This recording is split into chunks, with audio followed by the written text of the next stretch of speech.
Simon & Schuster Audio presents The Family Upstairs, a novel by Lisa Jewell. Read by B. Holland, Tamarin Payne, and Dominic Thorburn.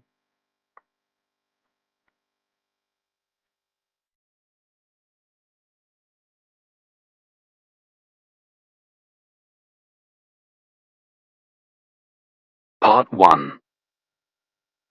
It would be inaccurate to say that my childhood was normal before they came. It was far from normal.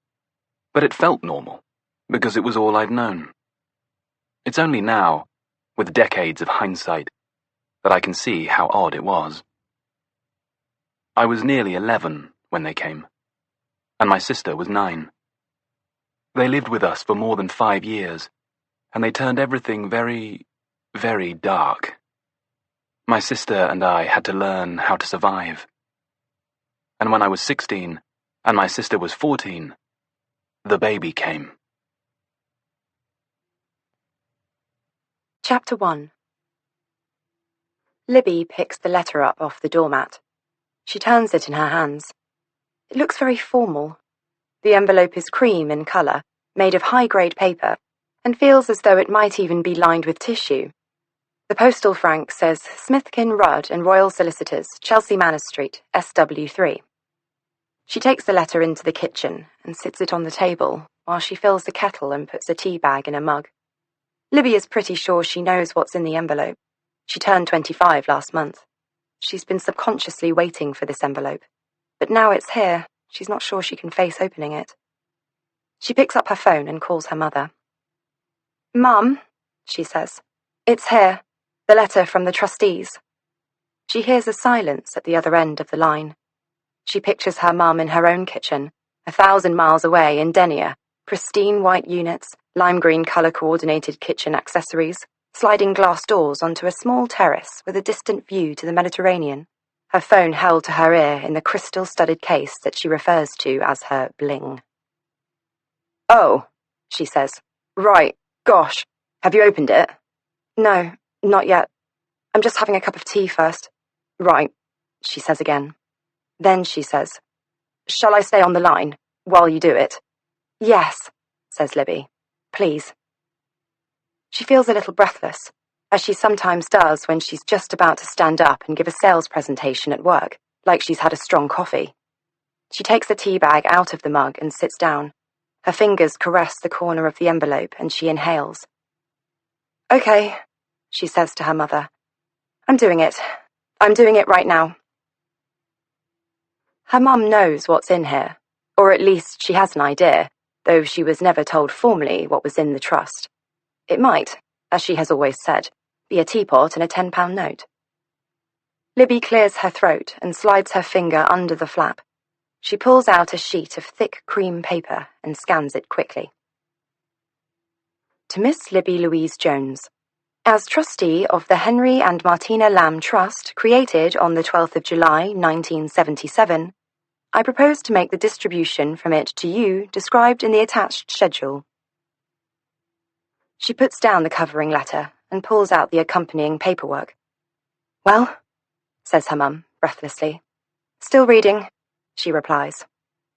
She skims and her eye is caught by the name of a property, 16 Cheney Walk, SW3. She assumes it is the property her birth parents were living in when they died. She knows it was in Chelsea. She knows it was big. She had assumed it was long gone, boarded up, sold. Her breath catches hard at the back of her throat when she realizes what she's just read. She says. "What?" "It looks like... No, that can't be right." "What?" "The house. They've left me the house." "The Chelsea house?" "Yes," she says. "The whole house?" "I think so." There's a covering letter. Something about nobody else named on the trust coming forward in due time. She can't digest it at all. My God, that must be worth... Libby breathes in sharply and raises her gaze to the ceiling. "This must be wrong," she says. "This must be a mistake." "Go and see the solicitors," says her mother. "Call them, make an appointment, make sure it's not a mistake." But what if it's not a mistake? What if it's true? Well then, my angel, says her mother, and Libby can hear her smile from all these miles away. You'll be a very rich woman indeed. Libby ends the call and stares around her kitchen. 5 minutes ago, this kitchen had been the only kitchen she could afford, this flat the only one she could buy, here, in this quiet street of terraced cottages in the backwaters of St. Albans. She remembers the flats and houses she'd seen during her online searches, the little intakes of breath as her eye caught upon the perfect place, a sun-trapped terrace, an eat-in kitchen, a 5-minute walk to the station, a bulge of ancient leaded window, the suggestion of cathedral bells from across a green. And then she would see the price, and feel herself a fool for ever thinking it might be for her. She'd compromised on everything in the end to find a place that was close to her job and not too far from the train station. There'd been no gut instinct as she stepped across the threshold. Her heart said nothing to her as the estate agent showed her around. But she'd made it a home to be proud of, painstakingly creaming off the best that TK Maxx had to offer. And now her badly converted, slightly awkward one-bedroom flat makes her feel happy. She'd bought it. She'd adorned it. It belonged to her. But now it appears she is the owner of a house on the finest street in Chelsea, and suddenly her flat looks like a ridiculous joke, and so does everything else that was important to her 5 minutes ago. The £1,500 a year rise she'd just been awarded at work, the hen weekend in Barcelona next month that had taken her 6 months to save for, the MAC eyeshadow she'd allowed herself to buy last weekend as a treat for getting the pay rise, the soft frisson of abandoning her tightly managed monthly budget for just one glossy, sweet-smelling moment in House of Fraser, the weightlessness of the tiny MAC bag swinging from her hand, the shiver of placing the little black capsule in her makeup bag, of knowing that she owned it, that she might in fact wear it in Barcelona, where she might, also, wear the dress her mother bought her for Christmas, the one from French Connection with the lace panels she'd wanted for ages. 5 minutes ago, her joys in life had been small, anticipated, longed for, hard-earned, and saved up for, inconsequential little splurges that meant nothing in the scheme of things, but gave the flat surface of her life enough sparkles to make it worth getting out of bed every morning to go and do a job which she liked, but didn't love. Now, she owns a house in Chelsea, and the proportions of her existence have been blown apart. She slides the letter back into its expensive envelope and finishes her tea. Chapter 2. There is a storm brewing over the Côte d'Azur. It sits, dark as damsons on the horizon, lying heavy on the crown of Lucy's head. She cups her skull with one hand, grabs her daughter's empty plate with the other, and lowers it to the floor so that the dog can lick off the gravy stains and crumbs of chicken. "Marco," she says to her son, "finish your food." "I'm not hungry," he replies. Lucy feels rage pulse and throb at her temples. The storm is edging closer. She can feel the moisture cooling in the hot air. "This is it," she says, her voice clipped with the effort of not shouting. "This is all there is to eat today. This is the end of the money. No more. No telling me you're hungry at bedtime. It'll be too late then. Eat it. Please." Marco shakes his head, long-sufferingly, and cuts into his chicken schnitzel. She stares at the top of his head, the thick chestnut hair swirling from a double crown. She tries to remember the last time they all washed their hair, and she can't. Stella says, "Mama, can I have a dessert?" Lucy glances down at her. Stella is 5 years old, and the best mistake Lucy ever made. She should say no. She's so hard on Marco, she should not be so soft on his sister. But Stella is so good, so yielding and easy. How can she deny her something sweet to eat? "If Marco finishes his schnitzel," she says evenly, "we can get an ice cream to share." This is clearly unfair on Stella, who finished her chicken 10 minutes ago and shouldn't have to wait for her brother to finish his. But Stella's sense of injustice seems still to be unformed, and she nods and says, "Eat quickly, Marco." Lucy takes Marco's plate from him when he's done and puts it on the pavement for the dog. The ice cream comes. It is 3 flavors in a glass bowl with hot chocolate sauce, crumbled praline, and a pink foil palm tree on a cocktail stick. Lucy's head throbs again, and she eyes the horizon. They need to find shelter, and they need to do it soon. She asks for the bill, places her card on the saucer, taps her number into the card reader, her breath held against the knowledge that now there is no money in that account, that there is no money anywhere. She waits while Stella licks out the glass bowl, then she unties the dog's lead from the table leg and collects their bags, handing 2 to Marco, 1 to Stella. "Where are we going?" asks Marco. His brown eyes are serious, his gaze is heavy with anxiety. She sighs. She looks up the street towards Nice's old town, down the street towards the ocean. She even looks at the dog, as though he might have a good suggestion to make. He looks at her eagerly, as though there might be another plate to lick. There's only one place to go, and it's the last place she wants to be. But she finds a smile. "I know," she says. "Let's go and see Meme." Marco groans. Stella looks uncertain. They both remember how it was last time they stayed with Stella's grandmother. Samia was once a film star in Algeria. Now she is 70 years old, blind in one eye, and living in a scruffy 7th-floor apartment in a tower block in La Reunited with her disabled adult daughter. Her husband died when she was just 55, and her only son, Stella's father, disappeared 3 years ago and hasn't been in touch since. Samia is angry and raw, and rightly so. But she has a roof and a floor. She has pillows and running water. She has everything right now that Lucy can't offer her children. "Just for one night," she says. "Just tonight, and then I'll sort something out for tomorrow, I promise." They reach Samia's estate just as the rain starts to fall. Tiny water bombs exploding onto the hot pavement. In the graffiti-daubed lift on the way to the 7th floor, Lucy can smell them, the humid aroma of unwashed clothes, of greasy hair, of trainers that have been worn too long. The dog with his coat of dense, wiry hair smells particularly horrible. "I can't," says Samia at her front door, blocking their entrance. "I just can't. Maisie is sick. The carer needs to sleep here tonight.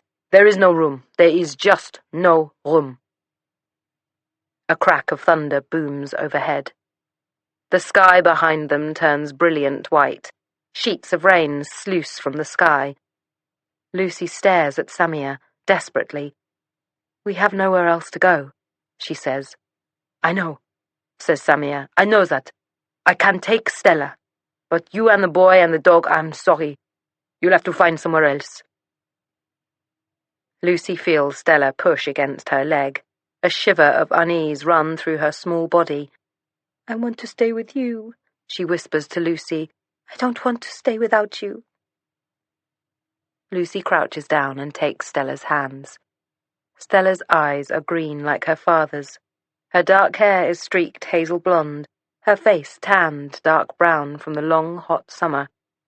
She is a beautiful child. People stop Lucy on the street sometimes to tell her so, with a soft gasp. "Baby," she says, "you'll be dry here. You can have a shower. Meme will read you a story." Samia nods. "I'll read you the one you like," she says, "about the moon." Stella presses herself tighter against Lucy. Lucy feels her patience ebbing. She would give anything to be allowed to sleep in Meme's bed, to be read the book about the moon, to shower and slip into clean pajamas. "Just one night, baby. I'll be here first thing tomorrow to collect you, okay?" She feels the flutter of Stella's head nodding against her shoulder, the intake of her breath against tears. "Okay, Mama," says Stella, and Lucy bundles her into Samia's flat before either of them can change their mind. Then it is just her and Marco, and the dog, yoga mats rolled up on their backs, heading into the heavy rain, into the darkening night, with nowhere to go. For a while they take shelter beneath the flyover. The constant fizz of car tires over hot, wet tarmac is deafening. The rain keeps falling. Marco has the dog held in his lap, his face pressed against the dog's back.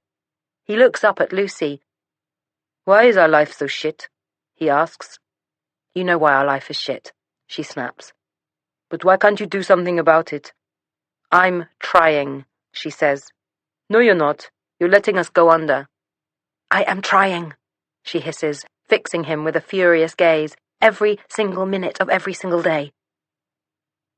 He looks at her doubtfully. He is too clever and knows her too well. She sighs. "I'll get my fiddle back tomorrow. I can start making money again." "How are you going to pay for the repairs?" He narrows his eyes at her. "I'll find a way." "What way?" "I don't know, all right? I don't know. Something will come up. It always does." She turns from her son then and stares into the parallel lines of headlights burning towards her. A huge cannon of thunder explodes overhead. The sky lights up again. The rain becomes, if it is possible, even heavier. She pulls her battered smartphone from the outside pocket of her rucksack, turns it on. She sees that she has 8% battery charge left and is about to switch it off again when she notices her phone has sent her a notification from her calendar. It's been there for weeks now, but she can't bring herself to cancel it. It says, simply, "The baby is 25. Chapter 3. My name, like my father's name, is Henry. This duplication was the cause of occasional confusion. But as my mother called my father Darling, and my sister called him Daddy, and pretty much everyone else called him Mr. Lamb or Sir, we got by. My father was the sole beneficiary of his own father's fortunes, made from slot machines. I never knew my grandfather. He was very old when my dad was born, but he was from Blackpool and his name was Harry. My father never worked a day in his life, just sat around waiting for Harry to die so that he could be rich in his own right. He bought our house on Cheney Walk in Chelsea the very same day he got his hands on the money. He'd been house hunting during Harry's dying days, had his eye on the place for a few weeks, was terrified that someone else was going to put an offer in on it before he could claim his inheritance. The house was empty when he bought it, and he spent years and thousands filling it with what he used to call objects, moose heads looming off panelled walls, hunting swords hanging crossed above doorways, mahogany thrones with barley twist backs, a medieval-style banqueting table for 16, replete with scars and wormholes, cabinets full of pistols and bullwhips, a 20-foot tapestry, sinister oil portraits of other people's ancestors, reams of gold-blocked, leather-bound books that no one would ever read, and a full-size cannon in the front garden. There were no comfortable chairs in our house, no cozy corners.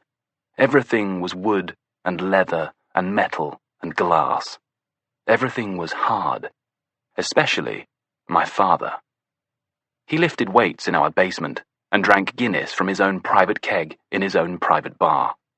He wore £800 handmade suits from Mayfair that barely accommodated his muscles and his girth. He had hair the colour of old pennies and raw-looking hands with tight red knuckles. He drove a Jaguar. He played golf, although he hated it because he wasn't designed to swing a golf club. He was too solid, too unyielding. He went on shoots at the weekends, disappeared on Saturday morning wearing a tight-fitted tweed jacket with a boot full of guns, and came home on Sunday evening with a brace of wood pigeons in an icebox. Once, when I was about 5, he brought home an English bulldog he'd bought from a man on the street using the mint-fresh £50 notes he kept rolled up in his jacket pocket. He said it reminded him of himself. Then it shat on an antique rug, and he got rid of it. My mother was a rare beauty. Not my words, my father's. Your mother is a rare beauty. She was half German, half Turkish.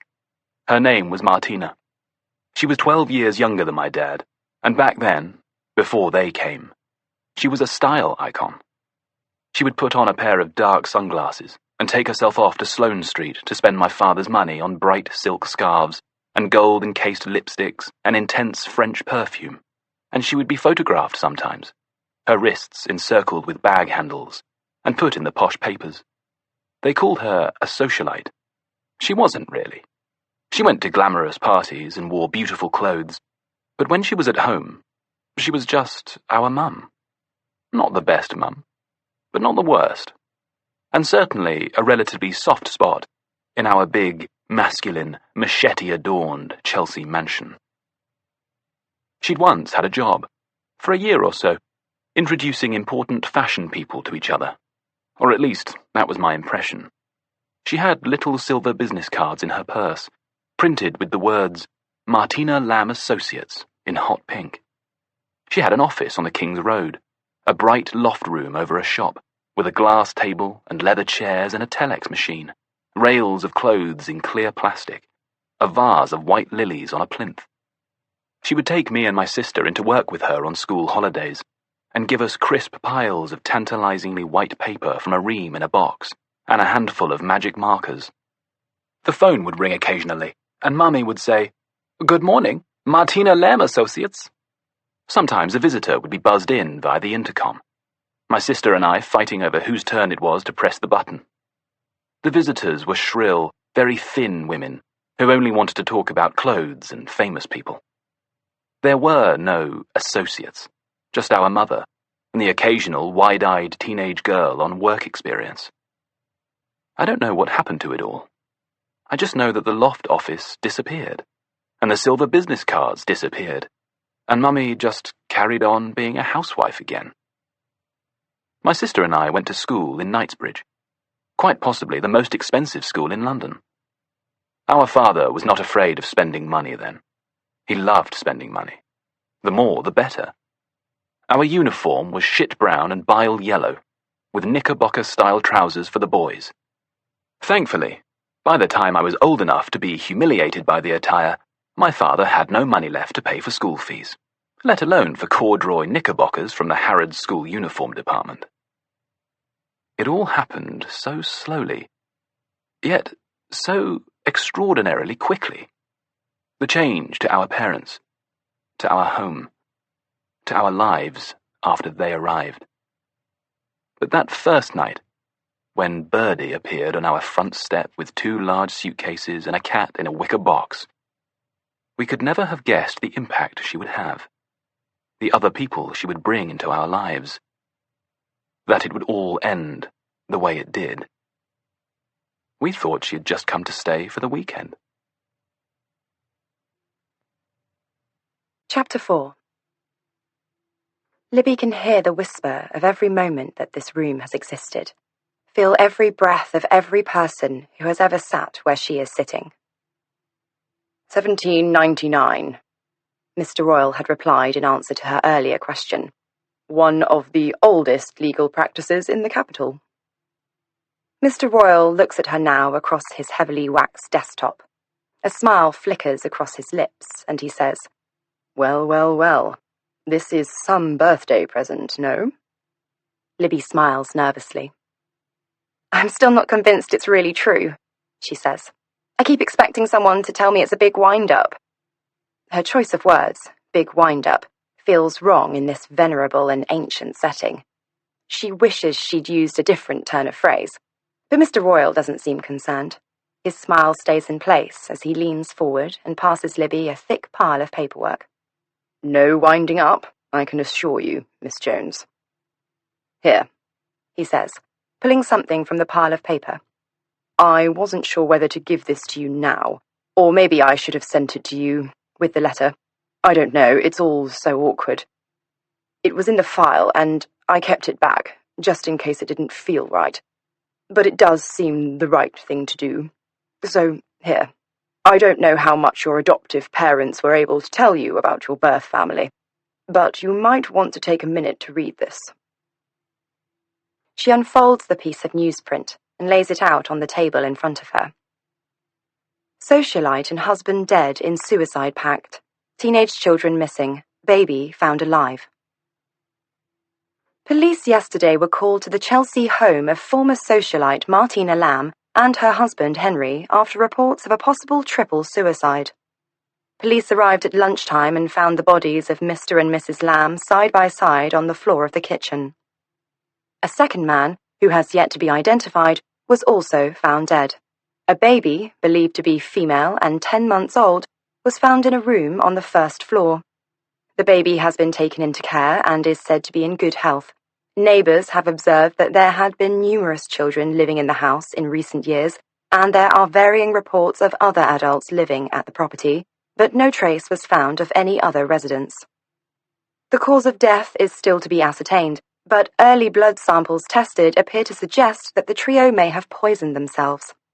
Henry Lamb, 48, was the sole beneficiary of the estate of his father, Mr. Harry Lamb of Blackpool, Lancashire. He had suffered from ill health in recent years and was said to be wheelchair-bound. Police are now trawling the country for sightings of the couple's son and daughter, who are described as roughly 14 to 16 years old. Anyone with any information about the whereabouts of the children is invited to contact the Metropolitan Police at the earliest possible juncture. Anyone who may have spent time living at the property with the family in recent years is also of great interest to the police. She stares at Mr. Royal. Is that the baby left behind? Is that me? He nods. She can see genuine sadness in his eyes. Yes, he says. Such a tragic story, isn't it? And such a mystery. The children, I mean. The house was in trust for them too, but neither of them ever came forward. I can only assume, well, that they're... Anyway. He leans forward, clutches his tie and smiles, painfully. May I offer you a pen? He tips a wooden pot of expensive-looking ballpoint pens towards her, and she takes one. It has the name of the firm printed on its barrel in gold script. Libby stares at it blankly for a moment. A brother. A sister. A suicide pact. She shakes her head, very slightly, then she clears her throat and says, "Thank you." Her fingers clutch the solid pen tightly. She can barely remember what her signature is supposed to look like. There are sticky plastic arrows attached to the edges of the pages she is expected to sign, pointing her in the right direction. The sound of the pen against the paper is almost excruciating. Mr. Royal watches benignly. He pushes his teacup across the desk a few inches, then back again. As she signs, she feels very strongly the import of this moment, this invisible turning in her life, taking her from here to there. On one side of this pile of papers is careful trolley trips round Lidl, 1 week away a year and an 11-year-old Vauxhall Corsa. On the other is the keys to an 8-bedroom house in Chelsea. Good, he says, almost with a sigh of relief, as Libby passes him back the paperwork. Good, good, good. He flicks through it, casting his gaze over the spaces next to the plastic arrows, and then he looks up at Libby and smiles and says, Right, I think it's time for you to take ownership of the keys. He pulls a small white jiffy bag from a drawer in his desk. The label on the packet says 16 Cheney Walk. Libby peers inside. 3 sets of keys. One with a metal key ring with the Jaguar logo on it. One with a brass key ring with a cigarette lighter built into it. And one set without a key ring. He gets to his feet. Shall we go? He says. We can walk. It's only just around the corner. It's a violently hot summer's day.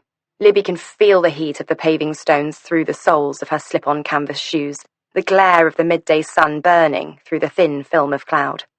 They walk down a street filled with restaurants, all open to the pavement, fully laid-up tables set on special platforms and protected from the sun by vast rectangular parasols.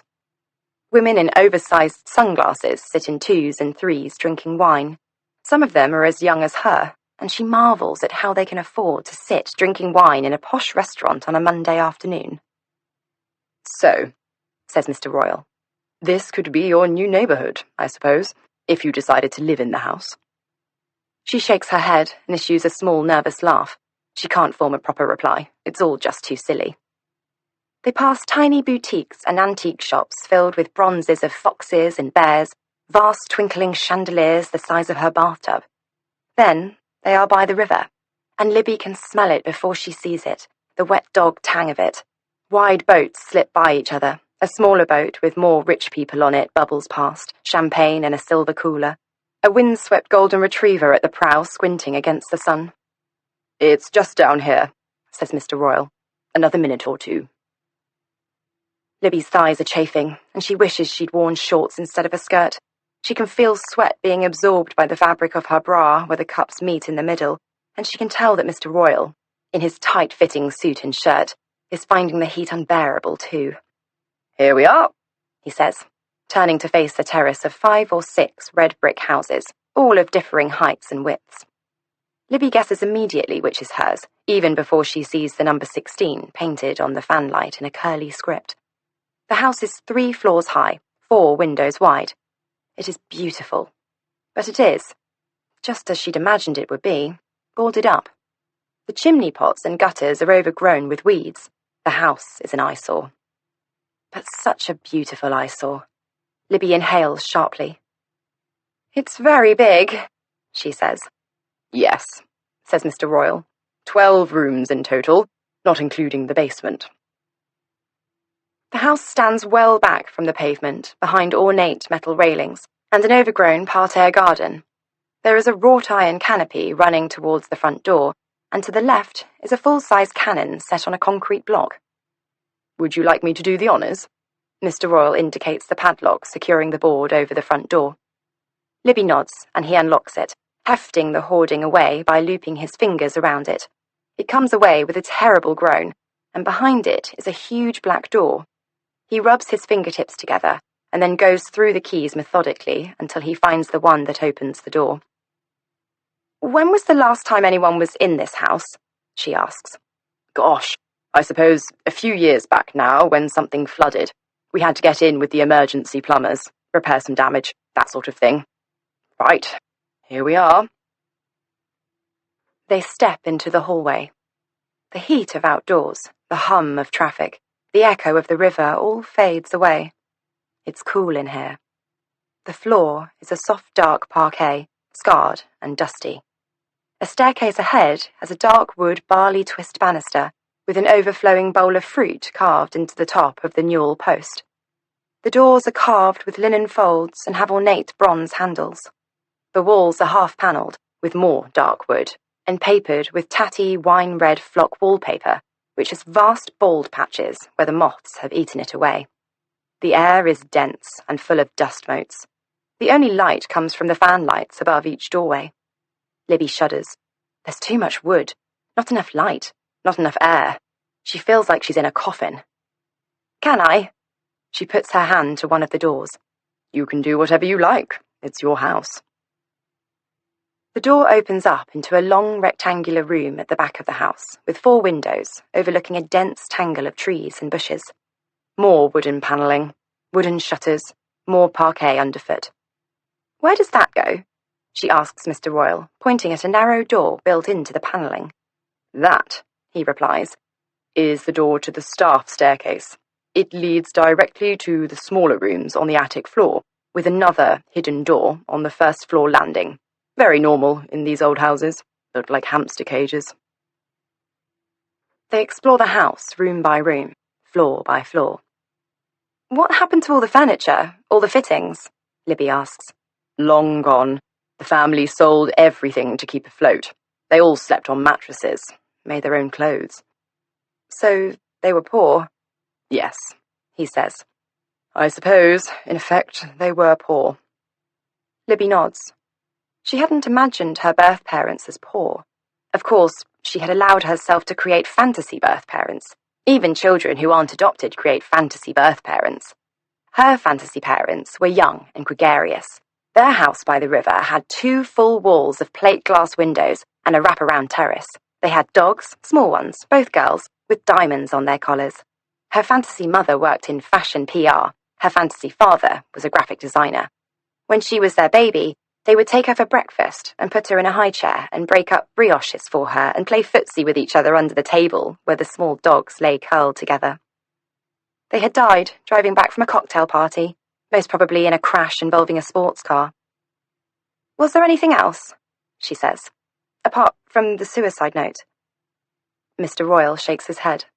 "Well, nothing official. But there was one thing. When you were found, something in your cot with you. I believe it's still here, in your nursery. Shall we?" She follows Mr. Royal into a big room on the first floor. Here there are 2 large sash windows overlooking the river, The air is stagnant and dense, the high corners of the room filled with thick curtains of cobweb and dust. There is an opening at the other end of the room, and they turn the corner into a small room.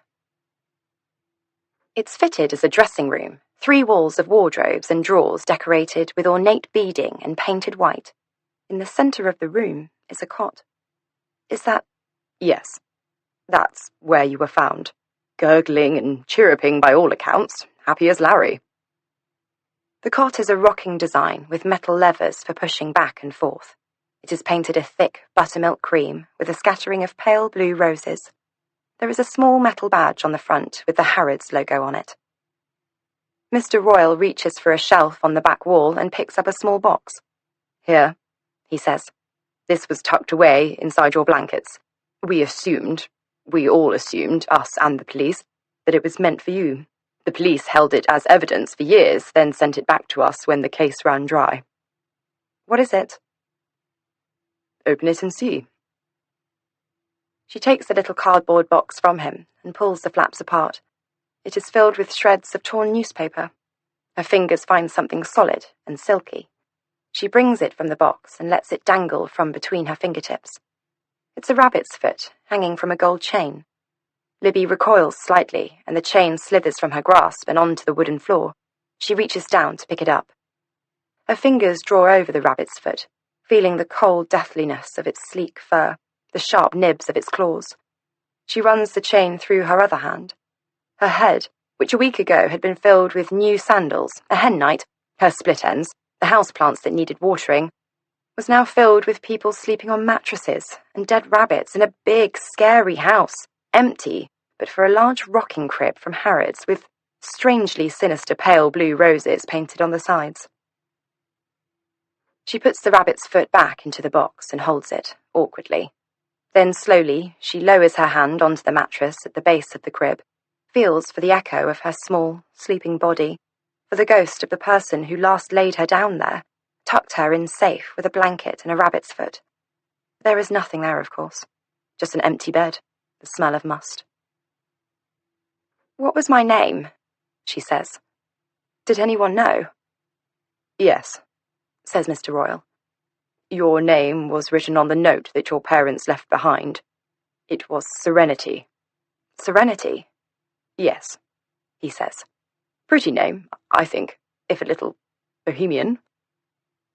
Suddenly she feels claustrophobic. She wants to run dramatically from the room, but it is not her way to be dramatic. Instead, she says, "Can we see the garden now, please? I could do with some fresh air." Chapter 5. Lucy turns off her phone. She needs to keep the charge in case Samir tries to get in touch. She turns to Marco, who is looking at her curiously. "What?" she says. "What was that message on your phone?" "What message?" "I saw it just now. It said, 'The baby is 25. What does that mean?" "It doesn't mean anything." "It must mean something." "It doesn't. It's just a friend's baby, just a reminder that they turned 25. I must send a card." "What friend?" "A friend in England." "But you haven't got any friends in England." "Of course I have friends in England. I was brought up in England." "Well, what's her name?" "Whose name?" Marco roars with frustration. "Your friend's name, of course." "What does it matter?" she replies sharply. "It matters because you're my mom, and I want to know stuff about you. I, literally don't know anything about you." "That's ridiculous. You know loads about me." He gazes at her wide-eyed and stupefied. "Like what? I mean, I know your parents died when you were a baby. I know you grew up in London with your aunt and that she brought you to France and taught you to play the fiddle and died when you were 18. So I know, the story of you, but I don't know the details, like where you went to school or who your friends were and what you did at the weekends or funny things that happened or anything normal." "It's complicated," she said. "I know it's complicated," he says, "but I'm 12 years old now, and you can't treat me like a little baby anymore. You have to tell me things." Lucy stares at her son. He's right. He's 12, and he is not interested in fairy stories anymore. He knows there's more to life than 5 major events, that life is made up of all the moments in between. She sighs. I can't, she says. Not yet. Then when? Soon, she says. If we ever get to London, I'll tell you everything. Are we going? She sighs and pulls her hair away from her hairline. I just don't know. I've got no money. You and Stella don't have passports. The dog, it's all just... Dad, says Marco, cutting her off. Call Dad. No way. We can meet somewhere public. He wouldn't try anything then. Marco, we don't even know where your father is. There is a strange silence. She can sense her son fidgeting edgily, burying his face into the dog's fur again. I do. She turns again, sharply, to look at him. He closes his eyes, then opens them again. Collected me from school. When? Marco shrugs. A couple of times. Towards the end of term. And you didn't tell me? He told me not to. Fuck, Marco. Fuck! She punches the ground with her fists. What happened? Where did he take you? Nowhere. Just sort of walked with me. And? And what? What did he say? What is he doing? Nothing. Just on holiday. With his wife. And where is he now? Still here. He's here for the whole summer, in the house. The house? Yes. God, Marco, why didn't you tell me before? Because I knew you'd go mental. I'm not going mental. Look at me. Totally not mental. Totally just sitting here on the hard, wet ground under a flyover with nowhere to sleep, while your father is a mile up the road living in the lap of luxury. Why would I go mental? Sorry, he tuts.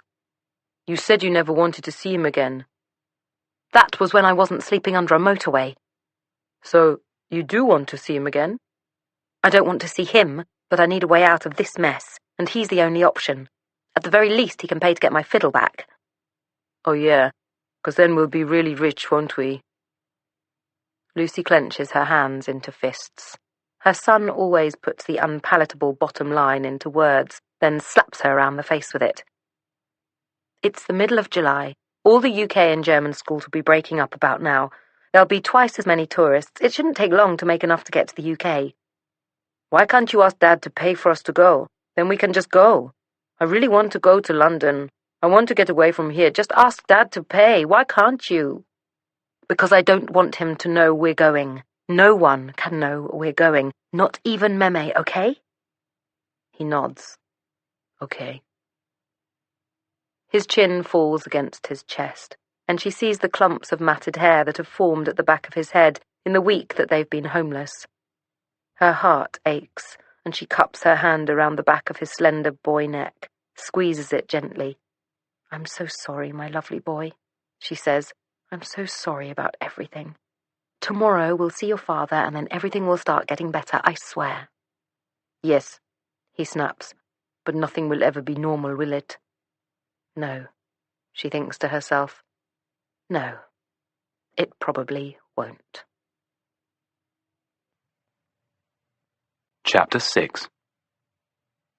Birdie came first. Birdie Dunlop Evers. My mother had met her somewhere or other. At a do. Birdie played the fiddle in a pop band called The Original Version, and was, I suppose, vaguely famous. There'd been a jangly single that had almost got to #1, and they'd been on Top of the Pops twice. Not that I cared much about such things. I never really liked pop music, and the deification of celebrities slightly disgusts me. She was sitting in our kitchen, drinking tea out of one of our brown mugs. I jumped slightly when I saw her there. A woman with long, thin hair down to her waist, men's trousers tied round with a belt, a striped shirt and braces, a long grey overcoat and green fingerless gloves. She looked so wrong in our house, I thought. The only people who came to our house wore hand-stitched suits and bias-cut satin. They smelled of Christian Dior aftershave and Lierre du Temps. Birdie glanced up at me as I walked in. Small blue eyes with thin pencil lines of eyebrow above. A hard mouth, which didn't close quite properly, over a row of small teeth. A rather weak chin that appeared to have buckled under the joylessness of her face. I thought she might smile, but she didn't. "Henry," said my mother, "this is Birdie, the lady I was telling you about from the pop group." "Hello," I said. "Hello," she replied. I couldn't make sense of her. She sounded like my headmistress, but looked like a tramp. "Birdie's group want to use the house to film a pop video," said my mother. I admit, at this point, I did have to feign disinterest somewhat. I held my features straight and said nothing, heading silently to the biscuit barrel on the counter for my daily back-from-school snack. I selected 2 malted milks and poured myself a glass of milk. Then, and only then, did I say, "When?" "Next week," said Birdie. "We had a location chosen, but they had a flood or some such disaster. Boof, cancelled." "So I said, come and look at our house, see what you think," my mother continued. "And here I am. And here she is." I nodded casually. I wanted to ask when they were coming, and could I take the day off school, and could I help?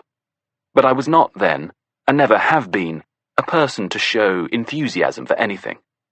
So I dipped my malted milk biscuit in my milk, the exact way I always did, just to the T in malted, where the end of the standing cow meets the end of the lying down cow, and ate it silently. "I think it's brilliant," said Birdie, gesturing around her. "Better than the other place, in fact. Just perfect. I think there'd be things to sign." She rolled her eyes. "You know, waivers, etc., in case we set fire to your house, or one of your moose heads lands on one of us and kills us, that sort of thing." "Yes, yes," said my mother, as if she had to sign waivers for accidental moosehead fatalities all the time. "That makes sense, and obviously I'd need to discuss it with my husband first, but I know he'll be happy. He loves your music."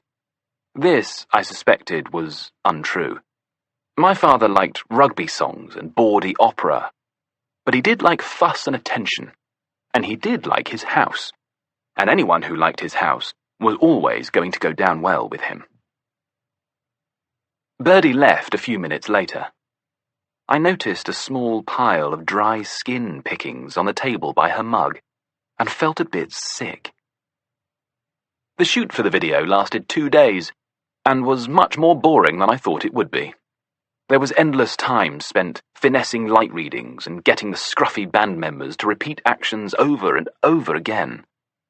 They were all dressed alike, in brownish clothes that looked like they might smell, but didn't, because a lady with a clothes rail had brought them along in clear plastic bags. By the end of the day, the song was embedded inside my head like a trapped fly. It was a terrible song, but it went to number 1, and stayed there for 9 long, dreadful weeks.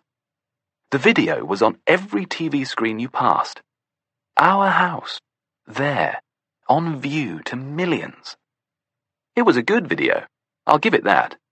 And I got a minor thrill from telling people it was my house in the video. But the thrill faded as the weeks passed.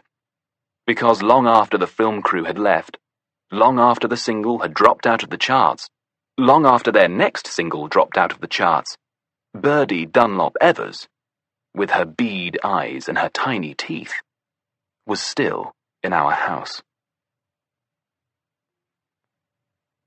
Chapter 7. Libby works for an expensive kitchen design company. She's head of sales, based in a showroom in the centre of St Albans, near to the cathedral. She has 2 sales managers and 2 assistant sales managers beneath her, and an assistant sales director, a senior sales director, and a managing director above her.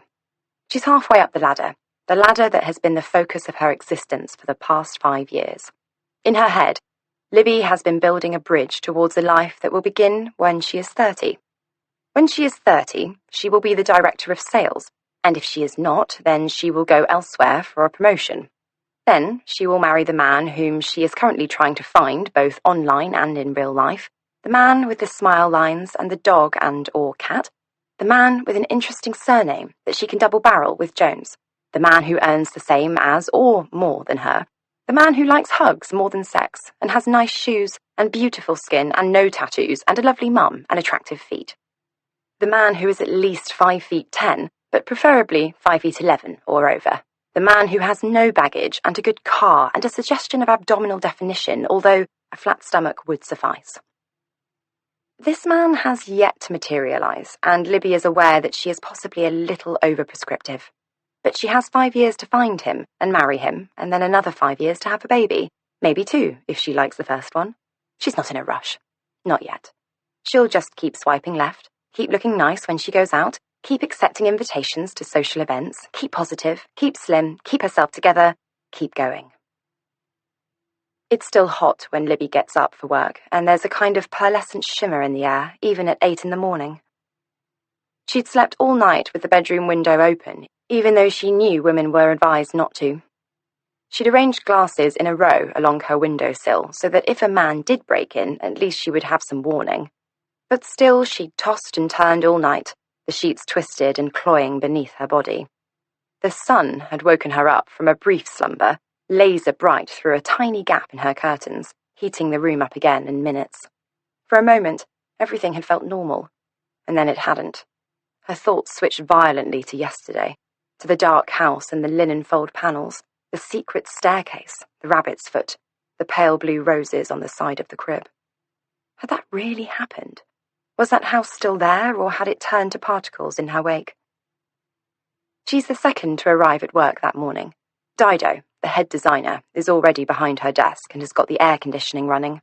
The iced air feels exquisite against her clammy skin, but she knows in half an hour she'll be freezing and wishing she'd brought a cardigan. "Good morning," says Dido, not looking up from her keyboard. How did it go? She told Dido yesterday in confidence that she needed the day off to visit a solicitor about an inheritance.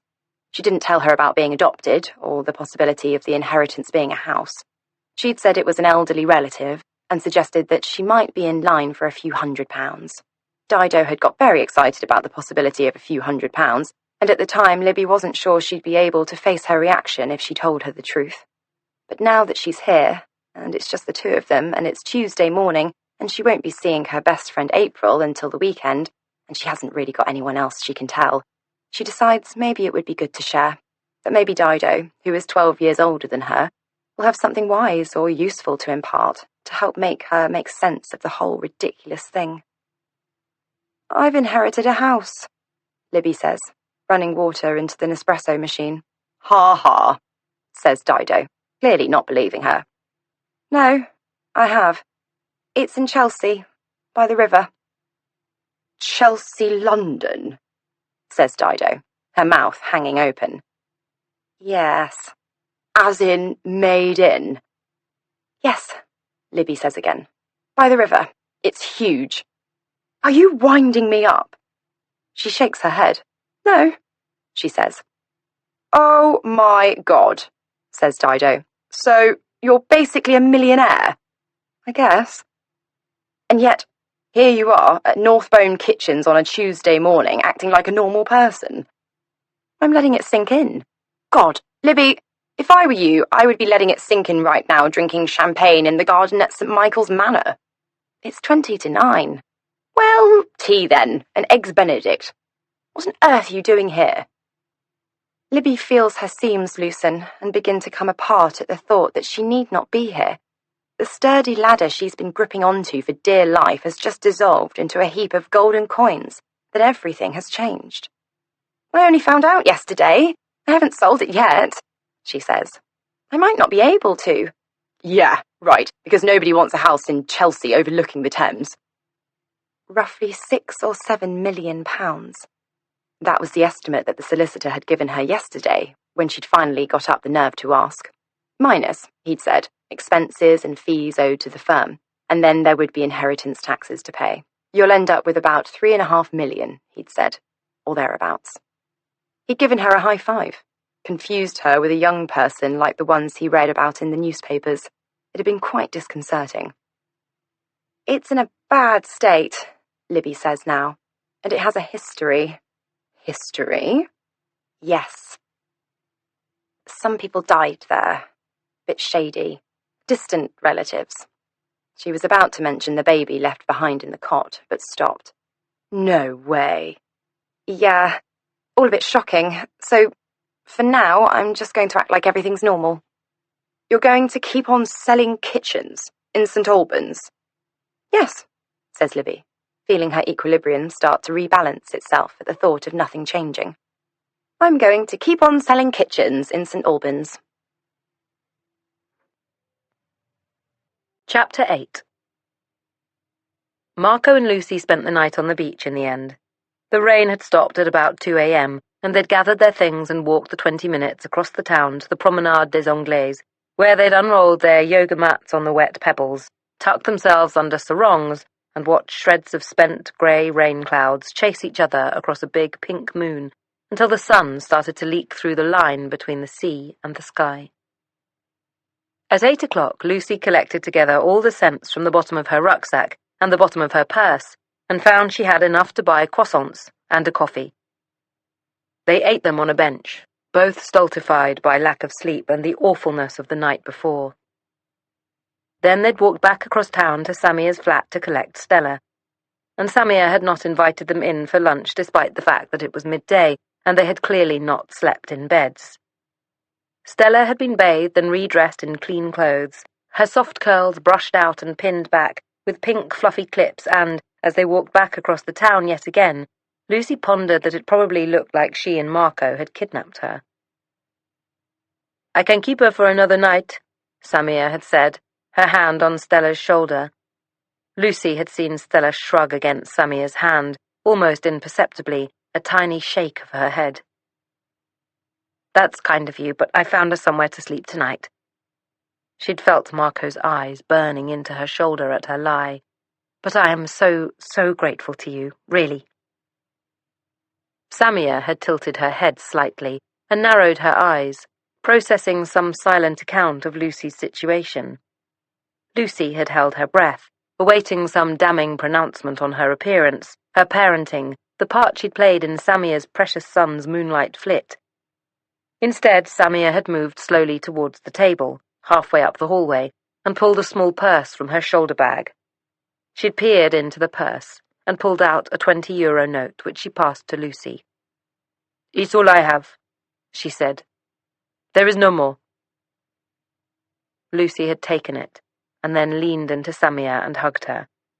"Thank you," she'd said. "God bless you."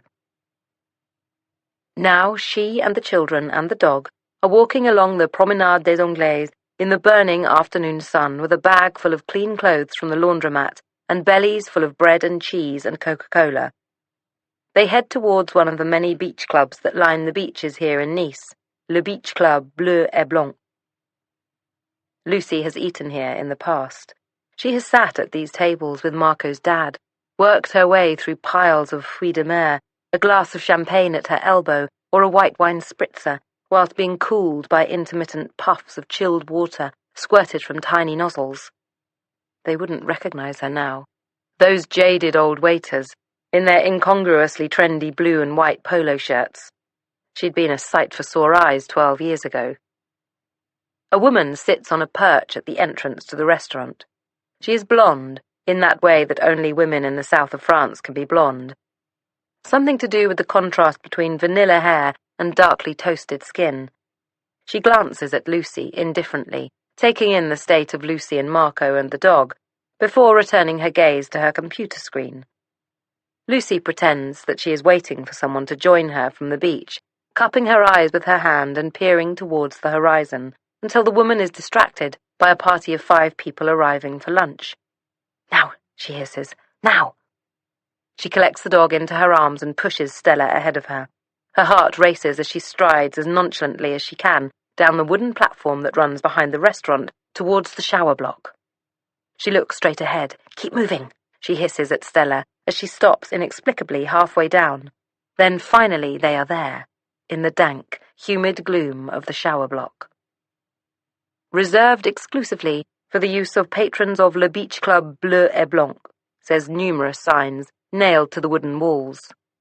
The concrete floor is sandy and damp underfoot. The air is fusty. Lucy guides Stella to the right. If they can get through the wooden saloon doors to the showers without being spotted, then they will be fine. And then they are in. The showers are empty. She and Marco strip off their clothes for the first time in nearly 8 days. She finds a bin for her knickers. She never wants to wear them again. She pulls shampoo and conditioner from her rucksack, a bar of soap, a towel. She takes the dog in with her, massages shampoo all through his fur, under his tail, under his collar, behind his ears. He stands steady and still, almost as though he knows that this is needed. Then she passes him to Stella, who is waiting outside. He shakes himself off, and Stella giggles as she is splattered with droplets from his fur.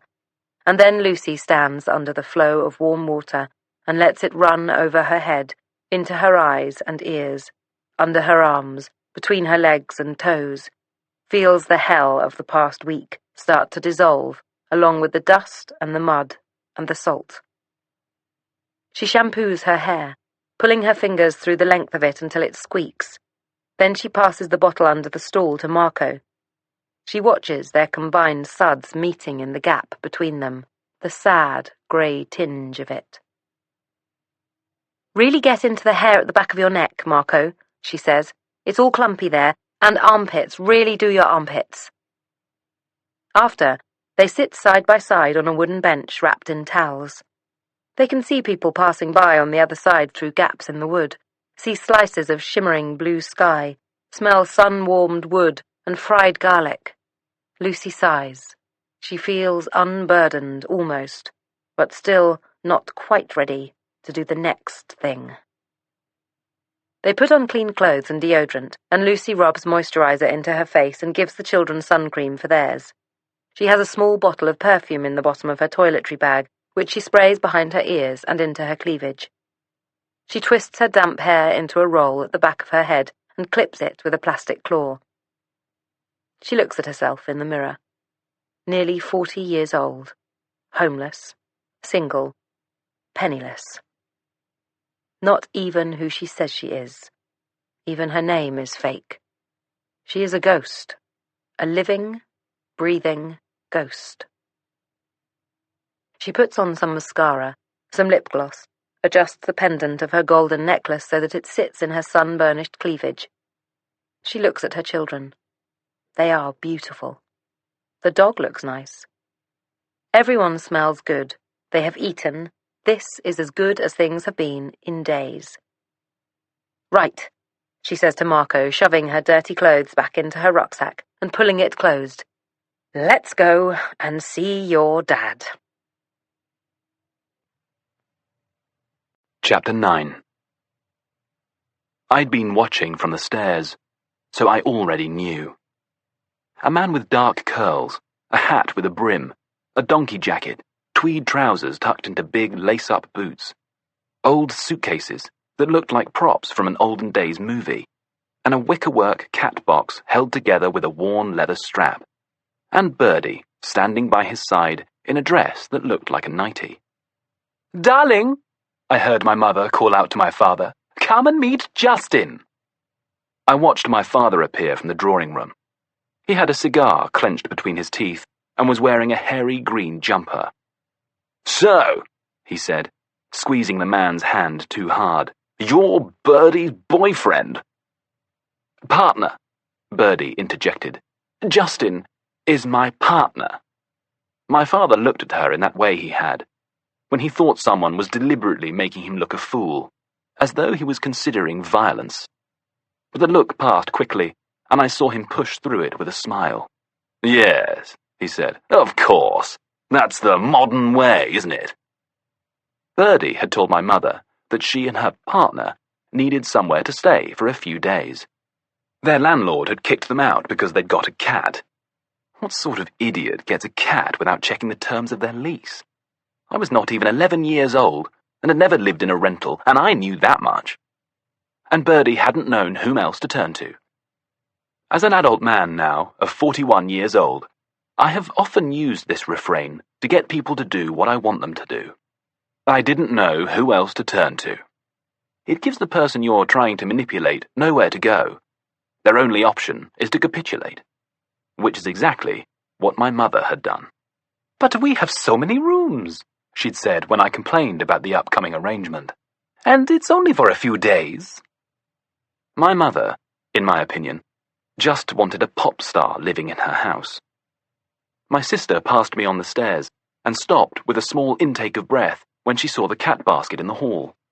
"What's it called?" she said, dropping to her knees to peer through the grill. "It's a girl. She's called Suki," said Birdie. "Suki," she said, tucking the knuckles of her fingers between the bars. The cat pushed itself against her hand and purred loudly. The man called Justin picked up his stage-prop suitcase and said, "Where shall we put our things, Martina?" "We've got a lovely room for you at the top of the house. Children, show our guests to the yellow room, will you?"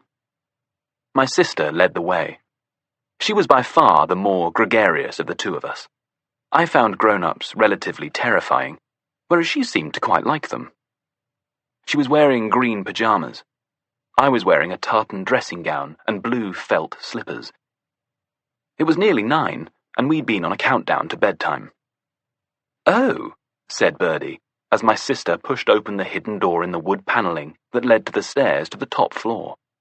"Where on earth are you taking us?" "It's the back stairs," my sister said, "to the yellow room." "You mean the servants' entrance?" Birdie replied sniffily.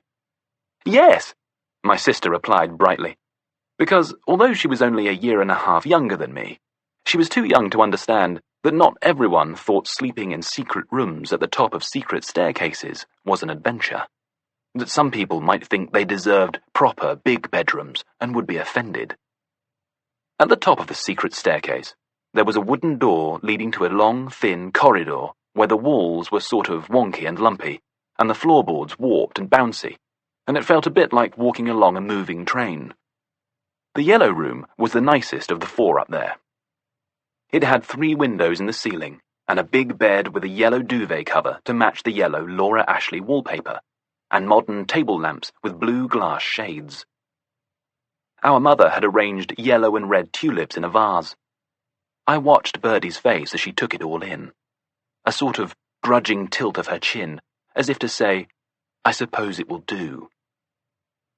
We left them there, and I followed behind my sister as she skipped down the stairs, through the drawing room and into the kitchen. Dad was uncorking wine. Mum was wearing her frilled apron and tossing a salad. "How long are those people staying for?" I couldn't help blurting out. I saw a shadow pass across my father's face at the note of impudence I'd failed to mask. "Oh, not for long." My mother pushed the cork back into a bottle of red wine vinegar and placed it to one side, smiling benignly. "Can we stay up?" my sister asked, not looking at the bigger picture, not looking beyond the nose on her face. "Not tonight," my mother replied. "Tomorrow, maybe, when it's the weekend." "And then will they go?" I asked, very gently nudging the line between me and my father's patience with me. "After the weekend?" I turned then as I sensed my mother's gaze drift across my shoulder. Birdie was standing in the doorway with the cat in her arms. It was brown and white, with a face like an Egyptian queen. Birdie looked at me and said, "We shan't be staying long, little boy, just until Justin and I have found a place of our own." "My name is Henry," I said, hugely taken aback that a grown-up in my own home had just called me little boy. "Henry," repeated Birdie, looking at me sharply. "Yes, of course." My sister was staring greedily at the cat, and Birdie said, "Would you like to hold her?" She nodded, and the cat was placed into her arms, where it immediately twisted itself round 180 degrees, like a piece of unfurled elastic, and escaped, leaving her with a terrible red scratch on the inside of her arm. I saw her eyes fill with tears, and her mouth twist into a brave smile. "It's okay," she said, as my mother fussed over her, dabbing at her arm with a wet cloth. "Henry, fetch some Germaline, will you, from my bathroom cupboard?" I threw Birdie a look as I passed, wanting her to see that I knew she hadn't taken enough care passing the cat to my sister. She looked back at me, her eyes so small I could barely make out their colour. I was a strange boy. I can see that now. I've since met boys like me, slow to smile, intense, guarded and watchful. I suspect that Birdie had probably been a very strange little girl. Maybe she recognized herself in me. But I could tell she hated me. Even then, it was obvious. And it was very much mutual. I passed Justin as I crossed the hallway. He was holding a battered box of black magic and looking lost. "Your parents that way?" he asked, pointing in the general direction of the kitchen. "Yes," I said, "in the kitchen, through that arch." "Mercy Baku," he said, and although I was only 10, I was old enough to know that he was being pretentious. We were sent to bed shortly after that, my sister with a plaster on the inside of her arm, me with the beginnings of an upset stomach. I was one of those children. My emotions made themselves felt in my gut. I could hear them shuffling about upstairs later that night. I put a pillow over my head and went back to sleep. The black magic sat unopened on the kitchen table the next morning when I came down extra early. I was tempted to unpeel the cellophane and open them. A small act of rebellion that would have made me feel better in the short term, but way, way worse in the long. I felt a movement behind me and saw the cat squeezing through the door behind me. I thought about the scratch on my sister's arm and remembered Birdie's impatient tut. It was an accident. She wasn't holding her properly. Suki would never scratch on purpose. A bubble of hot red anger passed right through me at the memory, and I hissed loudly at the cat and chased it out of the room.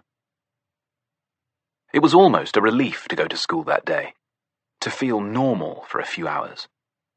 I'd just started my last term of primary school. I would turn 11 the following month, one of the youngest boys in my year, and then I would be moved on to a bigger school, closer to home, with no knickerbockers. I was very fixated on it at this point. I had very much outgrown the knickerbocker school and all the children I'd grown up with. I could tell I was different. Completely different. There was no one like me there, and I had fantasies about going to the big school and finding myself surrounded by people like me. Everything would be better at the big school. I just had 10 weeks to get through, then a long, boring summer, and then it would all begin. I had no idea, none whatsoever, how different the landscape of my life would look by the end of that summer, and how all the things I'd been waiting for would soon feel like distant dreams. Chapter 10. Libby sits at her kitchen table. Her back door is open onto her courtyard, which is overcast in the late afternoon sun, but still too humid to sit in. She has a Diet Coke poured into a tumbler full of ice to hand, and is barefooted, her sandals cast aside moments after walking into her flat. She flips open the lid of her rose gold laptop and brings up her Chrome browser. She is almost surprised to see that the last thing she'd browsed 4 days ago, before the letter had arrived and upturned everything, was local classes in salsa dancing. She can barely imagine what she'd been thinking. Something to do with meeting men, she supposes. She opens up a new tab and slowly, nervously, types in the words, Martina and Henry Lamb. She immediately finds a link to an article in The Guardian from 2015. She clicks it. The article is called The Mysterious Case of Serenity Lamb and the Rabbit's Foot. Serenity Lamb, she thinks. That was me. That is me. I am Serenity Lamb. I am also Libby Jones. Libby Jones sells kitchens in St. Albans and wants to go to salsa dancing. Serenity Lamb lies in a painted cot in a wood-panelled room in Chelsea with a rabbit's foot tucked inside her blanket. She finds it hard to locate the overlap, the point at which one becomes the other. When her adoptive mother first held her in her arms, she imagines. But she wasn't sentient then. She wasn't aware of the transition from Serenity to Libby, the silent twisting and untwisting of the filaments of her identity. She takes a sip of her Coke and starts to read. Chapter 11. The house in Antibes is the colour of dead roses, a dusty, muted red, with shutters painted bright blue. It is the house where Lucy once lived, a lifetime ago, when she was married to Marco's father. 10 years after their divorce, she can still barely bring herself to use his name. The feel of it on her tongue, on her lips makes her feel nauseous.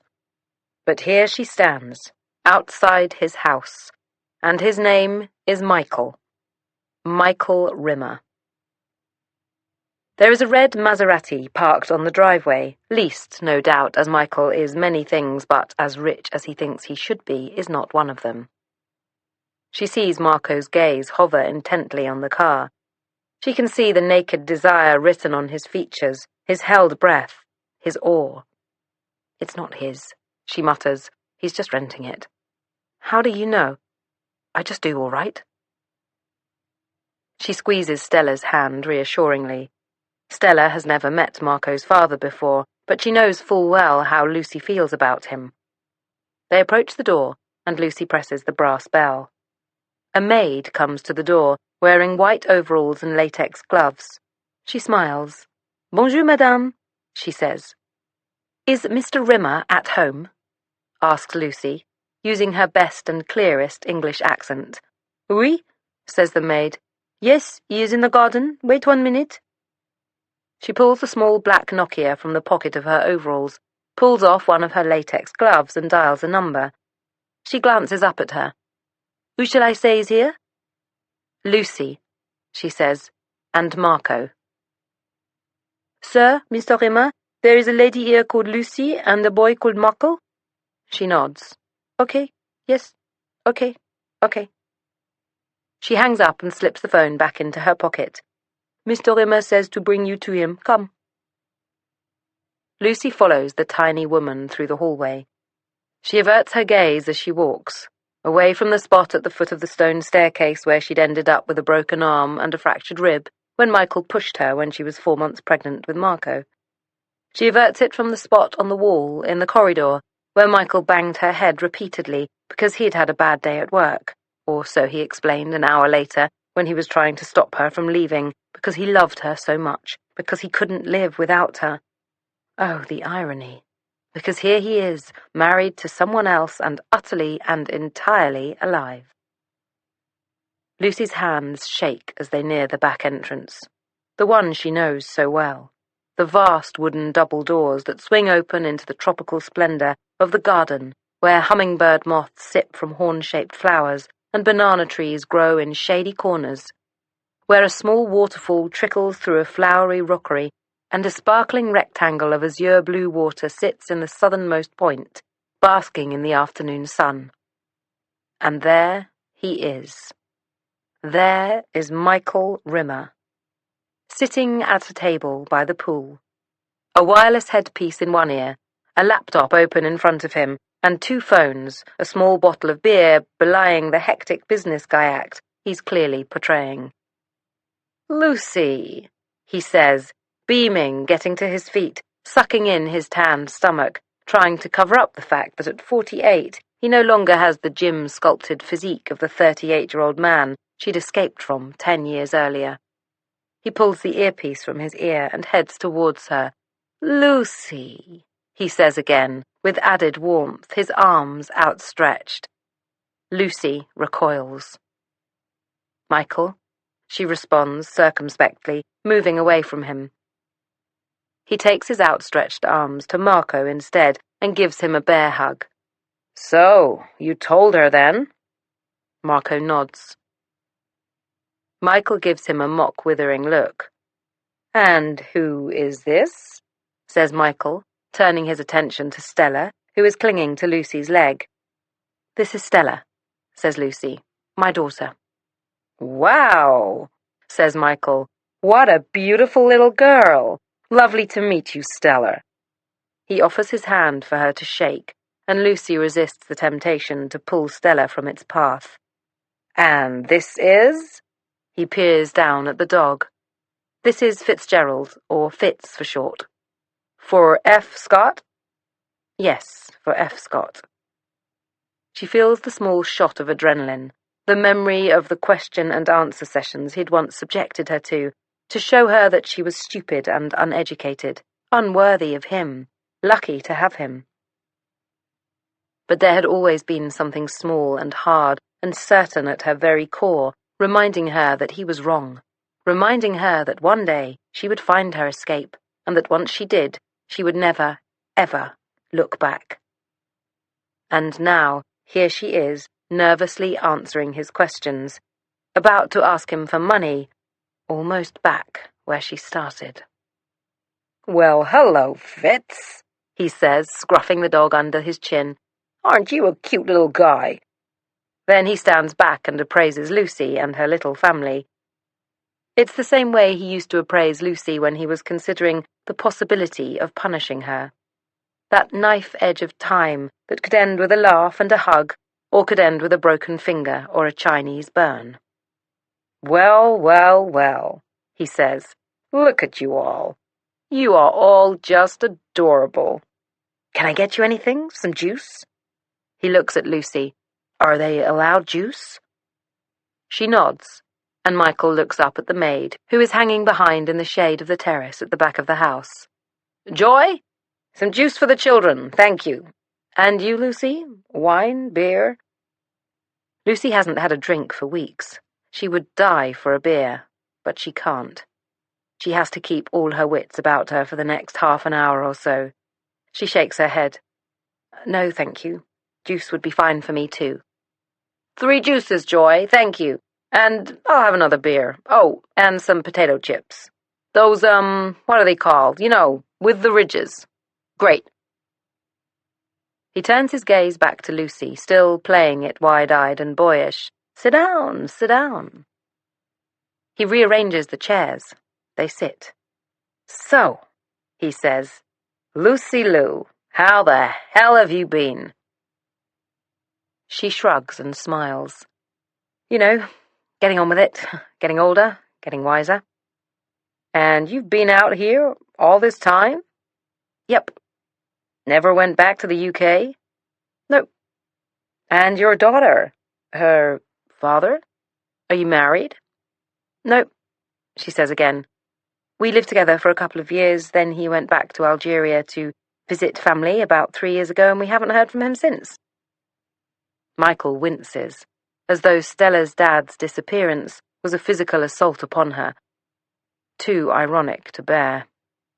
"Tough," he says. "That's tough. So you're a single mom?" "Yes, I am. Very much so." Joy returns with a tray laid with a carafe of chilled orange juice, 3 glasses on paper coasters, crisps in small silver bowls, tiny paper napkins, straws. Michael pours the juice and passes the glass to each of them, offers them the ridged crisps. The children pounce on them eagerly. "Slow down," she hisses. "It's fine," says Michael. "I have packets and packets of the things. So, where are you living?" "Here and there." "And are you still—" He mimes playing the fiddle. She smiles wryly. "Well, I was, yes, until some drunk English dick on a stag night decided to snatch it off me and then made me chase him and his mates around for half an hour trying to get it back before tossing it over a wall.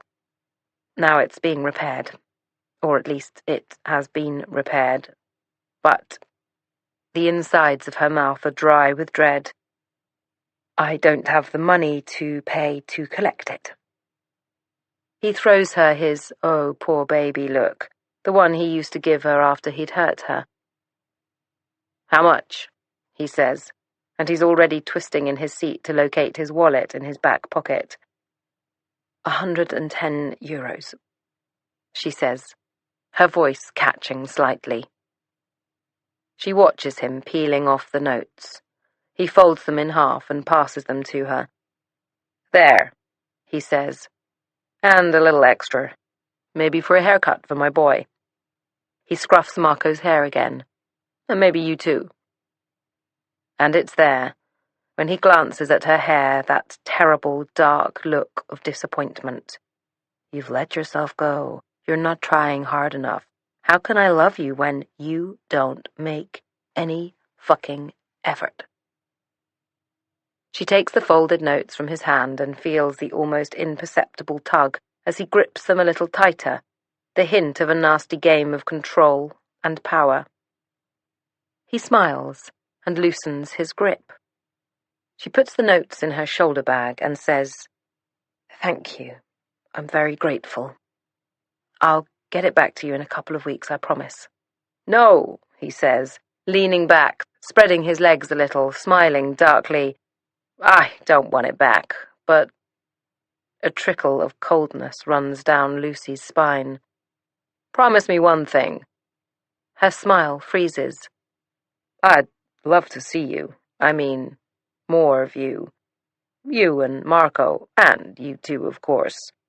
He switches his grim gaze to Stella, winking at her. I'm here all summer, until mid-September. Between jobs, you know. And your wife, is she... Rachel had to go back. She has important business to attend to in the UK. He says this in a dismissive tone of voice.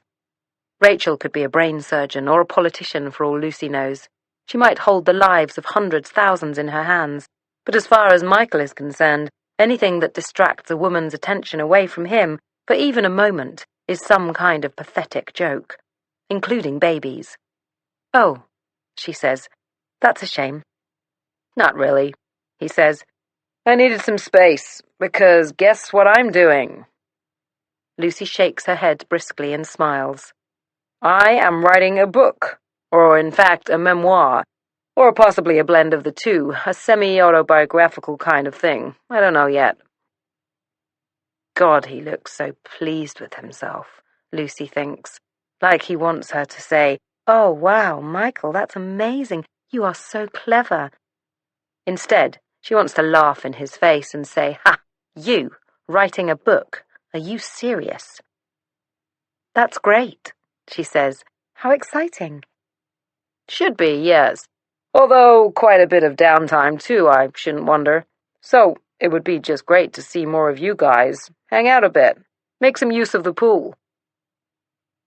Lucy's gaze follows his towards the pool. She feels her breath catch hard. Her lungs expand, then shrink. Her heart pound at the memory of her head under that perfect teal water, the pressure of his hands on her crown, pushing her until her lungs nearly exploded, then suddenly letting her bob to the top, choking, rasping, while he pulled himself from the pool, snatched a towel from a sun lounger, wrapped it around himself, and strode back into the house without a backward glance. I could have killed you, he said about it afterwards, if I'd wanted. You know that, don't you? I could have killed you. Why didn't you? She asked. Because I couldn't be bothered. Well, she says now. Maybe, though we're pretty busy ourselves this summer. Yes, he says patronizingly. I'm sure you are. You know, she says, turning to look at the house, I always thought you must have sold this place. I've seen other people living here over the years.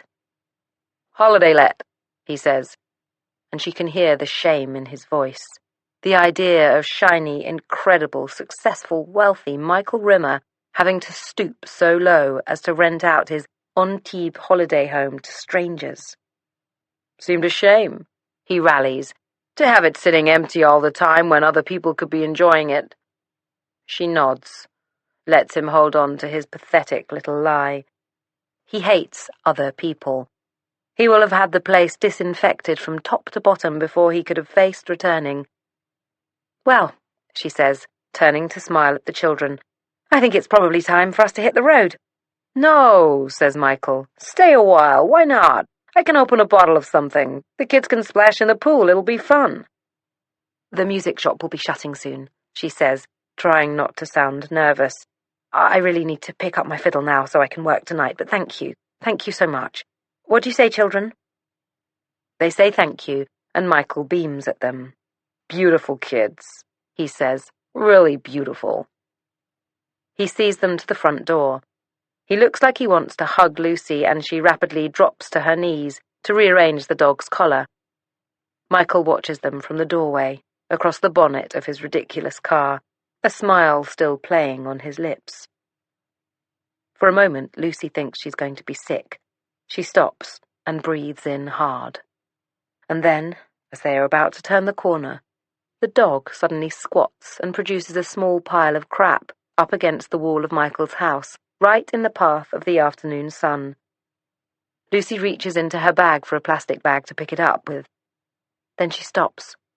In an hour, the shit will be baked and bubbling like a brie.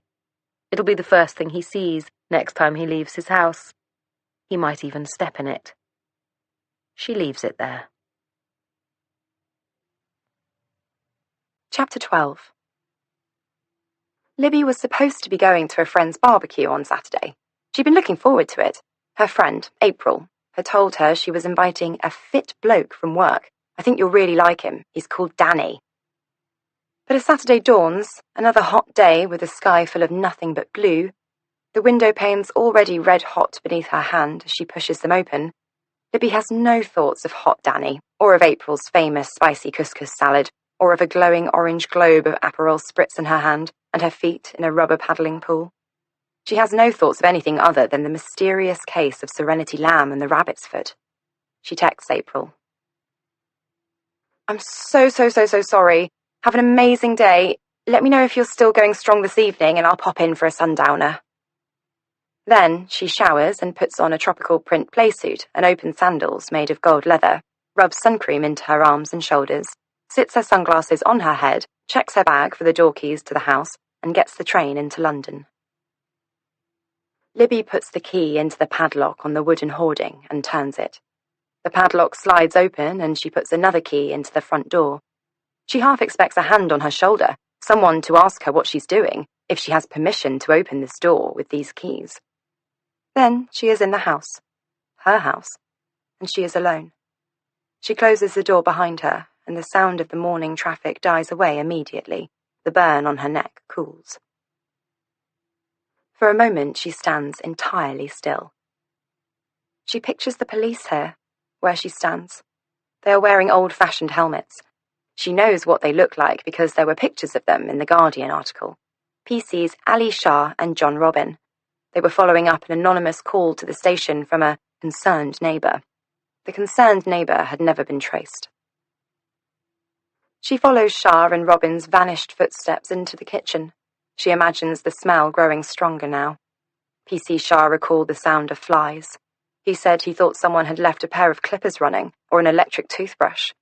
The bodies, they said, were in the very earliest stages of decay, still recognisable as an attractive, dark-haired 30-something woman and an older man with salt and pepper hair. Their hands were linked. Next to them lay the corpse of another man, 40-ish, tall, dark hair. They all wore black. The woman a tunic and leggings, the men a kind of robe. The items, it transpired, had been homemade. They'd later found a sewing machine in the back room, remnants of black fabric in a bin.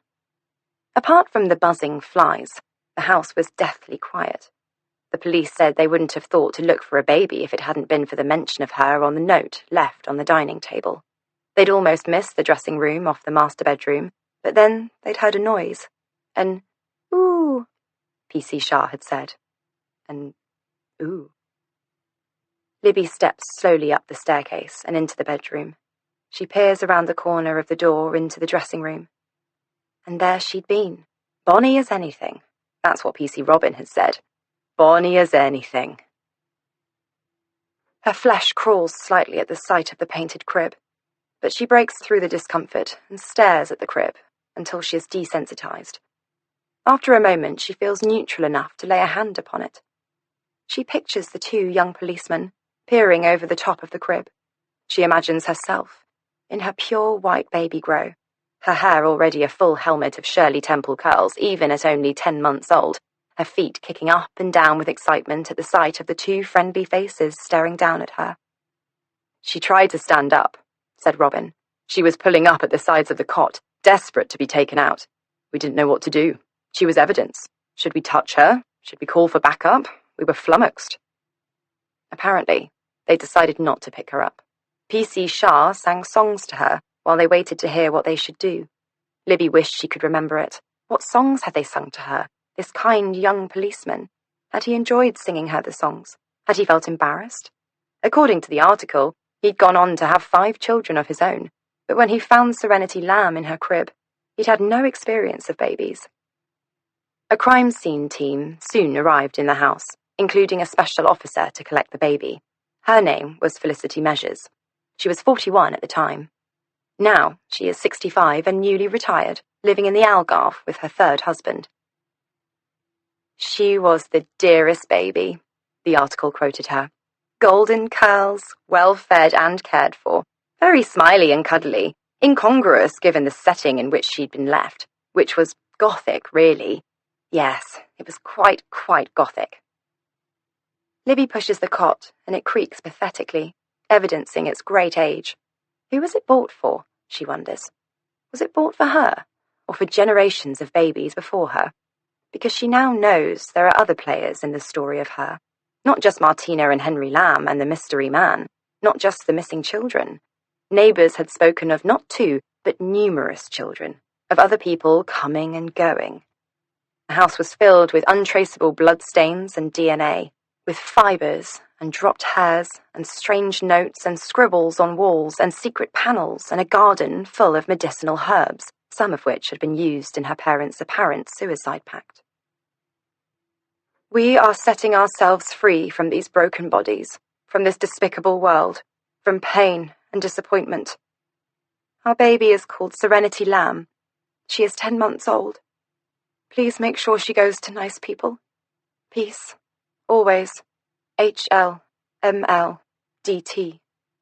The note by their decaying bodies had said. Libby leaves the room and slowly wanders the house, seeking out some of the strange things found in the aftermath of the deaths. Whoever else had been in the house the night of the suicides had run, the article said, leaving wardrobe doors flung open, food in the fridge, half-read books open on the floor, pieces of paper torn from walls leaving behind their sellotaped corners. She finds one of these strips of sellotape on the wall in the kitchen, yellowed and crisp. She tugs the small shred of paper from it and stares at it for a moment in the palm of her hand. What had been on the piece of paper that the people fleeing this sinking ship had not wanted other eyes to see? There is a fridge in the country-style kitchen, a huge, rusting American-style fridge, cream and beige, probably quite unusual in the UK in the 80s, she imagines. She pulls it open and peers inside. Speckles of mould, a pair of cracked and broken plastic ice trays, nothing more. In the kitchen cupboards, she finds empty enamelled tins, a packet of flour so old that it has turned to a brick. There is a set of white teacups, a chrome teapot, ancient pots of herbs and spices, a toast rack, a large tray, painted black. She scratches at the black paint to reveal the silver beneath. She wonders why someone would paint a silver tray black. And then she stops. She has heard something, some sort of movement from upstairs. She slides the tray back into the cupboard and stands at the foot of the stairs. She hears the sound again, a sort of dull thump.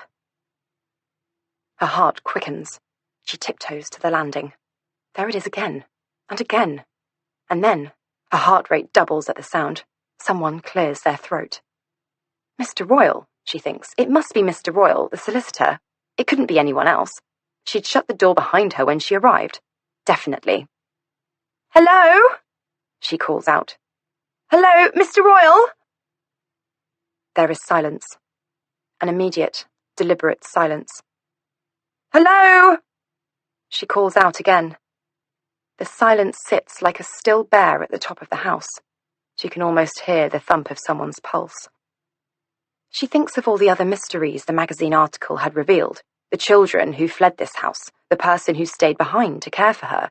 She thinks of the scribbles on the walls, and the fabric strip hanging from the radiator, and the scratches gouged into walls, the awkward note left by her parents, the blue painted roses on the creaking crib, the sheets of paper torn from walls, the bloodstains and the locks on the outsides of the children's rooms. Then she thinks again of her friend April's neat lawn, her spicy couscous, the neon orange of an Aperol spritz, her sticky feet in an icy paddling pool. She thinks of hot Danny and the potential babies they might have when she is 30, or earlier. Yes, why not earlier? Why put it off? She can sell this house with its bleak, dreadful legacy, its mouldy fridge and dead garden, its throat-clearing, thumping person in the attic. She can sell it now and be rich and marry Danny and have his babies. She doesn't care any more about what happened here. She doesn't want to know. She fiddles for the door keys in her handbag, and she locks up the big wooden front door and the padlocked hoarding, and she emerges with relief onto the hot pavement and pulls her phone from her bag. Save some couscous for me. I'll be there in an hour. Chapter 13. Lucy turns her fiddle this way and that in the muted light of the music repair shop. She places it under her chin and quickly plays a 3-octave A major scale and arpeggio, checking for evenness of sound quality and for wolf notes or whistles. She beams at Monsieur Vincent.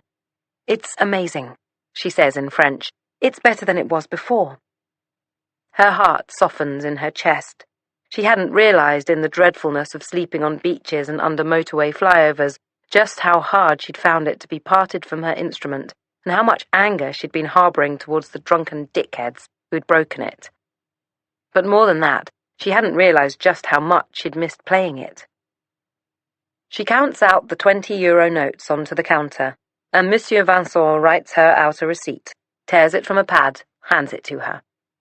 Then he pulls 2 Chupa Chups lollipops from a display on his counter and hands one to each of the children. "Look after your mother," he says to Marco, "and your sister." In the just cooling evening air outside the shop, Lucy untwists the cellophane wrapper from Stella's lollipop and hands it to her. Then they walk towards the touristic centre, her children sucking their sweets, the dog snuffling at the hot pavement, looking for discarded chicken bones or spilt ice creams. Lucy still has no appetite. The meeting with Michael killed it off completely. The early diners have just arrived, older holidaymakers or ones with small children. This is a tougher crowd than the later one. The later crowd has been drinking. They're not embarrassed to approach the lady in the floaty voile skirt and strappy vest with the tan, sinewy arms, the large breasts, the nose stud and ankle bracelet, with the 2 beautiful, tired-looking children sitting on a yoga mat behind her in the shade, the scruffy Jack Russell with its head on its paws. They're not distracted by the irritable toddlers up past their bedtimes, or cynically wondering if she'll spend the money on drugs or booze, if the children and the dog are just for show, if she'll beat them when they get home if she hasn't made enough money. She's heard everything over the years. She's been accused of it all. She's grown a very thick skin. She takes the hat from her rucksack, the one that Marco used to call the money hat. Now he calls it the begging hat. He hates that hat. She places it on the ground in front of her, and she unclips her fiddle case. She checks behind her that her children are settled. Marco has a book to read. Stella is colouring in. Marco looks up at her wearily. "How long are we going to be here?" So much teenage attitude. So many months yet to go before he turns 13. "Until I've made enough money for a week at the Blue House." "How much is that?" €15 a night. "I don't know why you didn't just ask my dad for some more money. He could have spared it. He could have given you another 100 so easily." "Marco, you know why. Now please, let me just get on with it." Marco tuts and raises his eyebrows. Then he lets his gaze drop to his book. Lucy lifts her fiddle to her chin, points her right foot away from her body, closes her eyes, breathes in deep, and plays. It is a good night. The passing of the storm last night has calmed the ether. It's not quite so hot, and people are more relaxed. Lots of people stop tonight to stand and watch Lucy play her fiddle. She plays Pogue songs and Dexy's Midnight Runners songs. During her rendition of Come On Eileen alone, she calculates roughly €15 being thrown into her hat. People dance and smile. One couple in their 30s give her a €10 note because they just got engaged. An older woman gives her 5 because her father used to play the fiddle, and it reminded her of a happy childhood. By 9:30, Lucy has played in 3 locations and has nearly €70. She gathers the children, the dog, their bags. Stella can barely keep her eyes open, and Lucy feels nostalgic for the days of the buggy, when she could just scoop Stella into it at the end of the night and then scoop her out and straight into bed. But now she has to wake her hard, force her to walk, try not to shout when she whines that she's too tired. The Blue House is a 10-minute walk away, halfway up the hill to Castle Park. It's a long, thin house, originally painted baby blue, a once elegant townhouse, constructed for its views across the Mediterranean, now peeling and grey and weather-beaten, with cracked window panes and ivy clinging to drain pipes. A man called Giuseppe bought it in the 1960s, let it go to rack and ruin, and then sold it to a landlord who filled it up with itinerants, a family to a room, shared bathrooms, cockroaches, no facilities, cash only. The landlord lets Giuseppe stay on in a studio apartment on the ground floor in return for maintenance and management and a small rent. Giuseppe loves Lucy. "If I had a daughter," he always says, "she would have been like you, I swear it." For a few weeks after her fiddle was broken, Lucy had not paid any rent and had been waiting for the landlord to kick her out. Then another tenant had told her that Giuseppe had been paying her rent for her. She'd packed a bag that same day and left without saying goodbye. Lucy feels nervous now as they reach the turning for the blue house. She starts to panic. What if Giuseppe doesn't have a room for her? What if he's angry that she left without saying goodbye and slams the door in her face? What if he's gone? Died? The house has burned down. But he comes to the door, peers through the gap left by the security chain, and smiles. A wall of brown teeth glimpsed through a bush of salt and pepper beard. He spies her fiddle in its case, and smiles wider still. "My girl," he says, unclipping the chain and opening the door. "My children, my dog, come in." The dog goes mad with joy, jumps into Giuseppe's arms and nearly knocks him backwards. Stella wraps her arms around his legs, and Marco pushes himself against Giuseppe and lets him kiss the top of his head. "I have €70, she says. "Enough for a few nights?" "You have your fiddle. You stay as long as you like. You look thin. You all look thin. I only have bread and some ham. It's not good ham, though, but I have good butter, so." They follow him into his apartment on the ground floor. The dog immediately jumps onto the sofa and curls himself into a ball, looks at Lucy as if to say, "Finally." Giuseppe goes to his tiny kitchenette and returns with bread and ham and 3 tiny dimpled bottles of Orangina. Lucy sits next to the dog and strokes his neck and breathes out, feels her insides untwist and unfurl and settle into place. And then she puts her hand into her rucksack to feel for her phone. The battery died some time during the night. She finds her charger and says to Giuseppe, "Is it okay if I charge my phone?" "Course, my love, there's an empty socket here." She plugs it in and holds the on button down, waiting for it to spring into life. The notification is still there. The baby is 25. She sits with the children over the coffee table and watches them eat the bread and ham. The humiliations of the last week start to wash away, like footprints on the shore. Her children are safe. There is food. She has her fiddle. She has a bed to sleep in. She has money in her purse. Giuseppe watches the children eat too. He glances at her and smiles. "I was so worried about you all. Where have you been?" "Oh," she says lightly, "staying with a friend." Marco begins.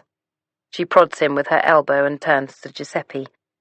"A little bird told me what you'd been doing, you naughty man, and I couldn't have that. I just couldn't. And I knew if I told you I was going, you'd have persuaded me to stay, so I had to sneak off, and honestly, we've been fine. We've been absolutely fine. I mean, look at us. We're all fine."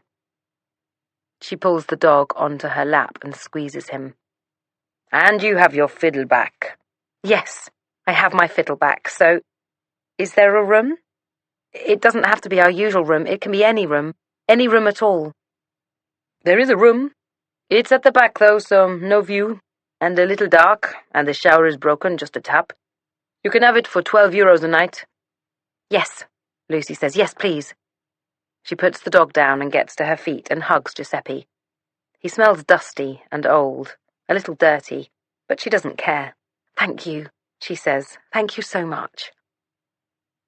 That night, the 3 of them sleep in a tiny double bed in the dark room at the back of the house, where the sound of tires hissing on the hot tarmac outside competes with the creaking of a crappy plastic fan as it oscillates across the room.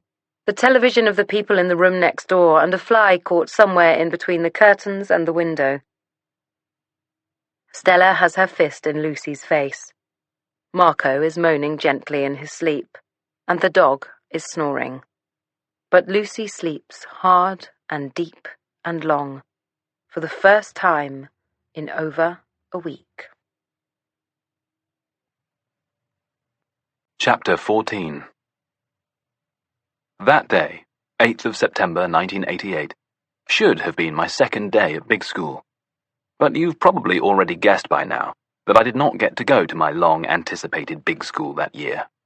The school where I would meet my soulmates, my lifelong friends, my people. At intervals that summer, I would ask my mother, "When are we going to Harrods to buy my uniform?" And she would say, "Let's wait until the end of the holidays, in case you have a growth spurt." And then the end of the holidays approached, and still we had not been to Harrods. Neither had we been to Germany. We usually went for a week or two to stay with my grandmother in her big, airy house in the Black Forest, with its dank, above-ground swimming pool and silken pine needles underfoot. But this summer, we could not afford it, apparently. And if we couldn't afford to fly to Germany, then how on earth, I wondered, were we going to be able to afford school fees? By the beginning of September, my parents were making applications to local state schools and putting our names onto waiting lists. They never specifically said that we had financial problems, but it was obvious that we did. I had a stomachache for days, worrying about being bullied at a rough comprehensive. Oh, such petty, tiny concerns. Such trifling worries. I look back at 11-year-old me, a slightly odd boy of average height, skinny build, my mother's blue eyes, my father's chestnut hair, knees like potatoes wedged onto sticks, a disapproving tightness to my narrow lips, a slightly haughty demeanor. A spoiled boy, convinced that the chapters of his life had already been neatly written out and would follow accordingly. I look back at him, and I want to slap his stupid, supercilious, starry-eyed little face. Justin was crouched in the garden, fingering the plants he'd been growing out there. Apothecarial herbs, the planting of, growing of, and use of, he explained to me in his almost comatose drawl. The big pharmaceutical companies are out to corrupt the planet. In 20 years' time, we'll be a nation of prescription drug addicts, and the NHS will be on its knees trying to pay for a sick nation's candy. I want to turn back the clock and use what the soil provides to treat everyday ailments. You don't need 8 different types of chemical to cure a headache. Your mother says she wants to stop using pills and start using my tinctures. I gazed at him. We were a family of pill takers. Pills for hay fever, pills for colds, pills for tummy aches and headaches and growing pains and hangovers. My mum even had some pills for what she called her sad feelings. My dad had pills for his heart, and pills to stop his hair falling out, pills everywhere. And now we were, apparently, to grow herbs and make our own medicine. It beggared belief. My father had had a small stroke during the summer holidays. It left him with a limp and a slight slur, and no longer himself in some kind of barely definable way. To see him diminished in this way made me feel strangely unprotected, as though there was now a small but significant gap in the family's defences. His physician, a dry-as-they-come man of indeterminate age called Dr. Broughton, who lived and ran his practice in a 6-story house around the corner, came to visit after my father got back from an overnight stay in hospital. He and my father smoked cigars in the garden and talked about his prognosis. "I'd say, Henry, that what you need are the services of a really good rehabilitation physiotherapist. Unfortunately, all the rehabilitation physiotherapists I know are bloody awful." They laughed, and my father said, "I'm not sure anymore. I'm not sure about anything. But I'd happily try it. Try anything, really, just to get myself back to myself." Birdie was tending Justin's herb garden. It was hot, and she was wearing a muslin top through which her nipples were plainly visible. She took off a floppy canvas hat and stood in front of my father and his doctor. "I know someone," she said, her hands on her hips. "I know someone amazing. He's a miracle worker. He uses energy. He can move chi around people's bodies. He's cured people I know of bad backs, of migraines. I'll get him to come and visit."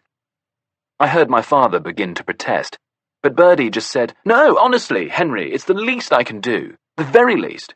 I'll call him right now. His name's David. David Thompson." I was in the kitchen with my mother, watching her make cheese scones when the doorbell chimed that morning. My mother wiped her hands on her apron, nervously adjusted the ends of her permed and scrunch-tied bob, and said, "Ah, that must be the Thompsons." "Who?" I asked, not remembering Birdie's recommendation of the week before. "Are the Thompsons?" "Friends," she said brightly, "of Birdie and Justin. The husband is a physiotherapist. He's going to work with your father, try to get him back into shape. And the mother is a trained teacher. She's going to homeschool you both just for a short while. Isn't that good?" I had no chance to ask my mother to expand on this rapidly introduced and rather shocking development before she'd pulled open the door.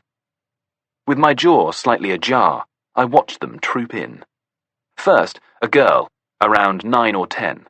Black hair cut into a bob, cut-off dungarees, scratched-up knees, a blob of chocolate swept across her cheek, a faint air of pent-up energy. Her name, apparently, was Clemency. And then a boy. My age, maybe older. Blonde, tall, dark feathered lashes that swept the edges of steel-cut cheekbones. Hands in the pockets of smart blue shorts. A fringe flicked out of his eyes effortlessly, and with more than a little attitude. His name was Phineas. Finn, we were told, for short. Their mother followed next. Big-boned, pale, flat-chested, with long blonde hair and a slightly nervous demeanour. This, I was to discover, was Sally Thompson. And behind them all, tall, broad-shouldered, slim, tanned, with short black hair, intense blue eyes, and a full mouth, was the father, David Thompson. He gripped my hand hard inside his and cupped it with the other. "Good to meet you, young man," he said, in a low, smooth voice. Then he let my hand go and held his arms aloft. He smiled at each of us in turn and said, "Good to meet you all." David insisted on taking us all out for dinner that night. It was a Thursday, still warm around the edges. I spent quite some time that night finessing my appearance. Not merely in the way I usually did of ensuring my clothes were clean and my parting sharp and my cuffs straight, but more foppishly.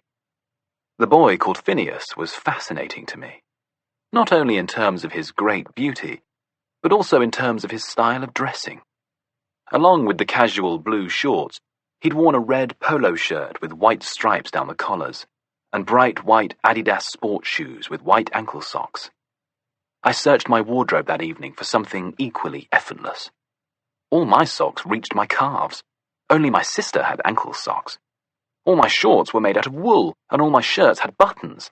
I even considered my old PE kit for a moment, but quickly dismissed the idea when I realized it was still bunched up in my PE bag from my very last PE lesson. Eventually, I settled on a plain blue t-shirt and jeans with my plimsolls. I tried to make the lick of hair that grew from my hairline fall upon my brow as Phineas's did, but it stubbornly refused to move out of place. I stared at myself for a full 20 seconds before I left the room, hating the awfulness of my stupid face, the plainness of my t-shirt, the sad cut of my John Lewis for boys jeans. I made a strangulated noise under my breath, kicked the wall, and then headed downstairs. Finn was there, in the hallway, sitting on one of the 2 huge wooden chairs that sat either side of the staircase. He was reading a book. I stared at him through the balustrade for a moment before making my entrance. He really was the most beautiful thing I had ever seen in my life. I felt my cheeks flush red as I took in the lines of him. The delicate outline of a mouth that looked like it had been molded out of the softest, reddest clay, as if a fingertip would leave an imprint in it. His skin was like chamois, pulled across cheekbones that looked as though they might tear through it. He even had the thrilling suggestion of a moustache.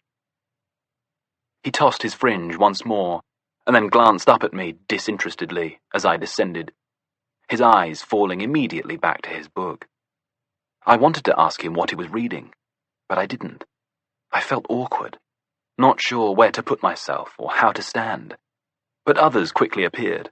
First my mother and father, then the girl called Clemency who was with my sister, the two of them already chatting easily with each other. Then Sally, then Justin and Birdie, and then finally, and virtually encased in a circle of light at the top of the staircase, David Thompson. What can I tell you about David Thompson from my perspective then as a young boy? Well, I can tell you that he was very handsome. Not in the soft, almost feminine way that his son was handsome, but in a more traditional way.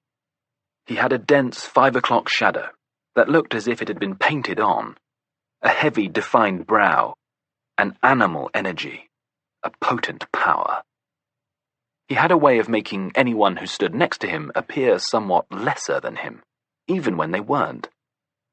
I can tell you that he appalled me, and fascinated me in equal measure. And I can tell you that my mother acted strangely in his presence. Not flirtatiously, but, if anything, more guardedly, as though she didn't trust herself around him.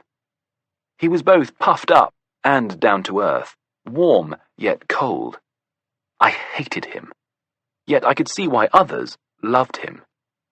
But all that was yet to come. First of all was that very first dinner, on that very first night, when everyone was showing their very best selves. We sat squashed around a long table in the Chelsea kitchen, which was really only meant for 8. The children had all been put at one end, which meant I found myself elbow to elbow with Phineas. I was so electrified by my proximity to him, my nerve endings so raw, my body so primed and aching for something that I was too young to even begin to understand, that I had no choice but to turn my back to him. I glanced down the length of the table towards my father, who sat at the head. At the sight of him, I felt something inside me plummeting, like an untethered lift hurtling down a shaft. I didn't quite understand what I was feeling, but I can tell you now that what I had experienced was a terrifying moment of prescience. I had seen my father suddenly rendered short in the company of David Thompson, who was unusually tall, and I had seen that his hold on the head of the table, once so unquestionable and defined, was flimsy. Even without the damage that the stroke had caused, everyone at the table was cleverer than him, even me. He was dressed wrong, in his too-tight jacket, the flourish of a dark pink handkerchief in his breast pocket that clashed with the rust of his hair. I saw him shuffle in his seat. I saw the conversation dash across the top of his head like clouds on a windy day. I saw him stare at the menu for longer than was necessary. I saw David Thompson lean across the table towards my mother to emphasize a point, and then lean back again to observe my mother's response. I saw all this. And I knew already on some subliminal but incredibly uncomfortable level that a power struggle had started under my very nose, and that even then, at moment 0, my father was already losing. Chapter 15. On Monday morning, Libby gets into work 20 minutes late. Dido looks up at her in surprise. Libby is never late for work. "I was about to call you," she says. "Is everything okay?" Libby nods, takes her phone out of her bag, then her lip balm and her cardigan, tucks the bag under her desk, unties her hair, ties it up again, pulls out her chair and sits down, heavily. "Sorry," she says eventually. "I didn't sleep last night." "I was going to say," says Dido, "you look awful." "The heat?" She nods. But it wasn't the heat. It was the insides of her head. "Well, let me get you a nice strong coffee." Normally, Libby would say, No, I can get my own coffee." But today, her legs are so heavy, her head so woolly, she nods and says thank you. She watches Dido as she makes her coffee, feeling reassured by the sheen of her dyed black hair, the way she stands with one hand in the pocket of her black tunic dress, her tiny feet planted wide apart in chunky, dark green velvet trainers. "There," says Dido, resting the cup on Libby's table. "Hope that does the trick." Libby has known Dido for 5 years. She knows all sorts of things about her. She knows that her mother was a famous poet, her father was a famous newspaper editor, that she grew up in one of the most illustrious houses in St. Albans and was taught at home by a governess. She knows her younger brother died when he was 20 and that she hasn't had sex for 11 years. She knows that she lives in a tiny cottage on the edge of her parents' estate and that she still has the horse she rode as a teenager and that horse is called Spangles. She knows that the illustrious house has been left in Dido parents' will not to her, but to the National Trust, and that she is fine about that. She knows that Dido likes PG Tips, Benedict Cumberbatch, horses, Giangua, coconut water, Doctor Who, expensive mattress toppers, Joe Malone orange blossom, stir-fries, Nando's, and facials. But she has never been to Dido's house or met Dido's family or friends. She has never seen Dido outside of work hours, apart from at the annual Christmas party at the posh hotel up the road and the occasional leaving drinks. She doesn't actually know who Dido is. But she looks at Dido now, and it is suddenly blindingly obvious to her that Dido is exactly the person she needs right now.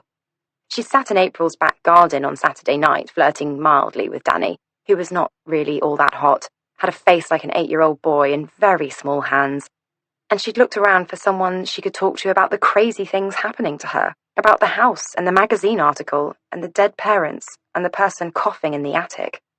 But all she'd seen was people like her, normal people with normal lives, people who still lived at home with their parents or in tiny flats with partners and friends, people with unpaid-off student loans, unexceptional jobs, unexceptional dreams, fake tans, handbag dogs, white teeth, clean hair. She'd felt caught between two painfully disparate places and had left before 11, come home to her laptop and back to the internet's take on what had happened to Serenity Lamb. But this had raised more questions than it had answered, and she'd finally slammed down the lid on her laptop at 2 a.m. and gone to bed where her sleep had been disturbed, her dreams filled with strange leitmotifs and encounters. "I need some advice," she says to Dido now, "about the Chelsea thing." "Oh, yes," says Dido, rubbing the oversized silver disc that hangs from a chain around her neck. "What sort of advice?" "Well, just to talk about it, really, about houses. I thought you'd know about houses." "Well, I know about a house, not houses in general. But sure, yes, why not? Come for supper." "When? Tonight?" "Yes," Libby says. "Yes, please." Dido's cottage is beautiful. It's double-fronted, with leaded windows, tiny pink roses growing across the doorway, and there, outside, her shiny black Fiat Spider with its tan convertible roof. The car complements the cottage, and the cottage complements the car, and Libby can't help herself from taking her phone from her bag and photographing it for her Instagram page. Dido greets her at the door in wide floral trousers and a black vest top. Her hair is held from her face by large red sunglasses, and she is barefoot. Libby has only ever seen her in clumpy work shoes, so it's a surprise to see 2 small, white, perfectly pedicured feet with rose-pink nails. "This is so lovely," she says, stepping through the small door into a white hallway with a terracotta-tiled floor. "Just beautiful." Dido's house is full of what Libby assumes must be heirlooms and inheritances. Nothing here from TK Maxx. The walls are hung with bright, abstract art, and Libby remembers Dido once mentioning that her mother was also an artist. Dido takes them through French doors at the back of the cottage, and they sit in her perfect little country garden, on old-fashioned Lloyd-loom rattan chairs, upholstered with floral cushions. It occurs to Libby as she takes in the back of Dido's beautiful house, maybe Dido doesn't actually need to work, that maybe her job designing posh kitchens is just a nice little hobby. Dido brings out a bowl of quinoa and avocado salad, another bowl of buttered potatoes, a loaf of dark bread, and 2 champagne glasses for the Prosecco that Libby brought with her. "How long have you lived here?" Libby asks. buttering some of the dark bread. Since I was 23, when I moved back from Hong Kong. It was my mother's cottage. She kept it for me. My brother, of course, was set to inherit the house, but then, well, things changed. Libby smiles blankly. The house, the cottage, another world entirely. So sad, she says. Yes, Dido agrees. But the house is a curse. I'm glad it's nothing to do with me. Libby nods. A week ago, she'd have had no notion of big, beautiful houses being curses. Now, she is closer to understanding. So, tell me about your house. Tell me everything. Libby sips her Prosecco, places the glass on the table, and then leans back into her chair. I found an article, she begins, in The Guardian, about the house, about my parents, about me. You? Yes, says Libby, rubbing at the points of her elbows. It's all a bit bizarre. You see, I was adopted as a baby when I was nearly a year old. The house in Chelsea, it belonged to my birth parents, and according to the article, I was born into a cult. The word sounds horrible leaving her mouth. It's a word she's been trying her hardest to avoid using, to avoid even thinking about. It's so at odds with the pathetic fantasy she'd spent her life wallowing in. She sees Dido bristle slightly with excitement. What? A cult. According to this article, there was a sort of cult in the house in Chelsea. Lots of people lived there. They were all living Spartanly, sleeping on the floor, wearing robes that they made themselves. Yet, she reaches into her bag and pulls out the printout of the article. Look, this was my mum and dad, 6 years before I was born, at a charity ball. I mean, look at them. Dido takes the article from her hands and looks. Gosh, she says, very glamorous. I know. My mother was a socialite. She ran a fashion PR company. She was once engaged to an Austrian prince. She's just stunning. Seeing her mother's face had been extraordinary. There was something reminiscent of Priscilla Presley about the dyed black hair and piercing blue eyes. Her mother had lived up to every one of her childhood fantasies, right down to the job in PR.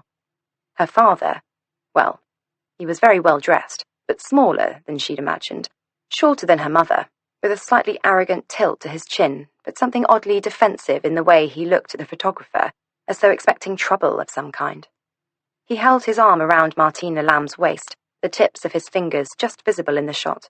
She gripped a silk shawl around her shoulders with ringed fingers, and the edges of her hip bone made indents in the fabric of her evening dress. It was, according to the article, the last photo taken of the socialite couple before they disappeared from view, only to be found dead on their kitchen floor 7 years later. I had a brother and sister, she says, feeling the fresh shock propelling the words from her mouth too fast, leaving no gaps between them. Dido glances up at her. Wow, she says. What happened to them? No one knows. The solicitor seems to think they might be dead. And there it is, the heaviest of all the extremely heavy facts that have been weighing her down for days. It lands between them, heavy as a thrown hammer. God, says Dido. How can that be? She shrugs. The police came after a call from a neighbour. They found my parents and some other man dead in the kitchen. They'd committed suicide, some kind of pact. And there was me, 10 months old, healthy and well in a cot upstairs, but no sign of my brother and sister. Dido falls back into her chair, her mouth agape. She says nothing for a moment. Okay. She sits forward and clamps her temples with the heels of her hands. So, there was a cult. And your parents carried out a suicide pact with some random man. Libby nods.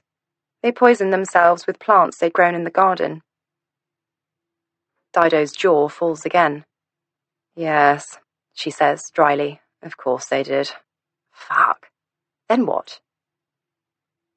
There'd been other people living in the house, possibly another family with children.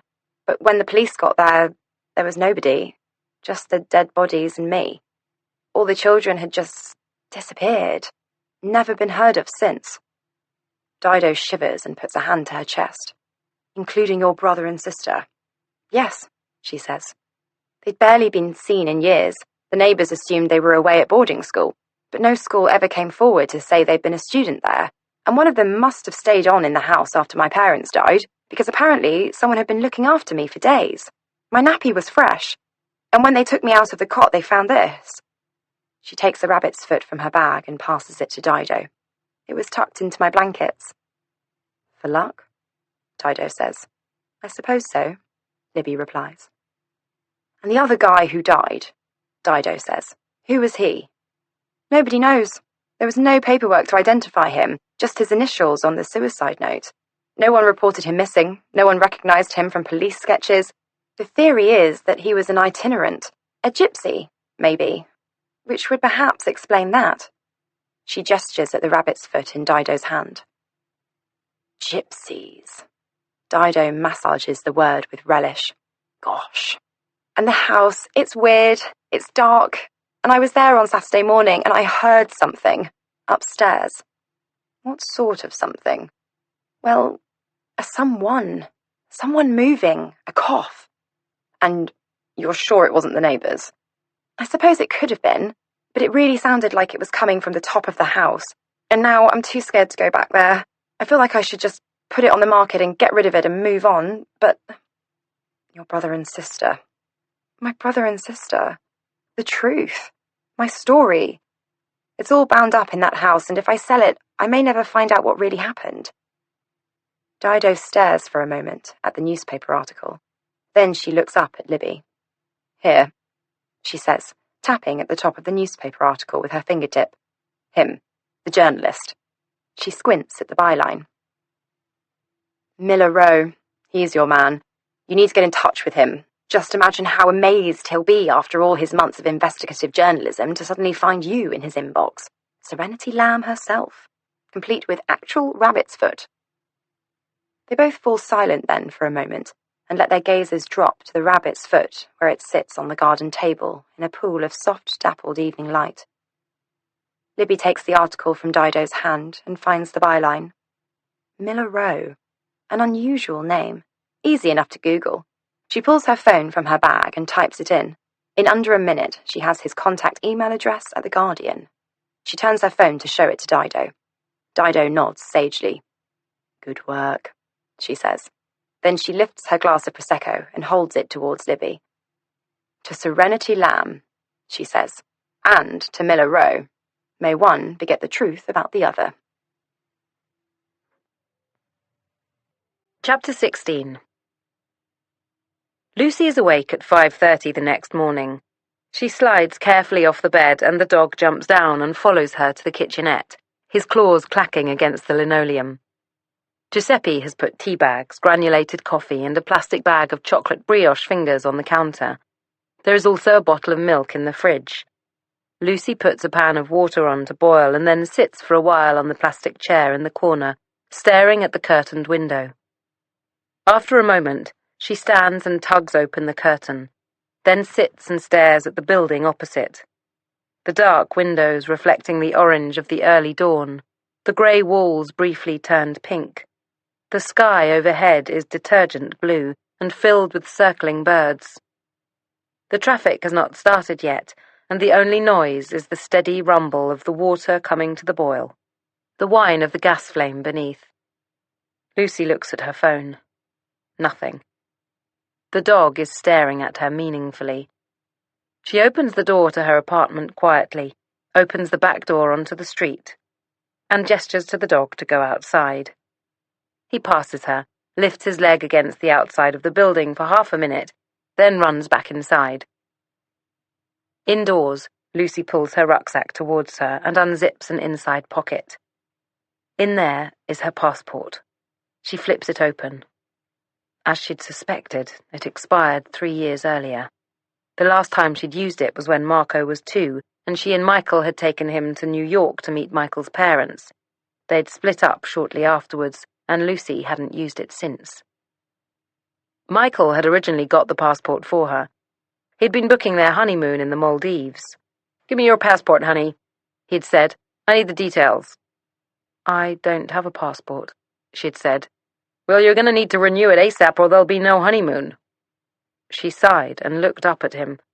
"Look," she'd said, "I don't have a passport, full stop. I've never had a passport." He'd stopped then and gazed at her for a moment, the machinations of his mind visible in the space between his top and bottom lips. But I came to France as a passenger in a car when I was much younger. No one asked to see my passport. Whose car? I don't know, just a car. So, like, a stranger's car? Not quite, no. But what was the plan? If they'd asked you for a passport, what would you have done? I don't know. So, how have you been living? I mean, well, like you found me, she'd replied tersely, playing a fiddle for cents, paying by the night for lodgings. Since you were a child? Since I was a child. She'd trusted him then, the tall, genial American with the winning smile. Back then, he'd been her hero, the man who'd come to watch her play every single night for almost a month, who'd told her she was the most beautiful fiddler he'd ever seen, who'd brought her to his elegant rose-pink house and handed her soft towels to dry herself with after half an hour in a shower cubicle tiled with gold mosaic, who'd combed out the wet strands of her hair and made her shudder when his fingertips brushed against her bare shoulders, who'd handed her grimy clothes to his maid to be washed and pressed and returned to her in an origami fan upon the counterpane of her bed in the guest suite. Back then, he'd been nothing but soft touches and awe and gentleness.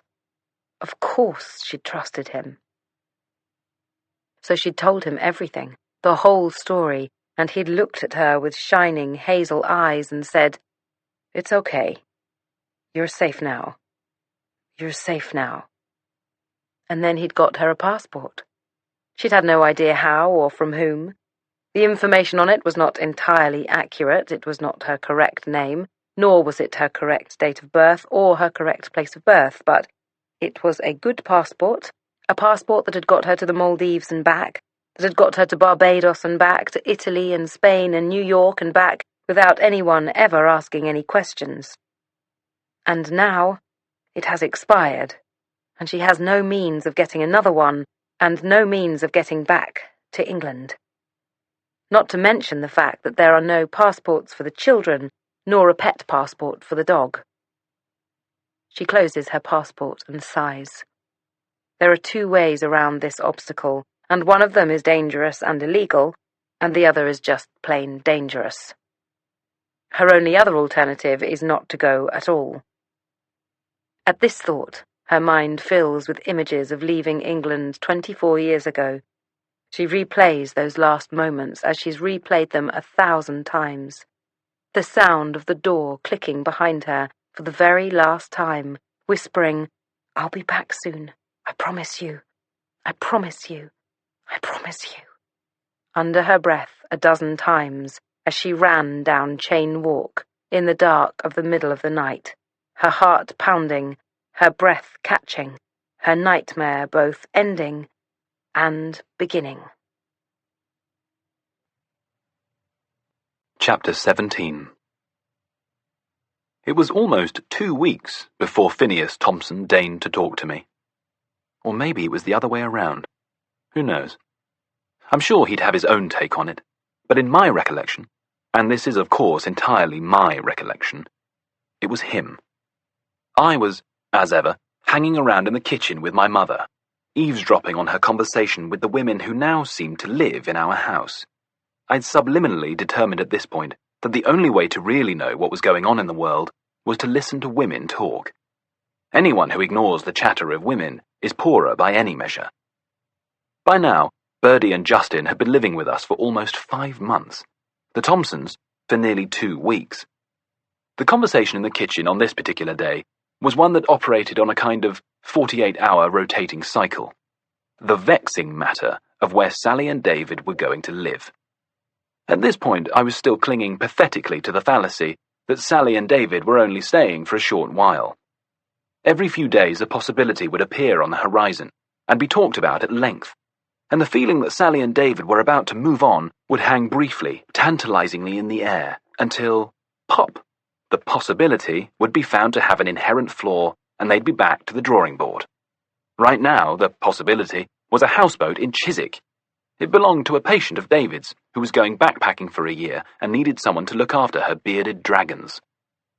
"Only one bedroom, though," Sally was saying to my mother and Birdie, "and a tiny bedroom at that. Obviously, David and I could sleep on the berths in the living room, but it's a bit cramped because of the vivariums." "Gosh," said Birdie, picking at the dry skin around her nails, the flakes landing on the cat's back. "How many are there? Vivariums? Whatever, yes. No idea. 6 or so. We might have to find a way to pile them up." "But what about the children?" my mother asked. "Will they want to share? Especially a double bed. I mean, Finn's going to be a teenager." "Oh God, it would only be short term, and just until we find somewhere permanent." I glanced up. This was the point where the plan usually fell apart, the moment it became clear that it was in fact a stupid plan. Sally would say stoically, "Oh well, it's not permanent," and my mother would say, "Well, that's ridiculous. We have so much space here. Don't feel you have to rush into anything." And Sally's body language would soften, and she'd smile and touch my mother's arm and say, "I don't want to stretch your hospitality." And my beautiful mother would say, in her beautiful German accent, "Nonsense, Sally, nonsense. Just take your time. Something will come up, something perfect." And so it came to pass, that afternoon in late September. The houseboat plan was mooted and dispatched within a cool, possibly record-breaking, 8 minutes. I was torn, it must be said, by the presence of the Thompsons. On the one hand, they were cluttering up my house, not with objects per se, but just with themselves, their human forms, their sounds, their smells, their otherness. My sister and Clemency had come together like an unholy union of loud and louder. They careered about the house from morning to bedtime, ensconced in strange games of make-believe that all seemed to involve making as much noise as possible. Not only that, but Birdie was teaching them both to play the fiddle, which was utterly excruciating. Then, of course, there was David Thompson, whose charismatic presence seemed to permeate every stratum of our house. As well as his bedroom upstairs, he had also somehow commandeered our front room, which housed my father's bar as a sort of exercise room, while I had once observed him through a crack in the door, attempting to raise his entire body from the floor using just his fingertips. And at the other end of everything was Finn.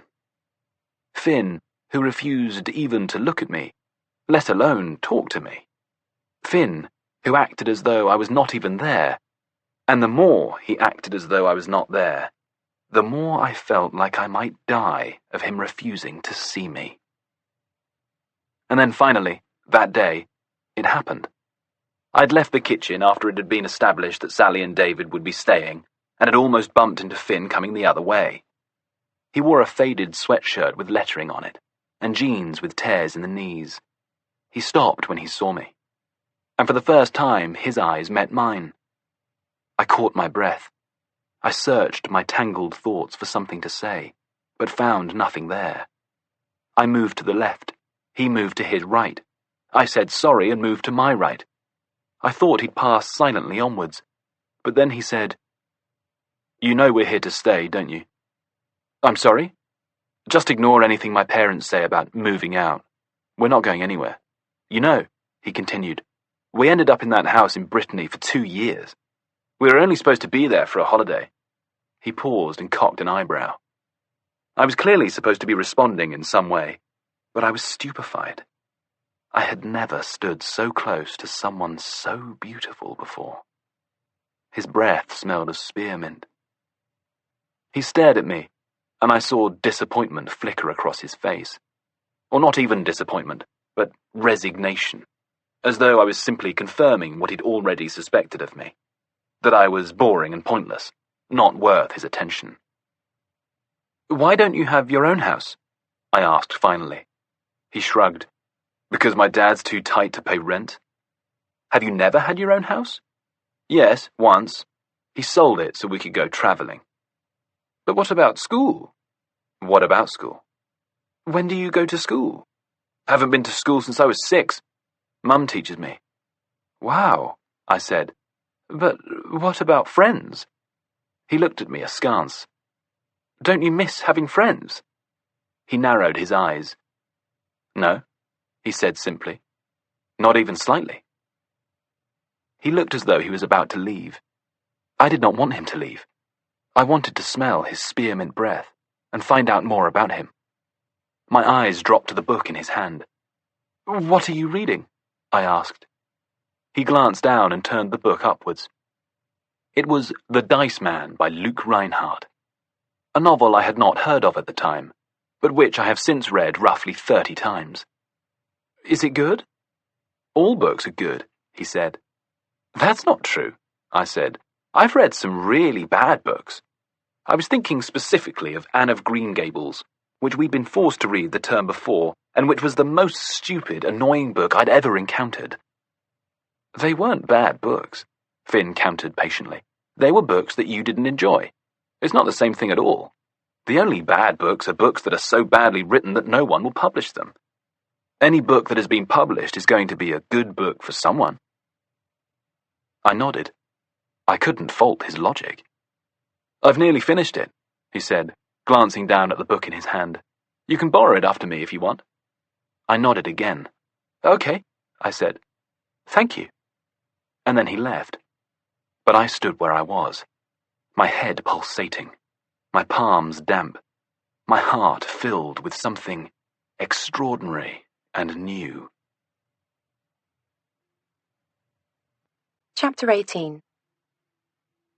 Miller Rose stands as Libby approaches him. She recognises him from his photo on the internet, although he has grown a beard since he had his byline photo taken, and also gained some weight. He is halfway through a very messy sandwich and has a speck of yellow sauce in his beard. He wipes his fingers on a napkin before he takes Libby's hand to shake and says, Libby, wow, so good to meet you, so good to meet you. He has a London accent and dark blue eyes. His hand around hers is huge. Here, sit down. What can I get you? The sandwiches are amazing. She glances down at his car crash sandwich and says, I only just had breakfast. Coffee? Tea? A cappuccino would be nice, thank you. She watches him at the counter of the trendy cafe on West End Lane, where he'd suggested they meet as a midway point between St Albans and South Norwood. He's wearing low-slung jeans and a faded t-shirt, a green cotton jacket and walking boots. He has a big belly and a large head of thick, dark brown hair. He's slightly overwhelming to look at, ursine, but not unappealing. He brings back her cappuccino and places it in front of her.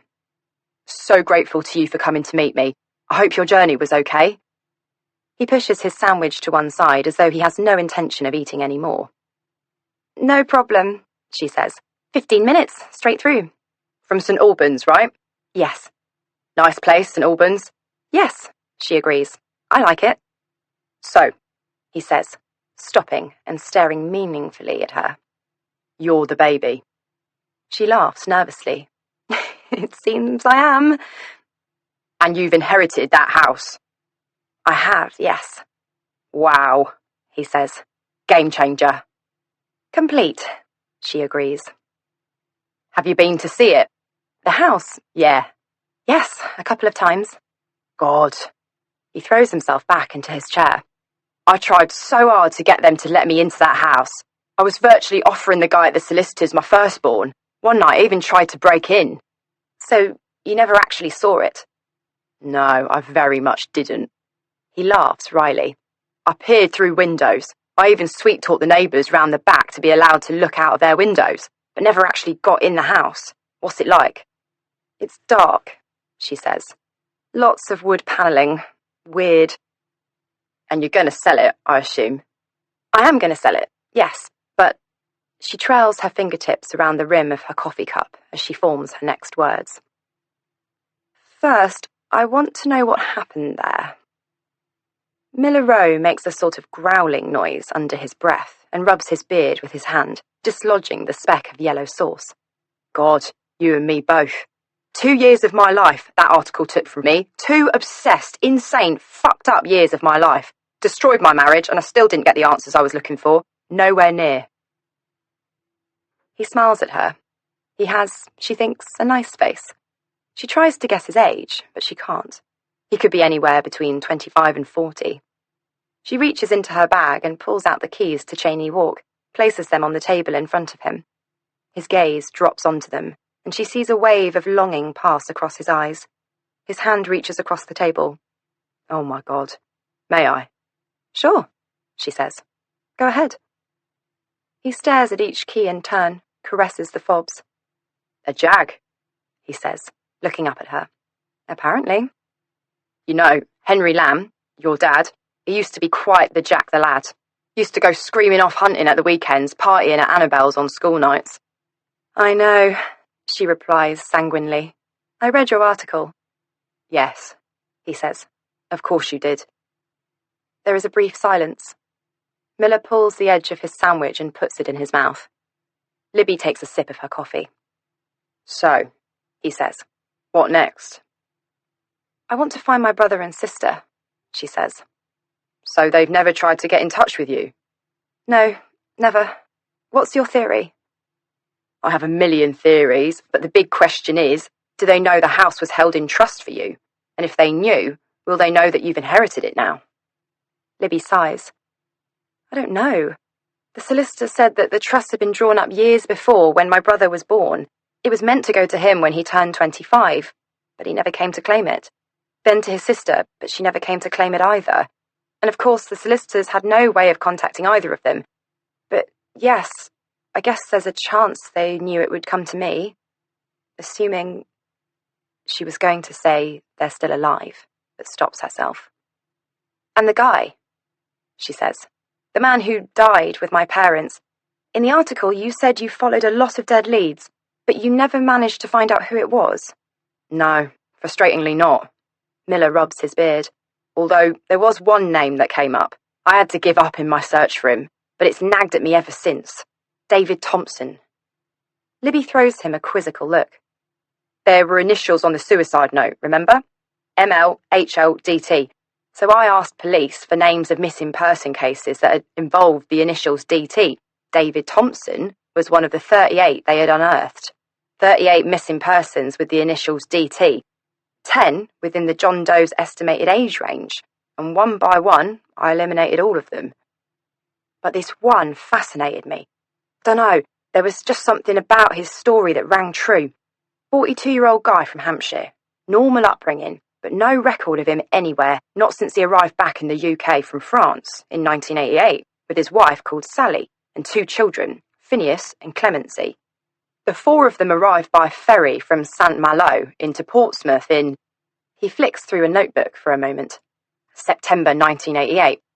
And then there is literally no trace of any of them from that point onwards. No doctor's records, no tax, no school registers, no hospital visits, nothing.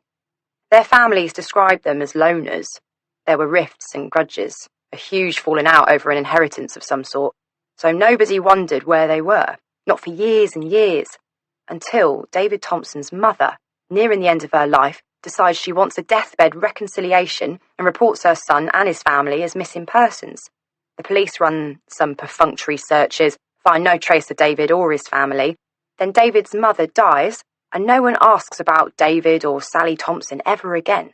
Until me, 3 years ago." Miller sighs. "I tried so hard to track them down. Phineas, Clemency, unusual names. They were out there, they'd have been easy enough to find, but nothing, not a trace. And I needed to file the article, I needed to get paid, I had to give up." He shakes his head. "Can you see now? Can you see why it took 2 years, why it nearly killed me? Why my wife left me? I was literally a research zombie. It was all I talked about, all I thought about." He sighs and runs his fingers across the bunch of keys. "But yes, let's do it. Let's find out what happened to all those people. Let's find out what happened to you." He holds his hand out to hers to shake. "Are we on, Serenity Lamb?" "Yes," says Libby, putting her hand in his. "We're on." Libby goes straight to the showroom from her breakfast with Miller Rowe. It's only 9:30, and Dido barely registers her lateness. When she does a double take and says in an urgent whisper, "God, the journalist, how did it go?" "Amazing," Libby replies. Going to meet at the house this evening. Start our investigation. Just you, says Dido, her nose wrinkling slightly. And him? Yes. Are you sure that's a good idea? What? Why? I don't know. Maybe he's not what he seems.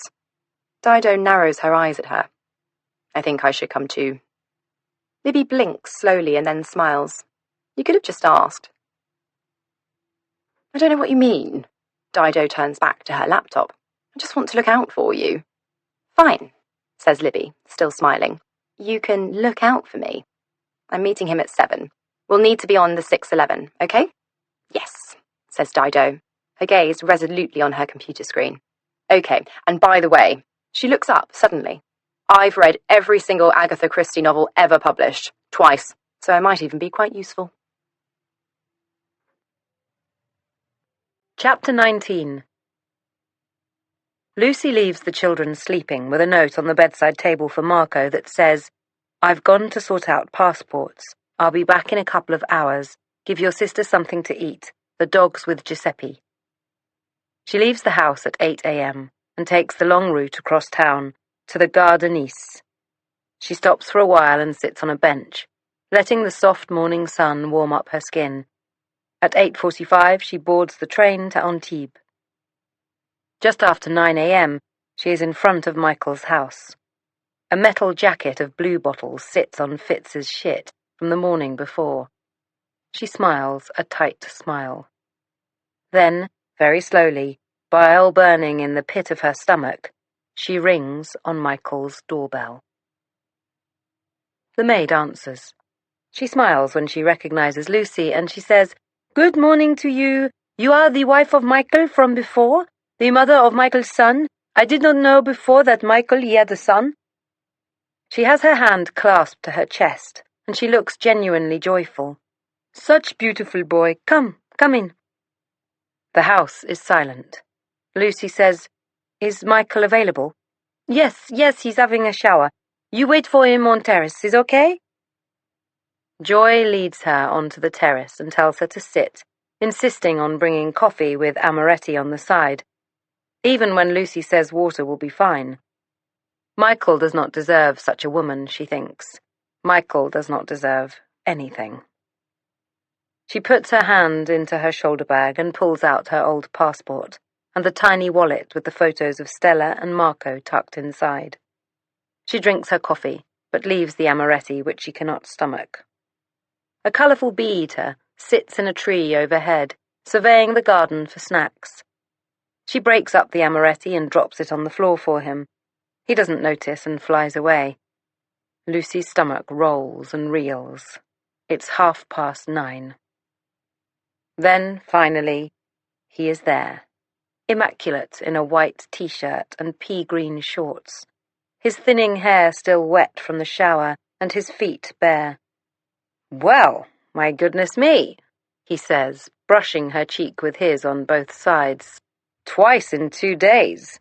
It must be my birthday. No kids?" "No, I left them sleeping. We had a very late night." "Next time." He hits her with his big golden smile, sits and crosses his legs. "So, to what do I owe the pleasure?" "Well," she lays her fingertips on top of her passport and his eyes fall to it. "I need to go home," she says. "My friend is ill, maybe dying. I want to see her before she, in case, you know." A tear falls from her left eye and lands wonderfully on top of her passport. She wipes it away. She hadn't planned to cry, but it had happened anyway. "Oh, honey." Michael puts his hand over hers. She smiles tightly and tries to look grateful for the gesture. "That's terrible. What is it? Is it cancer?" She nods. "Ovarian." She takes her hand from under his and brings it to her mouth to stifle a small sob. "I want to go next week," she says, "but my passport, it's expired and I don't even have any for the children. And I'm so sorry to ask you, and you were so generous yesterday with the money for my fiddle, and I really wouldn't ask if I had any other options, but do you still know the people, the ones who got me this passport?" She runs a finger under her eyes and then looks up at him pathetically, but hopefully still alluringly. Well, gosh, not really, no, but look, I'll try. He pulls the passport towards him. Leave it with me. Here, I brought photos, and God, I know this might sound nuts, but I need one for the dog. He's overdue some vaccination, so I can't go the traditional route, and God knows how long it would take anyway. You're taking the dog? To see a dying friend? I don't really have any choice. Well, I could have him. She tries not to look too appalled at the thought of her precious dog living here with this monster. But what would you do with a dog? Gosh, I don't know. Play with it, walk it, feed it. There's more to it than that. You have to get up every morning and take them to the toilet, and you have to pick up their shit. Michael rolls his eyes and says, Joy loves dogs. She'd love having him around, and so would I. Of course, thinks Lucy, Michael has people to pick up dog shit. Well, she says, I'd rather take him with me. The children are attached to him, and so am I. I'll see what I can do, he says. I think dog passports are pushing the remit just a tad, but I'll try. God, she says, eyes wide with feigned gratitude. Thank you so much, Michael. I can't tell you how relieved I am. I literally just got the message about my friend last night, and I couldn't sleep all night for worrying about how I was going to get to her. Thank you. Well, I haven't done it yet. I know, she says. I know you haven't, but still, I'm so grateful. She sees his face turn from genial to creepy. Really, really grateful? She forces a smile. She knows where this is going. She was prepared for it. Really, really, really grateful, she says. Ah. He leans back into his chair and smiles. I like the sound of that. She returns his smile and runs her hand down her hair. His eyes reach to the shuttered windows overhead, towards the master bedroom suite, location of multiple marital rapes. Then they return to her, and she stifles a shudder. Maybe next time, she says. He cocks an eyebrow and slings one arm across the back of the chair to his right. Are you incentivizing me? Possibly, she says. I like your style. She smiles, and then she sits straight and picks up the straps of her handbag. But right now, she says, I need to get back to my sleeping children. They both get to their feet. When do you think, she says hesitantly.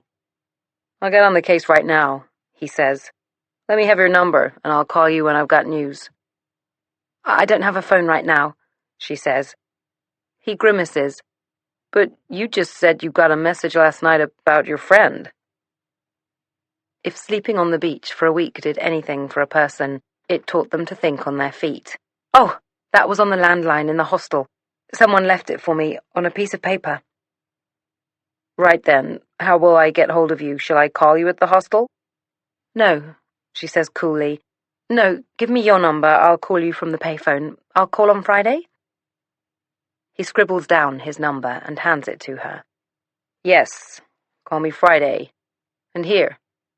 He puts his hand into his pocket and pulls out a folded wad of notes. He pulls off a few 20s and passes them to her. Get yourself a phone, for the love of God. She takes the 20s and says thank you. She has nothing left to lose now. She's just signed her soul away for a passport. Chapter 20. Months and months passed. Phineas turned 13 and grew an Adam's apple and a small blonde moustache. I grew an inch and finally got my hair long enough to flop. My sister and Clemency became more and more insanely bonded, sharing a secret language and spending hours in a den made of bedsheets and upturned chairs in the empty bedroom on the attic floor. Birdie's band released a terrible single which got to number 48 in the charts. She left the band in a huff. Nobody in the music press appeared to notice or care, and she began to teach fiddle professionally in the music room. Meanwhile, Justin turned my father's garden into a commercial enterprise. selling his herbal remedies through classified adverts in the backs of newspapers. Sally taught us all, for 4 hours every day, around the kitchen table, and David ran 3 weekly classes for his alternative therapies in a church hall in World's End, and came home with pockets full of cash. Finn had been absolutely correct in his prediction all those months earlier. The Thompsons were going nowhere. I can look back at those years in the house on Cheney Walk with the Thompsons and see exactly the tipping points, the pivots upon which fate twisted and turned, upon which the storyline warped so hideously. I remember the dinner at the Chelsea kitchen, and seeing my father already losing a power struggle he was too weak to realize had begun.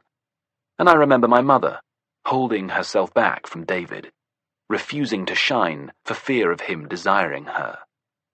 I remember where it started, but I have no idea how we'd got from that night to the point 9 months later, when strangers had taken over every corner of our home, and my parents had let them. My father feigned an interest in the various goings-on. He'd potter around the garden with Justin, pretending to be fascinated by his rows of herbs and plants. He'd pour 2 fingers of whiskey into 2 big tumblers every night at 7 p.m., and sit with David at the kitchen table and have strained conversations about politics and world affairs, his eyes bulging slightly with the effort of sounding as if he had a clue what he was talking about. All my father's opinions were either black or white. Things were either right or wrong, good or bad. There was no nuance to his worldview. It was embarrassing. He'd sit in on our classroom lessons in the kitchen sometimes and look terribly impressed by how clever we all were.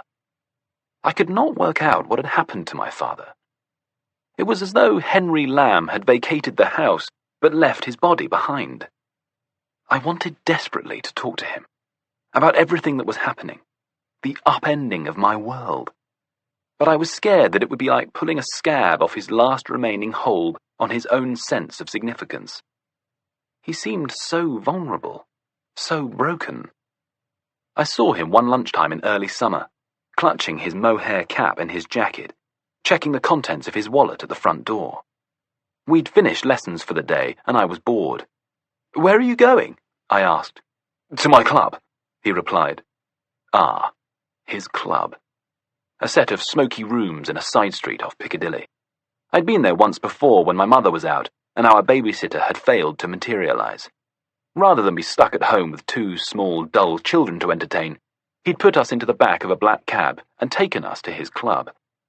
Lucy and I had sat in a corner with lemonades and peanuts, while my father sat smoking cigars and drinking whiskey with men I'd never seen before. I'd been enchanted by it, had wished never to leave, had prayed that our babysitters would fail to turn up for evermore. "Can I come?" He looked at me blankly, as though I'd asked him a hard maths question. "Please. I'll be quiet. I won't talk." He glanced up at the staircase, as though the solution to his conundrum might be about to appear on the landing. "You've finished school?" "Yes." "Fine." He waited while I put on my jacket. Then we walked out onto the street together, and he hailed a taxi. In the club, he found nobody he knew, and while we waited for our drinks to be delivered, he looked at me and said, "So, how are you?" "Confused," I began. "Confused?" "Yes, about how our lives are turning out." I held my breath. This was exactly the sort of impudent approach that would have my father grimacing at me in the past, turning his gaze to my mother and asking her darkly if she thought this sort of behavior was acceptable. Was this the sort of child they were bringing up? But he looked at me with watery blue eyes and said simply, "Yes." His gaze left mine immediately. "Are you confused too?" "No, son, no, I'm not confused. I know exactly what's going on." I couldn't tell if he meant that he knew what was going on and was in control of it, or that he knew what was going on but could do nothing to stop it. "So, what?" I said. "What is it?" Our drinks arrived. A lemonade on a white paper coaster for me, a whiskey and water for my dad. He hadn't answered my question, and I thought maybe he wouldn't. But then he sighed. "Son," he said, "sometimes in life you get to a fork in the road. Your mother and we got to a fork in the road. She wanted to go one way, I wanted to go another. She won." My brow shot up. "You mean Mummy wants all the people in the house? She actually wants them?" "Wants them?" he asked grimly, as though my question was somehow ridiculous, when it clearly wasn't. "Does she want to live with all these people?" "Christ, I don't know. I don't know what your mother wants anymore. And here, take my advice. Never marry a woman. They might look good, but they destroy you." None of this was making any sense at all. What did marrying women, something I had no earthly intention of ever doing, but also something about which I thought there was no other option, if you didn't marry a woman, then who would you marry, have to do with the people upstairs? I stared at him, willing him to say something clear and enlightening. But my father didn't have the emotional intelligence, or indeed, since his stroke, the vocabulary to be clear or enlightening. He pulled a cigar from the pocket of his jacket and spent some time preparing it to be smoked. "Are you not keen on them, then?" he said eventually. "No," I replied. "I'm not. Will they ever go?" "Well, if I had anything to do with it." "But it's your house. Surely you have everything to do with it." I caught my breath, worried I'd pushed him too far. But he just sighed. "You would have thought so, wouldn't you?" His obtuseness was killing me. I wanted to scream. I said, "Can't you just tell them to go? Tell them we want our house back, that we want to go to school again, that we don't want them here anymore." "No," said my father. "No, I can't." "But why?" My voice had risen an octave, and I could see my father recoil. "I told you," he snapped. "It's your mother. She needs them. She needs him." "Him?" I said. "David?" "Yes, David. Apparently he makes her feel better about her pointless existence. Apparently he gives her life meaning." "Now," he growled, opening up a newspaper, "you said you wouldn't talk. How about you stick to your word?" Chapter 21. Miller Rose stands outside the house on Cheney Walk, staring at his phone. He looks even more rumpled than he'd looked that morning in the cafe on West End Lane. He straightens when he sees Libby and Dido approach, and he smiles. "Miller, this is Dido, my colleague." She corrects herself. "My friend. Dido, this is Miller Rowe." They shake hands and then all turn to face the house. Its windows glow golden in the light of the evening sun. "Libby Jones," says Dido. "Good grief! You own an actual mansion." Libby smiles and turns to open the padlock. She feels no sense of ownership as they cluster together in the hallway, looking around themselves. She still expects the solicitor to appear, striding ahead of them authoritatively. "I see what you mean about all the wood," says Miller. "You know, this house used to be full of stuffed animal heads and hunting knives. Apparently there were actual thrones, just here." He indicates the spots on either side of the staircase. "His and hers," he adds wryly. "Who told you about the thrones?" asks Dido. "Old friends of Henry and Martina, who used to come here for raucous dinner parties in the 70s and early 80s, when Henry and Martina were socialites, when their children were tiny. It was all very glamorous, apparently." "So, all those old friends," Dido continues. "Where were they when everything turned dark?" "Oh, God, they weren't proper friends. They were parents of the children's friends at school, transient neighbours, cosmopolitan flotsam and jetsam. Nobody who really cared about them, just people who remembered them." "And their thrones," says Libby. "Yes," Miller smiles, "and their thrones." "And what about extended family?" Dido asks. "Where were they?" "Well, Henry had no family. He was an only child. Both parents were dead. Martina's father was estranged. Her mother remarried and was living in Germany with a second family. Apparently she kept trying to come over and Martina kept putting her off. She even sent one of her sons over in 1992. He came and knocked at the door every day for 5 days, and nobody ever replied. He said he heard noises, saw curtains moving. The phone line rang dead. The mother was racked with guilt that she hadn't tried harder to access her daughter. Never got over it. Can I... He's veering to the left, towards the kitchen. Libby and Dido follow him. So, this is where the children were taught, he says. The drawers were full of paper and textbooks and exercise books. Who taught them? We don't know. It wouldn't have been Henry Lamb. He failed all his O-levels and didn't go into higher education.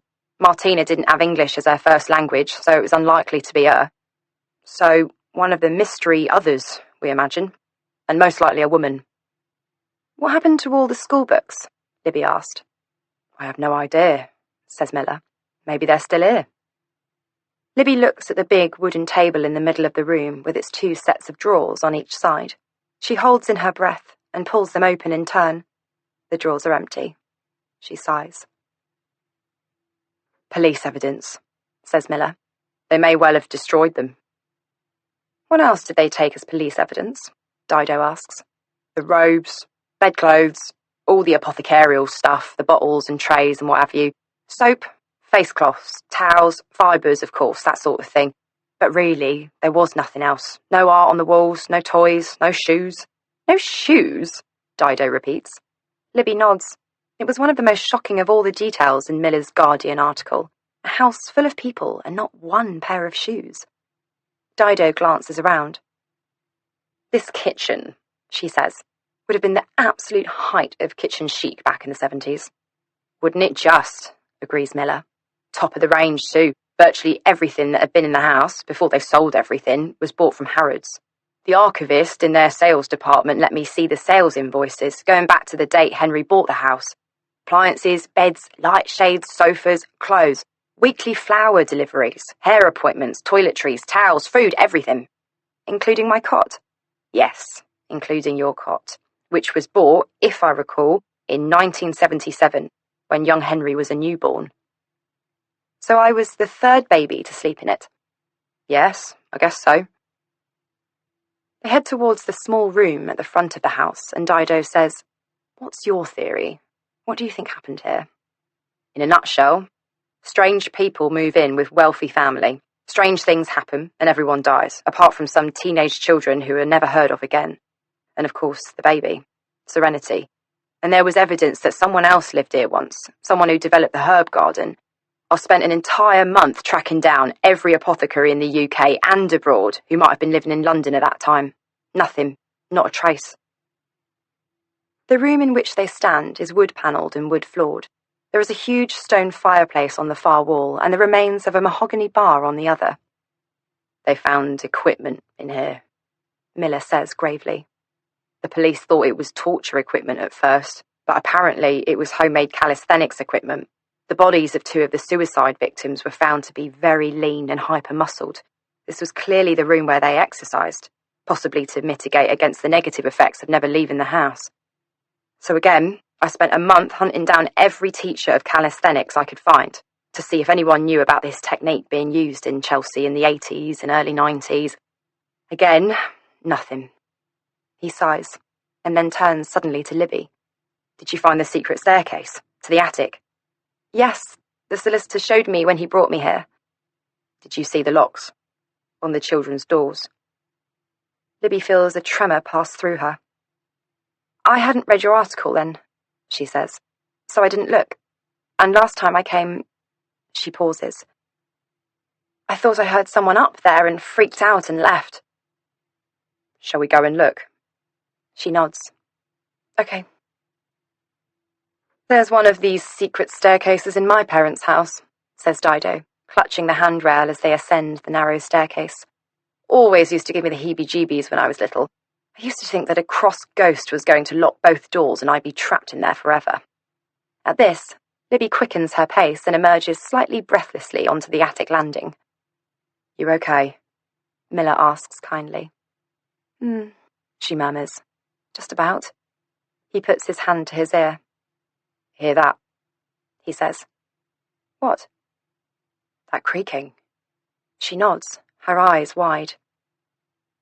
That's what old houses do when they get too hot or too cold. They complain. That's what you heard the other day. The house complaining.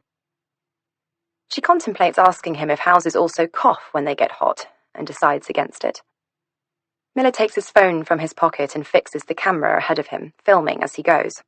God, he says in a loud whisper. This is it. This is it.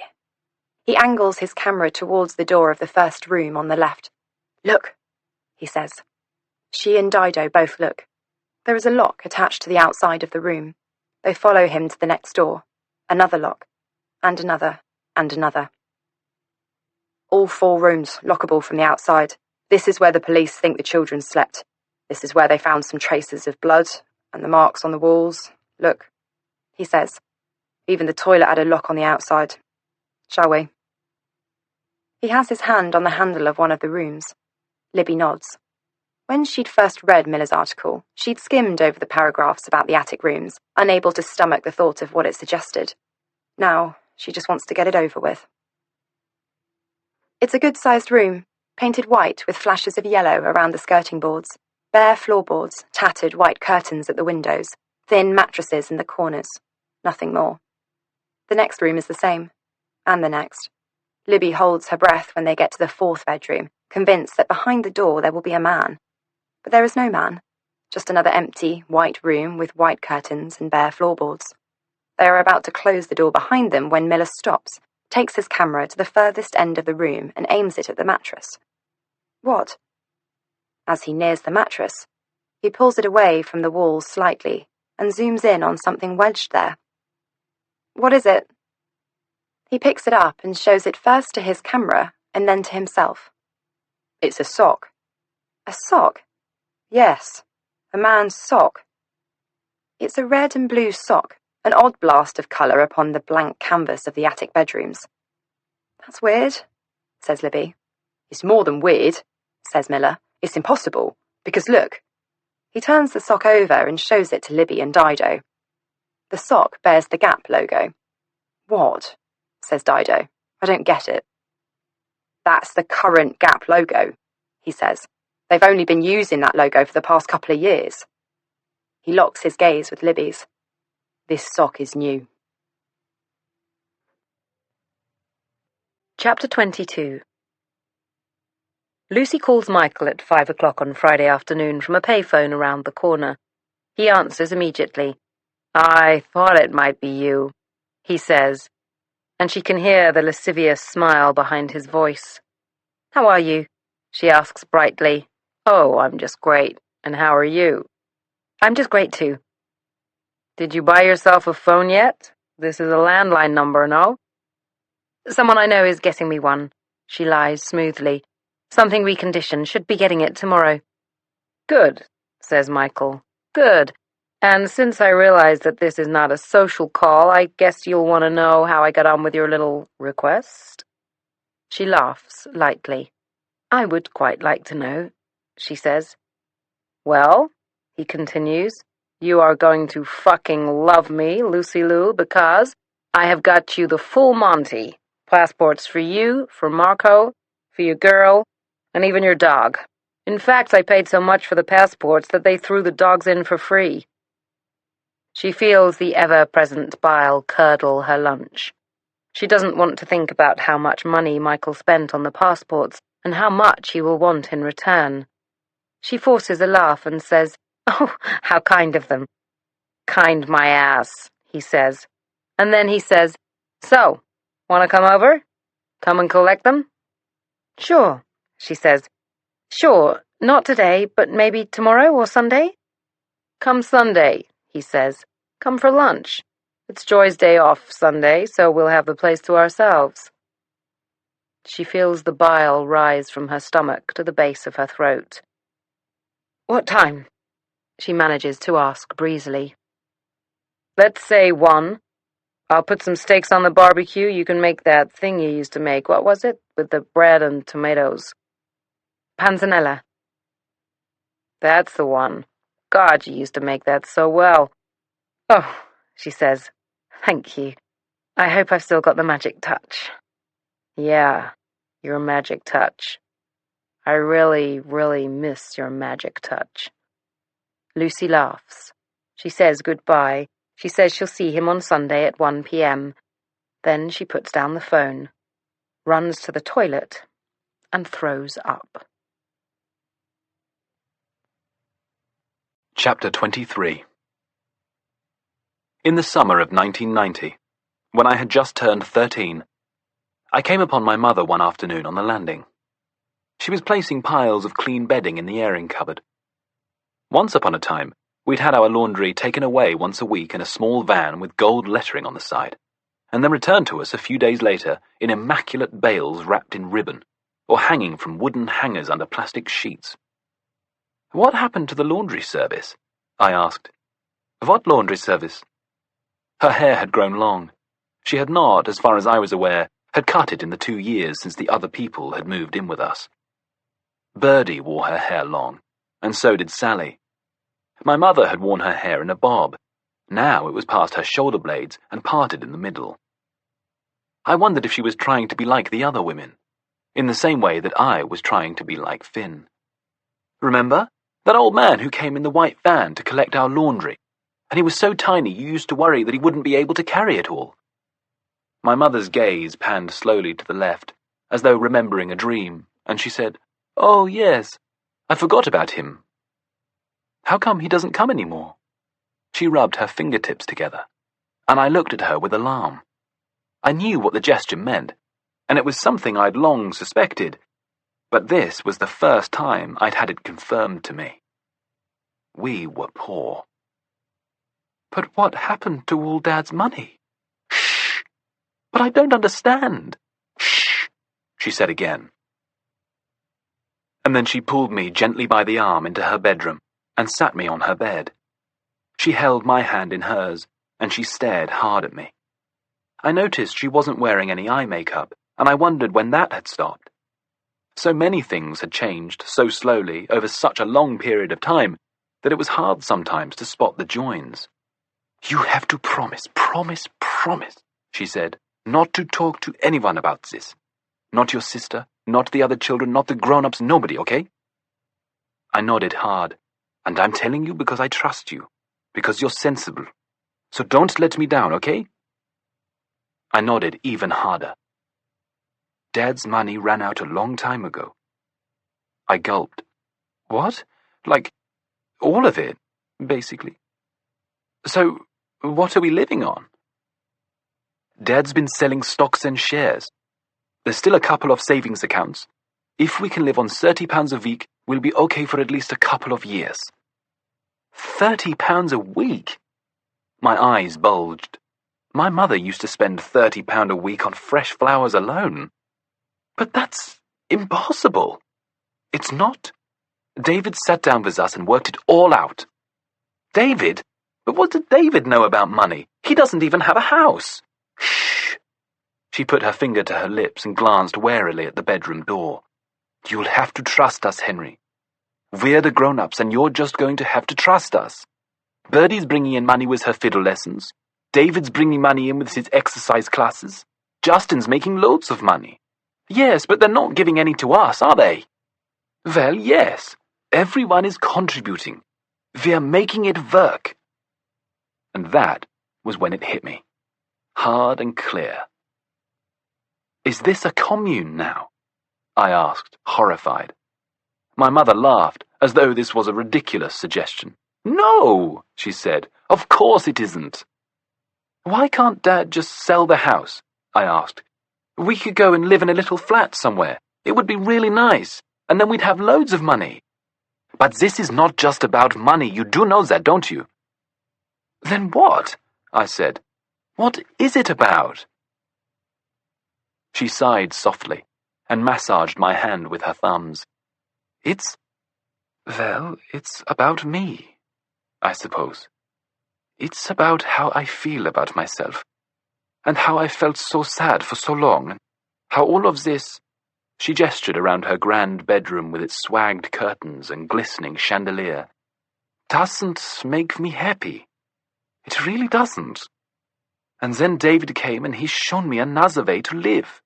A less selfish way. We have too much, Henry. Can you see that? Very, very too much.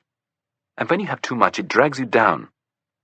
And now the money has virtually gone, it is a good time to change, to think about what we eat and what we use and what we spend and how we fill our days. We have to give to the world, not keep taking from it. You know, David. I heard her voice ring like a spoon against a wine glass when she said his name. He nearly gives all his money to charity. And now, with his guidance, we are going to do the same. To give to needy people is so good for the soul. And the life we lived before, it was wasteful, so wrong, do you see?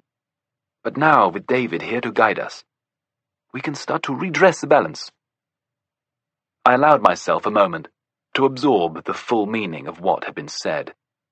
So, they're staying, I said eventually. Forever? Yes, she replied with a small smile. Yes, I hope so. And we're poor. No, not poor, darling. We're unburdened. We're free. Chapter 24. Libby, Miller and Dido search the house from top to bottom, looking for a possible means of entry for the mystery sock man. There is a large glazed door at the back of the house, which opens onto stone stairs down to the garden. It is bolted from the inside, and, it transpires when they try to open it, also locked. Wisteria grows thickly across the cracks between the door and the doorframe, indicating that it has not been opened in many weeks, maybe even years. They push at the dusty sash windows, but they're all locked. They peer into dark corners looking for secret doors, but there are none. They go through all the keys on Libby's bunch, one by one, and finally find the one that unlocks the glazed door. But still, the door doesn't budge. Miller peers downwards through the glass to the outside of the door. It's been padlocked, he says, from the outside. Do you have a small key on that bunch? Libby finds the smallest key that she can and passes it to Miller. How would you feel if I were to take out a pane of glass? Take it out, she says. With what? He shows her his elbow. She winces. Go on then. He uses the tattered chintz curtain to soften the impact. The glass cracks and comes out in two perfect pieces. He puts his arm through the hole and unlocks the padlock with the tiny key. Finally, the door opens, ripping apart the knots of wisteria. Here, says Miller, striding out onto the lawn. This is where the drugs were grown. The drugs that killed Libby's parents? Asked Dido. Yes, Atropa belladonna, or deadly nightshade, in other words. The police found a big bush of the stuff. They walk to the bottom of the garden, shady and cool under the canopy of a tall acacia tree. There is a bench here, curved, to follow the shadow of the tree, and facing the back of the house. Even during the hottest summer that London has known in over 20 years, the bench is damp and mildewed. Libby lays her fingertips gently onto the armrest. She pictures Martina Lamb sitting here on a sunny morning, a mug of tea resting where Libby's fingers lie, watching the birds wheel overhead. She pictures her other hand going to cup her pregnant bump, smiling as she feels her baby kick and roll inside her. And then she pictures her a year later, taking poison with her dinner, then lying down on the kitchen floor and dying for no good reason at all, leaving her baby all alone upstairs. Libby snatches her hand back and turns abruptly to look at the house. From here, they can see the 4 large windows that span the back of the drawing room. They can see another 4 smaller windows above, 2 in each of the back bedrooms, plus a smaller window in the middle that sits at the top of the landing.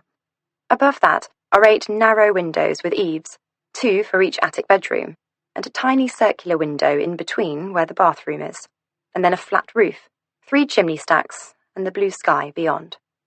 Look, says Dido, reaching onto her tiptoes and pointing wildly. Look! Is that a ladder there, or a fire escape? Where? There, look! Just tucked behind that chimney stack, the red one. Look. Libby sees it, a glint of metal. She follows it down with her eyes to a brickwork ledge, then a lip above the eaves, then a drain pipe that attaches itself to another brickwork promontory on the side of the house, A short hop across to the adjoining garden wall, then down to a kind of concrete bunker, then to the garden. She spins round. Behind is dense foliage, bounded by an old brick wall. She pushes an obvious path through it, her feet finding the bare patches in the weeds. The growth is laced with old spider webs which catch on her clothes and in her hair, but she keeps moving. She can feel this course, it's already in her. She knows what she's looking for. And there it is, a battered wooden gate, painted dark green, hanging off its hinges, and leading into the overgrown back end of the garden of the house behind. Miller and Dido stand behind her, peering across her shoulder through the wooden gate. She pushes the gate as hard as she can and peers into the neighbour's garden. It's scruffy and unmanicured. There's a wonky sundial in the middle of the lawn and some dusty gravelled paths. There's no furniture, no children's toys. And there, down the side of the house, a pathway that seems, from here, to lead directly to the street. "I've got it," she says, touching the padlock that has been snapped open with bolt cutters. "Look, whoever it is that's been sleeping in the house has been getting in through this gate, across the garden, up to that concrete thing over there." She leads them back into the garden. Up onto the garden wall, up the drain pipe, onto that platform, see, up there, then up there onto the ledge, and then onto the roof and to the ladder. We just need to work out where that ladder goes. She looks at Miller. He looks back at her. "I'm not very agile," he says. She looks at Dido, who puffs out her cheeks and says, "Oh, come on." They head back into the house and back up to the attic rooms. And there it is, a small wooden trap door in the ceiling in the hallway. Miller puts Libby on his shoulders and she pushes at it. "What can you see?" "A dusty tunnel and another door. Push me up higher." Miller grunts and gives her another boost. She clings on to a wooden slat and pulls herself up. The heat is intense up here, and she can feel her clothes sticking to her body with sweat. She crawls along the tunnel and pushes the next wooden trapdoor, and is immediately hit by full, glorious sunshine. She's on a flat roof, where there are some dead plants in pots and 2 plastic chairs. She puts her hands on her hips and surveys the view from up here. In front is the sun-baked greenery of embankment gardens. Beyond that, the dark belt of the river. Behind her, she can see the grid of narrow streets that stretches between here and the King's Road, a beer garden filled with drinkers, a patchwork of back gardens and parked cars. "What can you see?" she hears Dido bellow from below. "I can see everything," she says. "Absolutely everything." Chapter 25. Marco looks at Lucy through narrowed eyes. "Why can't we come?" he says. "I don't understand."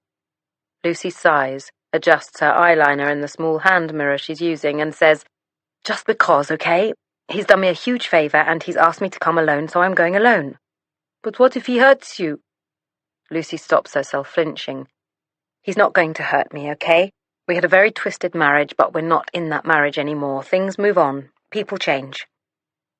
She can't look at her son while she lies to him. He would see the fear in her eyes. He would know what she was about to do, and he would have no idea why she was about to do it, because he had no idea about her childhood, about what she'd run away from 24 years ago. "You need a code," says Marco authoritatively. "I'll call you, and if you're scared, you just say, 'House fits,' okay?" She nods and smiles. "Okay," she says. She pulls him to her and kisses him behind his ear. He lets her. Stella and Marco stand in the kitchen and watch her leave a few minutes later. "You look pretty, Mama," says Stella. Lucy's stomach sinks. "Thank you, baby," she says. "I'll be back at about 4, and I will have passports and we can start planning our trip to London." She smiles broadly, showing all her teeth. Stella hugs her leg. Lucy detaches her after a moment and leaves the building without turning back. Fitz's shit is still there. It has twice as many blue bottles on it. She finds it strangely reassuring. Michael opens the door. He has sunglasses on his head and is wearing loose shorts and a bright white t-shirt. He takes her bag of groceries from her, the tomatoes and bread and anchovies she picked up on the way over, and he swoops in to kiss her on both cheeks. Lucy can smell beer on his breath. "Don't you look pretty?" he says. "Wow, come in, come in." She follows him into the kitchen. 2 steaks sit on paper on the counter. A bottle of wine sits in a silver wine bucket. He's listening to Ed Sheeran on the Sonos sound system, and seems to be in very high spirits. "Let me get you a drink," he says. "What would you like? G&T, Bloody Mary, wine, beer?" "I'll have a beer," she says. "Thank you." He passes her a Peroni and she takes a sip. She should have had a big breakfast, she realizes, feeling the first mouthful already heading straight to her head. "Cheers," he says, holding his bottle to hers. "Cheers," she echoes. There is a bowl of his favorite ridged crisps on the counter, and she takes a large handful. She needs to be sober enough to stay in control, but drunk enough to go through with what she came here to do. "So," she says, finding a chopping board in one of the drawers and a knife in another, taking the tomatoes out of the shopping bag. "How's the writing going?" "God, do not ask," he says, rolling his eyes. "It has not been a productive week, let's put it that way." "I guess that's how it goes, isn't it? It's a psychological thing." He says, passing her a serving dish. "On the one hand, on the other hand, all the best writers just get on with it. It's like deciding not to go for a jog because it's raining. It's just an excuse, so I must try harder." He smiles at her, and for a moment he seems almost humble, almost real, and for a moment she thinks maybe today won't pan out how she thought it would pan out, that maybe they will simply have lunch and talk, and then he will give her the passports and let her go with nothing more than a hug on his doorstep. "Fair enough," she says, feeling Michael's hyper-sharpened knife sliding through the soft tomatoes like they are butter. "I suppose it's just a job, like any other. You have to show up and get it done." "Exactly," he says. "Exactly." He downs the second half of his beer and drops the empty bottle in the recycling bin. He pulls another from the fridge and then holds one out to Lucy. She shakes her head and shows him her bottle, still nearly full. "Drink up," he says. "I have a beautiful Sancerre chilling here for you, your favorite." "Sorry," she says, bringing the bottle back to her lips. "I've been on the wagon for quite a long time." "Oh, yeah?" "Not deliberately," she replies. "Just haven't had the money." "Well, let's call this Operation Get Lucy Off the Wagon, shall we? Come on, drink up." And there it is, that edge, so close to friendly, yet just a degree towards aggression. Not a light-hearted request, but a command. She smiles and downs half the bottle. He watches her intently. "Good girl," he says. "Good girl. And the rest." She smiles grimly and necks the rest, almost choking on it as it goes down too fast.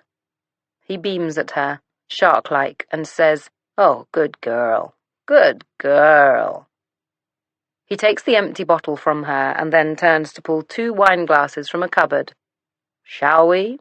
he says, gesturing towards the door into the garden. "Let me just finish this," she indicates the tomato still only half chopped. "Finish that later," he instructs. "Let's have a drink first." She follows him out to the patio, holding the bowl of crisps and her handbag. He pours 2 large glasses of wine and pushes one across the table towards her. They toast each other again, and then he pinions her with his eyes. "So, Lucy Lou, tell me everything. What have you been doing for the past 10 years? "Ha!" she says shrilly. "Where on earth do you want me to start?" "How about you start with the man who gave you your daughter?" Lucy's stomach flips. She'd known from the moment Michael set eyes upon Stella that he would have been thinking about her having sex with another man. "Oh, really?" she says. "Not much to tell. It was a disaster, but I got Stella out of it, so, you know." He leans towards her, fixes her with his hazel eyes. He is smiling, but it doesn't reach his eyes. "No," he says. "I really don't know. Who was he? Where did you meet him?" She thinks of the passport sitting somewhere in this house. She cannot afford to make him angry. She cannot tell him that Stella's father was the love of her life, the most beautiful man she'd ever set eyes on, that he was an exquisite pianist whose music brought her to tears, that he'd broken her heart, and that she was still carrying the shattered pieces of it around in her pockets, even now, 3 years since she'd last seen him. He was an asshole, she says. Then she pauses and takes a large sip of wine. Just a pretty boy, a criminal with nothing between his ears. I felt sorry for him. He didn't deserve me, and he certainly didn't deserve Stella. She speaks the words with conviction, because while she looks Michael directly in the eye, little does he know that she is describing him. This description seems to sate Michael for a moment. His smile softens and he looks real again. Where is he now, this idiot? He did a runner. Went back to Algeria. Broke his mother's heart. His mother blames me. She shrugs. But really, he was always going to disappoint her. He was always going to disappoint everyone. He's just one of those guys. He leans towards her again. Did you love him? She snorts derisively. God, she says, still thinking of Michael. No. He nods, as though giving her approval. And was there anyone else over the years? She shakes her head. It's another lie, but an easier one to tell. No, she says. No one. I've been living hand to mouth with 2 small children. Even if I had met someone, it wouldn't have worked, logistically. She shrugs. Yeah, I can see that. And Lucy, he looks at her earnestly, any time you'd asked, I would have helped. All you had to do was ask. She shakes her head sadly. He says, yeah, I know. Too proud. This is so far from the truth that it's almost funny, but she nods knowingly. You know me so well, she says, and he laughs. In so many ways, we were the worst combination of people. I mean, Jesus, remember the times we used to have? Christ, we were crazy. But in other ways, we were fucking awesome, weren't we? Lucy makes herself smile and nod agreement, but she can't quite bring herself to say yes. Maybe we should have tried harder, he says, topping up his glass already, and then topping up Lucy's even though she's barely had 2 sips. Sometimes life just happens, she says meaninglessly. That's true, Lucy. He agrees as though she's just said something very profound. He takes a large gulp of wine and says, Tell me all about my boy. Is he clever? Is he sporty? Is he kind? She asks silently. Is he good? Does he take good care of his little sister? Does he keep me grounded? Does he smell nice? Can he sing? Can he draw the most beautiful portraits of people? Does he deserve better than me in this shitty life I've given him? He's pretty clever, she replies. Average at maths and science, excellent at languages, art, English, and no, not sporty, not at all. She looks at him steadily, searching his gaze for a shadow of disappointment, but he looks pragmatic. You can't win at everything, he says, and boy, is he good-looking. Any sign of an interest in girls yet? He's only 12, Lucy says somewhat brusquely. That's old enough, he says. God, you don't think he might be gay, do you? She wants to throw her wine in Michael's face and leave. Instead, she says, who knows? No signs of it, but as I say, he's not really interested in that sort of thing yet, anyway. She changes the subject. I should probably get back to the panzanella. Give it time to steep before we eat. She gets to her feet. He gets to his and says, And I should get the barbecue going. She heads towards the kitchen, but before she can walk away, he catches her hand in his and turns her to face him. She can see his eyes are swimming, that he's already losing focus and it's only 1:30. He puts his hands onto her hips and pulls them towards him. Then he pushes her hair away from her ear, leans tight in towards her, and whispers, I should never have let you go. His lips graze hers briefly, and then he pats her on her bottom, and watches her as she walks into the kitchen. Chapter 26. Shortly after my mother told me that David was making us give all our money to charity, and that he was going to be living with us forever, I saw him kissing Birdie. It was sickening to me at the time, on so many levels. Firstly, as you know, I found Birdie physically repellent. The thought of her hard little lips against David's big, generous mouth, his hands on her bony hips, her gross tongue chasing his around inside the dank cave made from their mouths. Oof. Secondly, I was something of a traditionalist, and found the sight of adultery shocking to my core. And thirdly, well, the third awful thing didn't strike me immediately. It couldn't have, really, because the implications of what I'd unwittingly seen were not entirely obvious. But I certainly felt something like dread pass through me at the sight of David and Birdie coming together, an innate sense that they might bring things out of each other that were better left buried away. It happened on a Saturday morning. Sally was away taking photos on a film set somewhere. Justin had gone to set up a stall at a market to sell his herbal remedies. My mother and father were sitting in the garden in their dressing gowns, reading the papers and drinking tea out of mugs. I'd slept until 8:30, late for me. I've always been an early riser. I rarely slept later than 9, even during my teenage years. I'd barely rubbed the sleep from my eyes as I emerged from my room when I saw them, clinging to each other in the doorway of David's room. She wore a muslin nightdress. He wore a black cotton robe with a belted waist. Her leg was jammed between his knees. Their groins were forced together. He had a hand to her pale, moly throat. She had a hand on his left buttock.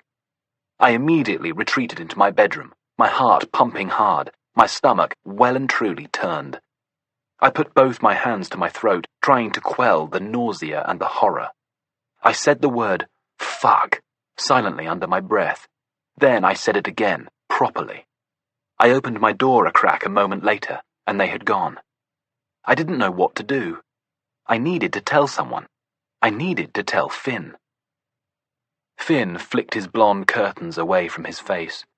He was, ludicrously, growing even more handsome as he passed through puberty. He was only 14 and already 6 foot tall.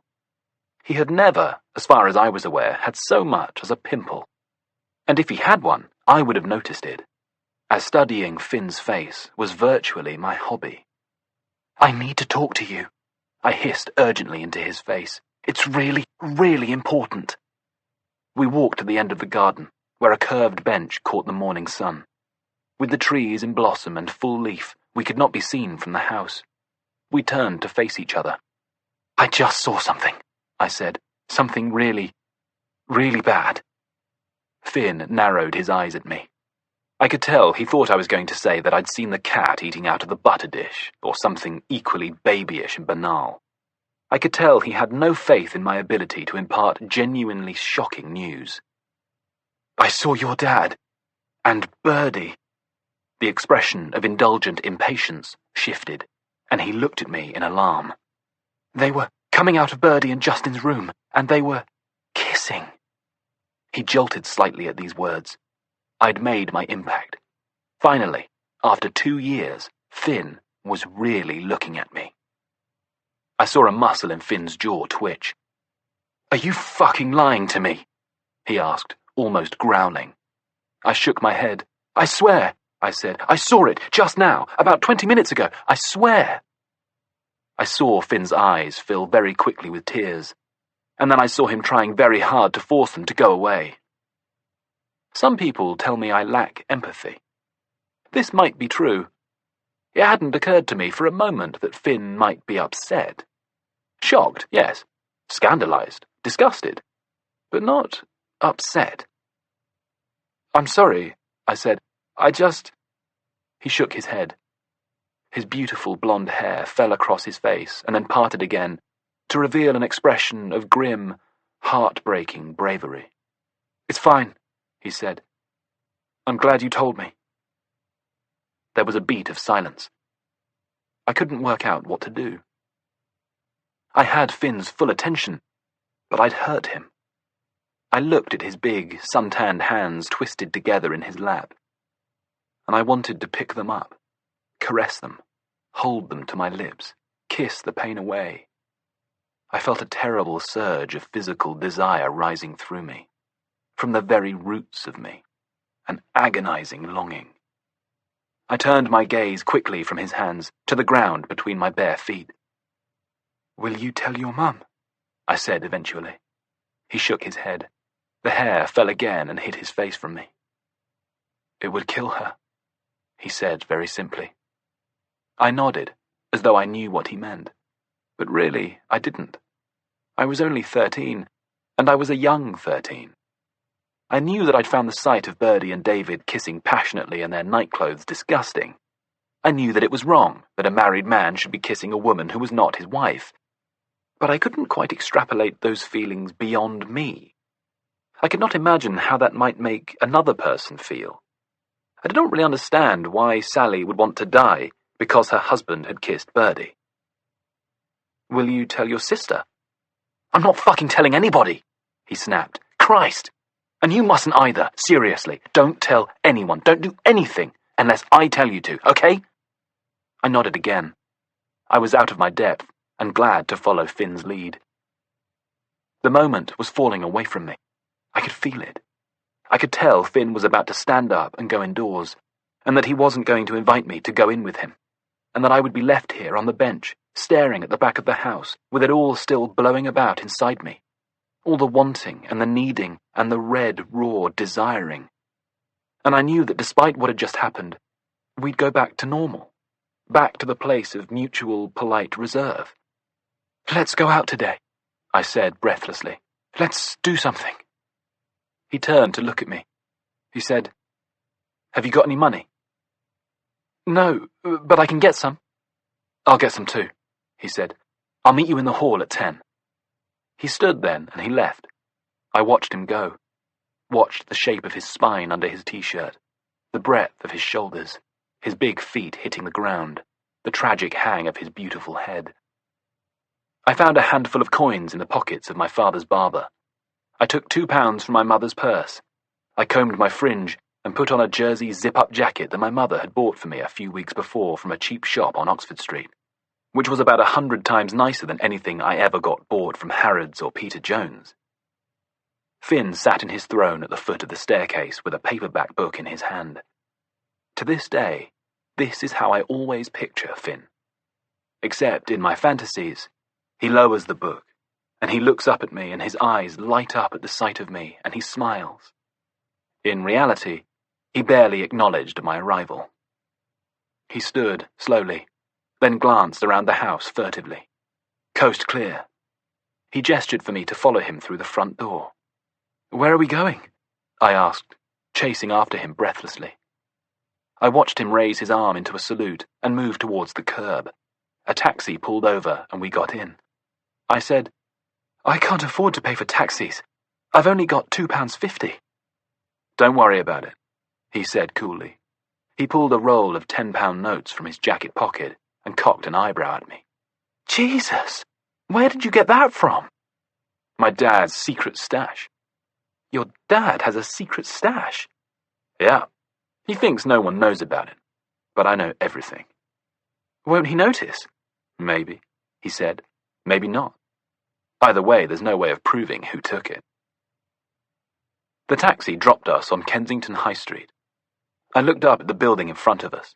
A long facade, a dozen arched windows above, the words Kensington Market in chrome letters. I could hear music coming from the main entrance, something metallic, pounding, disturbing. I followed Finn inside and found myself in a terrifying rabbit warren of winding corridors, each home to multiple tiny shops, fronted by blank-faced men and women with rainbow hair, black-rimmed eyes, ripped leather, white lips, shredded chiffon, fishnets, studs, platforms, nose piercings, face piercings, dog collars, quiffs, drapes, net petticoats, peroxide, pink gingham, PVC thigh-high boots, pixie boots, baseball jackets, sideburns, beehives, ball gowns, black lips, red lips, chewing gum, eating a bacon roll, drinking tea from a floral teacup with a black-painted pinky fingernail held aloft, holding a ferret, wearing a studded leather lead. Each shop played its own music. Thus the experience was of switching through channels on the radio as we walked. Finn touched things as we passed. A vintage baseball jacket, a silky bowling shirt with the word Billy embroidered on the back, a rack of LPs, a studded leather belt. I didn't touch anything. I was terrified. Incense billowed from the next little shop we passed. A woman sitting outside on a stool with white hair and white skin looked up at me briefly with icy blue eyes, and I clutched my heart.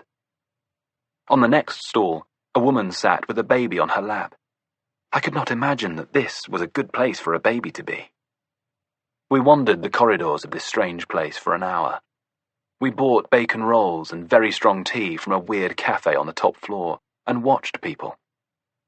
Finn bought himself a black and white printed scarf, of the type worn by men in the Sahara, and some 7-inch singles of music I'd never heard of. He tried to persuade me to let him buy a black t-shirt with illustrations of snakes and swords on it. I declined, although part of me rather liked it. He tried on a pair of blue suede shoes with crepey soles, which he referred to as brothel creepers.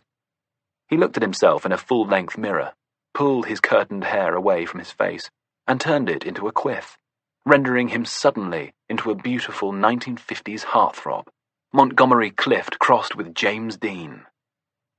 I bought myself a bootlace tie with a silver ram's head. It was £2. It was slid into a paper bag by a man who looked like a punk cowboy. We emerged an hour later into the normality of a Saturday morning, of families shopping, people getting on and off buses. We walked for a mile into Hyde Park, where we sat on a bench. "Look," said Finn, unfurling the fingers of his right hand. I looked down at a small, crumpled, clear bag. Inside the small bag were 2 tiny squares of paper.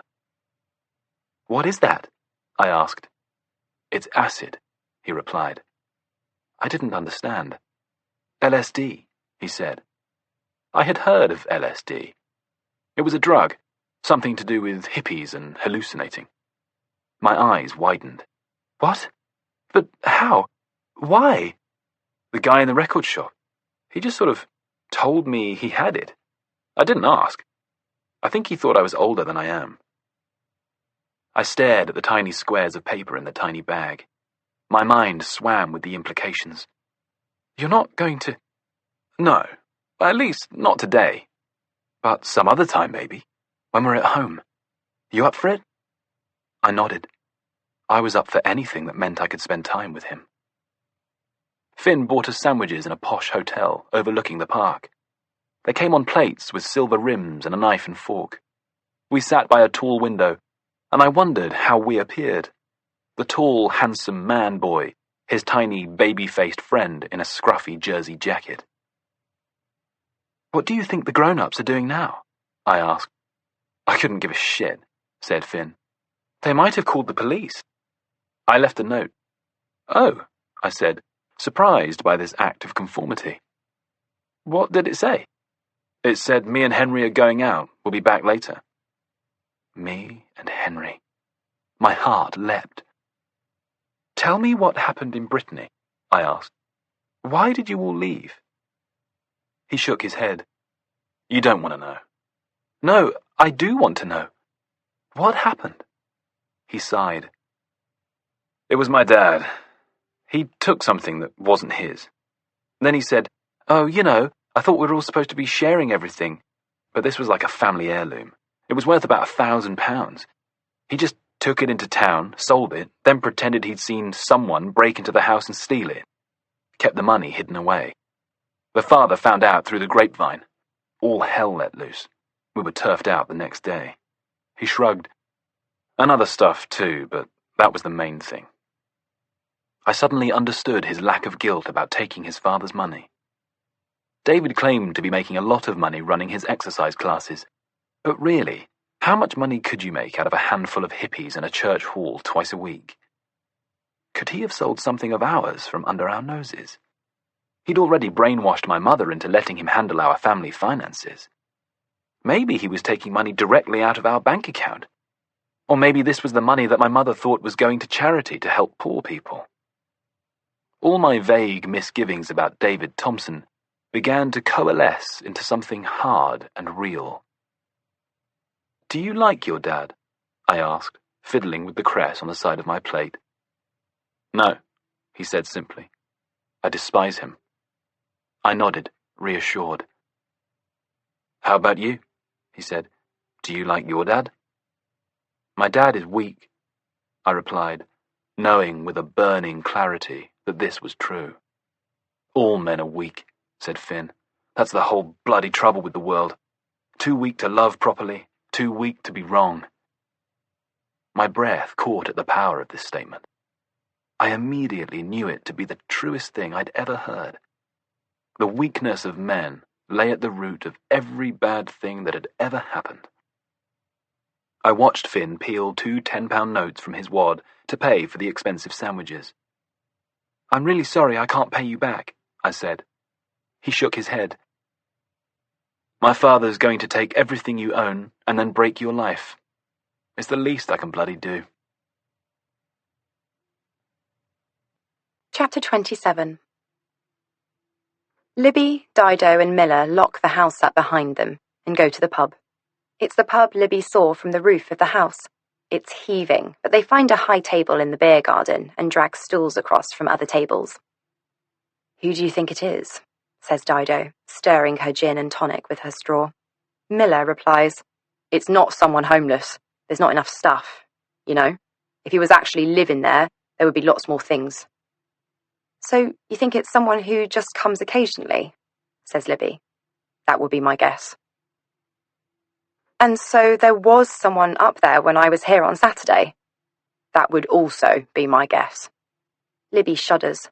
"Look," says Miller, "here's what I think. You were born around June 1993?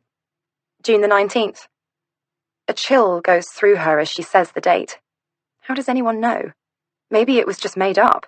By the social services? By her adoptive mother? She feels her grasp on the certainty of herself start to slip and slide. "Right, so your brother and sister would have known your date of birth given that they were teenagers when you were born.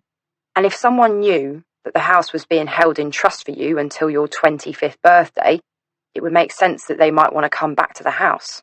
To see you." Libby gasps. You think it might be my brother?" "I think it might be Henry, yes." "But if he knew it was me and he was there in the house, why didn't he come down and see me?" "Well, that I do not know." Libby picks up her wine glass, puts it briefly to her lips and then puts it down again. "No," she says, forcefully. "It doesn't make sense." "Maybe he didn't want to scare you," suggests Dido. "He could have left me a note," she says. "He could have got in touch with the solicitor and let them know he wanted to meet me. But instead, he's hiding out in the attic like a weirdo." "Well, maybe he is a weirdo," says Dido. "What did you find out about him?" Libby asks Miller. "Apart from him being my brother." "Nothing, really," says Miller. "I know he went to Portman House School from the ages of 3 to 11. His teacher said he was a clever boy, but a bit full of himself. He didn't really have any friends. And then he left in 1988, had a place offered to him at St Xavier's College in Kensington, but didn't take it up. And that was the last anyone heard of him." "I just don't get it," says Libby. "Lurking around, slinking through tunnels and bushes, hiding upstairs when he knew I was downstairs. Are you sure it's Henry?" "Well, no, of course not. But who else would know you were going to be there? Who else would know how to get into the house?" "One of the others," she answers. "Maybe it's one of the others." Chapter 28. Lucy checks the time on her phone when Michael is briefly distracted by a wasp that is bothering his plate. He flaps at it with his napkin, but it keeps coming back. It's nearly 3 o'clock. She wants to be home by 4. She needs the passports, but she also knows that in asking for the passports, she will be quickening the inevitable journey towards Michael's bed. She starts to clear their plates. "Here," she says. "Let's get this stuff inside. That'll get rid of your annoying friend." His eyes are glassy, and he smiles at her gratefully. "Yep," he says, "good plan. Let's get some coffee on, too." She leads the way into the kitchen and starts to load the dishwasher. He watches her while the coffee machine grinds beans. "You really kept your figure loose," he says. "Not bad for a 40-year-old mom of 2. 39. She smiles tightly and drops 2 forks into the cutlery basket. "But thank you." The atmosphere is clumsy, slightly sour. They've left it too long for what comes next. They've drunk too much, eaten too much, sat for too long in the languorous air of the garden. Lucy says, "I need to get back to the kids soon." "Oh," says Michael lightly. "Marco's a big boy. He can look after his little sister a while longer." "Yes, sure, but Stella gets a little anxious when she's not with me."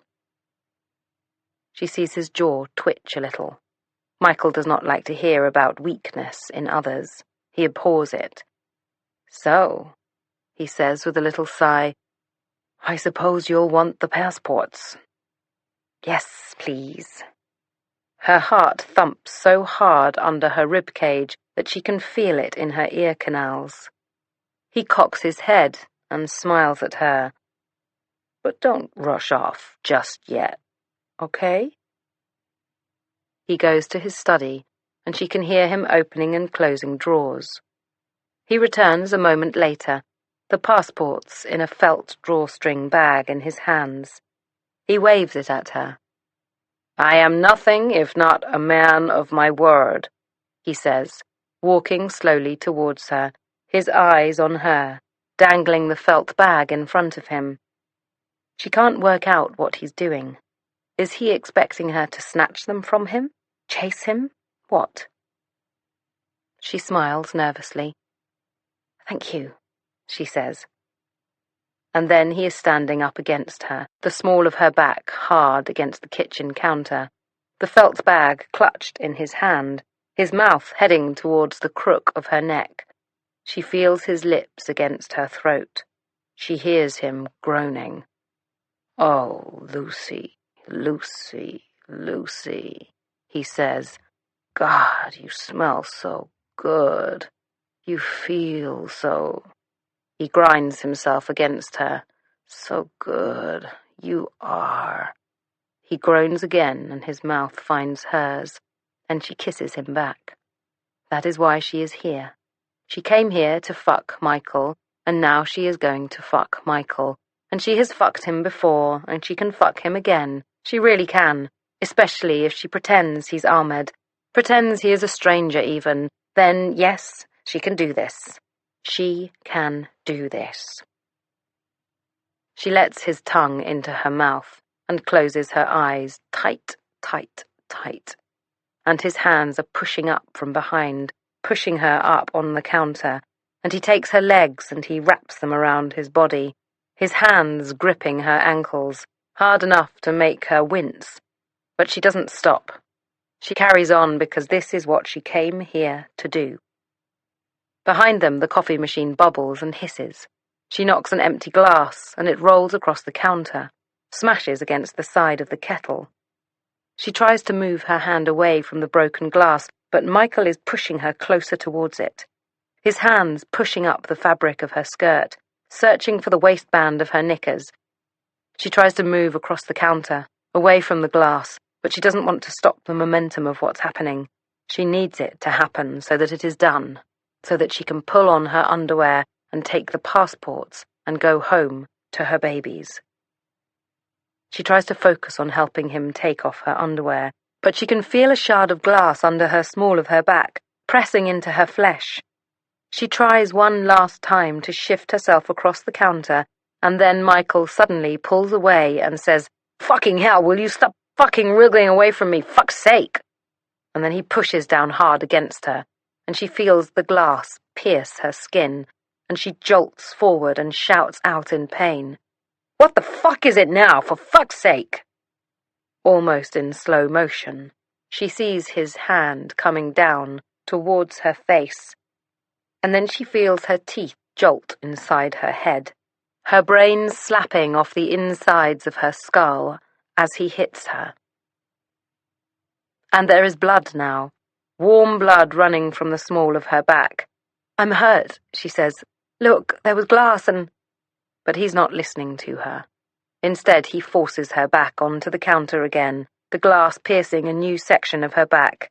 And then he's inside her, and his hand is over her mouth, and this was not how it was going to be. It was going to be consensual. She was going to let him. But now she hurts, and there is blood, and she can smell the charred meat on his hand, see the blank fury on his face, and she just wants the passports. She wants the fucking passports. She does not want this, and her hand finds a knife. It's the knife she used to slice the tomatoes, the knife that cut through their skins like butter. And here it is, in her hand. And she plunges it into the side of Michael's body, into the space below the hem of his t-shirt, the soft, tender, white part where the skin is like a child's skin, and it goes in so easily, she almost doesn't register that she's done it. She sees his eyes cloud over briefly with confusion, then uncloud with realization. He pulls out of her and staggers backwards. He gazes down at the blood pumping out of the hole in his side and covers it with his hands, but the blood keeps pumping out. "Fucking Christ, Luce! What the fuck have you done?" He gazes at her with wide, disbelieving eyes. "Help me! Fuck!" She finds tea towels and puts them into his hands. "Hold them tight," she says breathlessly. "Hold them against it." He takes the cloths and presses them to his side, and then she sees his legs buckle and he's falling to the floor. She tries to help him up again, but he bats her away. It suddenly occurs to Lucy that Michael is dying. She envisages herself making a phone call to the emergency services. She imagines them arriving here, asking her what happened. She would tell them that he raped her. There would be evidence. The broken glass still embedded in her back would be proof. The fact that he still has his trousers around his ankles. Yes, they would believe her. They would. "I'm calling an ambulance," she says to Michael, whose eyes are staring blindly into nothingness. "Just keep breathing. Keep breathing. I'm calling them." She pulls her phone from her bag with shaking fingers, switches it on, and is about to press the first digit when she realizes this. She may well be believed, but she will not be released. She will have to stay in France, answer questions. She will have to reveal that she is here illegally, that she does not exist, and her children will be taken away from her, and everything, absolutely everything, will unravel horribly, quickly, nightmarishly. Her finger still rests on the screen of her phone. She glances down at Michael. He is trembling. Blood still flows from his side. She feels sick and turns to face the sink, breathing hard. "Oh God, oh God, oh God. Oh God, oh God, oh God." She turns back, looks at her phone, looks at Michael. She does not know what to do. And then she sees it. She sees the life pass from Michael's body. She has seen it before. She knows what it looks like. Michael is dead. "Oh God, oh God, oh God." She drops to her haunches and feels for his pulse. There is nothing. She begins to talk to herself. "Okay," she says, standing up. "Okay, now, who knows you are here? Joy, he might have told Joy, but he would have told her that Lucy Smith was coming. Yes, Lucy Smith, but that's not my real name, and now I am not even Lucy Smith, I am—" Her shaking hands find the little felt bag, and she pulls out the passports. She flicks to the back and reads the text. "I am Marie Valerie Caron. Good, good. I am Marie Caron. Yes, and Lucy Smith does not exist. Joy does not know where I live, but—" "School," she says. Michael knew where Marco went to school. But would he have told Joy? No, he would not have told Joy, of course not. And even if he did, they only know Lucy Smith, not Marie Caron. And Stella is at a different school to Marco, and no one apart from me and Samir knows where that is. So, what about the passport people? No? They would be somewhere so deeply buried away in the criminal underworld that no one would even think to look. The children. They knew I was here, but they would not tell anyone. Good. Okay. She paces as she speaks. Then she looks down at Michael's body. Should she leave it? Leave it for Joy to find tomorrow morning?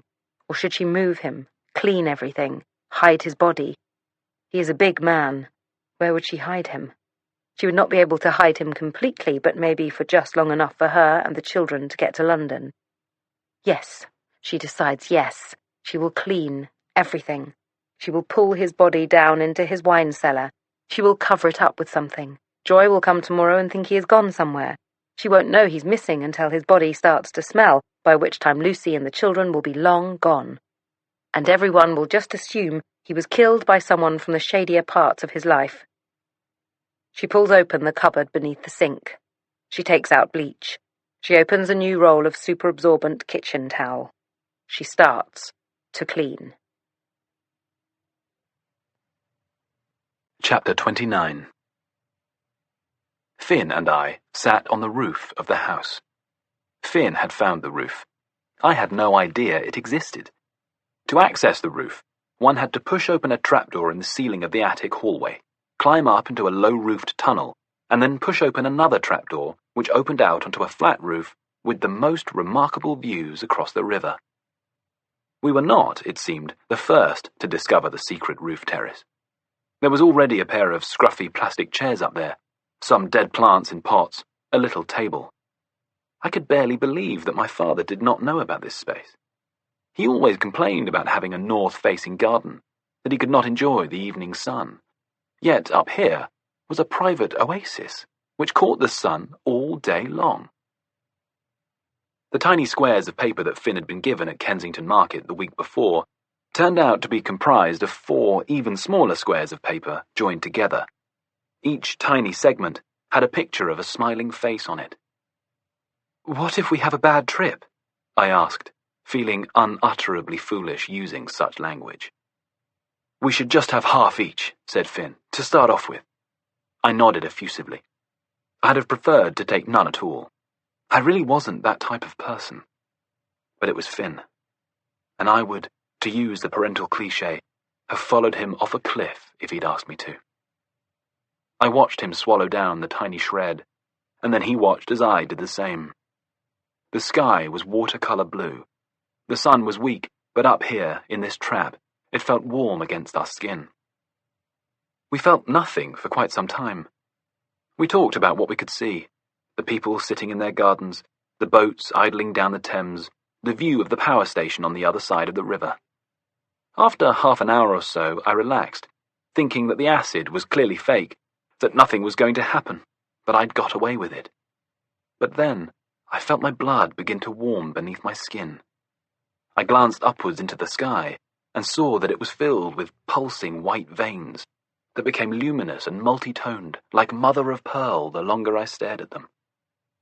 I realized that the sky was not blue at all, but that it was a million different colors, all conspiring together to create a pale blue, and that the sky was conniving and lying. That the sky was in fact much cleverer than us, and that maybe everything we considered to be insentient was in fact cleverer than us and laughing at us. I looked at the leaves and the trees and questioned their greenness. "Are you really green?" I asked myself. "Or are you actually tiny little particles of purple and red and yellow and gold, all having a party and laughing, laughing, laughing?" I glanced at Finn. I said, "Is your skin really white?" He looked at his skin.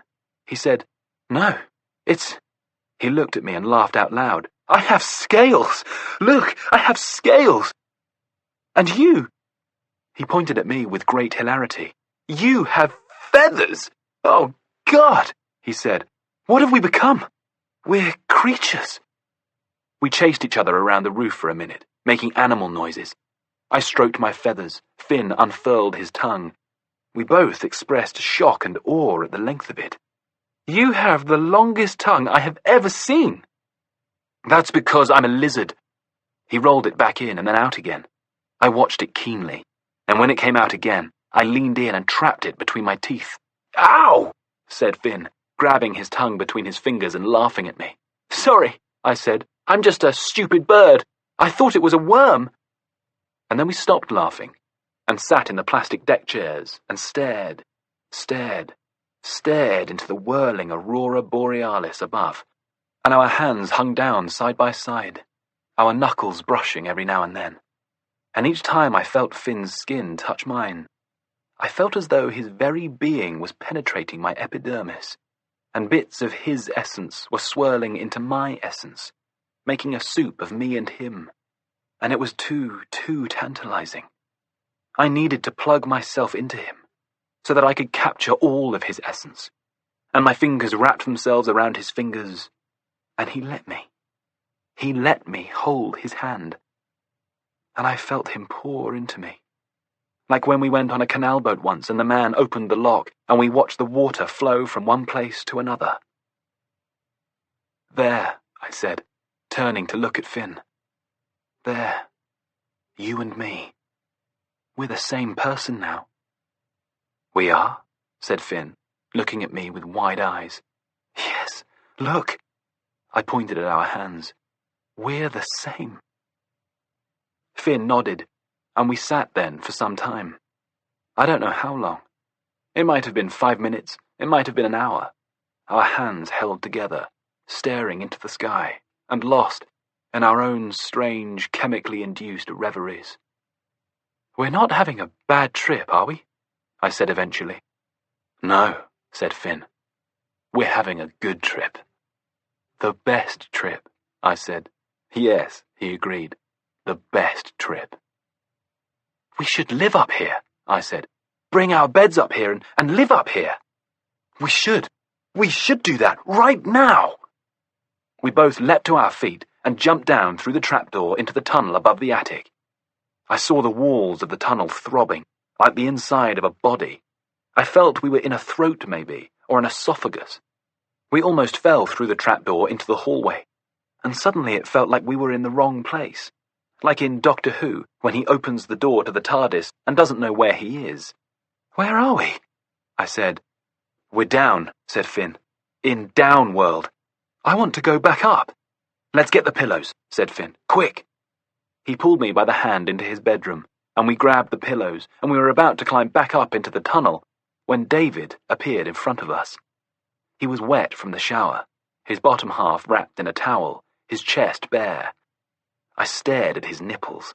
They were dark and leathery. "What are you two up to?" he asked, his eyes switching forensically from Finn to me and back again. His voice was low like a rumble of thunder. He was tall and absolutely hard, like a statue. I felt my blood turn cold in his presence. "We're taking pillows," said Finn, "to up." "Up? Up," repeated Finn. "This is down." "Down? Down," said Finn. "What the hell is wrong with you two?" said David. "Look at me." He grabbed Finn's jaw hard with his hand and stared into his eyes. "Are you high?" he asked, turning his gaze to me. "God, both of you! What the hell have you taken? What is it? Hash? Acid? What?" Soon we were being ordered downstairs, and my parents were being summoned, and Finn's mum and David was still in his towel, and I still stared at his leathery nipples and felt my breakfast start to roil inside my gut. We were in the drawing room, surrounded by staring oil portraits, looming dead animals nailed to the wall, 4 adults asking questions. How? What? Where from? How did you pay for it? Did they know how old you are? You could have died. You're too young. What the hell were you thinking? And it was at that precise moment that Birdie walked into the room. "What's going on?" she asked. "Oh, go away," said Finn. "This is nothing to do with you." "Don't you dare talk to a grown-up like that," said David. "That," said Finn, pointing at Birdie, "is not a grown-up." "Finn! She is not a grown-up. She is not even a human. She is a pig. Look at her pink skin, her tiny eyes. She is a pig." A gasp went around the room. I stared at Birdie and tried to picture her as a pig. but she looked more like a very old cat to me, one of those bony cats with patchy fur and rheumy eyes. Then I looked at Finn, and saw that he was staring at his father, and I saw him open his mouth wide and laugh, and then I heard him say, "So that makes you a pig kisser." He laughed uproariously. "She's a pig, and you are a kisser of pigs. Did you know that? When you kissed her, did you know she was a pig?" "Finn," Sally grimaced. "Henry saw Dad kissing Birdie last week. That's why we took all Dad's money and went out without asking, because I was cross with Dad, but now I know why he kissed her, because—" Finn was now laughing so hard he could barely speak. "He wanted to kiss a pig." I wanted to laugh too, because Finn and I were the same person, but I couldn't feel it anymore. That intense connection had gone, and now all I could feel was cold, hard horror. Sally ran from the room. Finn followed her, then David, still in his bath towel. I looked at Birdie awkwardly. "Sorry," I said for some strange reason. She just gawped at me, before leaving the room too. Then it was just me and my mother and my father. My father got to his feet. "Whose idea was it?" he said. "The drugs." I shrugged. I could feel the trip passing from my being. I could feel myself drifting back to reality. "I don't know." "It was him, wasn't it?" "I don't know," I repeated. He sighed. "There will be repercussions, young man," he said gruffly. "We will need to discuss them. But for now, let's get you a glass of water and something to eat, something stodgy. Some toast, Martina." My mother nodded, and I followed her sheepishly to the kitchen. I could hear voices raised overhead. Sally's glassy vowels, David's boom, Birdie's whining. I could hear footsteps, doors opening and closing. My mother and I exchanged a glass as she posted bread into the toaster for me. "Is that true?" asked my mother. "What Finn said about David and Birdie?" I nodded. She cleared her throat, but said nothing. A moment later we heard the front door bang shut. I peered into the hallway and saw Justin, his hands filled with Hessian bags, returning from his Saturday market stall. Soon enough, his voice was added to the symphony of shouting coming from above. My mother passed me the toast, and I ate it silently. I remembered the strange dread I'd felt, seeing Birdie and David kissing the week before, the sense of something putrid being unleashed into the world, and as though they were keys, and they'd unlocked each other. And then I thought of the feeling of Finn's hand in my hand on the roof, and thought that we were also keys unlocking each other, but letting out something remarkable and good. "What's going to happen?" I asked. "I have no idea," said my mother. "But it's not good. It's not good at all." Chapter 30. Michael is in the cellar, and Lucy has cleaned for over an hour. She collects the bin bag from the front door. It's filled with blood-sodden paper towels, a pair of Joy's latex gloves, and every last trace of their meal. Empty wine bottles, beer bottles, napkins, uneaten panzanella. She has dressed the cuts on her back with plasters from Michael's ensuite, and in her bag are €3,000 taken from a drawer in his bedside cabinet. She glances at the Maserati as she passes it on the driveway. She feels a strange wave of sadness pass over her. Michael will never drive another performance car. Michael will never book another spontaneous flight to Martinique, never pop the cork on another bottle of vintage champagne, never write his stupid book, never jump in his pool in all his clothes, never give a woman 100 red roses, never fuck anyone, never kiss anyone, never hurt anyone. The feeling passes. She drops the bin bag in a huge municipal bin by the beach. Adrenaline courses through her, keeping her centered and strong. She buys 2 bags full of snacks and drinks for the children. Marco texts her at 5 p.m. "Where are you?" "At the shops," she replies. "Be home soon." The children are cooperative. They look in the bag of snacks and treats with disbelief. "We're going to England," she tells them, mustering a light and whimsical tone. "We're going to meet my friend's daughter to celebrate her birthday." "The baby," says Marco. "Yes," she says, "the baby. And we're going to stay in a house I once lived in when I was a child. But first we're going on an adventure. First of all, we're going to Paris, on the train. Then we're getting another train to Cherbourg. Then we're going to get on a little boat to a little island called Guernsey, and we're going to stay in a sweet little cottage for a night or two. Then we're getting another boat to England and driving to London." "All of us?" asks Stella. "Even Fitz?" "Even Fitz. But we need to pack, okay? And we need to get some sleep because we have to be at the station at 5 o'clock tomorrow morning, okay? So let's have something to eat, let's get nice and clean, let's pack, and let's go to bed." She leaves the children packing and eating and goes to Giuseppe's room. The dog jumps up at her and she lets him lick her face. She looks at Giuseppe and wonders what to tell him. He is loyal, but he is old and can get confused sometimes. She decides to tell him a lie. "I'm taking the children for a holiday tomorrow," she says. "We're going to Malta. I have friends there." "Oh," says Giuseppe. "Malta is a magical place." "Yes," she agrees, feeling sad that she is misleading one of the kindest people she knows. "But hot," he says, "at this time of year, so hot." He looks down at the dog. "You want me to look after him for you?" The dog. She hadn't thought about the bloody dog. She panics momentarily, and then she rallies and says, "I'm bringing him, as an assistance dog, for my anxiety." "You have anxiety?" "No, but I told them I did, and they said I could bring my dog." Giuseppe won't question this. He doesn't entirely know how the modern world works. It is roughly 1987 in Giuseppe's world. "That's nice," he says, touching the dog's head. "You get a holiday, boy. Nice holiday. How long will you be gone?" 2 weeks, she replies. "Maybe 3. You can rent out our room if you need to." He smiles. "But I will make sure it's here when you get back." She takes his hand in hers. "Thank you," she says. "Thank you so much." She hugs him hard. She has no idea at all, if she will ever see him again. She leaves his room before he can see her tears.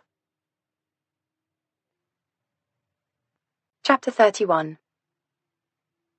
"I'm going to stay at the house tonight," says Miller, placing his empty pint glass on the table.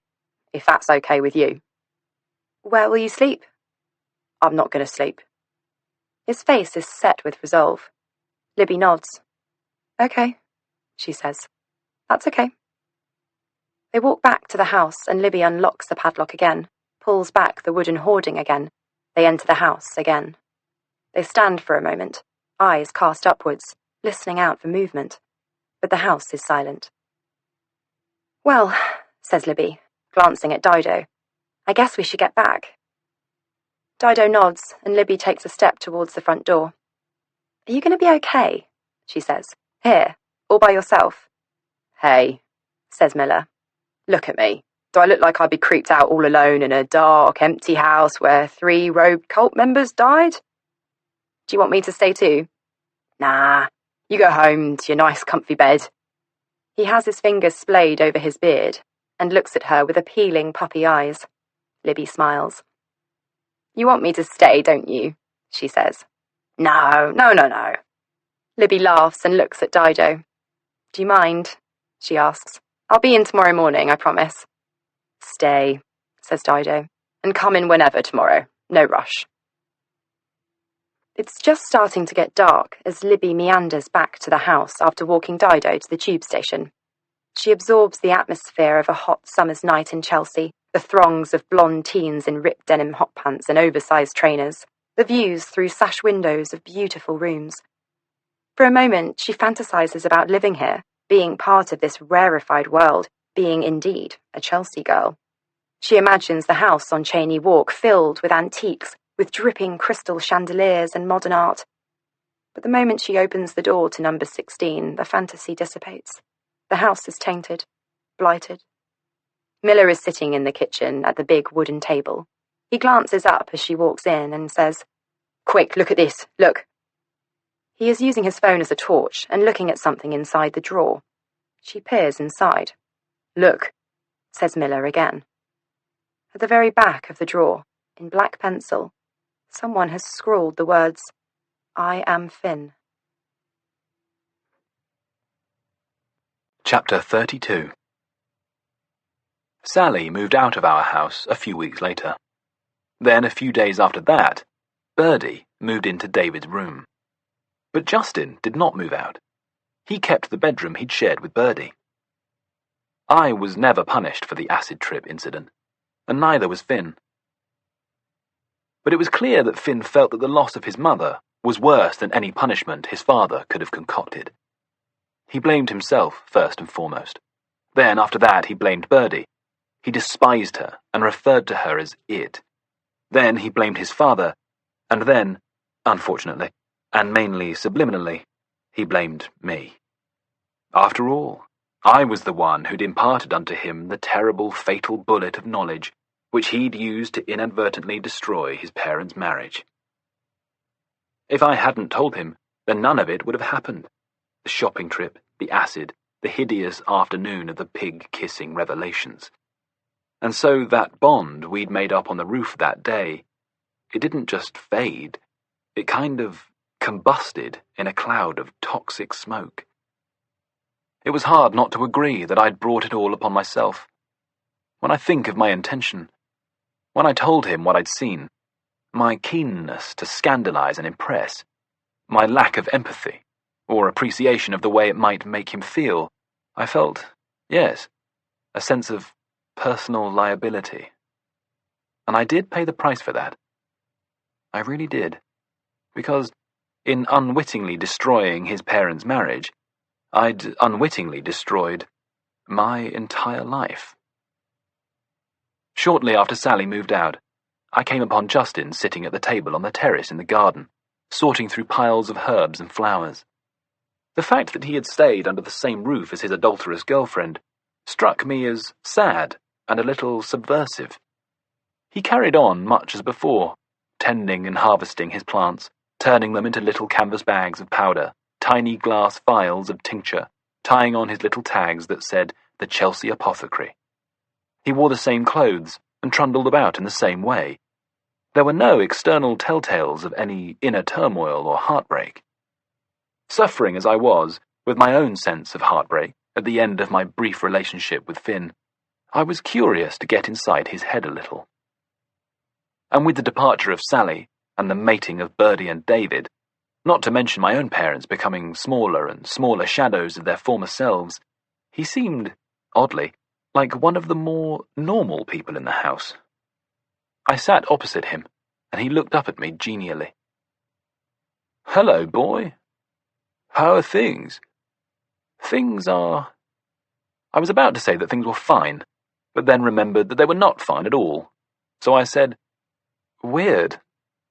He looked at me closely. "Well," he said, "that's for sure." We fell silent for a moment. I watched him delicately picking buds from branches and laying them onto a tray. "Why are you still living here?" I said eventually. "Now that you and Birdie—" "Good question," he said, not looking up at me. He laid another bud down on the tray, rubbed his fingertips together, and then laid his hands in his lap. "I guess because even though I'm no longer with her, she's still a part of me, you know? The part of love that isn't about sex, it doesn't automatically die. Or at least, it doesn't have to." I nodded. This was certainly true for me. Although there was a large probability that I might never get the chance to hold Finn's hand again, or even have another meaningful conversation with him, that did not diminish my feelings for him. "Do you think you might get back together with her?"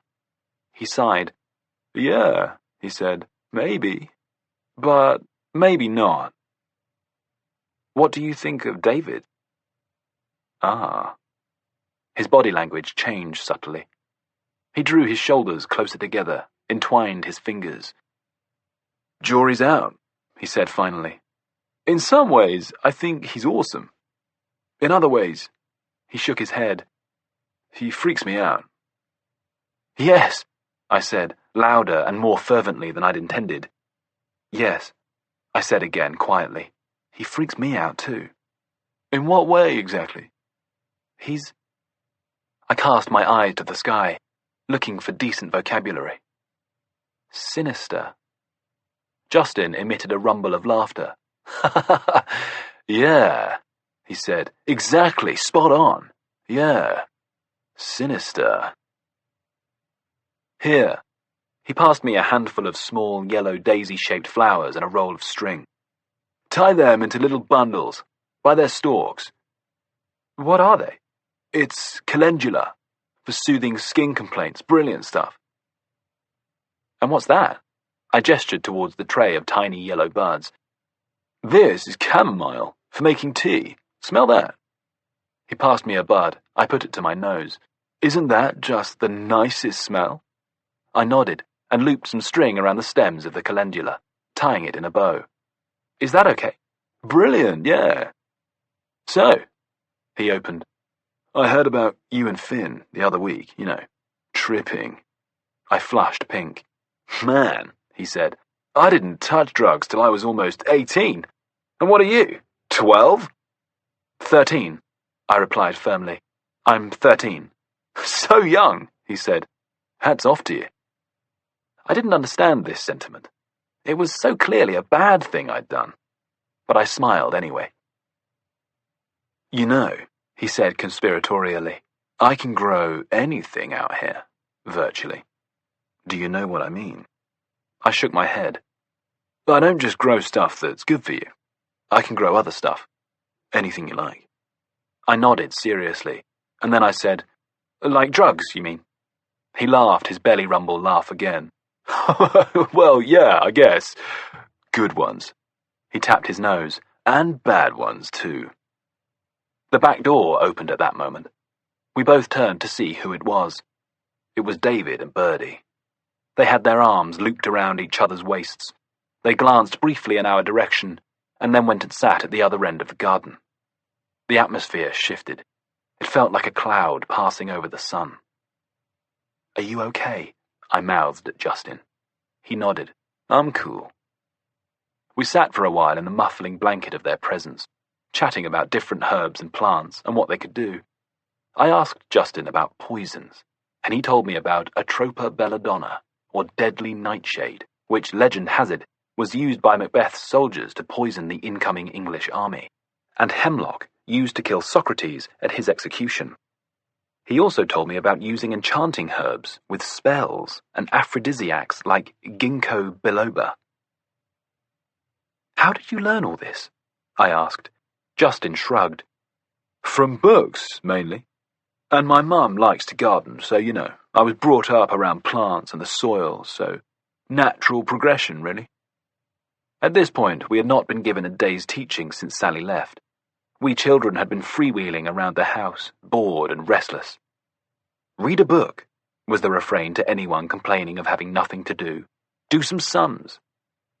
So I was ripe, I suppose, to learn something new. And all that was on offer elsewhere was David's weird exercises or Birdie's fiddling. Are there any plants that can make people, do things against their will? Well, there are hallucinogenics, of course, magic mushrooms and the like. And you can grow these? I asked. In a garden like this? I can grow virtually anything, boy. Anywhere. Can I help you? I asked. Can I help you grow things? Sure, said Justin. You can be my little apprentice buddy. It'll be cool. I do not know what sort of pillow talk occurred behind the dreadful door of David and Birdie's room. I didn't like to think too hard about anything that happened beyond that door. I heard things which, even now, nearly 30 years later, make me shudder to think about. I slept with my pillow over my head every night. In the mornings they would descend the stairs together, looking self-satisfied and superior. David was obsessed with Birdie's waist-length hair. He touched it constantly. He twisted it around his fingers and bunched it up in his hands. He ran his hands down it, twirled shanks as he talked to her. I once saw him picking up a strand and hold it to his nostrils, then breathe in deeply. Isn't Birdie's hair wonderful? He said once. He looked across at my sister and Clemency, who both wore their hair on their shoulders. "Wouldn't you like to have hair like this, girls?" he asked. "You know," said Birdie, "in many religions it is seen as highly spiritual for women to wear their hair long." Despite not being at all religious, David and Birdie talked a lot about religion in the early days of their relationship. They talked about the meaning of life and the terrible disposability of everything. They talked about minimalism and feng shui. They asked my mother if it was okay if they repainted their bedroom white, if they could move their antique metal bed frame into another room and have their mattress on the floor. They abhorred aerosol cans and fast food, and pharmaceuticals and man-made fibers and plastic bags and cars and aeroplanes. They were already talking about the threat of global warming and worrying about the impact of their carbon footprints. They were, looking back on it from the point of view of the end-of-days scenario currently playing out during this ominous heatwave of 2018, with the ocean full of plastic-choked sea creatures and polar bears sliding off melting ice caps, well ahead of their time. But in the context of 1990, when the world was just waking up to all that modern technology and throwaway culture had to offer and embracing it, they were an aberration. And I might have had some respect for David and Birdie, and the strength of their commitment to the planet, if it hadn't been for the fact that David expected everyone else to live according to his will. It wasn't enough for him and Birdie to sleep on mattresses on the floor. We all must sleep on mattresses on the floor. It wasn't enough for him and Birdie to eschew cars and aspirin and fish fingers. We all must eschew cars and aspirin and fish fingers. It had become very clear to me that what I had predicted subliminally all those weeks ago, when I saw David and Birdie kissing, had come to pass. She had unlocked something terrible in David, and now she wanted David to control everything. We were no longer, it seemed, free. Chapter 33. It doesn't get dark until nearly 10. Libby and Miller talk to each other across the garden table in the encroaching darkness, not noticing that it has come out until they can no longer see the whites of each other's eyes. Then they light candles which jump and dance in the breeze. They'd spent the last hour of daylight searching the house, and this is what they talk about, the things they have found. Apart from the words, "I am Finn," scrawled on the inside of the table drawer, they found the same words scrawled on the underside of the bath on the attic floor, on the skirting around one of the bedroom doors, and inside a fitted wardrobe in one of the bedrooms on the first floor. They found a handful of musical strings in one of the smaller reception rooms downstairs, and a music stand crammed into a corner cupboard. They found a pile of clean terry nappies, safety pins, nappy cream and baby grows in the wardrobe in the room where Libby had been found in her cot. They found a pile of books in a trunk in the back hallway, mouldy and grey, books about the healing properties of herbs and plants, books about medieval witchcraft, books of spells. The books were wrapped in an old blanket and covered over with upholstered cushions that must have once adorned a set of garden furniture. They found a thin gold band ring wedged between the wooden floor and the skirting board. It had a hallmark, which Miller photographed with his camera and then zoomed in onto. When they Googled it, they discovered that it was hallmarked in 1975, the year of Henry and Martina's wedding. A tiny thing, lost to the world, saved from the eyes of looters and detectives in its dark hiding place for 25 years or more. Libby wears the ring now, on the ring finger of her left hand. Her mother's ring. It fits her perfectly. She twirls it as they talk. They pause every couple of minutes, listening for the sound of footsteps in the undergrowth. Miller goes to the back of the garden now and then, looking for shadows, for signs of someone entering through the gate in the back wall. They bring out the upholstered cushions they'd found in the trunk, and they blow out the candles, and sit on the corner of the lawn furthest from the back door. They are talking in whispers, when Miller suddenly stares at her with wide eyes and his finger to his lips. Shh. Then his eyes swivel towards the back of the garden. There is something there. She sits up straight. There, at the back of the garden. And as they watch, they see a man stalk across the lawn, a tall, slim man, with short hair, glasses reflecting the moonlight, white trainers, a shoulder bag. They watch him sling his shoulder bag onto the top of the bunker and then follow suit. They hear him shimmy up the drainpipe to the promontory on the first floor. Then they both move very quietly and watch him as he disappears up onto the roof. Libby's heart hammers. "Oh my God," she whispers. "Oh my God, what do we do?" "I haven't got a fucking clue," Miller whispers back. "Shall we confront him?" "I don't know. What do you think?" She shakes her head. She's half terrified and half desperate to see this man face to face. She looks at Miller. He will keep her safe. Or he will at least give the impression of being able to keep her safe. The man they saw was smaller than him and wearing glasses. She nods now and says, "Yes, let's go in. Let's talk to him." Miller looks vaguely petrified but quickly rallies and says, "Yes, right." The house is dark, lit only by the blur of streetlights from outside and the silver shimmer of the moon on the river. Libby follows Miller, reassured by the solid width of him. They stop at the foot of the staircase. Then they take each step slowly and surely until they are on the first-floor landing. Here it is lighter, the moon visible through the large window overlooking the street. They both glance upwards and then at each other. "Okay," whispers Miller. "Okay," replies Libby. The hatch in the ceiling of the attic floor is open and the bathroom door is shut. They can hear the sound of pee hitting a toilet bowl, the stop-start of it as it comes to an end, the tap running, a throat being cleared. Then the door is open and a man walks out and he is cute. That is Libby's first thought. A cute guy, with neatly cut fair hair, a youthful, clean-shaven face, toned arms, a grey t-shirt, narrow black jeans, trendy glasses, nice trainers. He jumps a foot in the air and clutches his chest when he sees them standing there. "Oh my fucking God," he says. Libby jumps too, and so does Miller. They all stare at each other for a moment. "Are you?" asks the man eventually, at the precise moment that Libby says, "Are you?" They point at each other, and then both turn to look at Miller as though he might have an answer for them. Then the man turns back to Libby and says, "Are you Serenity?" Libby nods. "Are you Henry?" The man looks at them blankly for a moment, but then his face clears and he says, "No, I'm not Henry. I'm Finn." Part 2. Chapter 34. My mother, being German, knew how to do a good Christmas. It was her speciality.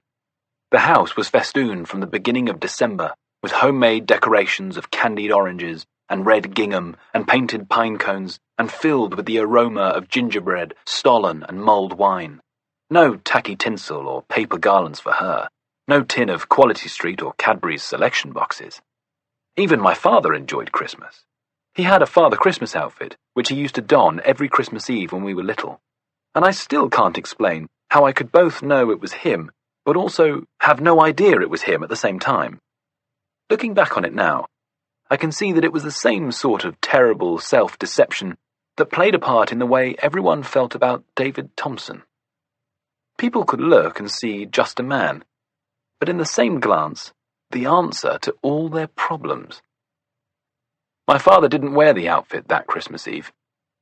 He said we were all too old for it, and he was probably right. But he also said he didn't feel too well. My mother laid on the usual Christmas Eve celebration anyway.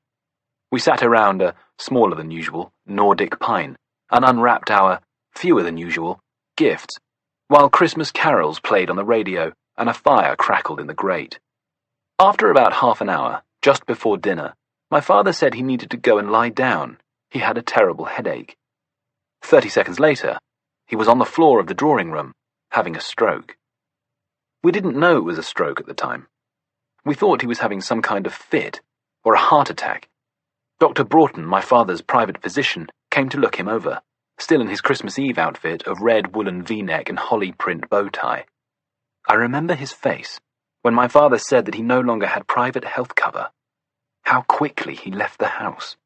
How he dropped his unctuous demeanour like a brick. He sent him straight to hospital in an NHS ambulance and left without saying goodbye. My father came home on Boxing Day. They said he was fine, that he'd have some cognitive challenges for a while, some motor problems, but that his brain would fix itself and that he would be back to normal within weeks, maybe sooner. But, as with his first stroke, He never recovered properly. There was an even greater vacancy there. He used the wrong words, or couldn't find any words at all. He spent whole days sitting in the armchair in his bedroom eating biscuits very slowly. Sometimes he'd laugh at inappropriate junctures. Other times he wouldn't get the joke. He moved slowly. He avoided stairs. He stopped leaving the house entirely. And the weaker my father became, the closer to the mark David Thompson stepped. By the time I turned 14 in May 1991, we had rules. Not just normal family rules, like no feet on the furniture, or do your homework before you watch TV. Not the sort of rules we'd had for all our lives. No, now we had crazy, despotic rules, written out in black marker on a large poster that was taped to the kitchen wall. I can still remember them to this day. No haircuts without permission of David and/or Birdie. No television. No visitors without permission of David and/or Birdie. No vanity. No greed. Nobody to leave the building without express permission of David and/or Birdie. No meat. No animal products. No leather, suede, wool, feathers. No plastic containers. No more than 4 pieces of rubbish per day per person, including food waste. No unnatural coloured clothes. No farmer. No chemicals. 1 wash or shower per person per day. 1 shampoo per week. All residents must spend a minimum of 2 hours a day with David in the exercise room.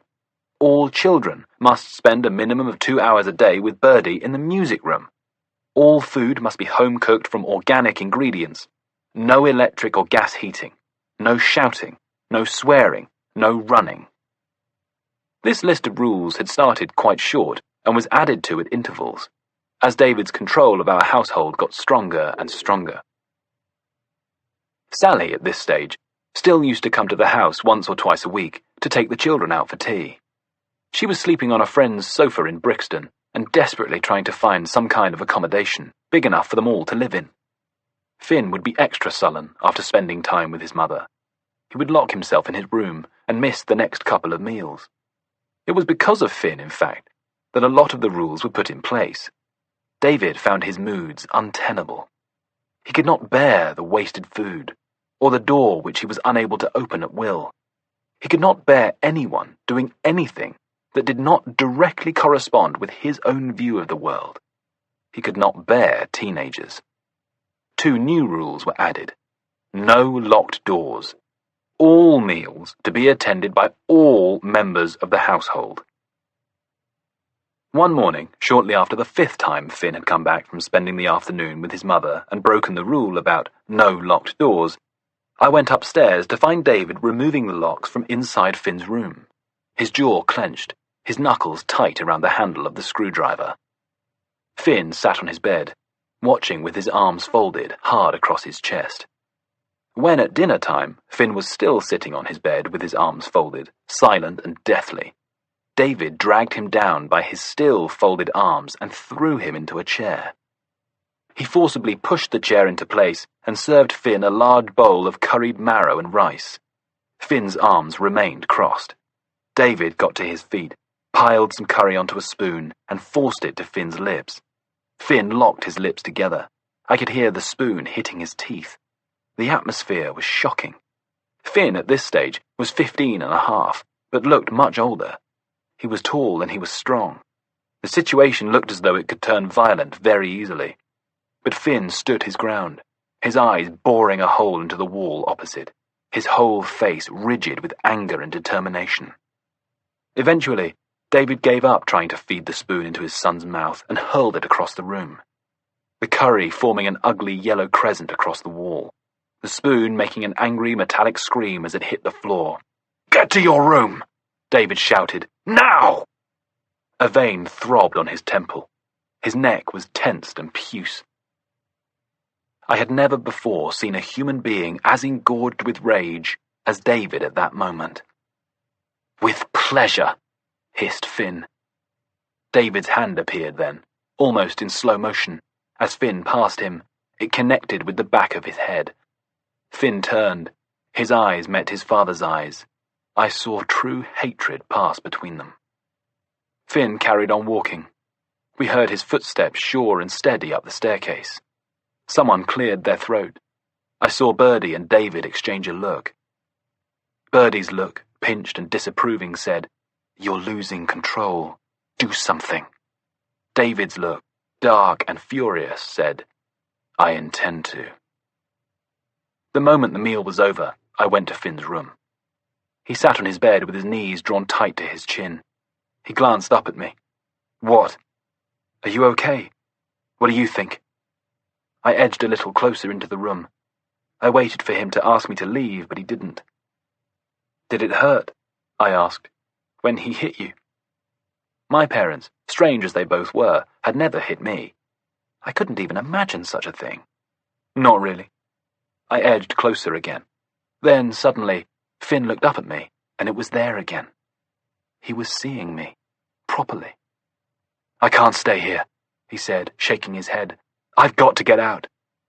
My heart skipped a beat. Finn was the only thing that kept any sense of possibility alive. "Where will you go?" "I don't know. To Mum's." "But—" I was about to say that his mum was sleeping on a sofa in Brixton, but he interjected, "I don't know, all right? I just have to get out of this place. I can't be here anymore." "When?" "Now." He looked at me through his ridiculous eyelashes. I tried to read his expression. I felt I saw a challenge there. Should I come with you?" "No! Fucking hell, no!" I shrunk back into myself. "No, of course not." "What shall I say, when the adults ask?" "Nothing," he hissed. "Just nothing. Don't say anything." I nodded, my eyes wide. I watched him throw things into a drawstring bag, pants and socks, a t-shirt, a book, a toothbrush. He turned and saw me looking at him. "Go," he said. "Please." I left the room and walked slowly to the back staircase, where I sat on the third step down and closed the top door to just a crack, through which I watched Finn disappear, through the hatch into the attic space with his bag. I couldn't imagine what he was doing or where he was going. For a moment I thought maybe he was planning to live on the roof, but although it was May, it was still cold. He couldn't possibly. Then I heard scuffling noises outside and dashed into Finn's bedroom, cupped my hands to the glass of his dormer window and watched the back garden. There he was, darting across the dark garden into the ink-black shadows of the trees. And then suddenly, he was gone. I turned to face his empty room.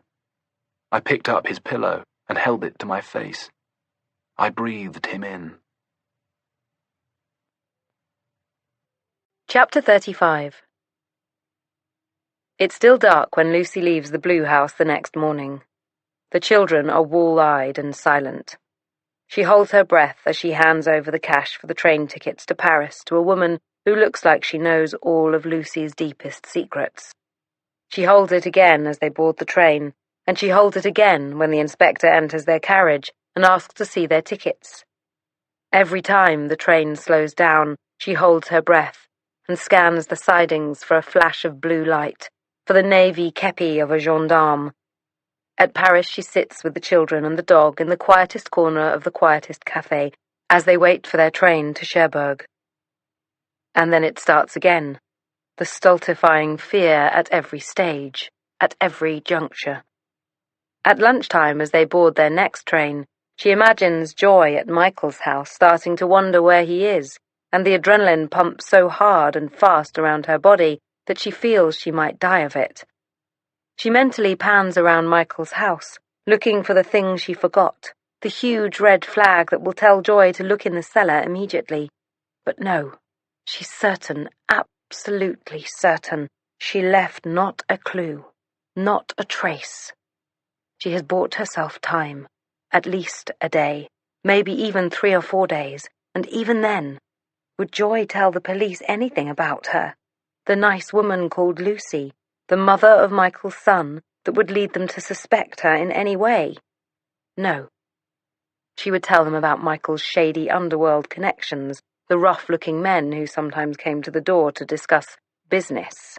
She would lead them in an entirely different direction, and when they eventually realized it was a dead end, Lucy would be nowhere to be found. By the time the train pulled into Cherbourg that evening, Her heart rate has slowed, and she finds enough appetite to eat the croissant she'd bought in Paris. At the taxi rank, they climb into the back of a battered Renault Scenic, and she asks the driver to take them to Dielette.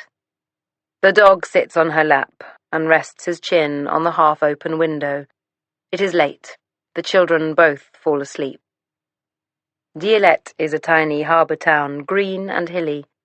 The only people catching the late ferry to Guernsey are British holidaymakers, mostly families with small children. Lucy clutches the passports hard inside sweaty hands. Her passports are French, but she is English. Both children have different surnames to her on their passports. Stella is a different colour to her. They have huge grubby rucksacks and are so tired they look unwell. And their passports are fake. Lucy is certain, utterly convinced, that they will be stopped, pulled aside, asked questions. She planned this long and meandering journey back to London to dilute her trail, but still, as she shows the passports to the inspector at the ferry port, her heart beats so hard she imagines he can hear it. He flicks through the passports, looking from photo to person and back again, hands the passports back, gestures them through with his eyes. And then they are on the sea, the churning navy-grey froth of the English Channel, and France is soon behind them. She holds Stella on her knee at the back of the ferry, so that the little girl can watch the country of her birth, the only home she has ever known, recede to a fairy-lit wreath on the horizon. "Bye-bye, France," says Stella, waving her hand. "Bye-bye, France." Chapter 36. Libby stares at Finn. He stares at her. "I used to live here," he says, although no one has asked him to explain who he is. Then quickly, before Libby can form a response, he says, "You're really pretty." Libby says, "Oh." Then he looks at Miller and says, "Who are you?" "Hi." Miller offers him a big hand. "I'm Miller Rowe." Finn peers at him questioningly. Why do I recognise that name? Miller makes a strange noise under his breath and shrugs. "You're that journalist, aren't you?" "Yep." "That article was such shit. You were wrong about everything." "Yep," says Miller again. "I kind of know that now." "I can't believe how pretty you are," he says, turning back to Libby. "You look so like my mother?" "Yes," he says, "like your mother." Libby thinks of the photos of her mother with her dyed black Priscilla Presley hair, her dark, cold eyes. She feels flattered. Then she says, "What are you doing here?" Finn says, "Waiting for you." "But I was here the other day. I heard you upstairs. Why didn't you come down then?" He shrugs. "I did, but by the time I'd got to the bottom of the stairs, you'd gone." "Oh." "Shall we?" Finn gestures at the staircase. They follow him down the stairs and into the kitchen. Finn sits on one side of the table. Miller and Libby sit on the other. Libby studies Finn's face. He must be in his early 40s, but he looks much younger. He has extraordinarily long eyelashes. "So," he says, spreading his arms wide, "this is all yours." Libby nods. "Although, really, it should have been my brother and sisters, too." "Well, more fool them.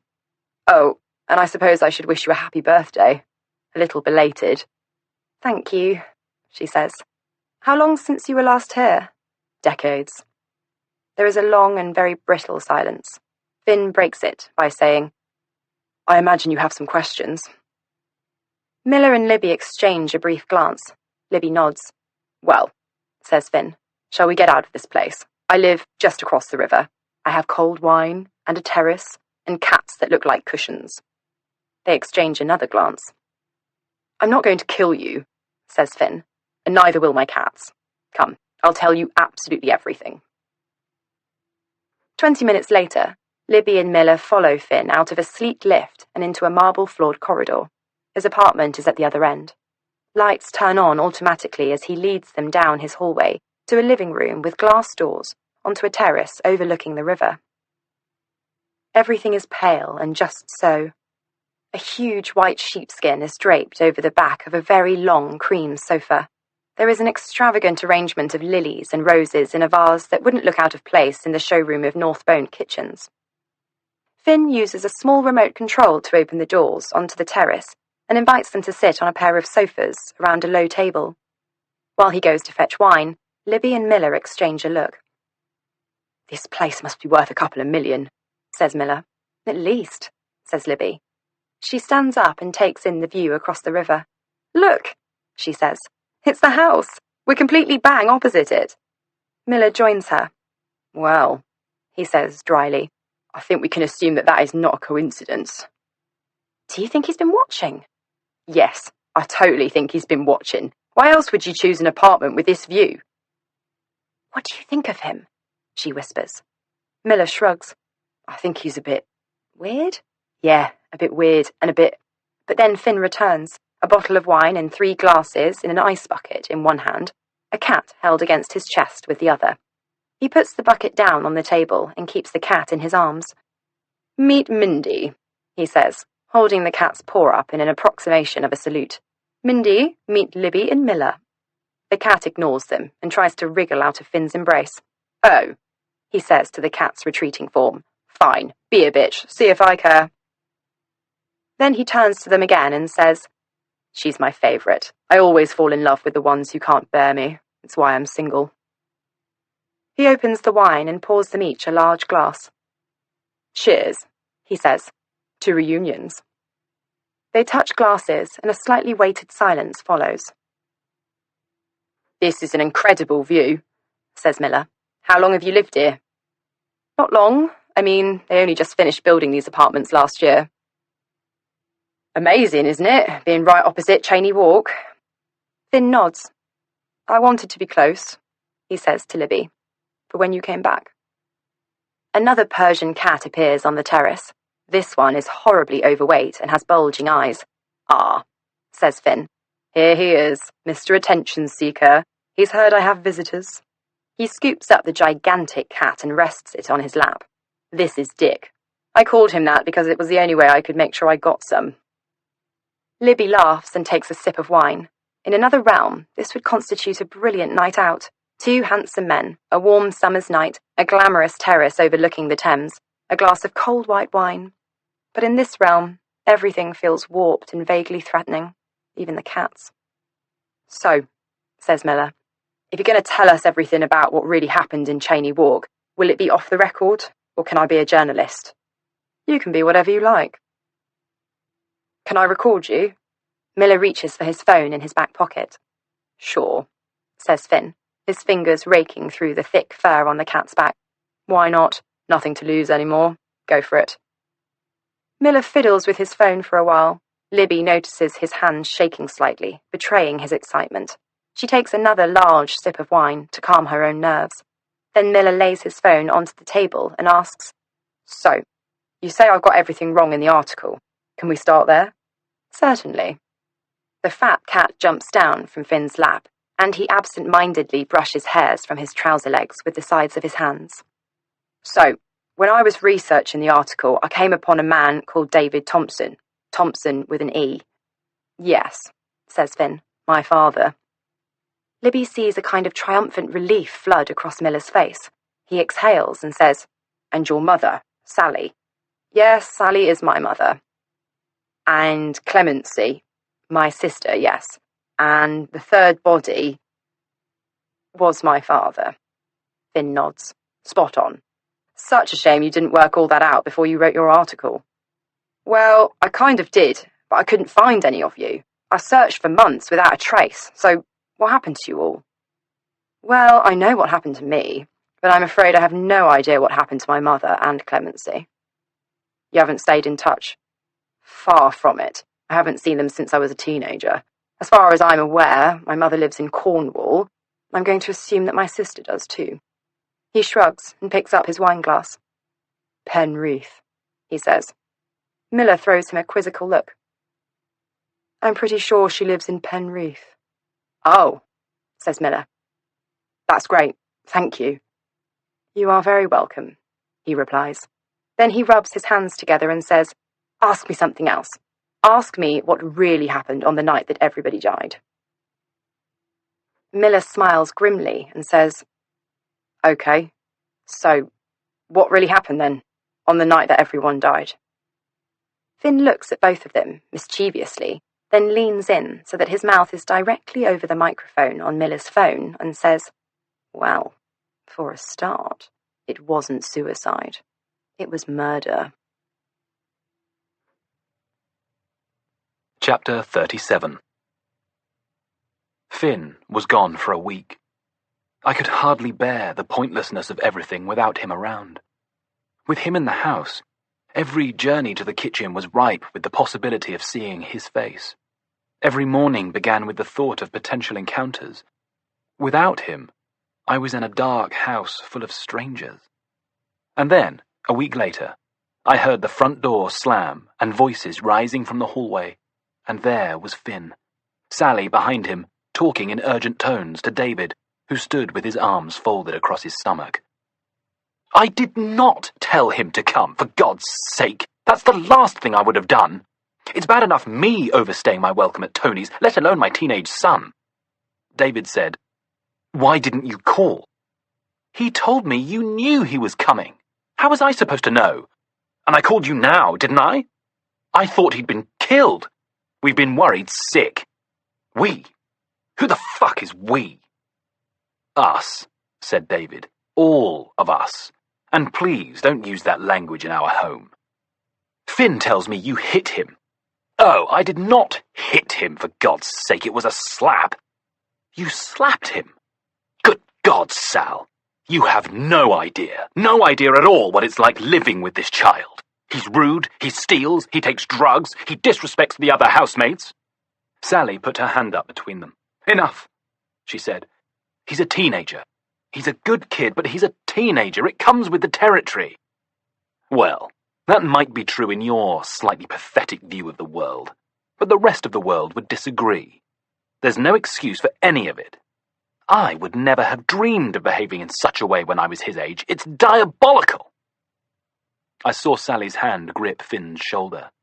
I saw her cheeks hollow. Then she said, I'm looking at a flat tomorrow. In Hammersmith, 2 bedrooms. We can start splitting access to the children. David looked skeptical. How are you going to pay for it? I've been working and saving. Well, we'll see. But seriously, I don't think Finn's safe in your care. You're too soft on him.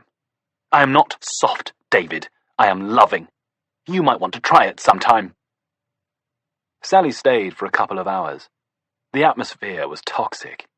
Birdie didn't come down from her room, but I heard her ostentatiously coughing and sighing and pacing.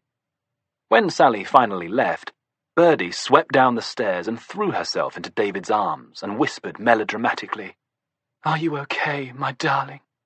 David nodded stoically. I'm fine.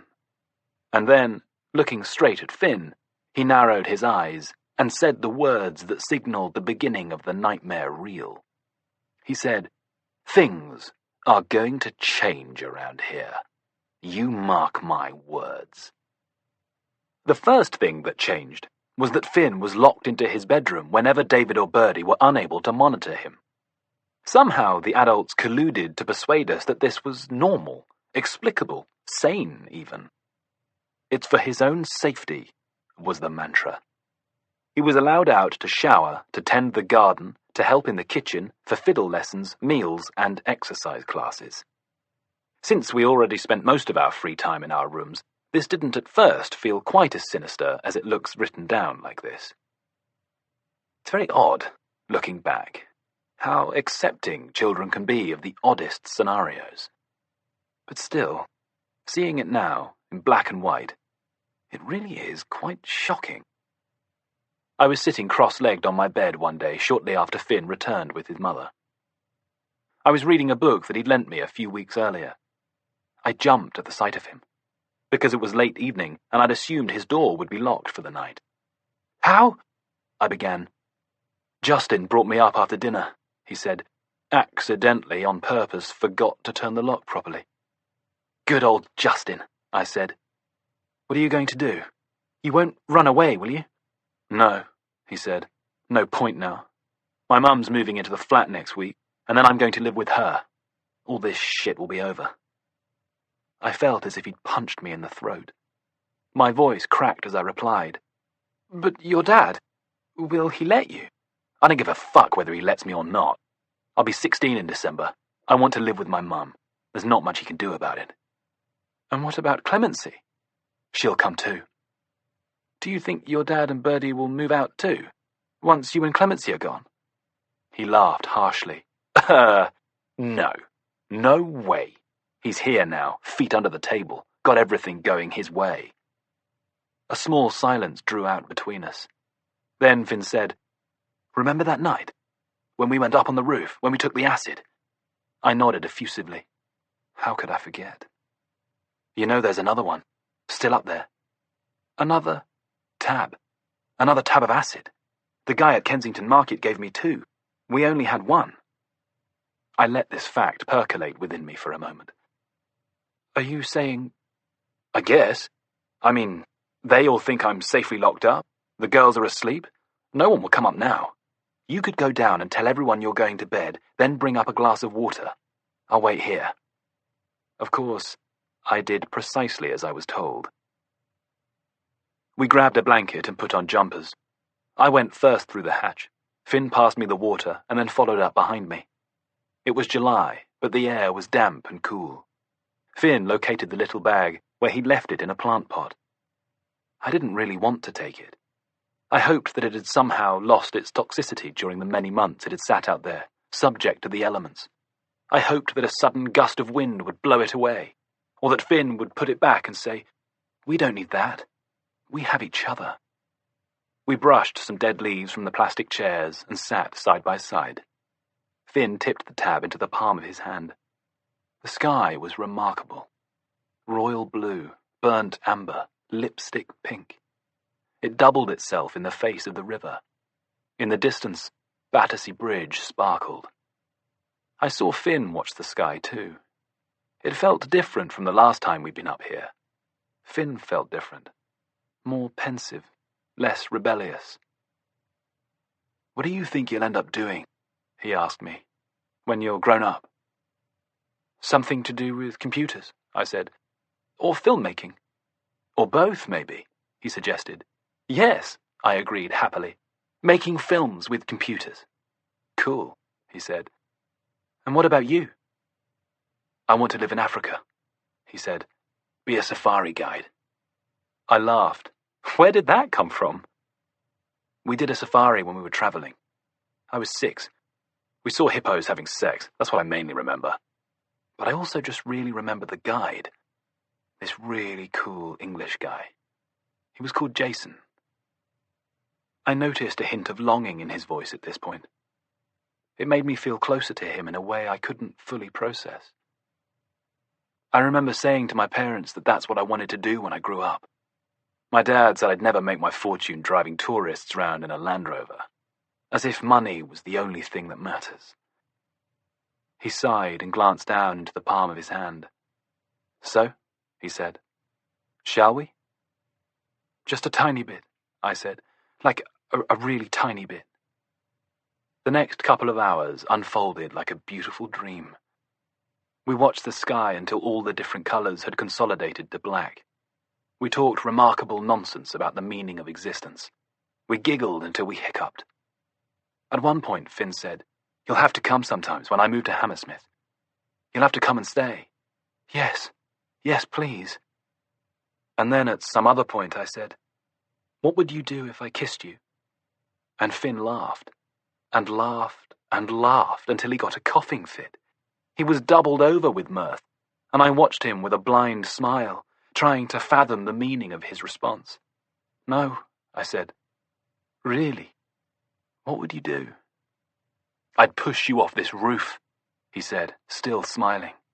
Then he spread his fingers apart and said, Splat! I made myself laugh. Ha ha, so funny. Then he said, Come on, let's get out of here. And go where? I'll show you. Follow me. And I did follow him. Stupid, stupid boy that I was. I followed him back onto the attic landing, and out of a window, and then down the side of the house in some dreadful, awe-inducing, nausea-inspiring act of daredevil insanity. "What are you doing?" I kept asking, my fingernails dug into bare brick, my trouser legs breaking apart on juts of masonry. "Where are we going?" "It's my secret route," he said, looking up at me with wild eyes. "Let's go to the river. No one will know." By the time we landed flat-footed on the lawn, I was bleeding from 3 different places, but I didn't care. I followed him as he stepped through the shadows to a gate that I had no idea existed at the foot of our garden. Suddenly, Narnia-like, we were in someone else's garden, and then Finn grabbed my hand and hoiked me round 2 corners, through the magical gloom of Chelsea Embankment, across 4 lanes of traffic, and onto the riverside. Here he let my hand drop. For a moment we stood, silently, side by side, and watched gold and silver worms wriggling across the surface of the water. I kept staring at Finn, who looked more beautiful than ever in the dark, moving light. "Stop staring at me," he said. I stared at him harder. "I mean it," he said. "Stop staring." But I stared harder still. And then he pushed me, with both his hands, pushed me hard and into the black water. And then I was under, and my ears filled with echoing bubbles, and my clothes became heavy and attached themselves to my skin, and I tried to scream, but swallowed instead, and my hands felt for the river wall, and my legs kicked against thick, gloopy nothing. And then my eyes opened, and I saw faces, a constellation of blackened faces circling mine, and I tried to talk to them, tried to ask them to help me, but they all turned away, and then I was coming up, a pain around my wrist, Finn's face above, dragging me up the stone steps and onto the bank. "You bloody loony!" he said, and laughed, as though I was the one who had chosen to fall into the Thames, as though it was all just high jinks. I shoved him. "You fucking bastard!" I screamed, my not yet broken voice sounding shrill and unbearable. "You absolute fucking bastard!" I stormed past him, across 4 lanes of traffic, causing someone to hoot their horn at me, and to the front door of the house. Finn chased me and approached me at the front door breathlessly. "What the fuck are you doing?" I should have stopped there and then. I really should. I should have taken a deep breath and evaluated the situation and made a different decision. But I was so engorged with rage, not born just of being pushed into the freezing, filthy Thames, but of years of Finn blowing hot and cold at me, of giving me titbits of attention when it was in his interests to do so, and totally ignoring me when it wasn't. And I looked at him, and he was dry and beautiful, and I was wet and ugly, and I turned and very firmly pressed my fingertip into the doorbell.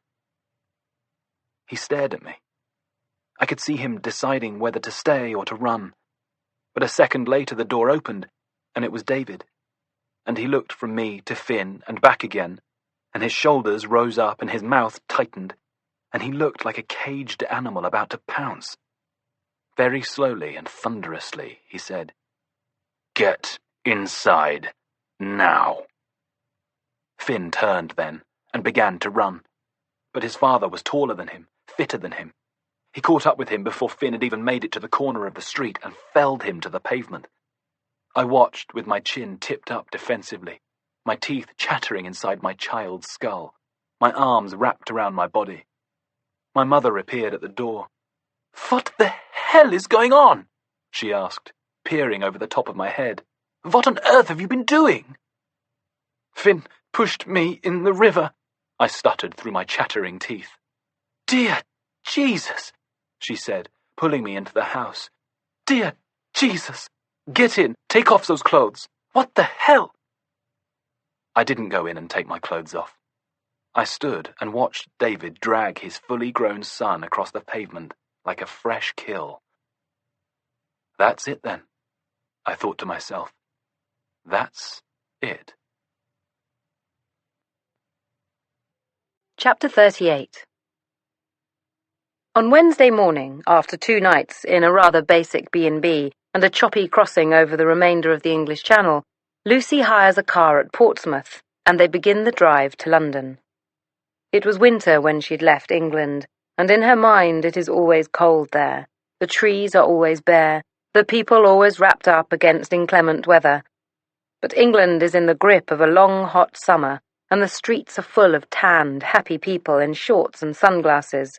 The pavements are covered in tables. There are fountains full of children and deck chairs outside shops. Stella stares out of the window in the back of the car, with Fitz on her lap. She's never left France before. She's never left the Côte d'Azur before. Her short life has been lived entirely on the streets of Nice, between the Blue House, Meme's flat, and her nursery school. "What do you think of England, then?" Lucy asks, looking at her in the rear-view mirror. "I like it," says Stella. "It's got good colours." "Good colours, eh?" "Yes, the trees are extra green." Lucy smiles, and Marco gives her the next direction towards the motorway from the Google Maps app. 3 hours later, London starts to appear in flashes of shabby High Street. She sees Marco turn to face the window, expecting Big Ben and Buckingham Palace, and getting Dixie fried chicken and second-hand appliance stores. Finally, they cross the river, and it is a glorious sunny day. The river glitters with dropped diamonds of sunlight. The houses of Chain Walk gleam brightly. "Here we are," she says to Marco. "This is the place." "Which one?" he asks, slightly breathlessly. "There," says Lucy, pointing at number 16. Her tone is light, but her heart races painfully at the sight of the house. "The one with the hoarding," says Marco. "That one?" "Yes," she says, peering at the house, whilst also keeping an eye out for parking. "It's big," he says. "Yes," she says, "it certainly is." But strangely it looks smaller to her now, through adults' eyes. As a child she thought it was a mansion. Now she can see it is just a house, a beautiful house, but still, just a house. It becomes clear that there is no parking to be had anywhere near the house, and they end up at the other end of the King's Road, in a space in World's End that requires downloading a parking app onto her phone. It's 30 degrees, as hot as the south of France. By the time they get to the house, they are all sweating and the dog is panting. The wooden hoarding is padlocked. They stand in a row and study the building. "Are you sure this is the right house?" says Marco. "How does anyone live here?" "No one lives here at the moment," she says, "but we're going to go inside and wait for the others to arrive." "But how are we going to get in?" Lucy breathes in deeply and says, "Follow me." Chapter 39. Libby awakes the next morning in a shaft of bright sunlight. She trails her hand across the floor beneath her bed, and then across the top of the bedside table, trying to locate her phone. It's not there. The night feels furry and unformed. She sits up quickly and scans the room. It is a small white room, and she is on a very low wooden bed with an enormous mattress. And so is Miller. She instinctively clutches the sheet to her chest before realizing that she is dressed. She is wearing the top she had on the night before, and her underwear. She vaguely remembers pulling off her shorts while Miller was in the bathroom and ducking under the cover. She vaguely remembers swilling with toothpaste and can feel it still stuck to her teeth. She vaguely remembers a lot of things. She is in Finn's flat. She is in bed with Miller. They are both dressed and sleeping top to toe. Last night, Finn poured them glass after glass of wine, and insisted, almost to the point of being a bit weird about it, that they stay. "Don't go," he'd said. "Please, I only just found you. I don't want to lose you again." And she'd said, "You're not going to lose me. We're virtually neighbours now, look." And she'd pointed across the river at the noble row of houses where number 16 sat. "Please," he'd wheedled, his long eyelashes touching his perfectly coiffed eyebrows. "It's got to be better than sleeping on those manky old mattresses over there. Come on, I'll make you a delicious breakfast in the morning. I've got avocado. That's what you millennials like, isn't it?" "I prefer eggs," Miller had replied. "Are you actually a millennial?" Finn had asked him, eyes narrowed, slightly bitchy. Just, Miller had replied. But I missed the avocado moment. Libby looks at the time on the alarm clock on the bedside table now and works out that if she leaves in 8 minutes, she'll still make it to work by 9 o'clock, which is late for her, but fine in terms of the phone ringing and customers walking in off the street. She slides her shorts back on and hauls herself off the low-slung bed. Miller stirs. She glances at him. She sees the suggestion of a tattoo on his upper arm where the sleeve of his t-shirt is ridden up. She can't bear tattoos, which makes dating particularly awkward in this day and age. But he looks sweet, she can't help observing. Soft and appealing.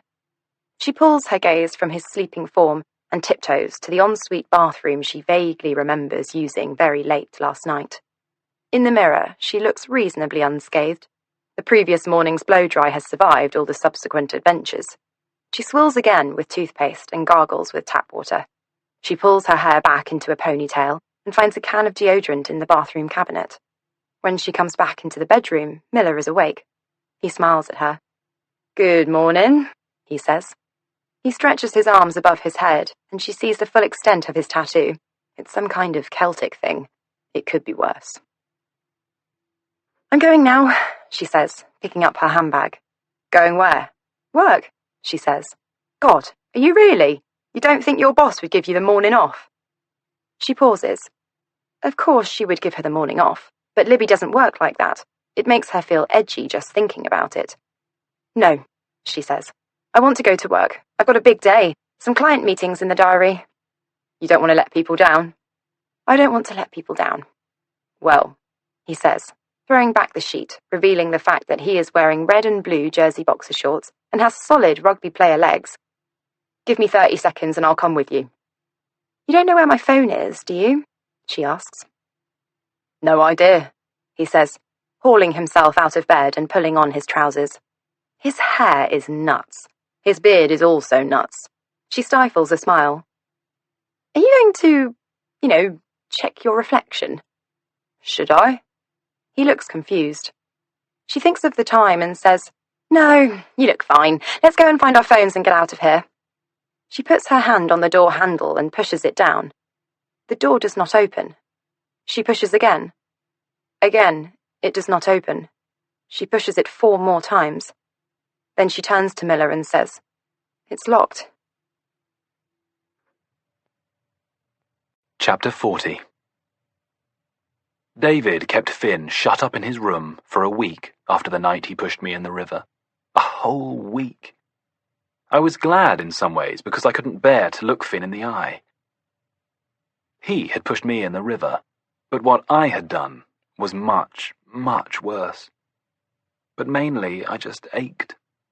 I ached with remorse, with regret, with fury, with helplessness, and with missing him. Finn's meals were brought to him, and he was allowed toilet visits twice a day, his father hovering outside the door with his arms folded across his stomach like a malevolent bouncer. The atmosphere in the house during those days was ponderous and impossible to read. Everything emanated from David. He radiated a terrible dark energy, and everyone avoided angering him further, including me. One afternoon, during Finn's incarceration, I sat with Justin, sorting herbs with him. I glanced up at the back of the house towards Finn's window. "Don't you think it's bad," I said, "that David's locking Finn up like that?" He shrugged. "He could have killed you, mate. You could have died."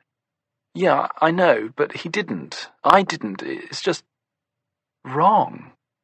"Well, yeah, it's probably not how I'd do things, but then I'm not a dad. I don't know what it's like to have kids. David's just doing his job, I guess." He made quotes in the air as he said these words. "His job?" I said. "What do you mean?"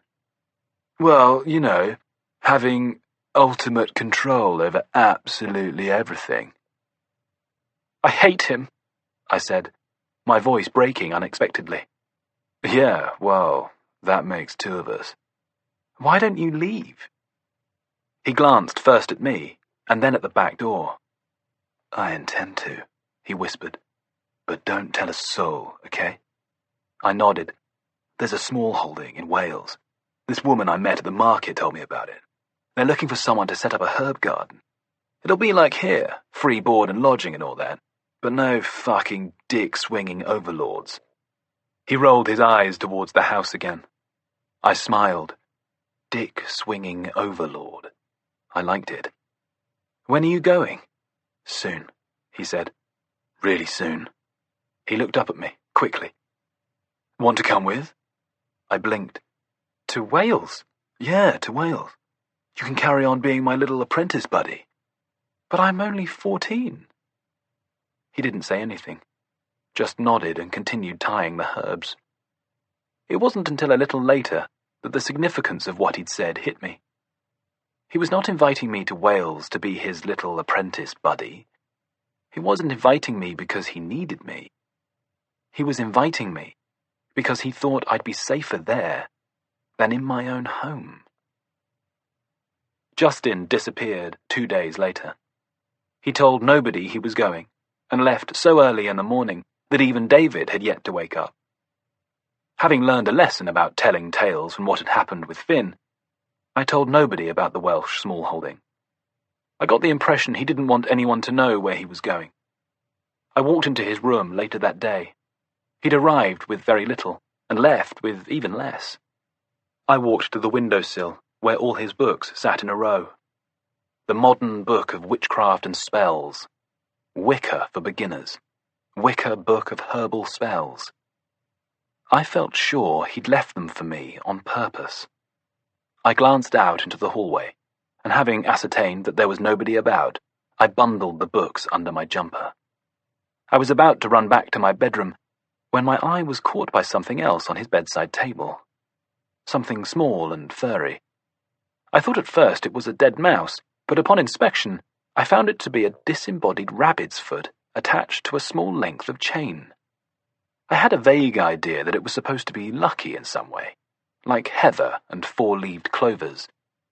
I jammed it quickly into my pocket and ran to my bedroom, where I slid everything under my mattress. I always expected to hear from Justin again. After the bodies were discovered, and the police were investigating the deaths and trying to trace the Lambs' tragic missing children, I waited and I waited for Justin to suddenly appear on the 6 o'clock news, to talk about his time in the house, about how David Thompson used to lock his teenage son in his bedroom and tell everyone what to eat and what to wear and where they could and couldn't go. I've Googled Justin since, many, many times, but found no trace of him anywhere. I can only assume either that he died, that he emigrated somewhere obscure and remote, or that he knew what had happened to us all, but had decided to keep silent and not get involved. Whatever the truth, I was always secretly relieved. But once he was gone, I missed him. I hadn't liked him at first, but he'd turned out to be the least of my bloody problems. Months passed. Summer turned to winter. I took over Justin's herb garden. David actively encouraged this, as it fitted with his ideology. Children should be hard at work doing wholesome things. They should not be learning skills that might bring them into the evil ways of capitalism. He had no idea about the books under my bed, or the very particular skill set I was developing. Each evening I brought whoever was cooking handfuls of fresh basil and fresh mint, and was petted and approved of. Birdie even ran me a bath one night when she saw me out in the rain covering over some delicate new seedlings. "You're doing a good job," she said, handing me a towel as I walked up the stairs. "David's very pleased with you." David's very pleased with you. I wanted to bite her, like a dog. Predictably, Sally had not got the flat in Hammersmith, and was still on the sofa in Brixton, and was now talking about moving down to Cornwall. She arrived one evening with Finn and Clemency in tow, 3 hours late, after taking them to a friend's party for the afternoon, where it was clear that she had been drinking heavily. I had seen adults drunk before, many times, when my parents were still sociable, and threw parties every weekend. But I'm not sure I'd seen anyone quite as drunk as Sally that evening. "I can't believe," I heard David say in a voice tense with anger, that you think there is a chance in hell that anyone would let these children live with you. Look at the state of you. You, said Sally, you can talk. Look at you. Who do you think you are? You're pathetic. Pathetic. You and that ugly girl. And God knows who else you're fucking. God knows. I saw David trying to manhandle Sally towards the door. I could tell he really wanted to hit her and was trying his hardest not to. But then my mother appeared. I'll make you a coffee, she said, touching Sally's elbow, throwing David a warning glance. Come on, let's get you sorted out. I feigned ignorance of the drama and appeared in the kitchen a moment later. Just getting some water, I said, though nobody really cared. I pretended to leave, but skulked quietly just inside the pantry door. Sally was crying, silently, a handkerchief pressed to her face. I heard her say, Please keep them safe. Please keep them safe for me. I just don't know if I'll ever be able to. The rest of her words were swallowed up by a riverboat honking its horn beyond the front door. I'm so worried. Finn told me about being locked in his room. And I can see, yes, that he did a bad thing. I mean, God, I know Henry could have died. But it's just so cold, isn't it? To lock a child away like that? He's such a cold man. You know what David is like, replied my mother. It's his way of keeping everything together. He saved us, Sally, he really did. Before he came, I could not see the point of living each day. But now, I wake up each morning, and I feel happy about my existence, about myself. I am not taking from the planet. I am not plundering the earth. I am not contributing to global warming. My children are not going to end up sitting behind glass-topped desks, taking money from the poor. I just wish, she said, that David had come into our lives many years before. Chapter 41. Libby bangs her fists against the door. Miller bangs his too. The door is a solid fire door. He goes to the window to see if there are any means of escape there, but it is sealed shut and leads only to a sheer 10-floor drop. They search the room once again for their phones but fail to unearth them. After half an hour they stop banging and sit defeated on the floor with their backs against the foot of the bed. Now what? Says Libby.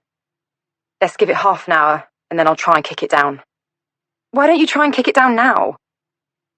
I'm not as strong as I look, you know. I've got an old back injury. I have to be careful. 10 minutes then, she says. Okay, 10 minutes. What the hell do you think he's playing at? She asks. I have literally no clue. Do you think he's going to kill us? Oh, I doubt it. Then why has he locked us in here? By accident, maybe? Libby glances at him disbelievingly. You don't really believe that, do you? The alarm clock says that it is now 7:37 a.m. She's still trying to calculate how late she's going to be for work when they both sit up straight at the sound of a door banging. Then they hear a voice. It's Finn's voice, and he's addressing one of the cats. They hear kissy-kissy sounds. They jump to their feet and start to pound on the bedroom door again. A moment later, the door opens, and Finn is peering at them. Oh, God, he says, his hand clamped over his mouth. Oh, God, I am so sorry. I have this terrible sleepwalking habit. I've walked in on house guests before, actually tried to get him to bed with them once. So I locked you in before I went to bed, and then I woke up this morning stupidly early and decided to go for a run. Completely forgot about you two. I'm so incredibly sorry. Come on now, come, let's have breakfast. I can't have breakfast, I'm late for work. Oh, just call them up, tell them what happened, I'm sure they'll understand. Come on, I've got fresh orange juice and everything. It's a beautiful day again, we can eat on the terrace. Please? He was doing the thing again, the wheedling thing he'd done the night before. Libby felt trapped. Why didn't you tell us? She said. Last night. Why didn't you tell us you were going to lock the door? Or tell us to lock it from the inside? It was very late, he replied, and I was very drunk and very stupid. You really freaked us out, you know. I was really scared. Libby feels her voice cracking on her words, the tension of the last moments starting to fade. Please forgive me, he says, I'm an idiot. I wasn't thinking. You were asleep and I didn't want to wake you. I just locked it, mindlessly. Come on, come and have something to eat. She and Miller exchange a glance. She can tell he wants to stay. She nods. Okay then, but just a quick one. And Finn? He looks at her sweetly. Where are our phones? Oh, he says. Are they not in your room? No, she replies. Neither of them. Well, you must have left them out last night.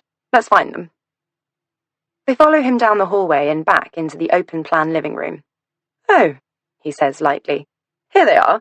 You left them charging in the kitchen. We must have all been very, very drunk last night to have been that organised. Go, he says. Go and sit on the terrace. I'll bring breakfast out to you. They sit side by side on the sofa. The sun is shining on the other side of the riverbank now, picking out the windows of the houses on Cheney Walk. She feels Miller move closer to her. It doesn't wash. He hisses in her ear. Don't buy the I was drunk so I locked you in your bedroom without telling you story. And I don't buy the mobile phone thing either. I was drunk last night, but I remember my phone being in my hand when we went to bed. I smell a rat. Libby nods her agreement. I know, she says. Something doesn't quite add up. She switches on her phone and calls Dido. It goes through to her voicemail. It's a long story, she says, but I'm still in Chelsea. Would you be able to ask Claire to talk to the Morgans when they come in at 10? She has all the details, and the newest quotes are on the system. They just need to be printed off. And I'll be in way before my next meeting, I promise. I'm so sorry, I'll explain everything when I see you. And if I'm not in by 10:30, call me. If I don't answer... She looks quickly behind her where she can see Finn still behind the kitchen counter, slicing bread. I'm in Battersea, in an apartment block directly opposite the house, okay? I don't know what number it is, but I'm about the 10th floor up. I'll see you soon. I'm sorry. Bye. She ends the call and looks at Miller.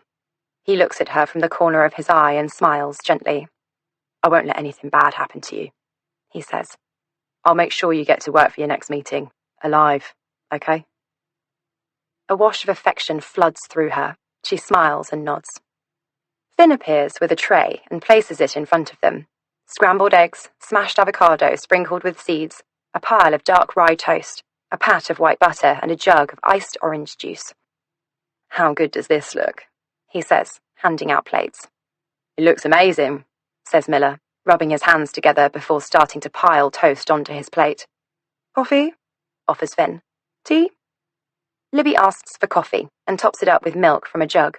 She picks up a slice of toast but finds she has no appetite. She looks at Finn. She wants to ask him something about the story he'd told them last night, but she can't quite get a grip on it.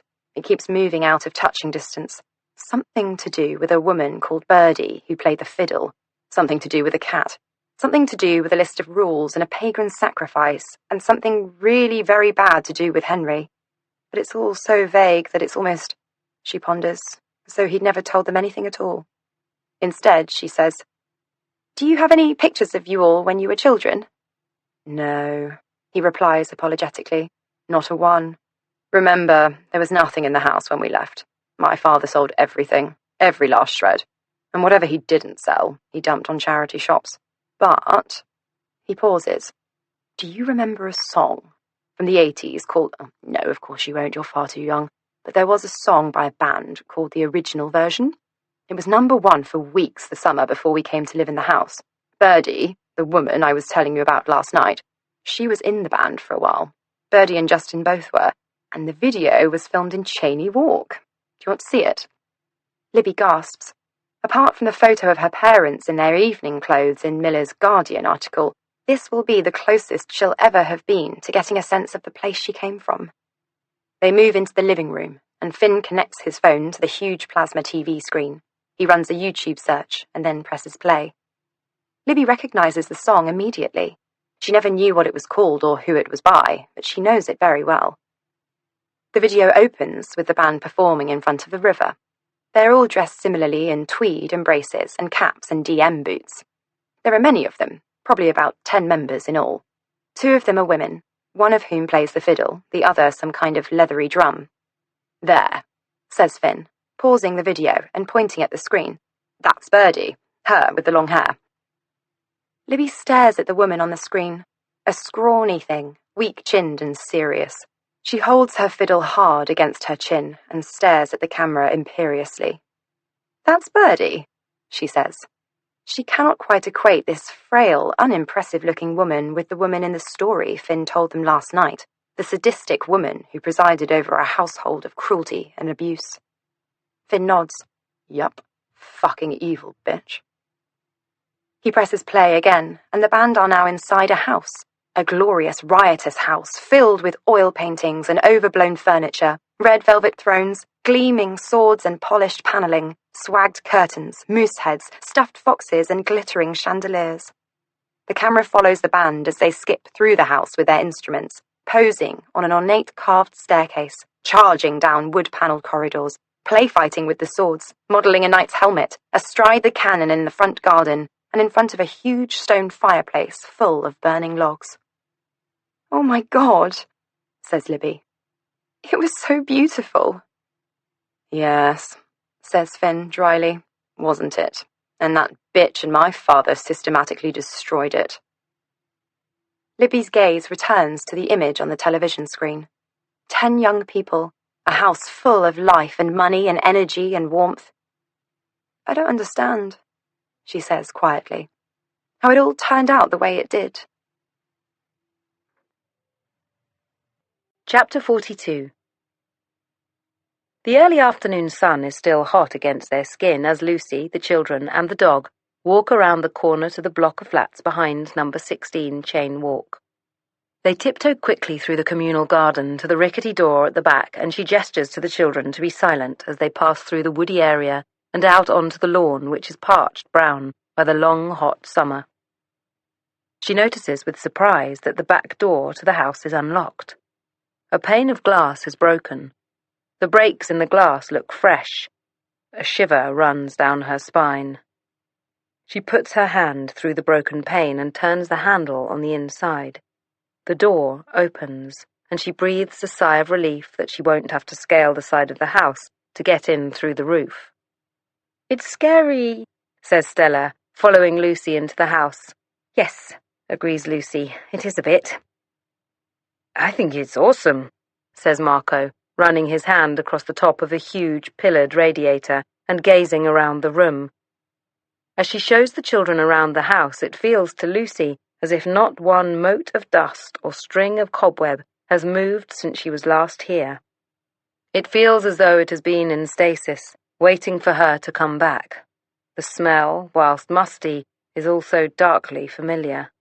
The way the light slices through the dark rooms, the sound of her feet against the floorboards, the shadows across the walls. It is all exactly the same. She trails her fingertips across surfaces as they step through the house. In the space of a week, she has revisited the 2 most significant houses of her life, Antibes and Chelsea, the 2 places where she was hurt, where she was broken, from where she was forced to escape.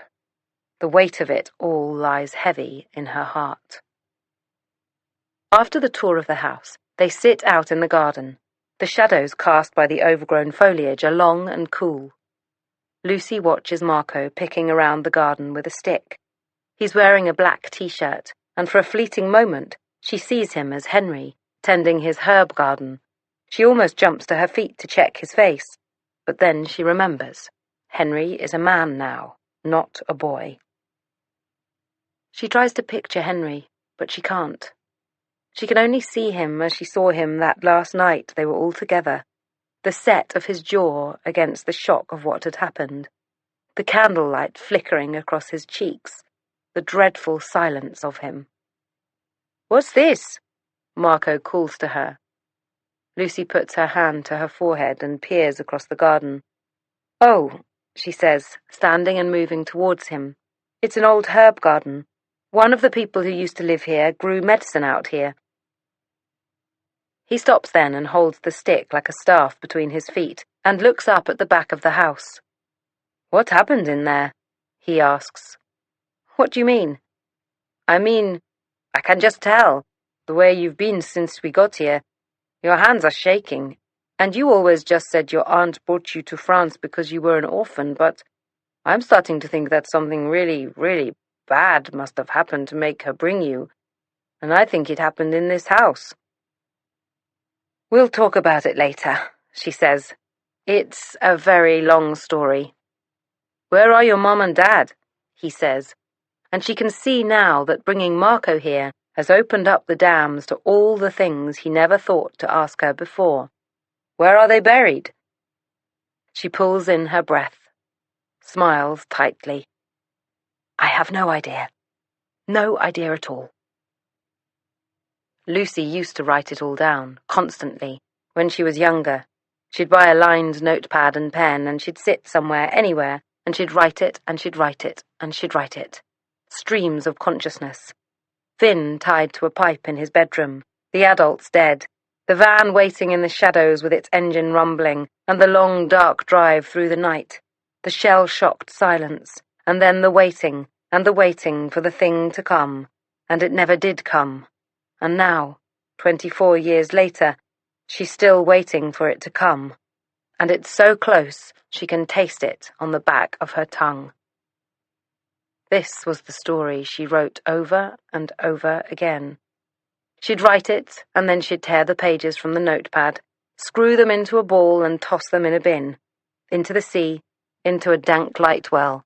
She'd burn them or soak them or tear them into shreds, but she needed to write it down, to make it into a story, instead of the truth about her life.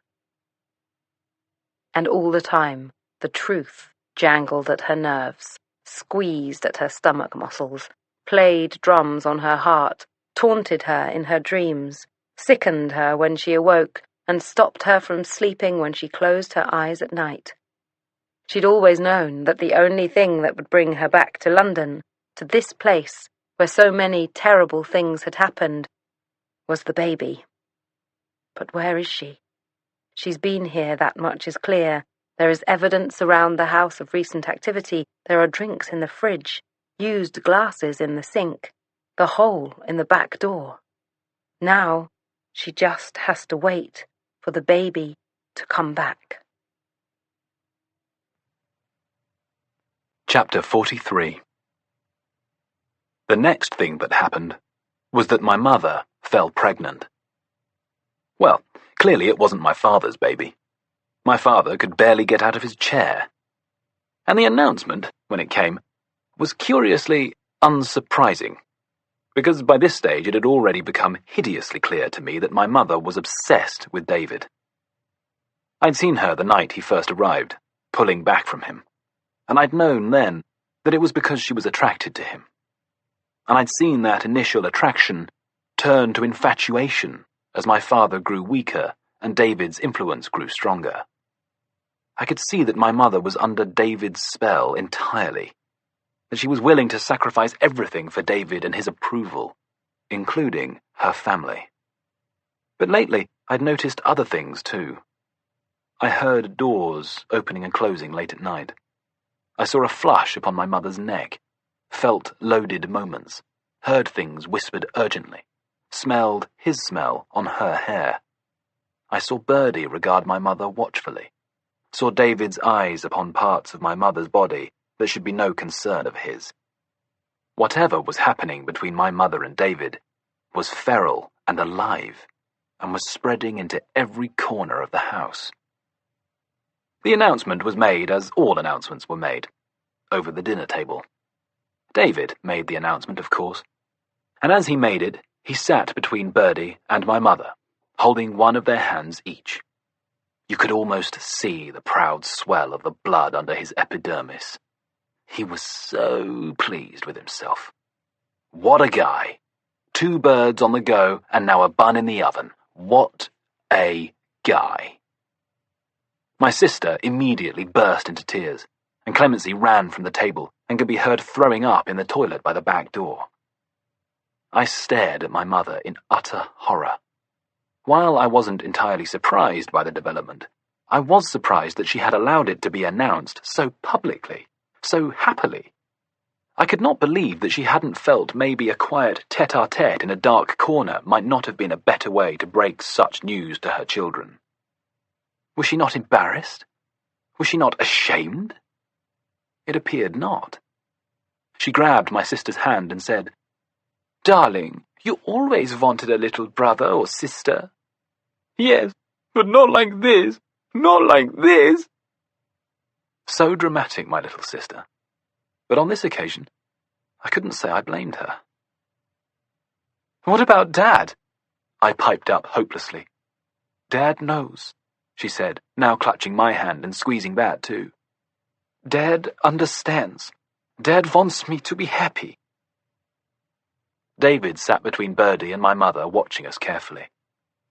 I could tell he was simply humouring our mother by allowing her to comfort us. I could tell he did not care one iota what we thought about him and his repulsive act of penetrating and impregnating our mother. He cared nothing about anything other than himself. I looked at Birdie. She looked oddly triumphant, as if this was the result of some great master plan of hers. "I'm not able to bear children," she said, as though reading my mind. "So my mother is what?" I found myself asking quite sharply.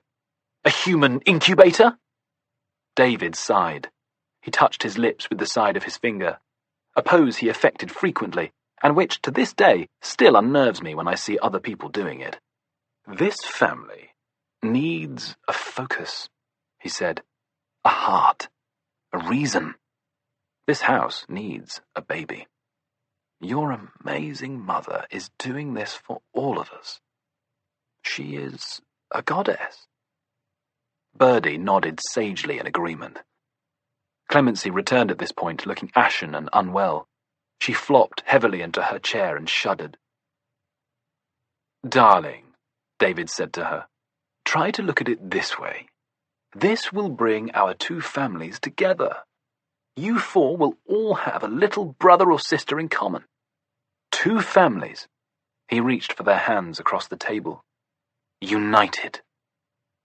My sister burst into fresh tears, and Clemency kept her hand pulled into a fist. Birdie sighed. "Oh, for goodness sake, you two," she hissed. "Grow up." I saw David throw her a warning look. She returned the look with a petulant toss of her head. "It will take a few days to get used to the idea, I understand," said David. "But you have to trust me. This will be the making of us all. It really will be. This baby will be the future of our community. This baby will be everything." My mother grew in a way that I could not have imagined was possible. She, who had always been so slender, with her jutting hip bones and long narrow waist, was suddenly the biggest person in the house. She was fed constantly and told to do nothing. The baby apparently needed 1,000 extra calories a day, and while we all sat picking over mushroom biryanis and carrot soups, my mother gorged on spaghetti and chocolate mousse. Have I mentioned how thin we all were by this point? Not that any of us had been particularly overweight to begin with, apart from my father, but we were virtually emaciated by the time my mother was being fattened up like a ceremonial goat. I was still wearing clothes that had fitted me when I was 11, and I was nearly 15. Clemency and my sister looked as though they had eating disorders, and Birdie was basically a twig.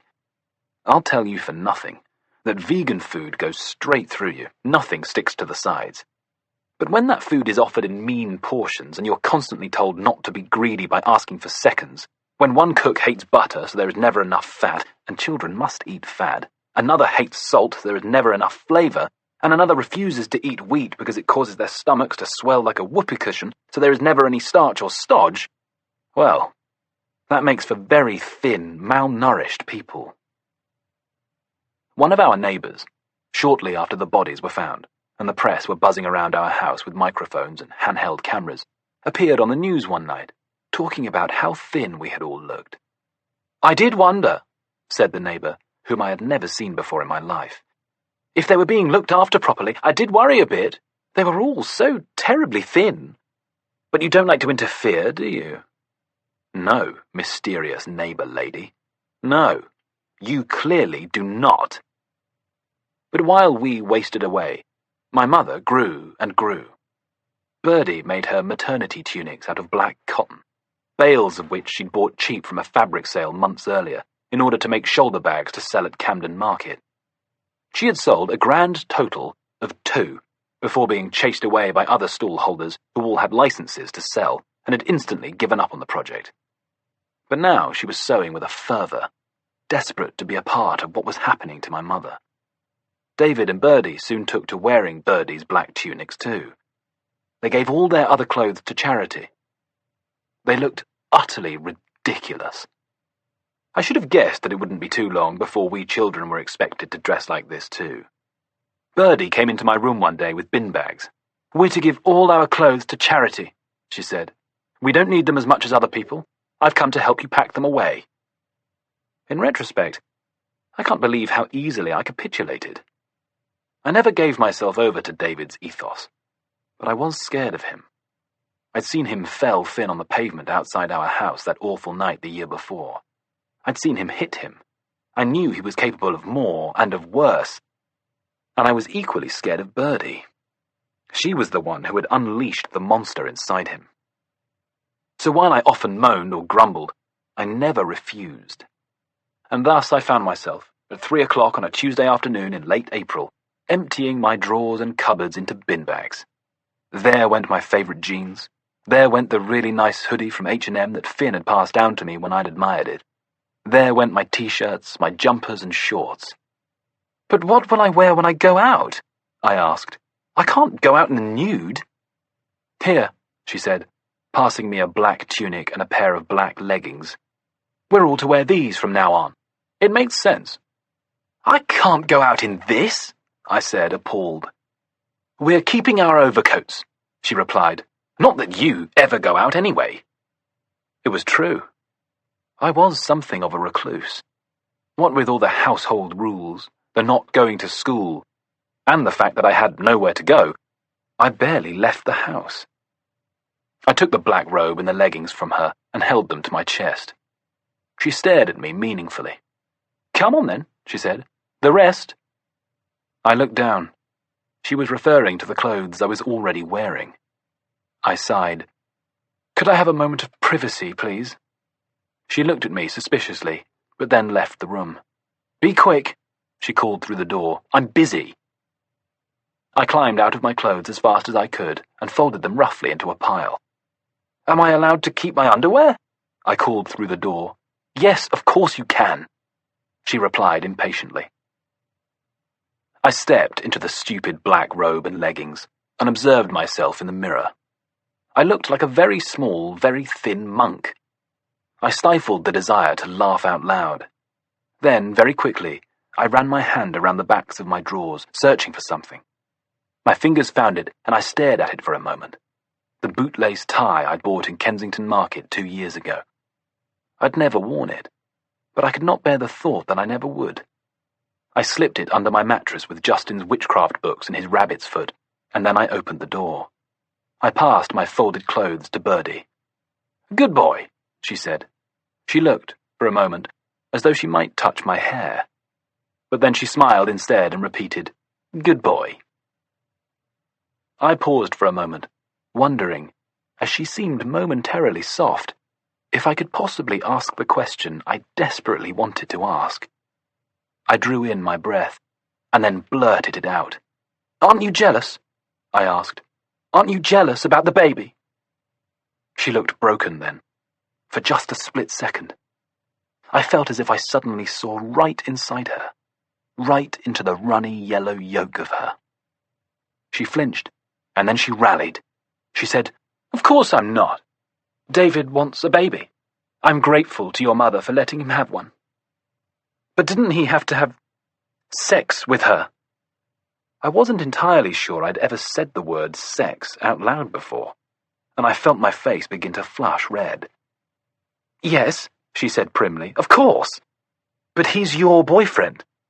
"Partner," she said. "He's my partner. I don't own him. He doesn't own me. All that matters is his happiness." "Yes," I said thoughtfully. "But what about yours?" She didn't reply.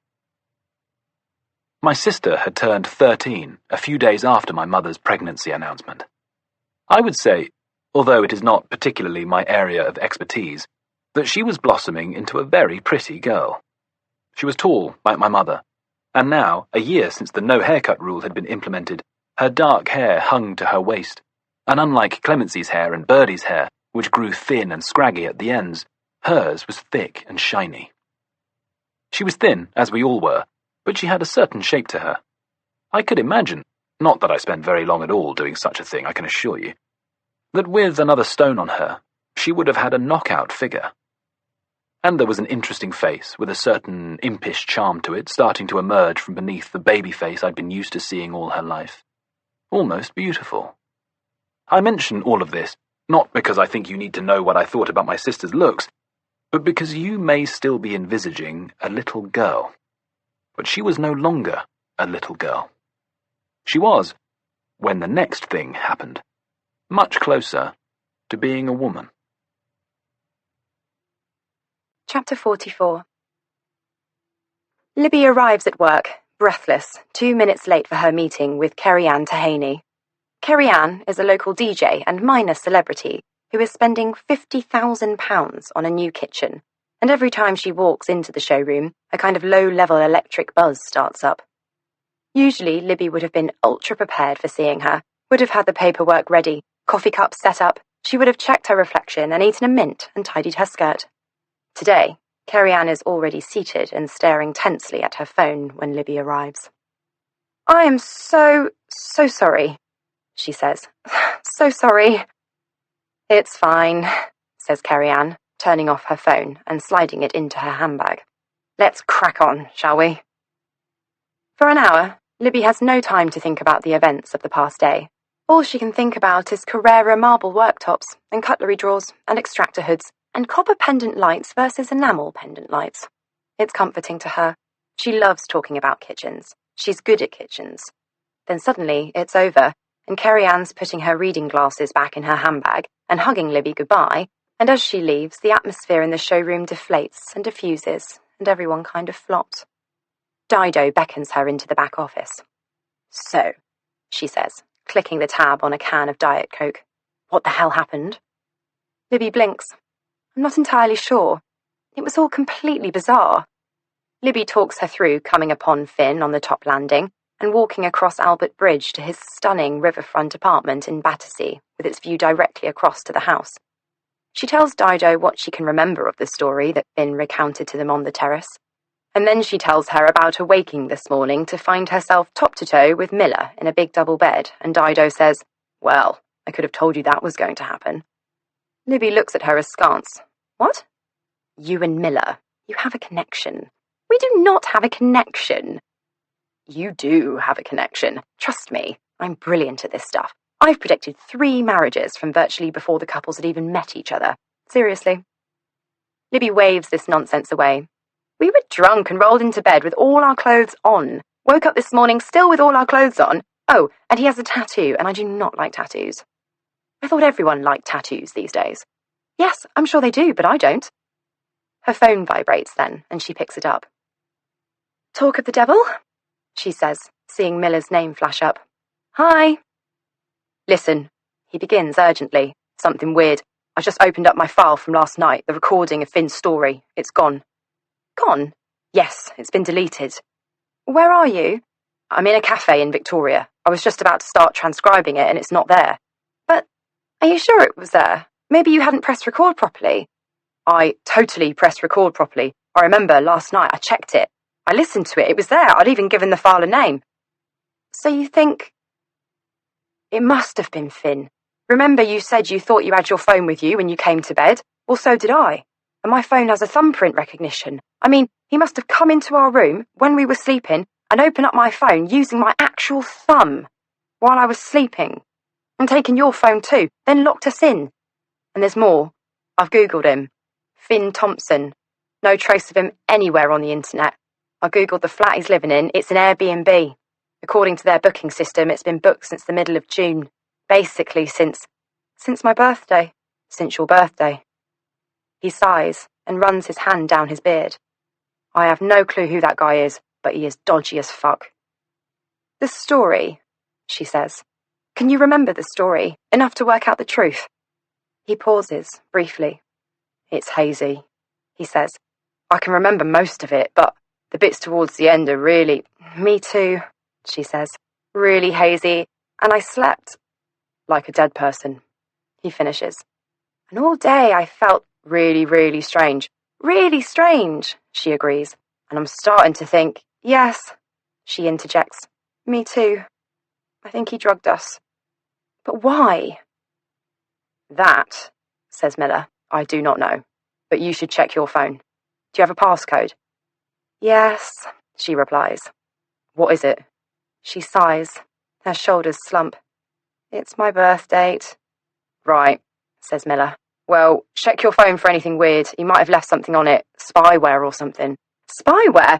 God, hell knows. He's odd. Everything about last night was odd. He broke into your house. He drugged us. Might have drugged us. Might have drugged us. At the very least, he snuck into our room while we slept, used my fingerprint to access my phone, took your phone from your bag, and then locked us in. I wouldn't put anything past this guy. No, she says softly. No, you're right. I will. I'll check it.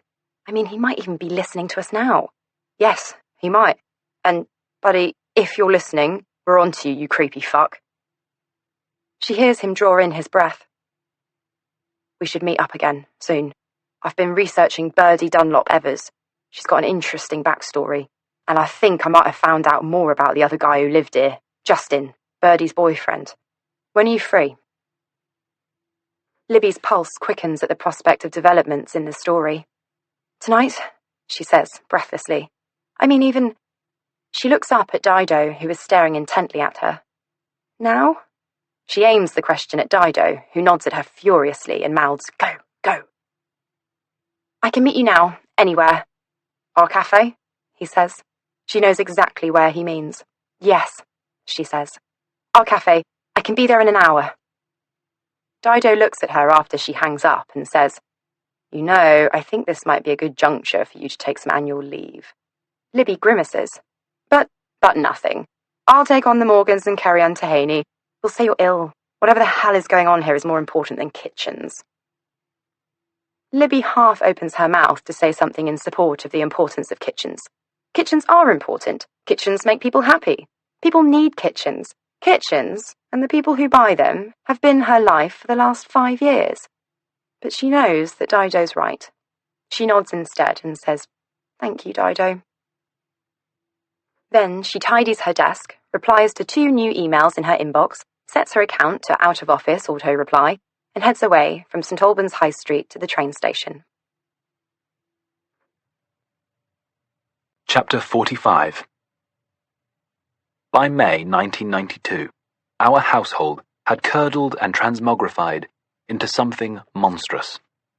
The outside world, filled as it was with meat-eaters and fumes and germs that could not be fought off by sweaty exercise and pretty flowers alone, was sure to bring about the death of David's precious spawn.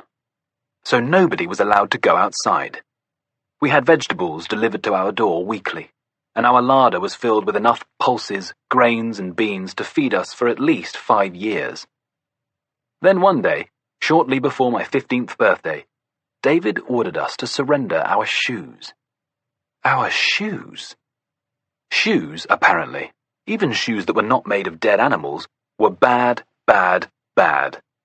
They were suggestive of dirty pavements and joyless trudges to evil offices, where people made yet more money to lavish upon the already rich, whilst leaving the poor in the shackles of government-manufactured deprivation.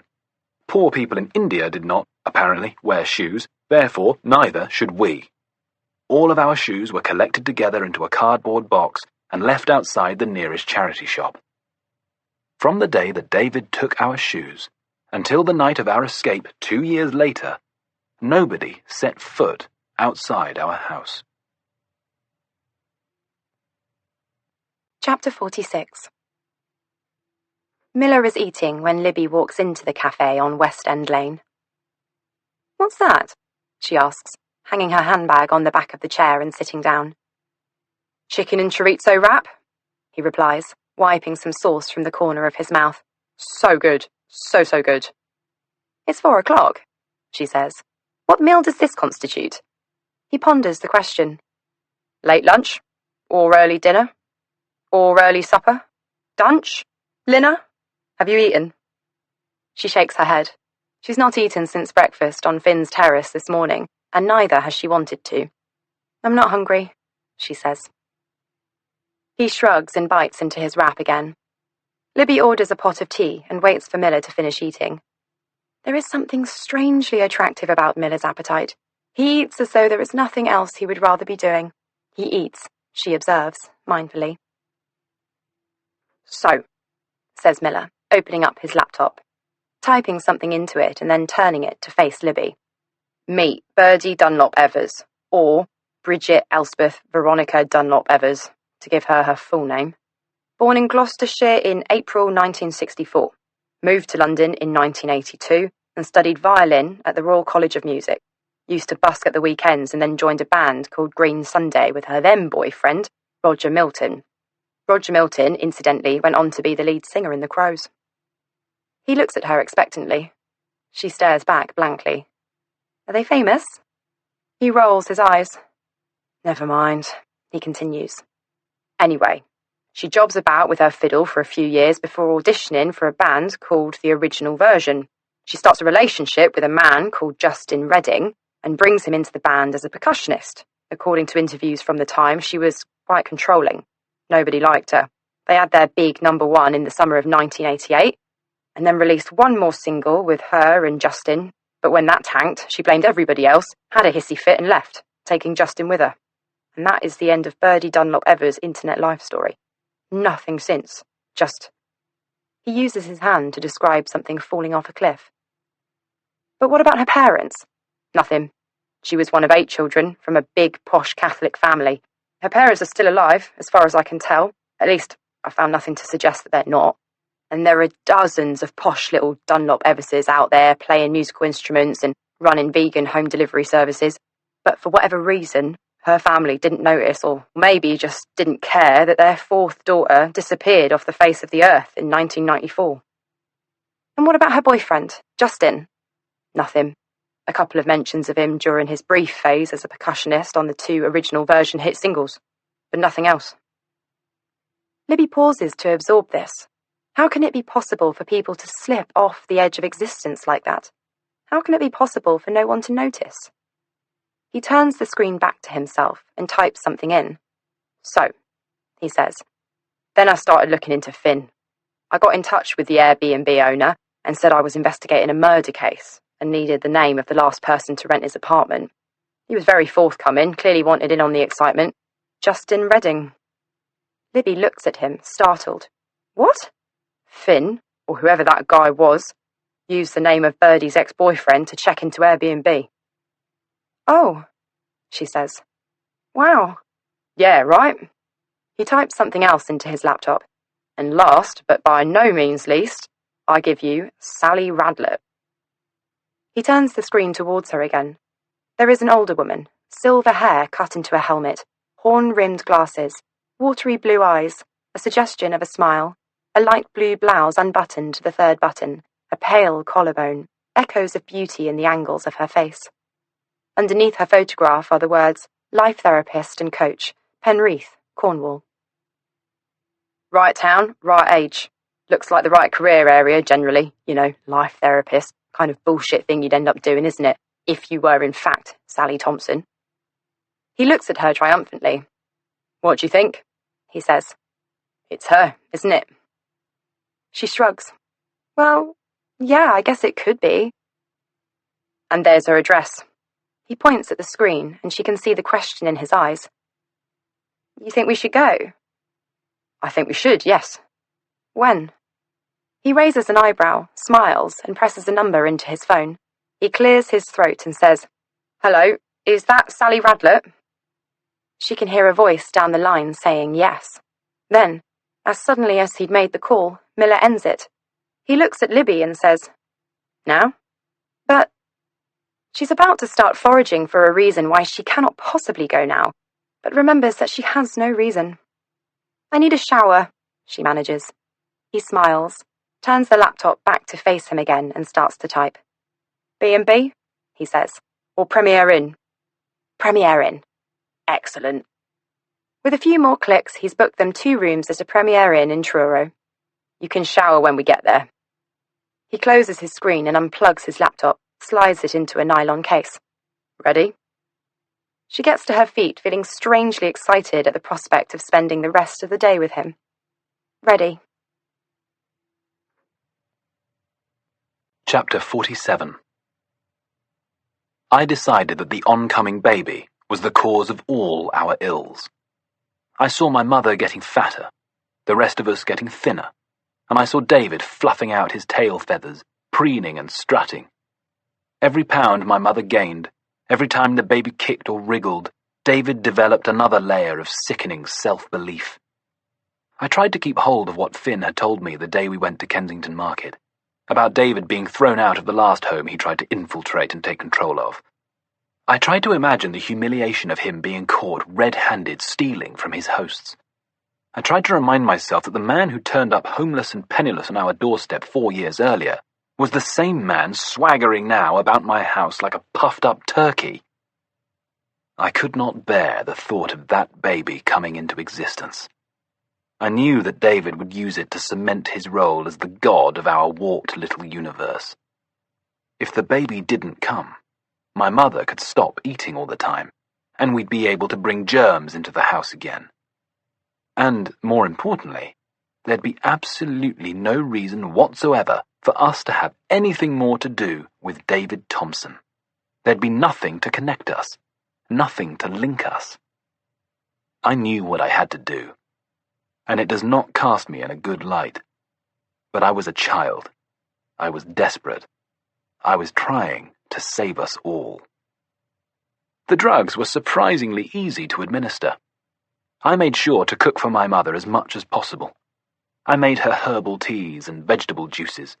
I laced everything I gave her with the things listed in the chapter in Justin's book entitled Natural Termination of Unwanted Pregnancies. Tons of parsley, cinnamon, mugwort, sesame seeds, chamomile, and evening primrose oil. As I passed her a glass of juice, she would stroke my hand and say, "You are being such a good boy, Henry.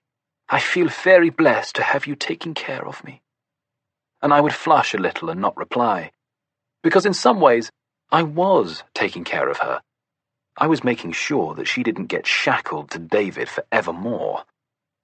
But in other ways, I was not taking care of her in the least. And then one day, when she was about 5 months pregnant, and the baby was proper and real and had begun kicking and wriggling and moving about, my mother came downstairs, and I heard her talking to Birdie in the kitchen, and she said, "The baby has not moved.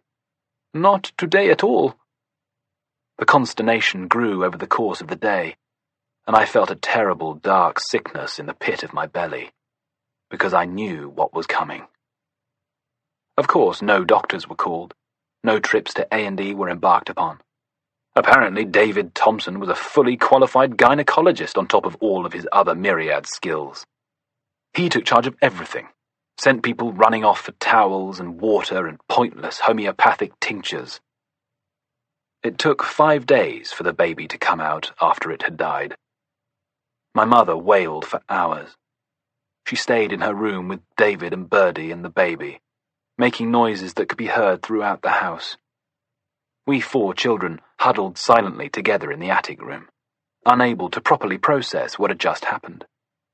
And then finally, much later that day, my mother brought the baby downstairs wrapped in a black shawl, and David made a grave for the baby, at the far end of the garden, and the baby was buried in the dark of night, with lit candles all around. I sought out my father that night. I sat opposite him and I said, "Did you know that the baby died?" He turned and stared at me. I knew he wouldn't answer the question because he couldn't speak. But I thought there might be something in his eyes to let me know what he was thinking about the events of the day. But all I saw in his eyes was fear and sadness. "It was a little boy," I said. "They're calling him Elijah. They're burying him now in the back garden." He continued to stare at me. "It's probably just as well, isn't it? Don't you think?" I was seeking redemption for my sins. I decided to read approval into his silence. "I mean, it would probably have died anyway, wouldn't it? Without medical assistance. Or even worse, Mum might have died, so, maybe it was better this way. I glanced at my reflection in the dark glass of the window behind my father. I looked young and foolish. It was very small. My voice caught on this last word. The baby had been so very small, like a strange doll. My heart had ached at the sight of it. My baby brother. Anyway, that's what's been happening. And now I suppose we can all try and get back to normal. But that was the problem. Because there was no normal. My father's life was not normal. Our existence was not normal. The baby had gone, but I still didn't have any shoes. The baby was gone, but my father still sat in a chair all day staring at the wall. The baby had gone, but there was no school, no holidays, no friends, no outside world. The baby was gone, but David Thompson was still here. Chapter 48. It's 9 o'clock. Lucy and the children are settled for the night in her parents' old bedroom. The walls of the room dance with candlelight. Stella is already asleep, the dog curled up in the crook of her knees. Lucy opens a small can of gin and tonic. Marco opens a can of Fanta. They knock their cans together and say cheers to London. "So," he says quietly, "are you going to tell me about the baby now?" She sighs. "Oh, God." She draws her hand down her face. "I don't know. It's all so... Just tell me, please." "Tomorrow," she says, stifling a yawn. "I'll tell you tomorrow, I promise." Marco finally falls asleep a few minutes later, and then it is just Lucy awake, in this blighted house that she swore she would never return to. She carefully lifts Marco's head from her lap and stands. At the window, she watches the sun setting in the windows of the shiny new apartment blocks on the other side of the river. They weren't there when she lived here. Maybe if they had been, she ponders, someone might have seen them. Someone might have known. Someone might have rescued them and spared them all their sorry fates. She falls asleep some time after 3 a.m., her mind stubbornly refusing to shut down for hours before. Suddenly, she is in her dreams. And then, just as suddenly, she is awake again. She sits up straight. Marco sits up too. Her phone tells her that they have all slept late into the morning. There are footsteps overhead. Lucy puts one hand over Marco's and touches her lips with the tip of her index finger. It's silent again, and she begins to relax. But then she hears it again, the definite sound of footsteps, floorboards creaking. "Mum?" She squeezes his hand and gets slowly to her feet. She tiptoes across the room towards the door. The dog awakes and raises his head, uncurls himself from Stella's body, and follows her to the door. His claws are loud against the wooden floorboards, and she picks him up. She can feel a growl forming in the back of his throat and shushes at him. Marco stands behind her, and she can hear his breathing hard and heavy. "Stay back," she hisses. The growl in Fitz's throat is building and building. There is another creak overhead, and then Fitz lets rip. The creaking stops.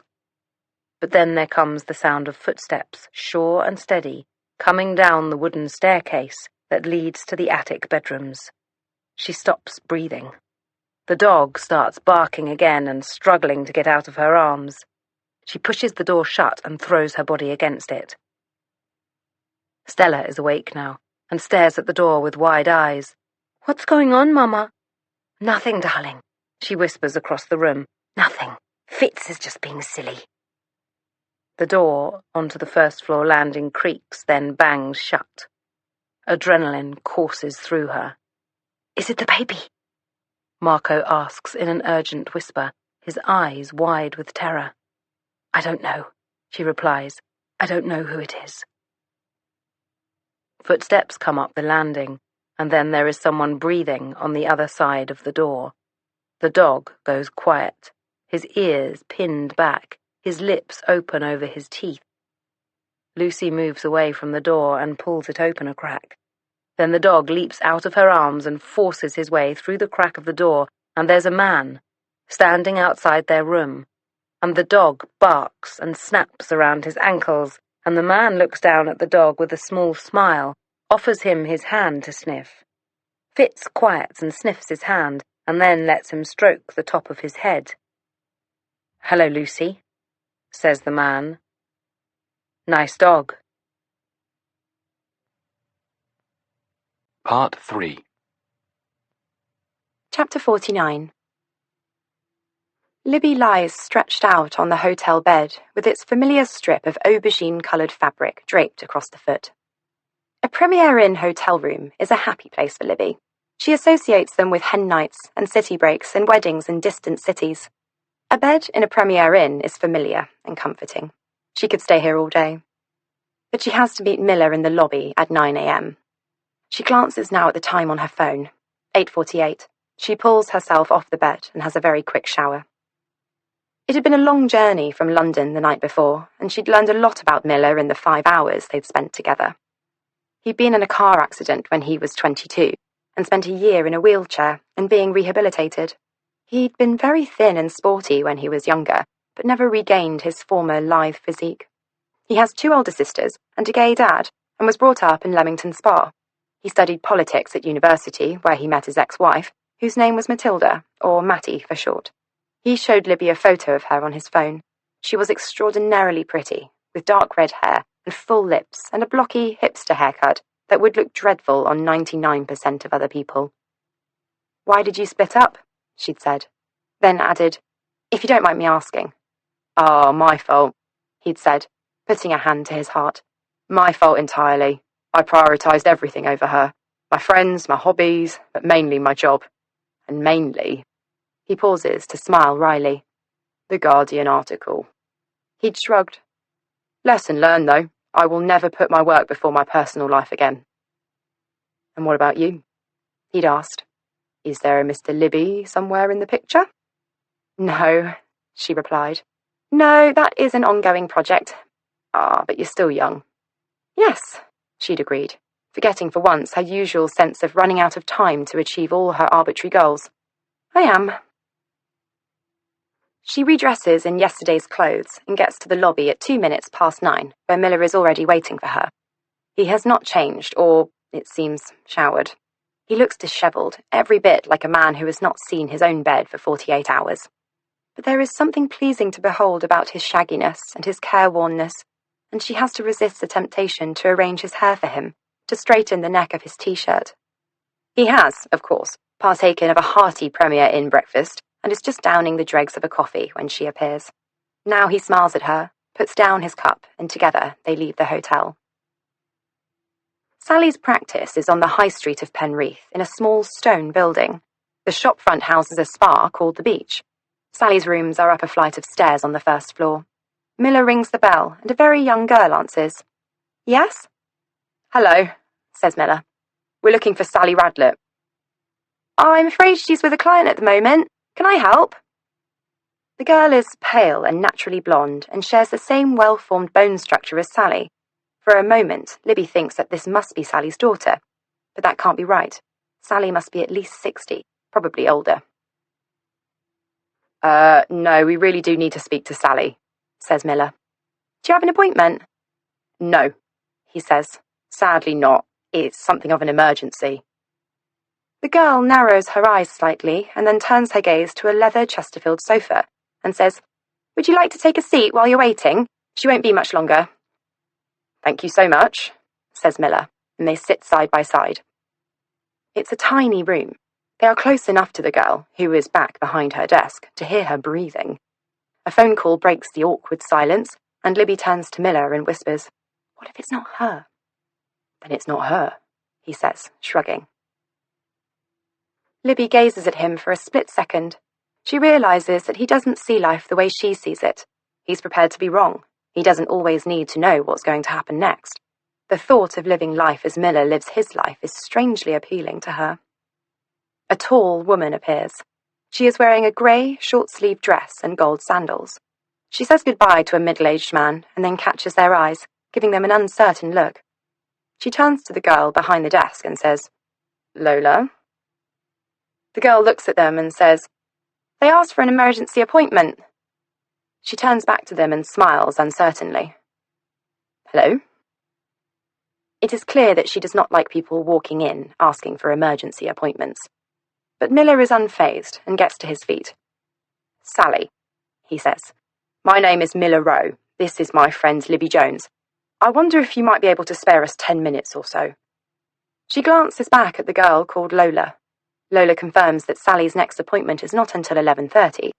She beckons them into her office and then closes the door behind them.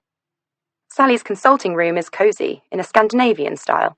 A pale sofa with a crocheted blanket thrown across it, pale grey walls, a white-painted desk and chairs. The walls are hung with dozens of framed black and white photographs. "So," she says, "what can I do for you?" Miller glances at Libby. He wants to start. She turns back to Sally and she says, "I just inherited a house. A big house. In Chelsea." "Chelsea?" she repeats vaguely. "Yes. Cheney Walk." "Mm-hmm." She nods, just once. "Number 16.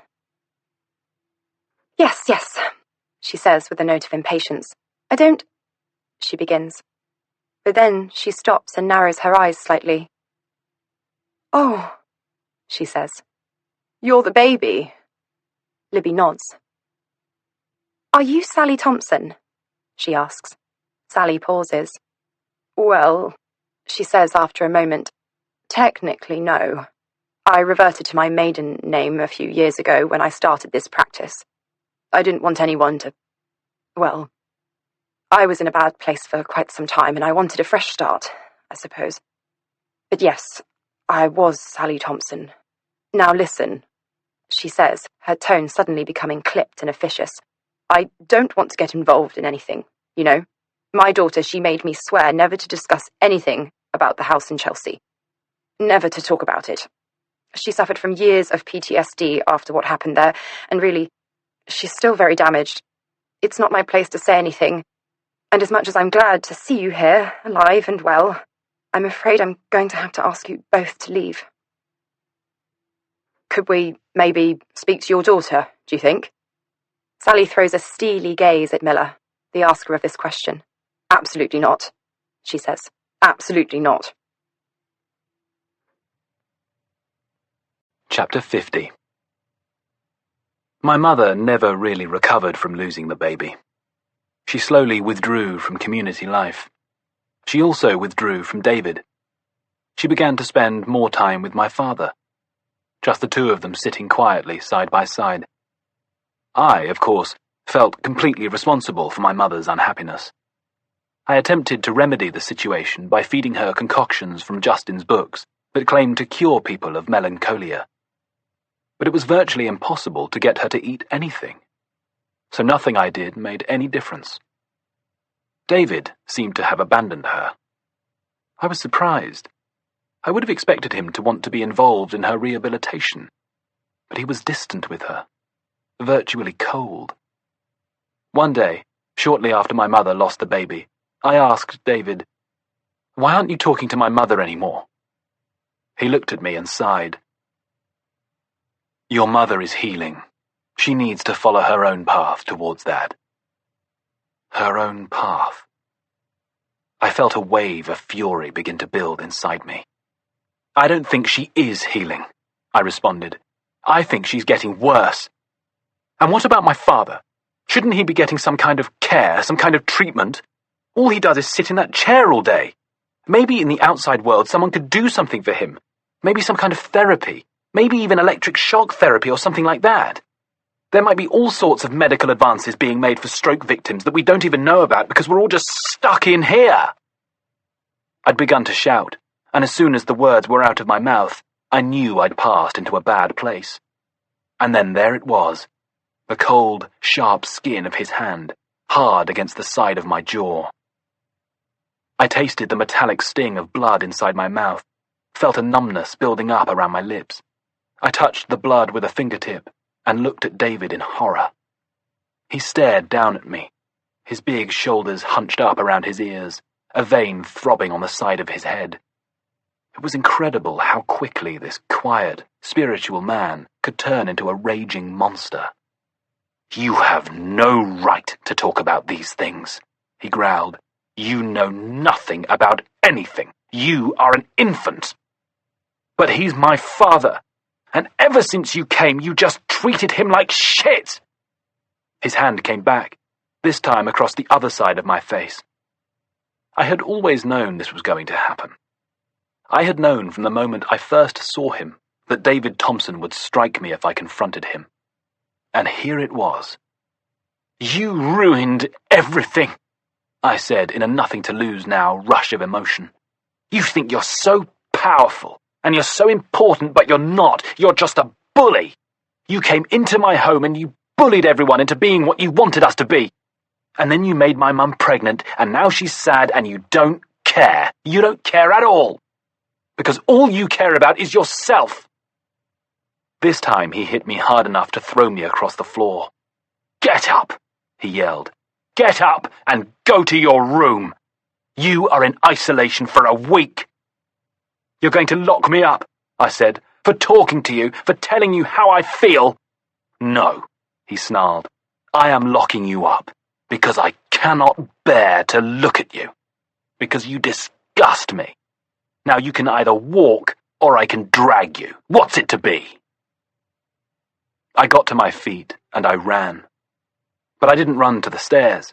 I ran to the front door. I turned the handle and I pulled, and I was ready to fly, ready to flag down a stranger and say, "God help us, we're trapped in a house with a megalomaniac, God help us, please." But the door was locked. How had I not known this? I tugged and then turned to him and said, "You've locked us in." "No," he said, "the door is locked. That is not the same thing at all. Now, shall we?" I stamped up the back stairs to the attic floor, David following behind. I heard the sound of the lock on my bedroom door turning. I wailed and I cried like a terrible, pathetic, overgrown baby. I heard Finn shouting at me through his bedroom wall. "Shut up! Just shut up!" I screamed for my mother, but she didn't come. Nobody came. That night, my face ached from where David had hit me, and my stomach growled, and I couldn't sleep, and lay awake all night staring at the clouds passing over the moon, watching the dark shapes of birds in the treetops, listening to the house creaking and gasping. I went a little mad, I think, over the course of the week that followed. I scratched marks into my walls with my fingernails until my nail beds bled. I banged my head against the floor. I made animal noises. I saw things that weren't there. I think David's idea was that I would emerge from my imprisonment feeling subdued and ready to start afresh. But this was not the case. When the door was finally unlocked a week later, and I was once more allowed to roam around the house, I did not feel subdued. I felt monstrously consumed with righteous ire. I was going to finish David off for good. There was something else in the air when I finally got my freedom back. A huge secret wafting about in the atmosphere, carried along by the dust motes and the sun rays, stuck in the strands of the spider webs in the high corners of the rooms. As I joined everyone at the breakfast table that first morning out of isolation, I asked Finn, "What's going on? Why is everyone acting so weird?" He shrugged and said, "Isn't that how everyone always acts around here?" I said, "No, weirder than usual. Like there's something going on." Finn was already ill by now, it was clear to me. His skin, once so smooth and flawless, looked grey and patchy. His hair flopped greasily to one side, and he smelled a little off, a little sour. I mentioned it to Birdie. "Finn seems ill," I said. She replied prissily, "Finn is absolutely fine. He just needs more exercise." I would hear his father through the door of the exercise room, imploring him to try harder. "More! You can do it! Push back! Really push back! Come on! You're not even trying!" And then I'd see Finn leaving the exercise room, looking wan and agonized, taking the steps up to the attic floor slowly, as if each one caused him pain. I said, "You should come into the garden with me. The fresh air will help." He said, "I don't want to go anywhere with you." "Well, you don't have to come with me. Go into the garden alone." "Don't you see?" he said. "Nothing in this house will make me well. The only thing that will make me well is not being in this house. I need to leave. I need," he said, his eyes boring into mine, "to leave." The house, it felt to me, was dying. First my father had faded, then my mother, now Finn. Justin had abandoned us. The baby was dead. I couldn't really see what the point of any of it was anymore. And then one afternoon, I heard the sound of laughter coming from below. I peered down into the hallway and saw David and Birdie leaving the exercise room. They were both glowing with health. David swung an arm around Birdie's shoulders and drew her to him, kissed her hard on the lips with a sickening "mwah" noise. And it was them. I knew it clearly. It was them, draining the house like vampires, of all its decent energy, of all its love and life and goodness, draining it all for themselves, feasting on our misery and our broken spirits. Then I looked around myself at the bare walls where the oil paintings had once hung, at the empty corners where the fine pieces of furniture had once stood. I thought of the chandeliers that had once sparkled in the sunlight, the silver and the brass and the gold that had gleamed on every surface. I thought of my mother's wardrobe of designer clothes and handbags, the rings that used to adorn her fingers, the diamond earrings and sapphire pendants. All gone now. All gone to so-called charity, to help the poor people. I estimated the value of all these lost possessions. Thousands of pounds, I suspected. Many thousands of pounds. But then I looked down again at David, his arm encircling Birdie, the two of them so free and unburdened by the things going on in this home. And I thought, you are not a messiah, or a guru, or a god, David Thompson. You are not a philanthropist or a do-gooder. You are not a spiritual man. You are a criminal. You have come to my house, and you have plundered it. And you are not a man of compassion. If you were a man of compassion, you would be sitting now with my mother while she grieves for your lost baby. You would find a way to help my father out of his living hell. You would take your son to the doctor. You would not be laughing with Birdie. You would be too weighed down by everyone else's unhappiness. So, if you have no compassion, then it follows that you would not have been giving our money to the poor. You would have been keeping it for yourself. And that must be the secret stash that Finn had told me about all those years ago. And if that is the case, then where is it? And what are you planning to do with it? Chapter 51. 2 weeks after David released me from my room, he announced my sister's pregnancy around the dinner table. She was barely 14. I saw Clemency recoil from my sister, spring apart from her, as though burned with hot oil. I saw my mother's face, the blank death look, and it was clear that she already knew. I saw Birdie. She smiled at me, and at the sight of those tiny little teeth, I exploded. I leapt across the table and threw myself at David. I tried to hit him. Well, in fact, I tried to kill him. That was my main intent. But I was small and he was big, and Birdie, of course, came between us, and I was somehow pulled away and put back to my side of the table. I looked at my sister, at the strange smile playing on her lips, and I could not believe that I had never seen it before, had not seen that my stupid little sister had fallen for the whole thing, that she saw David as my mother saw David, as Birdie saw David, that she was proud that David had chosen her, and proud to be carrying his child. And then it hit me. David didn't just want our money. David wanted the house. That was all he'd ever wanted from the moment he'd first set foot in it. And having a baby with my sister would secure his stake in it. I went to my parents' bedroom the next day. I opened the cardboard boxes into which all their non-valuable possessions had been emptied when the furniture was given away. I could sense my father's eyes on me. "Daddy," I said, "where's the will? The will that says what happens to the house when you die." I could see the suggestion of words forming in the base of his throat. He opened his mouth a millimeter or two. I moved closer to him. "Dad, do you know? Do you know where all the paperwork is?" His gaze went from my face to the bedroom door. "It's out there?" I asked. "The paperwork?" He blinked. He did this sometimes when he was being fed. If Mum said, "Is that nice, darling?" he would blink and Mum would say, "Good, good," and give him another mouthful. "Which room?" I asked. "Which room is it in?" I saw his eyes move to the left a fraction, towards David and Birdie's room. "In David's room?" He blinked.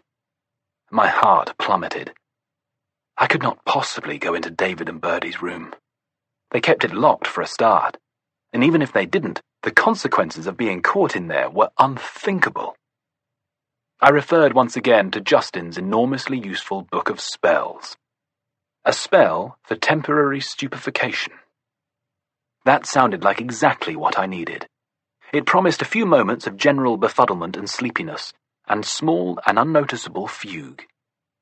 It involved the use of deadly nightshade, Atropa belladonna, the poisonous plant that Justin had told me about all those months before. I'd been growing it, secretly, after finding some seeds in Justin's apothecarial chest. The seeds had needed to be soaked in water in the fridge for 2 weeks. I'd told the grown-ups I was experimenting with a new herb for Finn's ennui. Then I'd taken the seeds and planted them in 2 large pots. It had taken 3 weeks for the seedlings to show, and the last time I'd looked, they'd been in full bloom. According to the literature, Tropa belladonna was very difficult to grow, and I'd felt incredibly pleased with myself when the first purple flowers had blossomed. Now I snuck to the garden and plucked a couple of sprigs, tugged them into the waistband of my leggings, and ascended quickly. In my room I made up the tincture with chamomile leaves and sugar water. It was also supposed to contain 2 hairs from the back of a red cat and a puff of breath from an old woman's mouth. But I was an apothecary, not a wizard. My herbal teas were much loved. I told David and Birdie that I'd been experimenting with a new blend, chamomile and raspberry leaves. They looked at me fondly and said that sounds delicious. I apologized to Birdie as she drank hers that it was maybe a little sweet. I told her it was just a touch of honey to balance out the rather bitter edge of the raspberry leaves. The spell had specified that the recipient of the spell needed to drink at least half a cup. So I sat and watched with an affectionate look on my face, as if I was desperately seeking their approval, so that they would keep drinking, even if they did not like the taste. But they did like the taste, and both of them drank their full cup. "Well," said Birdie a while later, as we put away the washing up, "that tea was super relaxing, Henry. I feel I could... In fact..." I saw her eyes roll back slightly in her head. "I might have to go to bed," she said. I could see David struggling now, too, to keep his eyes open. "Yes," he said. "Just a little nap." "Come on," I said. "Let me help you both. Gosh, I'm so sorry. Maybe that tea had too much chamomile in it. Here. I allowed Birdie to hold on to my arm. She rested her cheek against my shoulder and said, "I love your tea, Henry. It's the best tea ever." "Really, really good tea," David agreed. David fumbled for the key to their bedroom in the folds of his tunic. I saw, as he did so, that beneath his tunic he wore a cross-body leather purse. I assumed that this must be where he kept all the keys to all the rooms in the house. He was having trouble putting the key in the lock, so I helped him. Then I got them both onto the bed, where they fell instantaneously into a deep sleep. And there I stood, in David and Birdie's bedroom.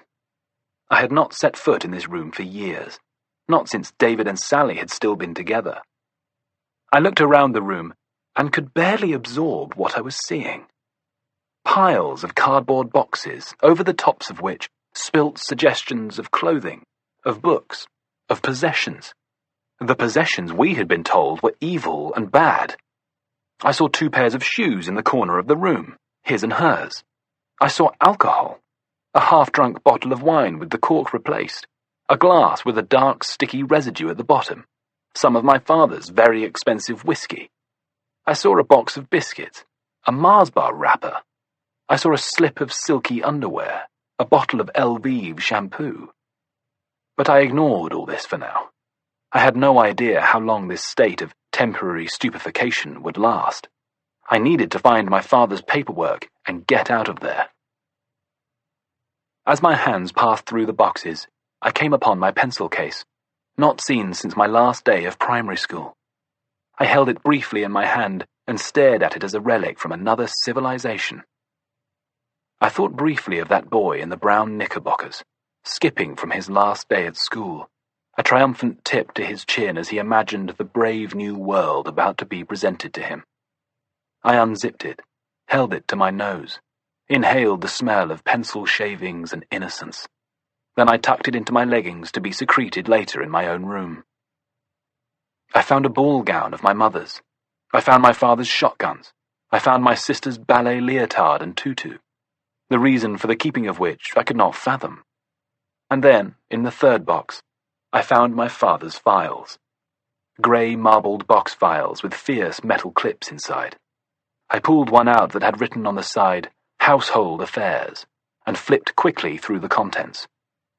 And there it was, the last will and testament of Henry Roger Lamb and Martina Zeynep Lamb. I slipped this too into the waistband of my leggings. I would read it quietly in my own room. I heard Birdie's breathing grow quicker and saw her leg twitch. I quickly pulled another box towards me. In here I saw passports. I picked them up and flicked to the back pages. Mine, my sister's, my parents'. I felt a flame of fury build up inside of me. Our passports!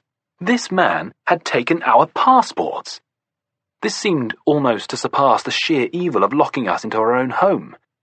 To steal another human being's passport, their means to escape, to adventure, to explore, to learn, to take full advantage of the world. My heart pounded with rage. I noted that my own passport had expired, that my sister's had another 6 months to go, useless to us now. I heard David mumble under his breath. The temporary stupefaction had been slightly too temporary, and I wasn't sure I'd ever persuade them to drink a special new tea again. This could be my one and only opportunity to uncover the secrets buried away in this room. I found a packet of paracetamol, a packet of cough sweets, a packet of condoms, and I found, buried underneath all this, a pile of cash. I ran my fingers down the sides. It riffled satisfyingly, suggesting a good amount. 1,000, I estimated, maybe more. I pulled a few £10 notes from the top of the pile and folded them into the paperwork held inside my elasticated waistband. Birdie groaned. David groaned. I got to my feet, my father's will, my pencil case, and 5 £10 notes clutched tightly against my stomach. I left the room on tiptoe, shutting the door silently behind me. Chapter 52. Lucy's mind is spinning. The man's features come in and out of focus. For a moment he looks like one person, the next another. She asks him who he is. "You know who I am," he says. The voice is both familiar yet strange. Stella has crossed the room and is clinging on to Lucy's leg with her arms. Lucy can see Marco standing tall and strong beside her. The dog accepts the man's affection happily, rolling now onto his back to allow him to tickle his belly. "Who's a good boy?" says the man. "Who's a very, very good boy?" He glances up at Lucy and pushes his glasses up his nose with the tip of his index finger. "I would so love a dog," he says. "But you know, it's not fair, is it, leaving them at home all day when you're working, so I make do with cats instead." He sighs. and then he stands up straight and looks her up and down. I love your look, by the way. I would never have thought you'd turn out so, bohemian. Are you? She squints at him. I'm not going to tell you, says the man playfully. You have to guess. Lucy sighs. She is so tired. She has travelled so far. Her life has been so long and so hard, and nothing has ever been easy. Not for 1 second. She has made terrible decisions and ended up in bad places with bad people. She is, as she has so often felt, a ghost, the merest outline of a person who might one day have existed but had been erased by life. And now here she is. A mother, a killer, an illegal immigrant who has broken and entered into a property that does not belong to her. All she wants is to see the baby and to close the circle of her existence. But now there is a man here, and she thinks he might be her brother. But how can he be both her brother and yet not be her brother? And why is she scared of him? She glances up at the man, sees the shadow of his long eyelashes against his cheekbones. Finn, she thinks. This is Finn. But then she glances down at his hands, small and delicate, with narrow wrists. You're Henry, she says. Aren't you? Chapter 53. I went to my mother after the announcement and said, "You let your daughter have sex with a man the same age as you. That is just sick." She merely responded, "It was nothing to do with me. All I know is that a baby is coming and we should all be very happy." I had never, and still to this day have never, felt so entirely alone. I no longer had a mother nor a father. We had no visitors to the house. The doorbell never rang.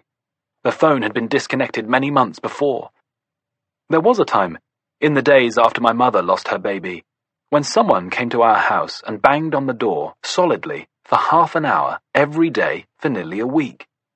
We were kept in our rooms while the person banged on the door. Afterwards, my mother said it was her brother, my Uncle Carl. I liked Uncle Carl. He was the type of boisterous young uncle who would throw children into swimming pools and tell off-colour jokes that would make all the adults tut. The last time we'd seen him was at his wedding in Hamburg, when I was about 10 years old. He'd worn a floral 3-piece suit. The idea that he'd been at our door and that we had not let him in broke another small part of my heart. Why, though? I asked my mother. Why didn't we let him in? Because he wouldn't understand the way we choose to live. He is too frivolous and lives a life without meaning. I didn't respond to that, because there was no response to be made. He would not understand. No one would understand. At least she could see that much.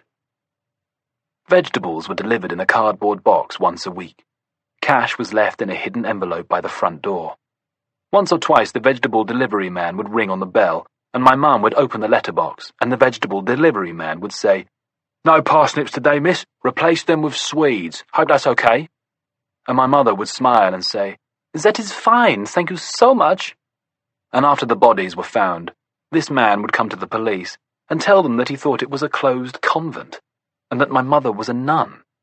He referred to this drop-off on his route as the nunnery.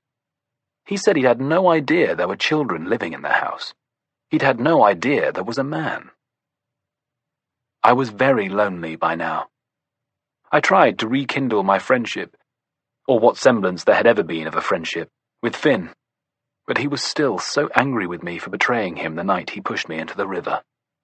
And yes, I know I should have been angry with him for pushing me into the river in the first place, but we'd taken drugs and I was annoying. I could see that I was annoying, and in a way I deserved to be pushed into the river. And my fury afterwards was more to do with hurt pride and feelings than any sense that he'd put me in mortal danger. And also, I was in love with him. And when you're in love, you'll forgive almost anything. It's a trait that I've carried with me into adult life, unfortunately. I always fall in love with people who hate me. I came upon Clemency in the kitchen one afternoon, shortly after the announcement of my sister's pregnancy. "Did you know?" I said. She flushed a little, as obviously we'd barely spoken over the years, and now we were talking about her best friend having sex with her father. She said, "No, I had no idea." "But you're so close. How could you not have known?" She shrugged. "I just thought they were exercising." "What do you think about it?" "I think it's disgusting." I nodded vehemently, as if to say, "We are on the same page. Good." "Has your father ever done anything like this before?" "You mean the babies? Has he ever got people pregnant before?" "Oh," she said softly. "No, only my mum." I told her to come to my room, and she looked scared for a minute, which hurt my feelings. But then I thought it was good. It was good to be scary, if I was going to overthrow David and get us all out of this house. In my room, I pulled my mattress away from the wall and pulled out the objects I'd found in David and Bertie's room. I spread them across the floor and let her look at them. I told her where I'd found them. "But how did you get in there?" she asked. "I can't tell you," I said. I saw confusion sluice through her as she looked at the objects. "Your pencil case?" "Yes, my pencil case. And there was so much other stuff." I told her about the silky underwear, and the whiskey, and the piles of cash. And as I told her, I saw that I was breaking her. It was like the day I told Finn about seeing his dad kissing Bertie. I'd forgotten that I was talking to a child about her father, that there was a deep seam of shared genetic material, memories, connection there, and that I was ripping it all apart with my words. "He's been lying to us all along," she said, rubbing her eyes with the heels of her hands. "I thought we were doing all this for the poor people. I don't understand. I don't understand." I looked her firmly in the eye. "It's simple," I said. "Your father's taken everything of value from my parents, and now he wants their house. Legally, this house is held in trust for me and my sister until we're 25. But look." I showed her the will I'd pulled out of the box. It had a codicil added in David's handwriting. The house, he'd stated in cod legal language, was, in the event of the deaths of my parents, now to pass directly to David Sebastian Thompson and his descendants. This codicil had been witnessed and countersigned by my mother and Bertie. It wouldn't stand a chance in hell of making it through a court of law, but its intent was clear. And he's having a baby to secure his stake in the house. Clemency didn't say anything for a while. Then she said, "What are we going to do?" "I don't know yet," I said, rubbing my chin as though there might be a wise man's beard there. But of course there was nothing of the sort. I didn't grow a beard until I was in my 20s, and even then it was pretty unimpressive. "But we are going to do something." She looked at me wide-eyed. "Okay. But," I said firmly, "you have to promise me that this is our secret." I gestured at the objects I'd purloined from David and Bertie's room. "Do not tell your brother. Do not tell my sister. Do not tell anyone, okay?" She nodded. "I promise." She was silent for a minute, and then she looked up at me and said, "He's done this before." "What?" She dropped her gaze to her lap. "He tried to get his grandmother to sign her house over to him when she was senile. My uncle found out and kicked us out. That's when we moved to France." She looked up at me. "Do you think we should tell the police?" she said. "Tell them what he's been doing?" "No," I said instantly. "No, because really, he hasn't broken the law, has he? What we need is a plan. We need to get out of here. Will you help me?" She nodded. "Will you do whatever it takes?" She nodded again. It was a fork in the road, really. Looking back on it, there were so many other ways to have got through the trauma of it all. But with all the people I loved most in the world facing away from me, I chose the worst possible option. Chapter 54. Libby and Miller leave Sally's office 10 minutes later. "Are you okay?" he asks her as they emerge into the sweltering heat. She manages a smile, but then realizes that she is about to cry and can do nothing to stop it. "Oh, God," says Miller.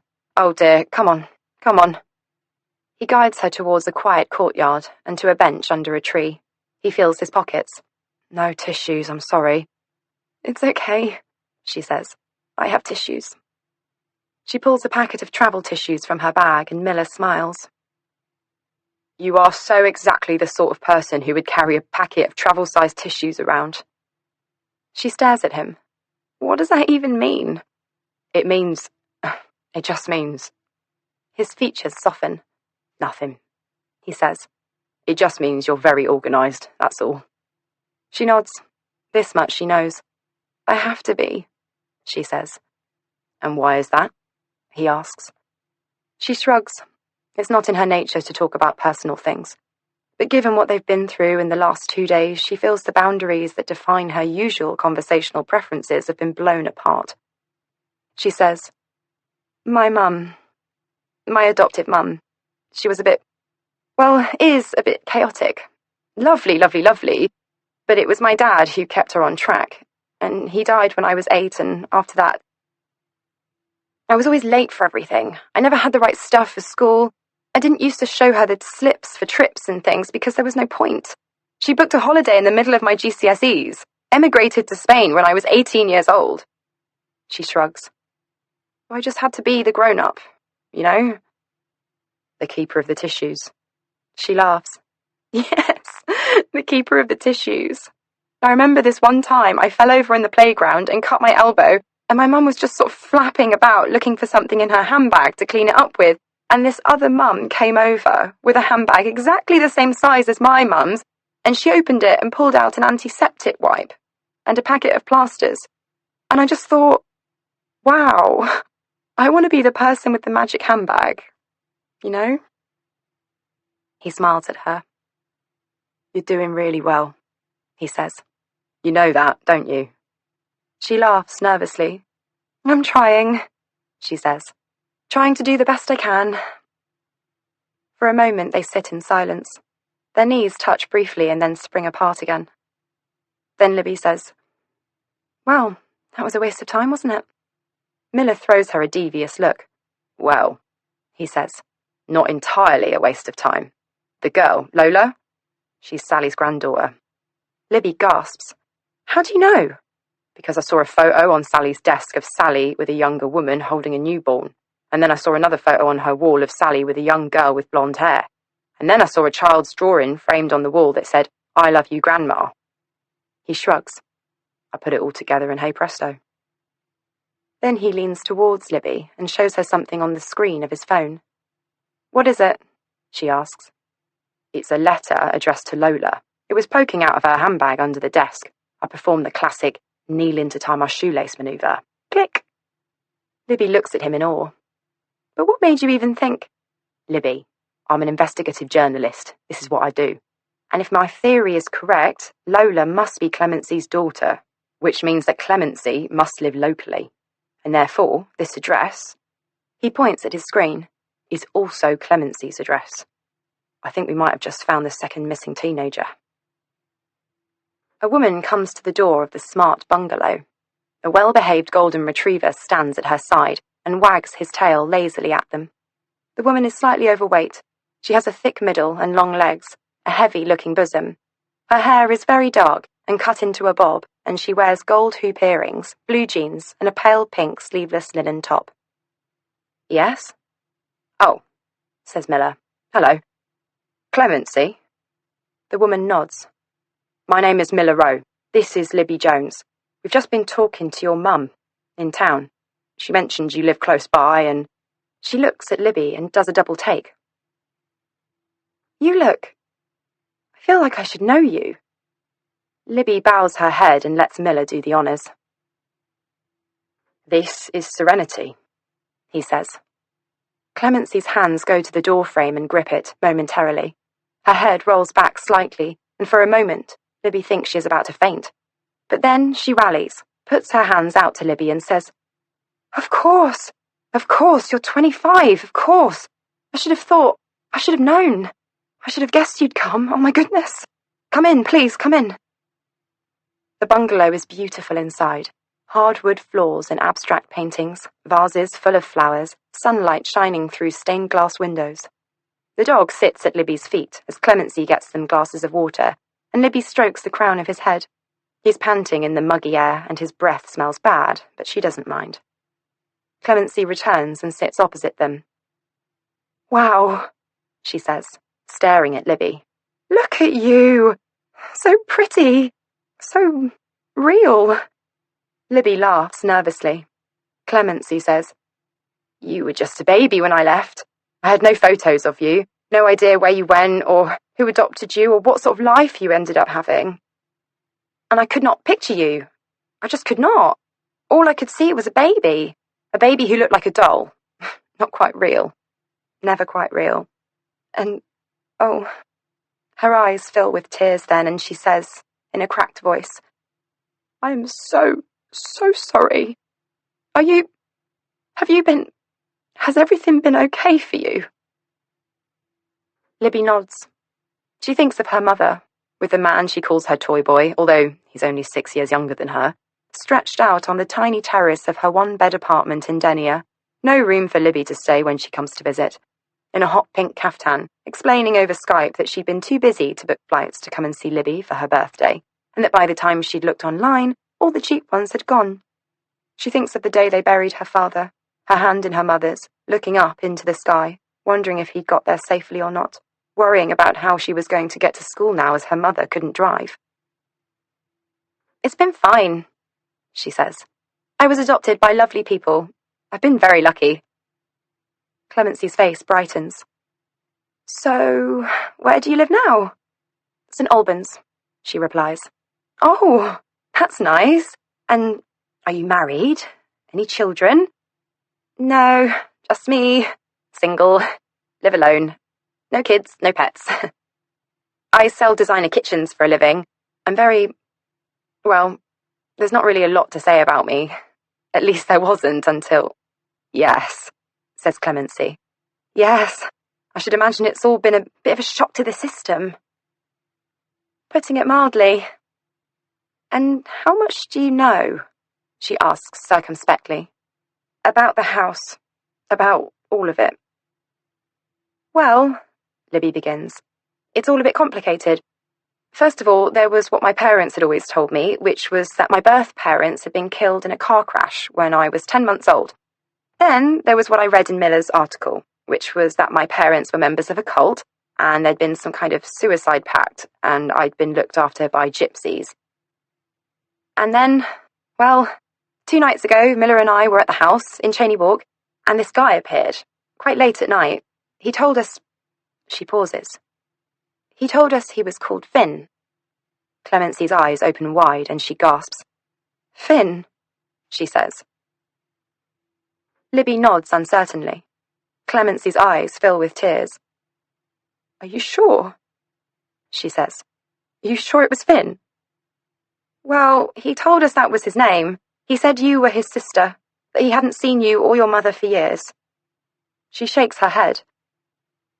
But he was so ill when I left him in the house. So ill. And we looked everywhere for him, me and my mum. Everywhere. For years and years we went to every hospital in London, wandered round parks looking at rough sleepers, and kept waiting and waiting for him to suddenly appear on our doorstep. And he never did, and eventually... Well, we assumed that he must have died. Otherwise, why wouldn't he come back? Why wouldn't he come to find us? I mean, he would have, wouldn't he? She pauses. Are you absolutely sure it was Finn? She asks yet again. Tell me what he looked like. Libby describes the horn-rimmed glasses, the blonde hair, the long eyelashes, the full mouth. Clemency nods. And then Libby tells her about the luxury apartment, the Persian cats. She repeats the joke about the cat called Dick, and Clemency shakes her head. No, she says. That doesn't sound like Finn at all. It really doesn't. She pauses for a moment, her eyes roaming around the room as she thinks. You know what I think? She says eventually. I think it might be Henry. Henry? Yes. He was in love with Finn. Totally unrequited. Obsessive, almost. He would just stare and stare at him. He dressed like him, copied his hairstyles. He even tried to kill him once. Pushed him in the river. Held him under. Luckily, Finn was stronger than Henry, bigger. He managed to fight him off. Henry killed Birdie's cat, you know. What? He poisoned her. Cut off her tail. Threw the rest of her body into the river. So the signs were there all along. It's a terrible thing to say about a child, it really is, but in my opinion, Henry had a streak of pure evil. Chapter 55. I did not kill Birdie's cat. Of course I didn't. But yes, she did die because of me. I was working on something with the belladonna, another sleeping draught, something a little stronger than the draught I'd given David and Birdie to get into their room. Something to bring about a slightly less temporary stupefaction. I tested it on the cat, figuring if it didn't harm the cat, then it was probably safe on humans. Sadly, it did harm the cat. A lesson learned. I made the next draft much, much weaker. As for the cat's tail, well, it sounds harsh when put like that. Cut off her tail. I took it. It was beautiful. So soft, and full of remarkable colours. I had nothing then, remember. Nothing soft. It had all been taken. She didn't need it anymore. So yes, I took the cat's tail. And, fake news, I did not throw the cat in the Thames. How could I have? I wasn't able to leave the house. The cat, in fact, remains to this day interred in my herb garden. As for it being me who had pushed Finn into the Thames rather than the other way around, well, that is categorically not true. What might be true is that Finn pushed me in during a struggle that had ensued after I attempted to push him in. Yes, that might have been the case. He told me I was staring at him. I said, "I am staring at you because you are beautiful." He said, "You're being weird. Why do you always have to be so weird?" I said, "Don't you know, Finn? Don't you know that I love you? Remember, please, before you judge me too harshly, that I had taken LSD. I was not of sound mind." "Stop it," he said. He was embarrassed. "Please, Finn," I implored. "Please. I've loved you since the minute I saw you." And then I tried to kiss him. My lips brushed his, and for a minute I thought he was going to kiss me back. I can still remember the shock of it, the softness of his lips, the tiny puff of breath that passed from his mouth into mine. I put my hand to his cheek, and then he broke away from me, and looked at me with such undisguised disgust that it felt like a sword passing through my heart. He pushed me, and I nearly fell backwards. So I pushed him, and he pushed me, and I pushed him, and he pushed me, and in I went. And I know it wasn't deliberate. Which is why it was so much worse that I allowed his father to think that he'd pushed me in on purpose. That I let him be locked in his room for all those days, and never told anyone that it was an accident. He never told anyone it was an accident either. Because to have done so would have been to tell them that I'd kissed him. And, well, clearly there was no worse confession to make than that. Chapter 56. One summer's night, towards the middle of June, I heard my sister begin to moo. There was no other word for it. She sounded entirely like a cow. This went on for some time. She was in the spare bedroom, which had been readied for her. Clemency and I were ushered away from the door of the room and ordered to stay in our own rooms until we were told we could come back. The mooing continued for many hours, and then, at around 10 minutes past midnight, there was the sound of a baby crying. And yes, it was you, Serenity Love Lamb, daughter of Lucy Amanda Lamb, 14, and David Sebastian Thompson, 41. I didn't get to see you until later that day, and I must confess that I quite liked the look of you. You had a face like a baby seal, and you stared at me unblinkingly, in a way that made me feel seen. I had not felt seen for a long time. I let you hold my finger in your little hand, and it was strangely nice. I'd always thought I hated babies, but maybe I didn't after all. And then, a few days later, you were taken away from my sister and moved to David and Birdie's room. My sister was brought upstairs and put back in the room she shared with Clemency. At night, I could hear you crying downstairs, and I could hear my sister crying next door. She was brought downstairs during the day to pump breast milk into a medieval-looking contraption, which was then poured into medieval-looking milk bottles and then told to go back to her room. And so everything changed again. The lines between the thems and the us's shifted a few degrees, and my sister was once more one of us. And it was this final act of cruelty that brought us back together. Chapter 57. Lucy steps towards him. Her brother. Her big brother. She can see it now. She stares deep into his eyes and says, "Where have you been, Henry? Where have you been?" "Oh, you know, here and there." A wave of fury starts to engulf her. All these years she has been alone. All these years she has had no one. And here is Henry, tall and fresh-faced, and handsome and glib. She punches him in the chest with two furled fists. "You left her!" she cries. "You left her! You left the baby behind!" He grabs hold of her hands and he says, "No, you left. It was you. I was the one who stayed, the only one who stayed. I mean, you ask where I've been. Where on earth have you been?" "I've been—" she begins, and then she lets her fists unfurl and her arms drop. "I've been in hell." They fall silent for a moment.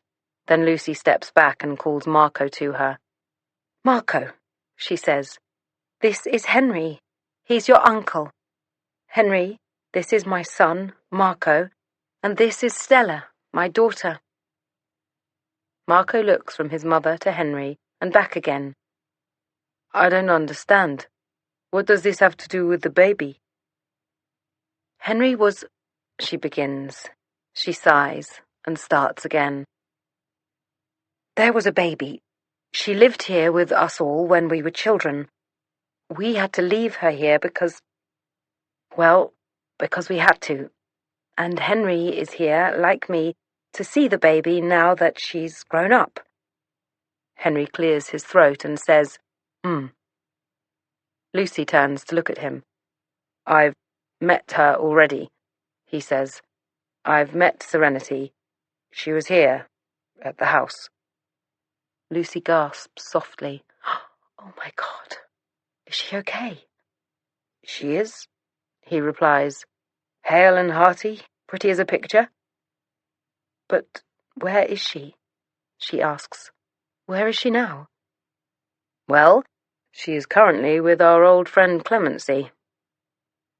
Lucy inhales sharply. "Clemency? Oh my God! Where is she? Where does she live?" "She lives, I believe, in Cornwall. Here, look." Henry switches on his phone and shows her a little flashing dot on a map. "There's Serenity," he says, pointing at the dot. "Number 12, Maisie Way, Penrith, Cornwall. I popped a little tracking device on her phone just so we wouldn't lose her again." "But how do you know that's where Clemency is?" "Aha!" he says, closing down the app displaying Serenity's location and opening up another app. He presses an arrow on an audio bar, and suddenly there are two voices, two women, talking, quietly. "Is that her talking?" asks Lucy. "Is that Serenity?" He listens. "Yes, I believe it is," he says, turning up the volume. Another voice breaks in. "And that," he says, "is Clemency. Listen." Chapter 58. Clemency has asked Miller to leave them alone. She wants to tell Libby the story in private. So Miller takes the dog for a walk, and Clemency tucks her long legs under her on the sofa and slowly begins. The plan was that we would rescue the baby. Henry would drug the grown-ups with this sleeping draft he'd made, and we would steal the shoes that were in the boxes in David and Birdie's room, steal some normal clothes, take the money and the baby, and then we'd take the key from my dad's pouch and run into the street and stop a policeman or a trustworthy-looking grown-up, and we'd tell them there were people in the house who'd kept us prisoners for years. Then, somehow, we'd all find our way down here to my mum. We hadn't quite worked out how we'd contact her. A phone box, reverse the charges, a wing and a prayer. Clemency smiles wryly.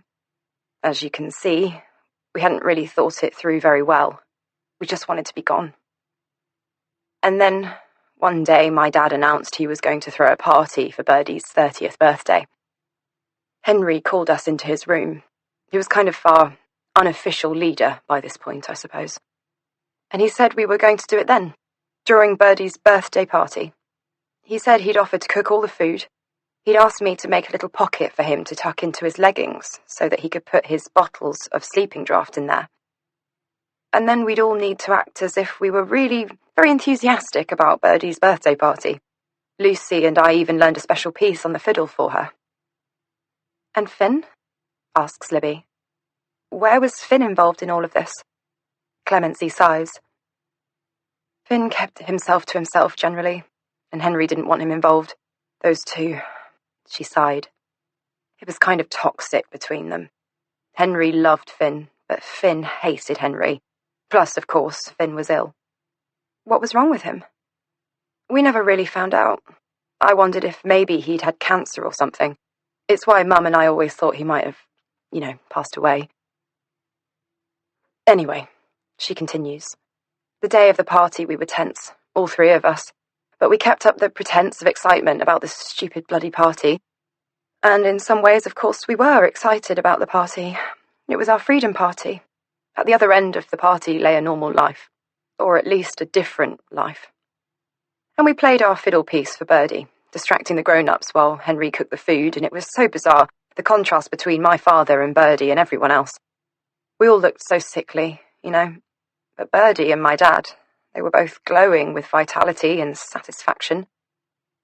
My dad sat with his arms slung around her shoulder, this look of absolute and utter dominion on his face. Clemency kneads at the cushion on her lap. Her gaze is hard and tight. It was like, she continues, like he'd allowed his woman a party, out of the bountiful depths of his heart, as if he was thinking, look at the happiness I have created. Look how I can do whatever I want, and yet people still love me. Her voice begins to break, and Libby touches her knee gently. Are you okay? She asks. Clemency nods. I've never, ever told anyone any of this before, she says. Not my mother, not my husband, not my daughter. It's hard, talking about my father, about the sort of man he was, about what happened to him, because in spite of everything, he was my father, and I loved him. Libby touches Clemency's arm gently. Are you sure you're okay to carry on? Clemency nods and straightens her shoulders. She continues. Normally, we placed dishes in the centre of the table and served ourselves, but that night, Henry said he wanted to serve everyone as though they were customers in a restaurant. That way, he could make sure that each plate ended up in front of the right person. Then my dad made a toast. He raised his glass around the table to each person and he said, I know that life hasn't always been so easy for us all, particularly for those of us who have experienced a loss. I know sometimes it must feel hard to keep the faith, as it were, but the fact that we are all here, after all these years, and we are still a family, and now, in fact, a bigger family. And as he said that, he touched the crown of your head. Just shows how good we all have it and how lucky we all are. And then he turned to Birdie and he said, Clemency pauses and pulls in her breath. He said, my love, my life, mother of my child, my angel, my reason for living, my goddess. Happy birthday, darling. I owe everything to you. And then they kissed, and it was long and wet, and it made noises, and I remember thinking... She stops for a moment and throws a rueful look at Libby. I thought, I really, really hope you both die. It took about 20 minutes for the draft to start to take effect. 3 or 4 minutes later, all the grown-ups were unconscious. Lucy grabbed you from Birdie's lap, and we moved into action. Henry told us we had about 20 minutes, half an hour tops, before the draft wore off. We laid the grown-ups down on the kitchen floor, and I searched through my dad's tunic for the leather pouch. At the top of the stairs, I fumbled and fumbled through the bunch until I found the one that opened the door to David and Birdie's room. And, oh God, it was shocking. Henry had told us what to expect, but still, to see it there, what remained of Henry and Martina's beautiful things, hoarded away. The antiques and perfumes and beauty products and jewellery and alcohol. Henry said, look at all this stuff, while we had nothing. This is evil. You are looking at evil. We were 5 minutes into the estimated 30 minutes. I found nappies, baby suits, bottles. Then I realised that Finn was standing behind me. I said, quick, find some clothes. You need to be warm. It's cold out there. He said, I don't think I can. I think I'm too weak. I said, but we can't leave you here, Finn.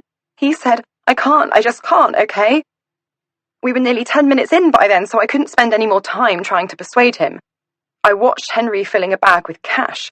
I said, shouldn't we leave that as evidence for the police? But he said, no, it's mine. I'm not leaving it.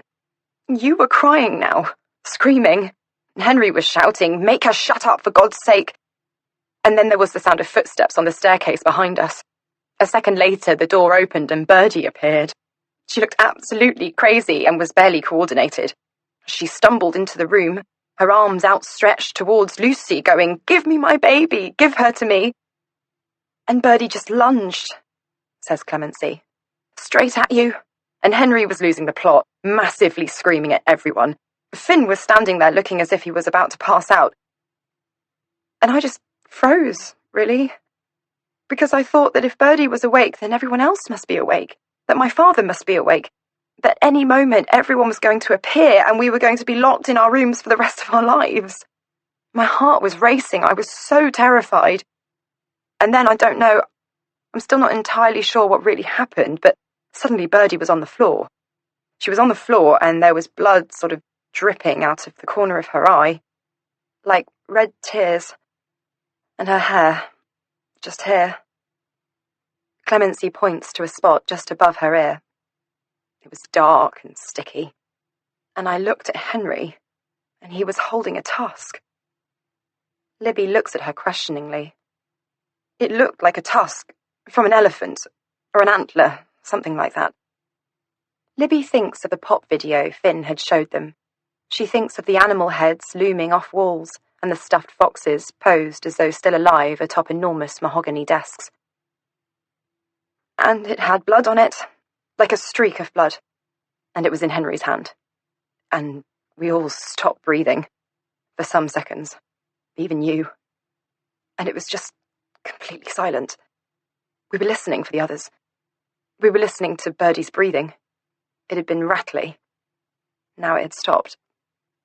A tiny little dribble of blood ran from her hair, down her temple, into her eye. Clemency describes it on her own face with a fingertip.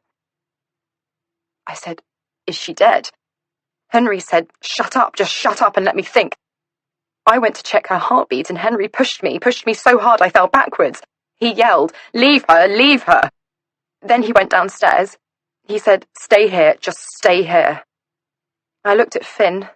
He was clammy looking. I could see he was about to faint. I moved him towards the bed. Then Henry came back. He was ashen. He said, something's happened. Something's gone wrong. I don't understand. The others. They're all dead. All of them. Clemency's last word comes out as a gasp. Her eyes fill with tears, and she brings her hands to her mouth. All of them. My father, Henry's mum and dad, dead. And Henry kept saying, I don't understand, I hardly gave them anything. Such a tiny amount, not enough to kill a cat. I don't understand. And suddenly this whole thing, this amazing rescue mission, this thing we were going to do that was going to set us free had totally trapped us. How could we run down the street looking for a friendly policeman now? We had killed 4 people. 4 people. Clemency stops for a moment and catches her breath. Libby notices that her hands are trembling. And we had a baby to look after, and the whole thing was just... God, do you mind if we go out in the back garden? I need a cigarette. No, of course, says Libby. Clemency's back garden is all chipped slate beds and rattan sofas. It's late morning, and the sun is moving overhead, but it's cool and shady at the back of the house. Clemency pulls a packet of cigarettes from a drawer in the coffee table. My secret stash, she says. There's a photo on the side of the packet of someone with mouth cancer. Libby can hardly bear to look at it. Why, she wonders, why do people smoke? When they know they might die of it. Her mother smokes. Her boys, she calls them. Where are my boys? She watches Clemency hold a match to the tip of the cigarette, inhale, blow it out. Her hands immediately stop shaking. She says, Where was I? Chapter 59. I know it sounds like it was all just a terrible disaster. Of course it does. Any situation involving 4 dead bodies is clearly far from ideal. But what nobody seems to realize is that without me, Christ Almighty, we might all still be there. Middle-aged skeletons, having missed out on our entire lives. Or dead. Yes, let's not forget we could all be dead. And yes, absolutely, things did not go exactly according to plan. But we got out of there. We got out of there. And nobody else had a plan, did they? Nobody else was prepared to step up to the line. It's easy to criticize. It's not easy to take control. Not only did I have 4 dead bodies to deal with, a baby and 2 teenage girls, I had Finn to deal with too. But Finn was behaving deliriously and felt like a liability. So, just to make things easier, I locked him in his bedroom. Yes, I know, but I needed to think straight. We could hear Finn wailing from his room upstairs. The girls wanted to go to him, but I said, no, stay here, we need to work together, don't go anywhere. The first priority to me seemed to be Birdie. It was bizarre to see her there, so small and broken, this person who had controlled our lives for so long. She was wearing the top that Clemency had made her for her birthday, and a chain that David had given her. Her long hair was twisted up in a bun. Her pale eyes stared hard at the wall. One eyeball was brilliant red. Her feet were bare and bony, her toenails overlong and slightly yellow. I unclipped the chain from around her neck and put it in my pocket. Clemency was crying. "It's so sad," she said. It's so sad. She's someone's daughter, and now she's dead." "It's not sad at all," I said harshly. "She deserved to die." Clemency and I got her onto the attic floor, and then the roof. She was very light. On the other side of the flat roof, where I'd once sat holding Finn's hand, there was a sort of gully. It was filled with dead leaves and led to the guttering that ran down the side of the building. We wrapped her in towels and sheets and rammed her in there. Then we covered her over with handfuls of dead leaves and then some pieces of old scaffolding wood that we found up there. In the kitchen afterwards, I stared dispassionately at the 3 dead bodies. I could not let my mind dwell on the reality of the situation. I had killed my own parents, my beautiful, stupid mother, and my poor, broken father. I had to distance myself from the fact that because of me, my mother would never again run her hand through my hair and call me her beautiful boy.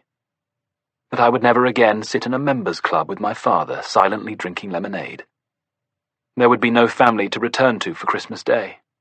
No grandparents for any children I might have. No people to worry about as they got older. No one to worry about me as I got older. I was an orphan. An orphan and an inadvertent murderer. But I didn't panic. I kept a check on my emotions, and I looked at the 3 figures stretched out on the kitchen floor, and I thought, They look like the members of a cult.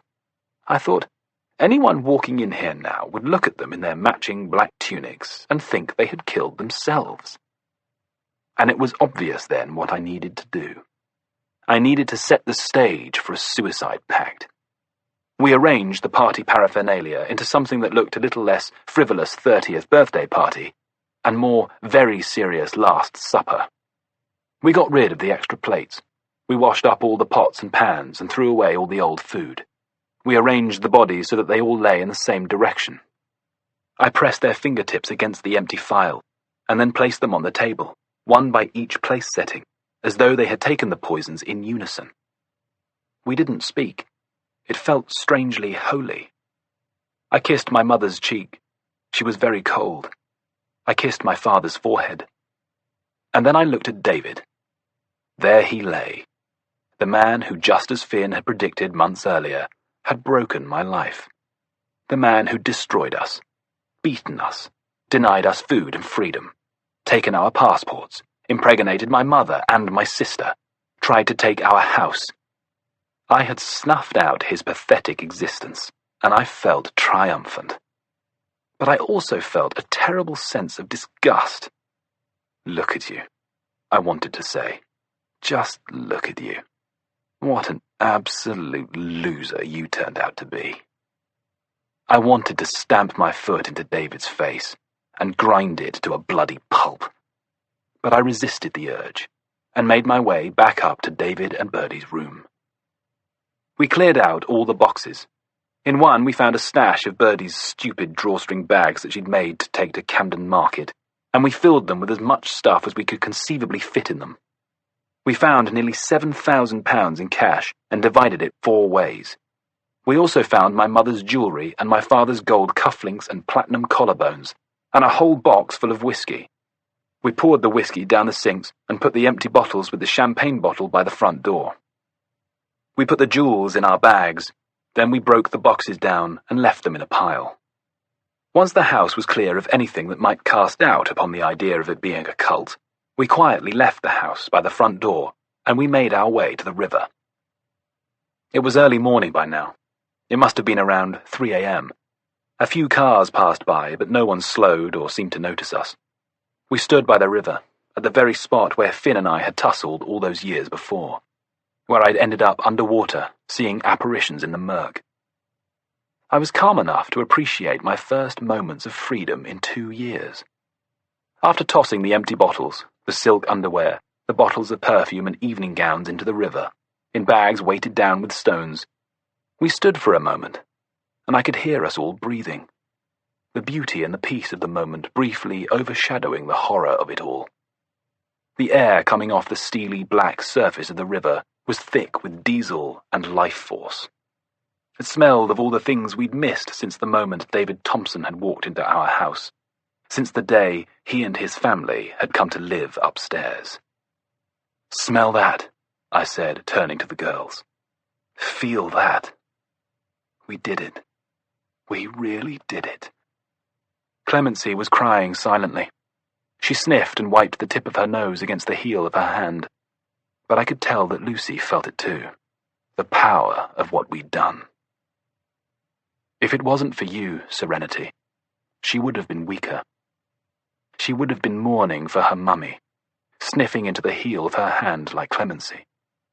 But because she had you, she knew that there was more at stake here than our identities as beloved children of a mother and father. She had a brave, almost rebellious tilt to her chin. I felt proud of her. "We're going to be okay," I said to her. "You know that, don't you?" She nodded, and we stood for a minute or two, until we saw the lights of a tugboat heading towards us, and we dashed, fleet-footed, back across the road and towards the house. And that was when it happened. Clemency ran. She was not wearing shoes, only socks. She had large feet, and the shoes belonging to my mother that Birdie had kept were far too small, David's shoes far too big. For a moment I watched her run. I let a beat or two of indecision and inaction pass. Then I whispered loudly to Lucy, "Get back in the house! Get back in the house!" And I turned on my heel and gave chase. But I quickly realized that in doing so, I was drawing attention to myself. A few souls wandered the streets. It was a Thursday night. Young people were making their way home from night buses on the King's Road. What explanation would I give for myself, in a black robe, chasing a young, terrified girl, also in a black robe with no shoes on her feet? I stopped on the corner of Beaufort Street. My heart, which had not experienced the shock of running for a very long time, thumped under my ribs like a piston, until I thought I was going to throw up. I collapsed in upon myself. I heard my breath enter and leave my body like a strangled farm animal. I turned and headed slowly back to the house. Lucy was waiting for me in the hallway. You sat on her lap, feeding from her breast. "Where is she?" she said. "Where's Clemency?" "Gone," I said, still somewhat out of breath. "She's gone." Chapter 60. Libby stares at Clemency. "Where?" she asks. "Where did you go?" "I went to the hospital. I followed the signs to the A&E department. I saw people looking at me. But at that time of night in an emergency department, no one really notices. It's all just so mad, everyone drunk or off their heads. Everyone's scared and preoccupied. I went to the desk and I said, 'I think my brother's dying. He needs medical help.' The nurse looked at me. She said, 'How old is your brother?' I said, 'He's 18. She said, 'And where are your parents?' And I just sort of clammed up. I can't really explain it. I tried to say some words, but they literally wouldn't leave my mouth. I just had this image in my mind of my father, dead, laid out like a freakish holy man, and Birdie on the roof wrapped up like a mummy. I thought, how can I tell people to come to that house? What would they say? What would happen to the baby? What would happen to Henry?" And I just turned then and I walked away. I spent the night moving from chair to chair in the hospital. Every time someone gave me a strange look or seemed like they were about to say something to me, I'd move on. The next morning I washed in the toilets, and then I went straight to a shoe shop. I had a coat on. I tied my hair back. I was as inconspicuous as a child walking around in early April without shoes on could be. I had my bag full of money. I bought some shoes. I wandered around the city. Nobody looked at me. Nobody noticed me. I walked all the way to Paddington Station, just following street signs. Even though I'd been living in London for 6 years, I had no mental map of how it worked. But I managed to get there. And I bought a train ticket to Cornwall, which was mad because I didn't have a phone number from my mother, didn't have an address, I didn't even know the name of her town, but I had memories, things she'd talked about when she came to visit us just after she moved here. She mentioned a restaurant on the beach where she would take us when we came to visit that sold blue ice cream and slushies. She said there were a lot of surfers, that she watched them from the window of her flat. She mentioned an eccentric artist who lived next door, whose garden was full of phallic sculptures made of colourful mosaic.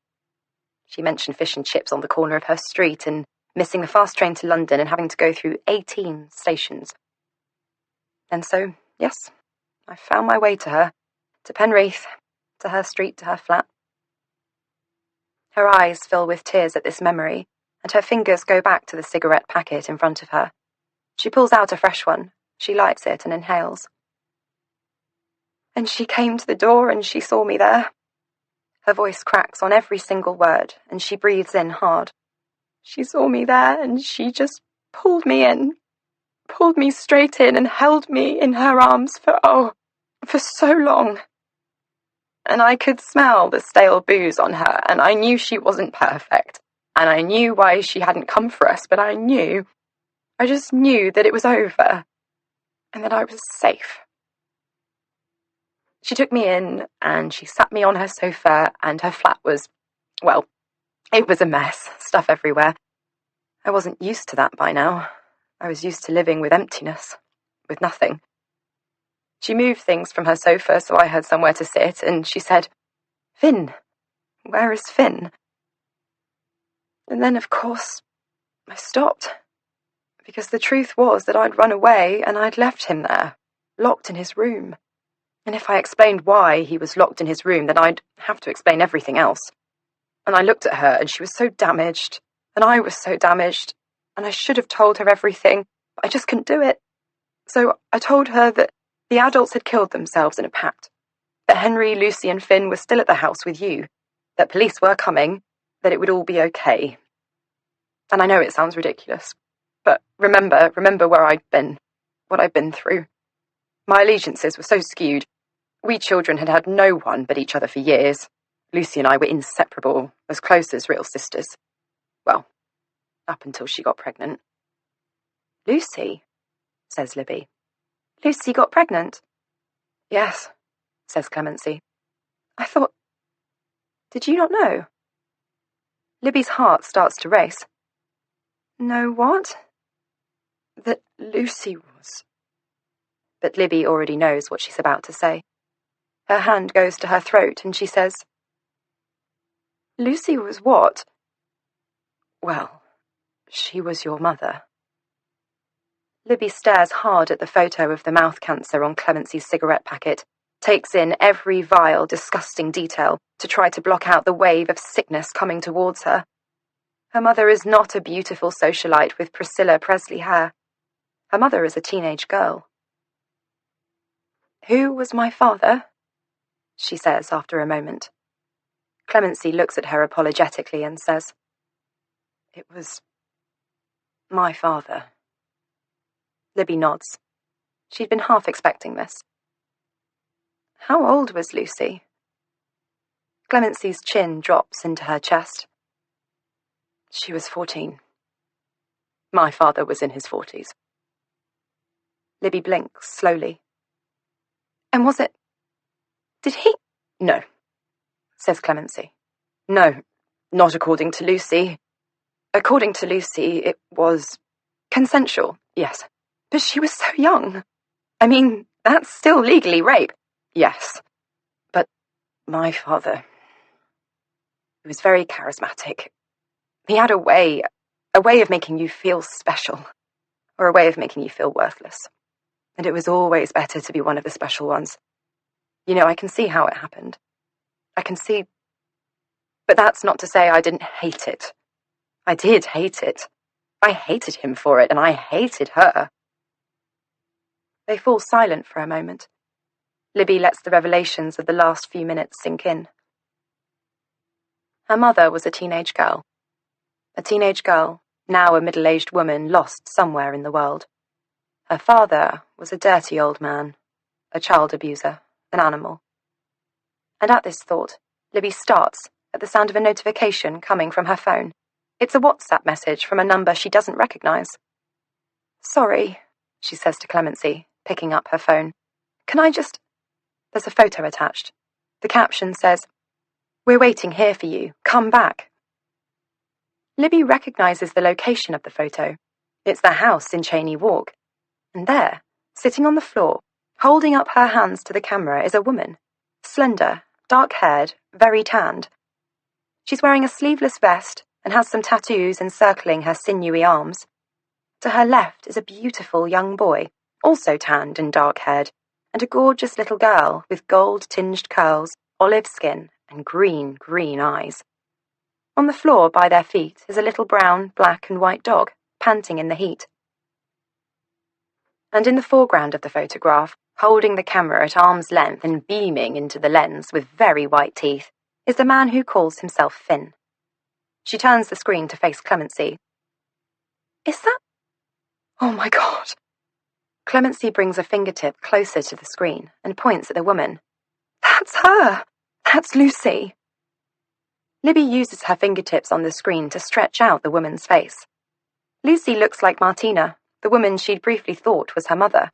She has the dark skin and the glossy black hair, but hers is singed rusty brown at the tips. Her forehead is lightly lined. Her eyes are dark brown, like Martina's, like her son's. She looks weathered. She looks tired. She looks absolutely beautiful. They get to Cheney Walk 5 hours later. At the door, Libby feels for the house keys in the pocket of her handbag. She could just let herself in. It's her house, after all. And then she gulps as it hits her. It's not her house. It's not her house at all. The house was for Martina and Henry's baby, a baby that was never born. She puts the keys back into her bag and she calls the number attached to the WhatsApp message. Hello? It's a woman. Her voice is soft and melodic. Is that Lucy? Yes, says the woman. Who's this? This is Serenity. Chapter 61. Lucy puts the phone down and stares at Henry. She's here. They go to the front door together.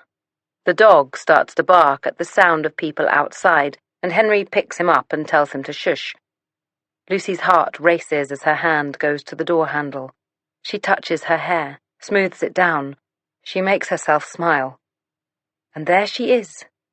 The daughter that she had to leave behind. The daughter that she has killed to come back for. Her daughter is average height, average build, nothing like the huge roly-poly baby she'd left behind in the Harrods' cot. She has soft blonde hair but no curls. She has blue eyes but not the pale aqua blue of the baby she'd had to abandon. She's wearing cotton shorts, a short-sleeved blouse, pink canvas plimsolls. She's clutching a grass-green handbag to her stomach. She's wearing small gold sleepers with crystal drops hanging from them, just one in each earlobe. She's not wearing any makeup. Serenity. She nods. Or Libby for my day job. She laughs lightly. Lucy laughs too. Libby. Of course, you're Libby. Come in. Come in. She has to resist the urge to put her arms around her. Instead, she guides her into the hallway with just a hand against her shoulder. Following behind Serenity is a big, handsome man with a beard. She introduces him as Miller Rowe. She says, "He's my friend." Lucy leads them all to the kitchen where her children sit waiting nervously. "Kids," she says, "this is Serenity, or actually Libby, and Libby is—" "The baby?" says Marco, his eyes wide. "Yes, Libby is the baby." "Which baby, Mama?" says Stella. "She's the baby I had when I was very young, the baby I had to leave in London, the baby I never told anyone about, ever. She's your big sister." Marco and Stella both sit with their jaws hanging open. Libby sort of waves at them. For a moment it is awkward, but then Marco says, "I knew it. I knew it all along. From the minute I saw it on your phone, I knew it would be your baby. I just knew it." He gets to his feet and runs across the kitchen, and for a moment, Lucy thinks he is running away, that he is angry with her for having a secret baby, but he runs towards Libby and throws his arms around her waist, squeezes her hard, and over the top of his head, Lucy sees Libby's eyes open with surprise, but also with pleasure. She touches the top of his head and smiles at Lucy. Then, of course, because Marco has done it, Stella follows suit and clings to Libby's hips. And there, thinks Lucy, there they are, her 3 babies, together, at last. She stands with her hands clasped to her mouth, and tears fall down her cheeks. Chapter 62. I'm not completely heartless, Serenity. I promise. Remember how I let you hold my finger the day you were born? How I looked at you and felt something bloom inside me? I still felt that when you and I came face to face here 2 nights ago. You were still that baby to me. You still had that innocence about you, that total lack of guile. But you had something else. You had his blue eyes, his creamy skin, his long dark eyelashes. You don't look much like Lucy. You don't look anything like David Thompson. You look just like your dad. And it's ridiculous looking back on it, that I couldn't see it when it was right there under my nose, when your blonde curls came through, and your bright blue eyes and your full lips. How did David not see it? How did Birdie not see it? How did anyone not see it? I guess because it was impossible to believe. impossible even to conceive. That my sister was sleeping with David and Finn at the same time. I didn't find out until the day after Birdie's birthday party. Lucy and I had not decided what to do yet. Finn was thrashing about in his room, so I tied him to a radiator to keep him safe, for his own good. Lucy was appalled. "What are you doing?" she cried. "He's going to hurt himself," I said righteously. "It's just until we decide what to do with him." She was holding you in her arms. You and she had not been apart for a moment since she'd taken you out of Birdie's arms the night before. "We need to get him some help." "Yes, we do. But we also need to remember that we've killed people and that we could go to prison." "But it was an accident," she said. "None of us meant to kill anyone. The police would know that." "No, they wouldn't. We have no evidence of any abuse, of anything that happened here. We only have our version of events." But then I stopped. I looked at Lucy, and I looked at you, and I thought, there it is. There's the proof we need. If we did decide to ask for help, the evidence of abuse is there, right there. I said, "Lucy, the baby. The baby is proof that you were abused. You're 15. You were 14 when the baby was born. They can do a DNA test, prove that David was the father. You can say he raped you over and over again, from when you were a young child. You can say that Birdie encouraged him, and then they stole your baby. I mean, it's virtually true anyway. And then I can say I found the grown-ups like that. I could leave a faked note, saying that they were so ashamed of what they'd done, of how they'd treated us." I was suddenly overcome with the feeling that we could get out of this. We could get out of here and not go to jail, and Finn could get better, and Lucy could keep her baby, and everyone would be nice to us. And then Lucy said, "Henry, you know Serenity isn't David's, don't you?" My God, what a gullible idiot. I still didn't see it. I remember thinking, oh, well, then whose could it possibly be? And then it fell into place. I laughed at first, and then I wanted to be sick. And then I said, "Really? You? And Finn? Really?" Lucy nodded. "But how?" I asked. "When? I don't understand." She dropped her head and said, "In his room. Only twice. It was like, I don't know, a comfort thing. I went to him because I was worried about him, because he seemed so ill. And then we just found ourselves... Oh my God! You whore!" She tried to placate me, but I pushed her away. I said, "Get away from me! You're disgusting! You are sick, and you are disgusting! You are a slut! A dirty, dirty slut!" Yes, I laid it on with a trowel. I have rarely been as disgusted by another human being as I was by Lucy that day. I couldn't look at her. I couldn't think straight.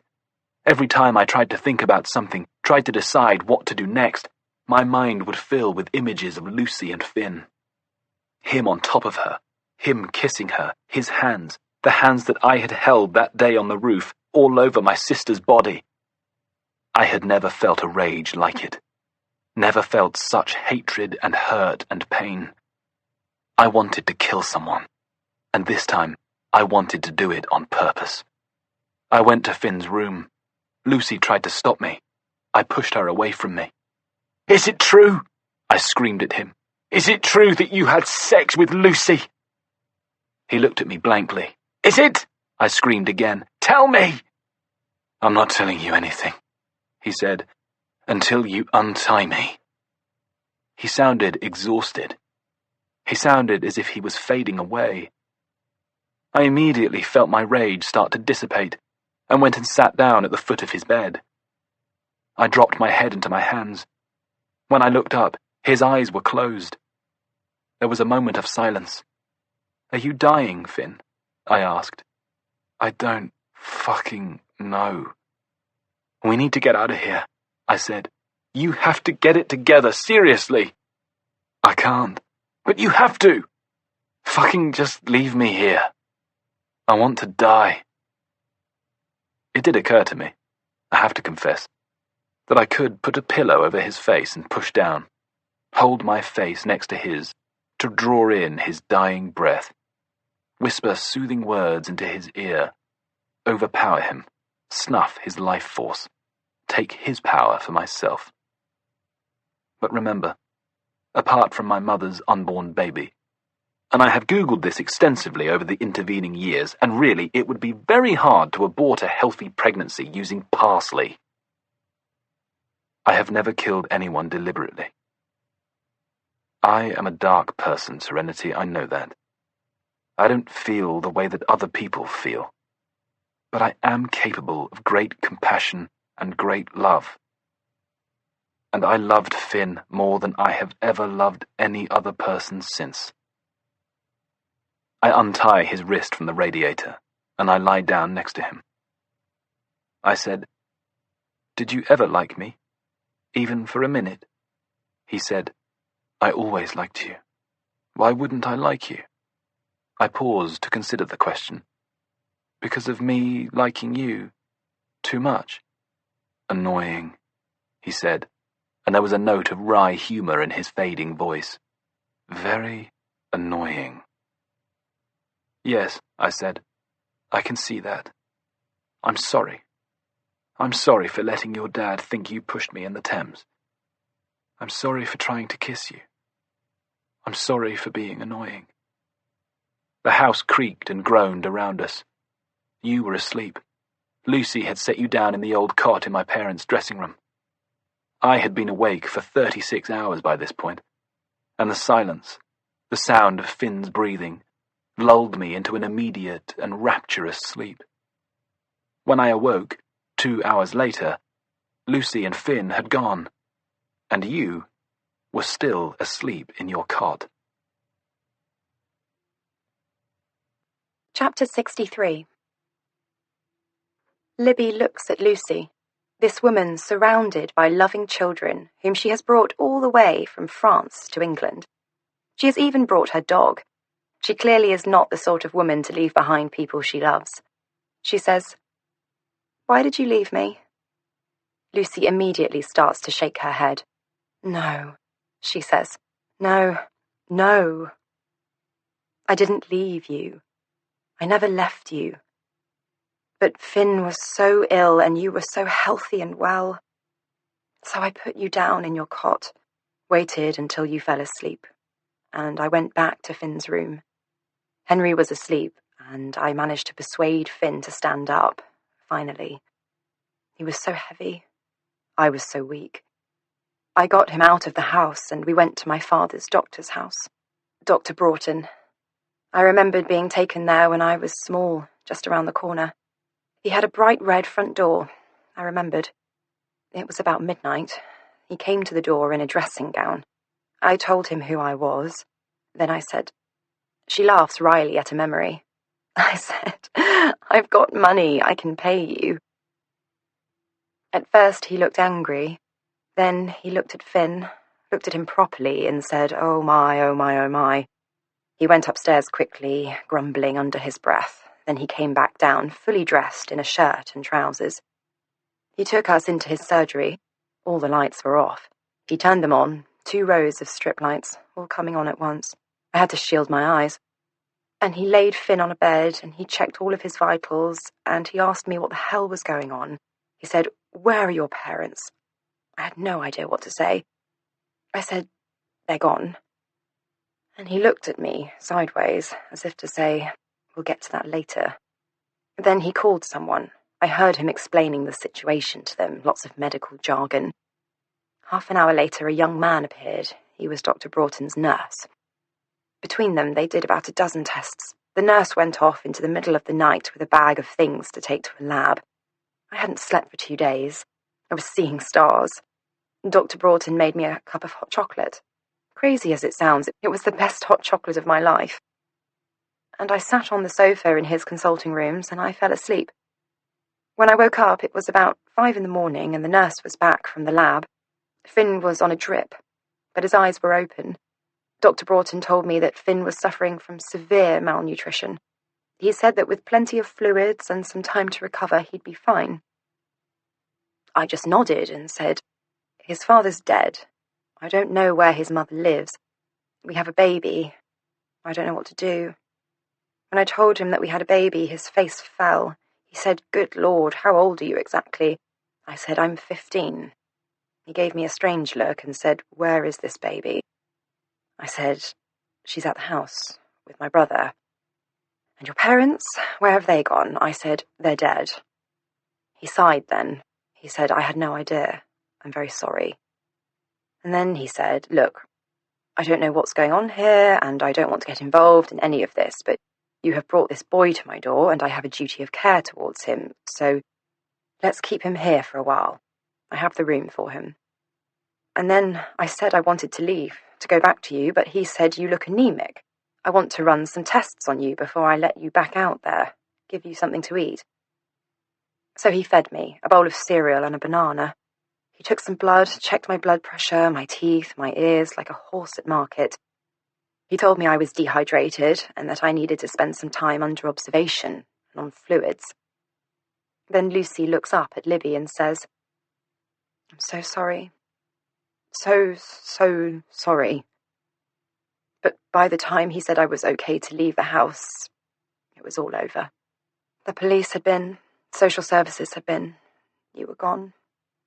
Her eyes fill with tears. I was too late. Chapter 64. I was the one who looked after you, Serenity. I stayed behind and gave you mashed up bananas and soya milk and porridge and rice. I changed your nappies. I sang you to sleep.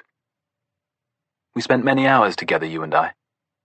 It was clear that Lucy and Finn weren't coming back, and the bodies in the kitchen would start to decompose if I stayed much longer. I suspected that someone might have gone to the authorities by now. I knew it was time for me to go. I added a few lines to the suicide note. "Our baby is called Serenity Lamb. She is 10 months old. Please make sure she goes to nice people." I placed the pen I'd written the note with into my mother's hand, removed it, and then left it on the table next to the note. I fed you and put you in a fresh baby grow. And then, as I was about to leave, I felt in the pocket of my jacket for Justin's rabbit's foot. I'd put it in there for luck. Not that I believe in such things, and it had clearly brought me no luck at all since I'd taken it from Justin's room. But I wanted the best for you, Serenity. You were the only truly pure thing in that house, the only good thing to come out of any of it. So I took the rabbit's foot, and I tucked it in with you. Then I kissed you and said, "Goodbye, lovely baby." I left through the back of the house, in one of my father's old Savile Row suits and a pair of his Jermyn Street shoes. I tied the bootlace tie around the collar of one of my father's old shirts and combed my hair into a side fringe. My bag was filled with cash and jewels. I strode out into the morning sun, feeling it golden upon my tired skin. I found a phone box and I dialed 999. In a fake voice, I told the police that I was worried about my neighbors, that I hadn't seen them for a while, that there was a baby crying. I walked up to the King's Road. All the shops were still shut. I kept walking until I got to Victoria Station, and there I sat outside a scruffy cafe in my Savile Row suit, and I ordered a cup of coffee. I had never had a cup of coffee before. I really wanted a cup of coffee. The coffee came and I tasted it, and it was disgusting. I poured 2 sachets of sugar into it and made myself drink it. I found an anonymous hotel and paid for 3 nights. Nobody asked my age. When I signed the register, I used the name Phineas Thompson. Thompson with an O, not Thompson with an E. I wanted to be almost Finn, not completely Finn. I watched the TV in my hotel room.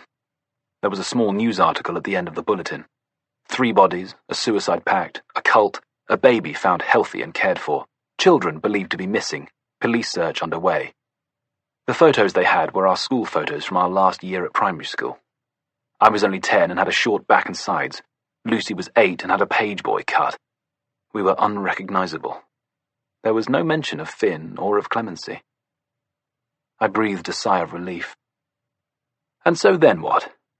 What happened between then, 16-year-old me in my underwear on a nylon coverlet in a cheap hotel room watching the news, and middle-aged me now. Do you want to know?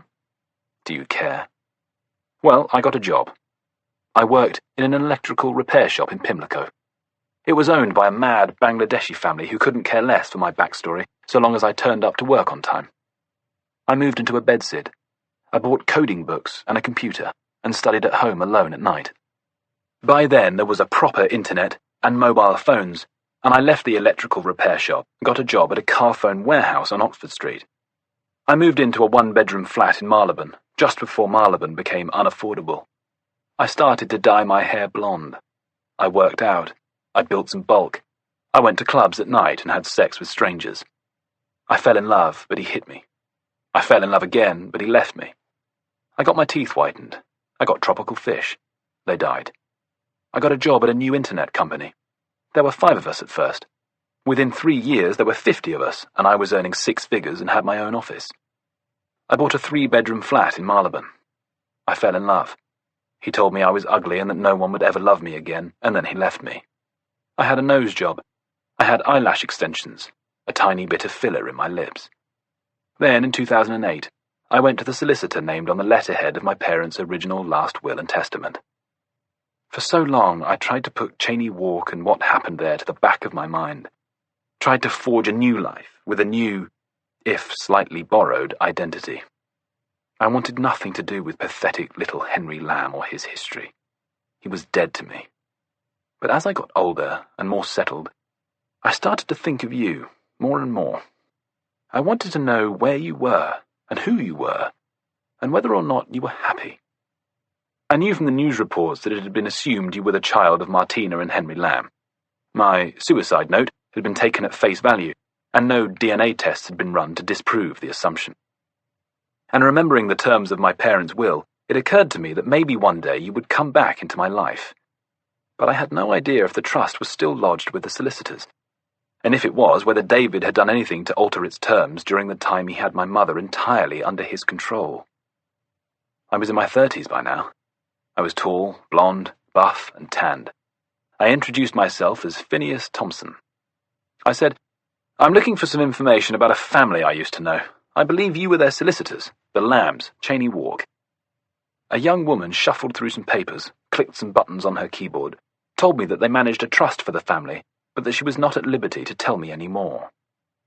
There was a cute boy there. I'd caught his eye when I sat in reception.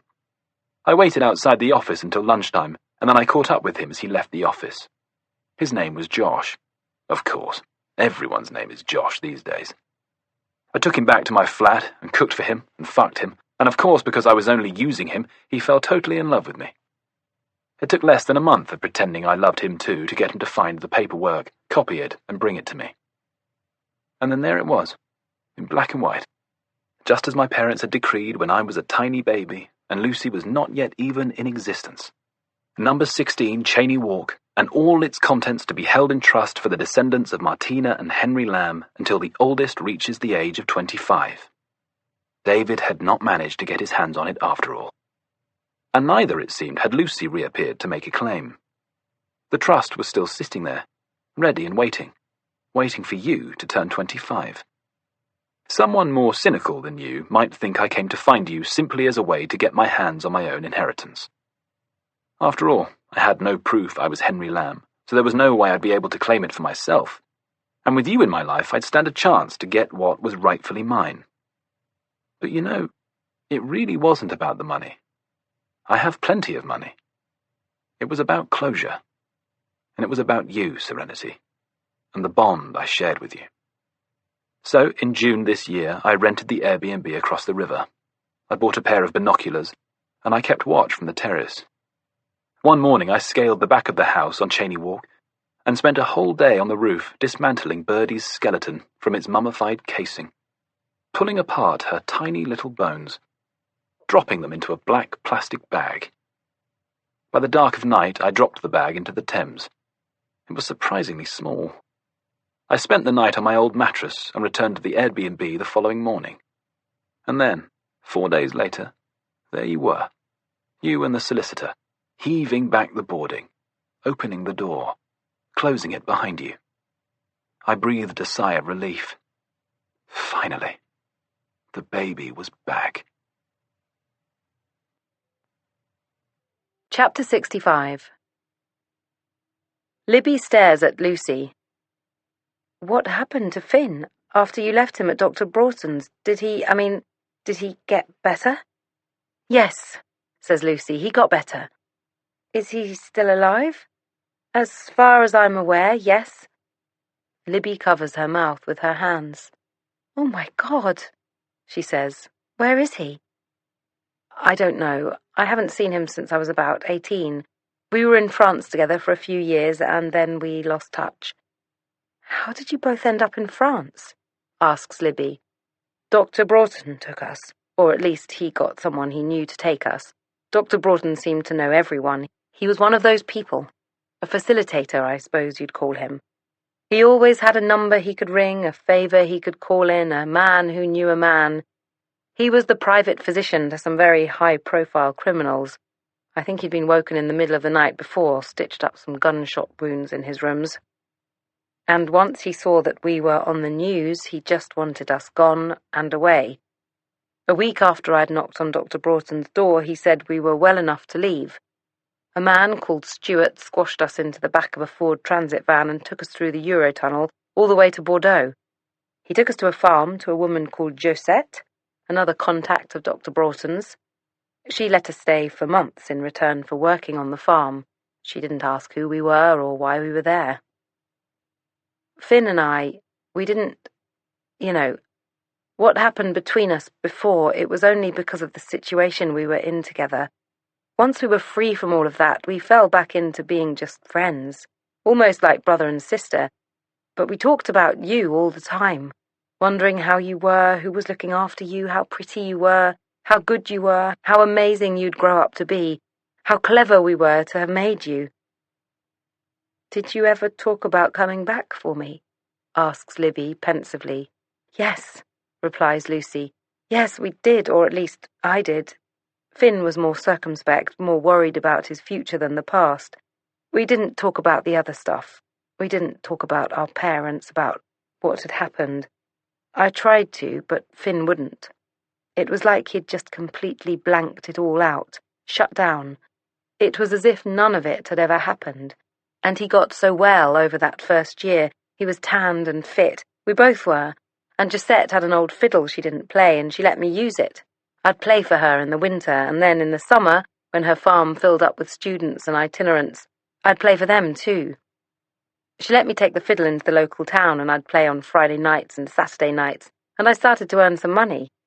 I saved it up, thinking that I'd use it to get Finn and me back to London to come and find you. Then, one morning, about 2 years later, I woke up, and Finn was gone.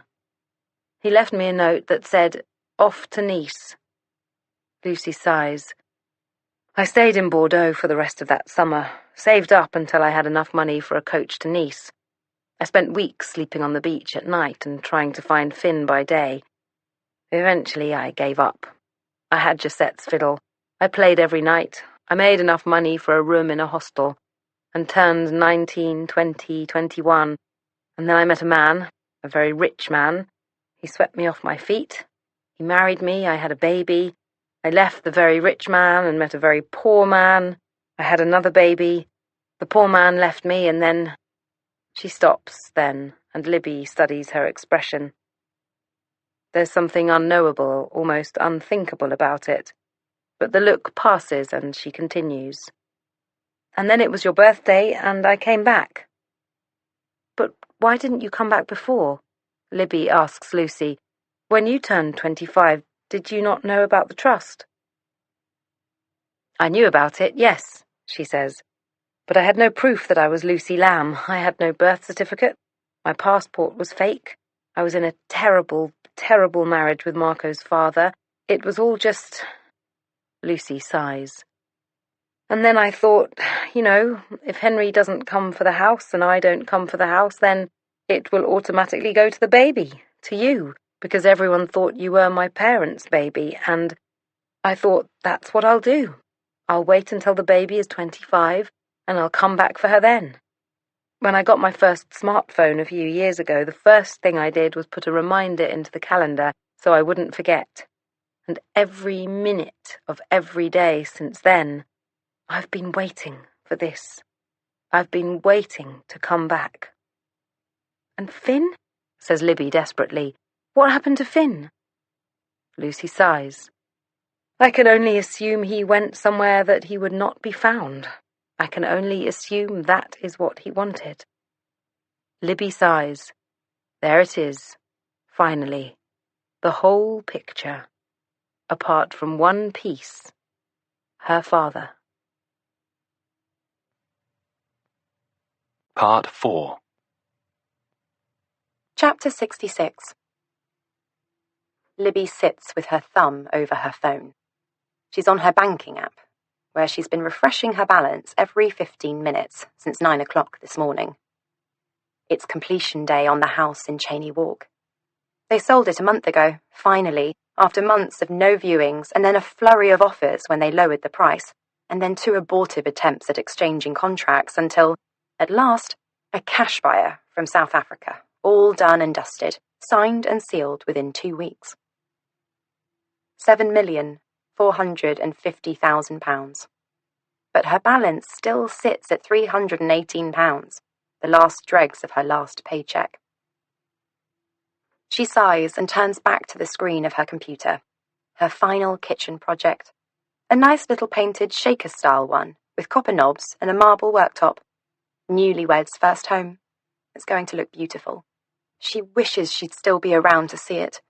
But she won't ever see it. Not now.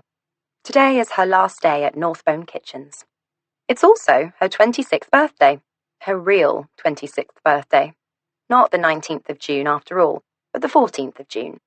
So she's 5 days older than she thought. That's fine. 5 days is a small price to pay for £7 million. A mother, an uncle, and 2 half-siblings.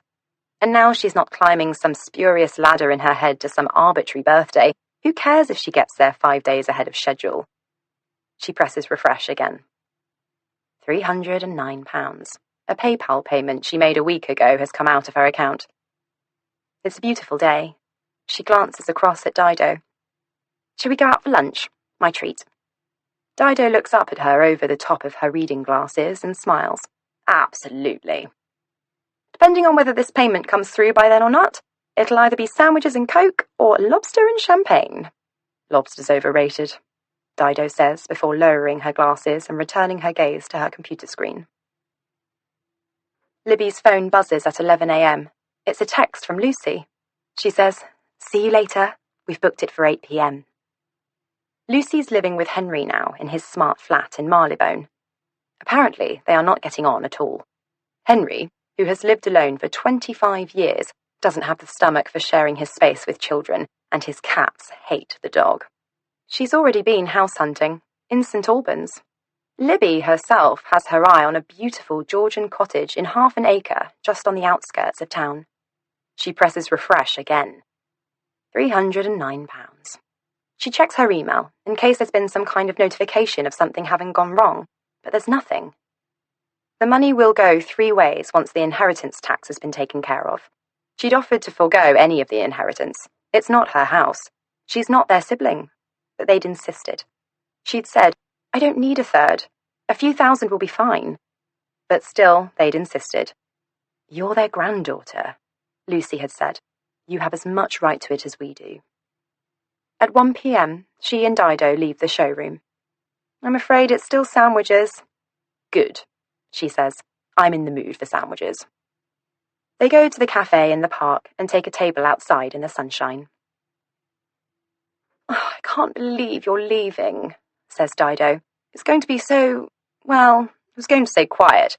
You've never been exactly loud, but it's going to be so utterly devoid of Libby without you, and your lovely hair, and your neat piles. My neat piles? Yes, your... She mimes a squared-off pile of paper with her hands. You know, all the corners aligned. She smiles. I'm going to miss you, that's all. Libby glances at her and says, Didn't you ever think about leaving, after you got left the cottage, and all the other stuff? I mean, surely you don't have to work, do you? Dido shrugs. I suppose not. And there are times I'd just like to chuck it all in and spend all day at the stables with Spangles before he cops it. But ultimately, I have nothing else. But now you have everything. Everything that kitchens can't give you. Libby smiles. There is a truth to this. It's not just the money. It's not just the money at all. It's the people whom she now belongs to. The family who've encircled her so completely. And it's the person she discovered she was underneath all the neat piles and careful planning. She was never really that person. She'd made herself into that person to counterbalance her mother's inconsistencies, to fit in at school, to fit in with a group of friends whose values she never really shared. Not really, not deep down inside. There is more to her than arm's-length friendships and stupidly prescriptive Tinder requirements. She is the product of better people than her fantasy birth parents, the graphic designer and the fashion PR with the sports car and the tiny dogs.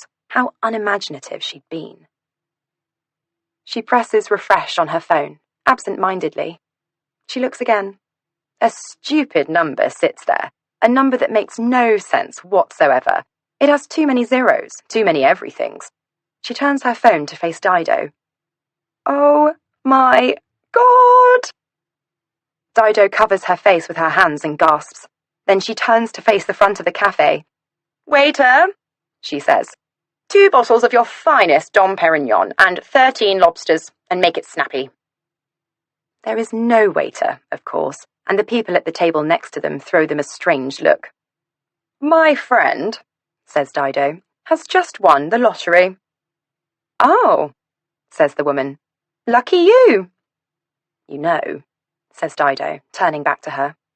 You really don't have to go back to work after this. It's your birthday, and you've just been given 11 squillion pounds. You could, if you wanted, take the rest of the day off. Libby smiles, screws up her paper napkin and drops it on the plastic tray. No, she says. No way. I'm no quitter. And besides, I'm pretty sure I left some paperwork slightly askew. Dido smiles at her. Come on then, she says. 3.5 more hours of normality. Let's get it over with, shall we?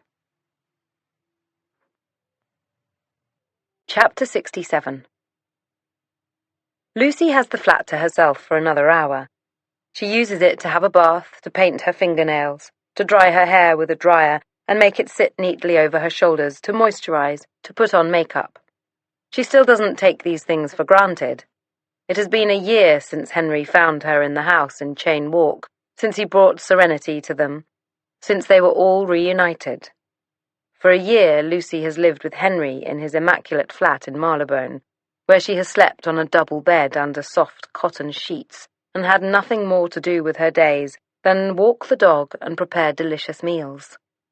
She and Clemency meet up once a month and drink champagne and talk about their children and music and Henry's idiosyncrasies and anything, in fact, other than what happened to them both when they were young. They will never be as close as they once were, but they are still the best of friends. Marco is 13 now and enrolled at a trendy private school in Regent's Park, which Henry has been paying for and where everyone vapes and takes ket, apparently. He has lost his French accent completely, and, as he says, I now identify as a Londoner. Stella is 6 and in year 1 of a nice primary school in Marylebone, where she has 2 best friends who are both called Freya. Yesterday, Lucy took the tube to Chelsea and stood outside the house. The hoarding has been taken down, and the for sale sign outside has been swapped for a sold sign. Soon the house will be alive with the sound of drills and hammers as it is taken apart and put back together again to suit the tastes and needs of another family. Soon someone else will be calling it home, and they will never know, never suspect for even a moment the truth about what happened within those walls all those years ago. How 4 children were imprisoned and broken and then released into the world, damaged, incomplete, lost, and warped. It's hard for Lucy to remember the girl she was then, hard for her to accept an incarnation of herself that was so desperate for attention that she would sleep with both a father and a son. She looks at Stella sometimes, her tiny, perfect girl, and tries to imagine her at 13 years old giving herself like that just to feel loved. It makes her feel unimaginable pain. Her phone pings, and she experiences, as she always does and probably always will, a shiver of unease. Michael's murder has not been solved, but has been widely accepted to have been the result of some unpaid debts to his associates in the criminal underworld. She saw one mention of herself in a French paper shortly after the murder hit the headlines. Rimmer, who has been married twice, is believed to have a child with his first wife, a Briton known only by the name of Lucy. According to Rimmer's housekeeper, he and his former wife recently had a brief reunion, but she is not considered to be a suspect in the case. But she will never be truly relaxed about the possibility of being tracked down by some fresh-faced young detective, newly qualified and desperate to prove themselves. She will never, she suspects, be truly relaxed ever again. But it's not a message from a rookie detective. It's a message from Libby, a screenshot of a page from her bank statement, accompanied by the word ka-ching. There it is, thinks Lucy, and a shiver of relief runs through her. The end of this phase of her life, the beginning of the next. Now she can buy a place of her own, at last. A place for her and her children, and her dog. A forever place that no one will be able to take away from her. And then, she thinks, then she will be able to discover exactly what it is that she should be doing with her life. She would like, she thinks, to study the violin. She would like to be a professional musician, and now there are no barriers in her way. The first half of Lucy's life was tainted and dark, one struggle after another. The second half will be golden. She replies to Libby's message. Champagne all round. See you later, sweetheart. I cannot wait to celebrate with you. Everything. Libby answers. I can't wait to see you either. Love you. Love you too, she finishes, then adds a long row of kisses and switches off her phone. Her girl is glorious. A gentle, caring soul. A blend of Stella and Marco in many ways, but also so very much her father's child, in the way that she walks her own path and makes her own rules, that she is so entirely and utterly herself. And she is growing and changing so much, leaving behind some of the tics and compulsions that held her back, letting life show her her journey rather than imposing a journey onto her life. She has been worth every bad moment between leaving her in her cot and finding her again. She is an angel. Lucy picks up her phone again and she scrolls through her contacts until she gets to the G's. She composes a message. Darling Giuseppe, this is your Lucy.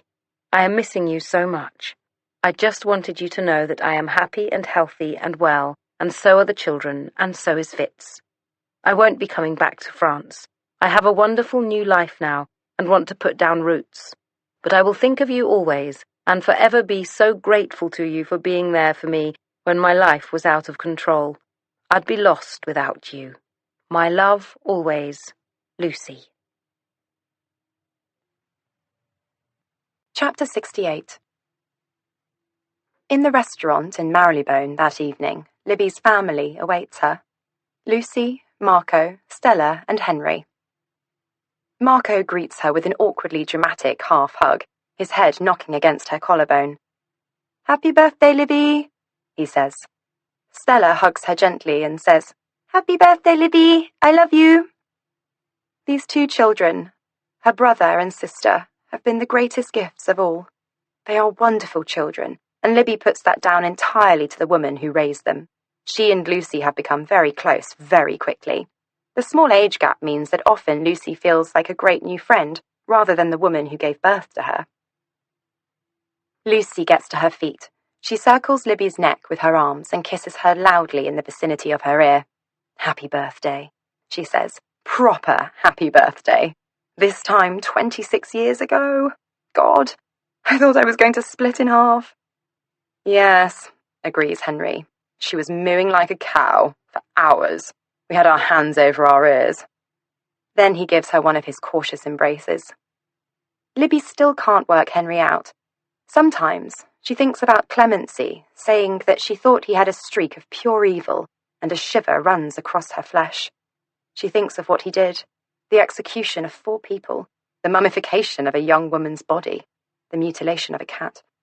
But killing had never been his intention, and Libby still believes that if 4 children had turned themselves in to the local police that night and explained what had happened, how they'd been so mistreated, imprisoned, that it had been a terrible accident, that they would have been believed and rehabilitated.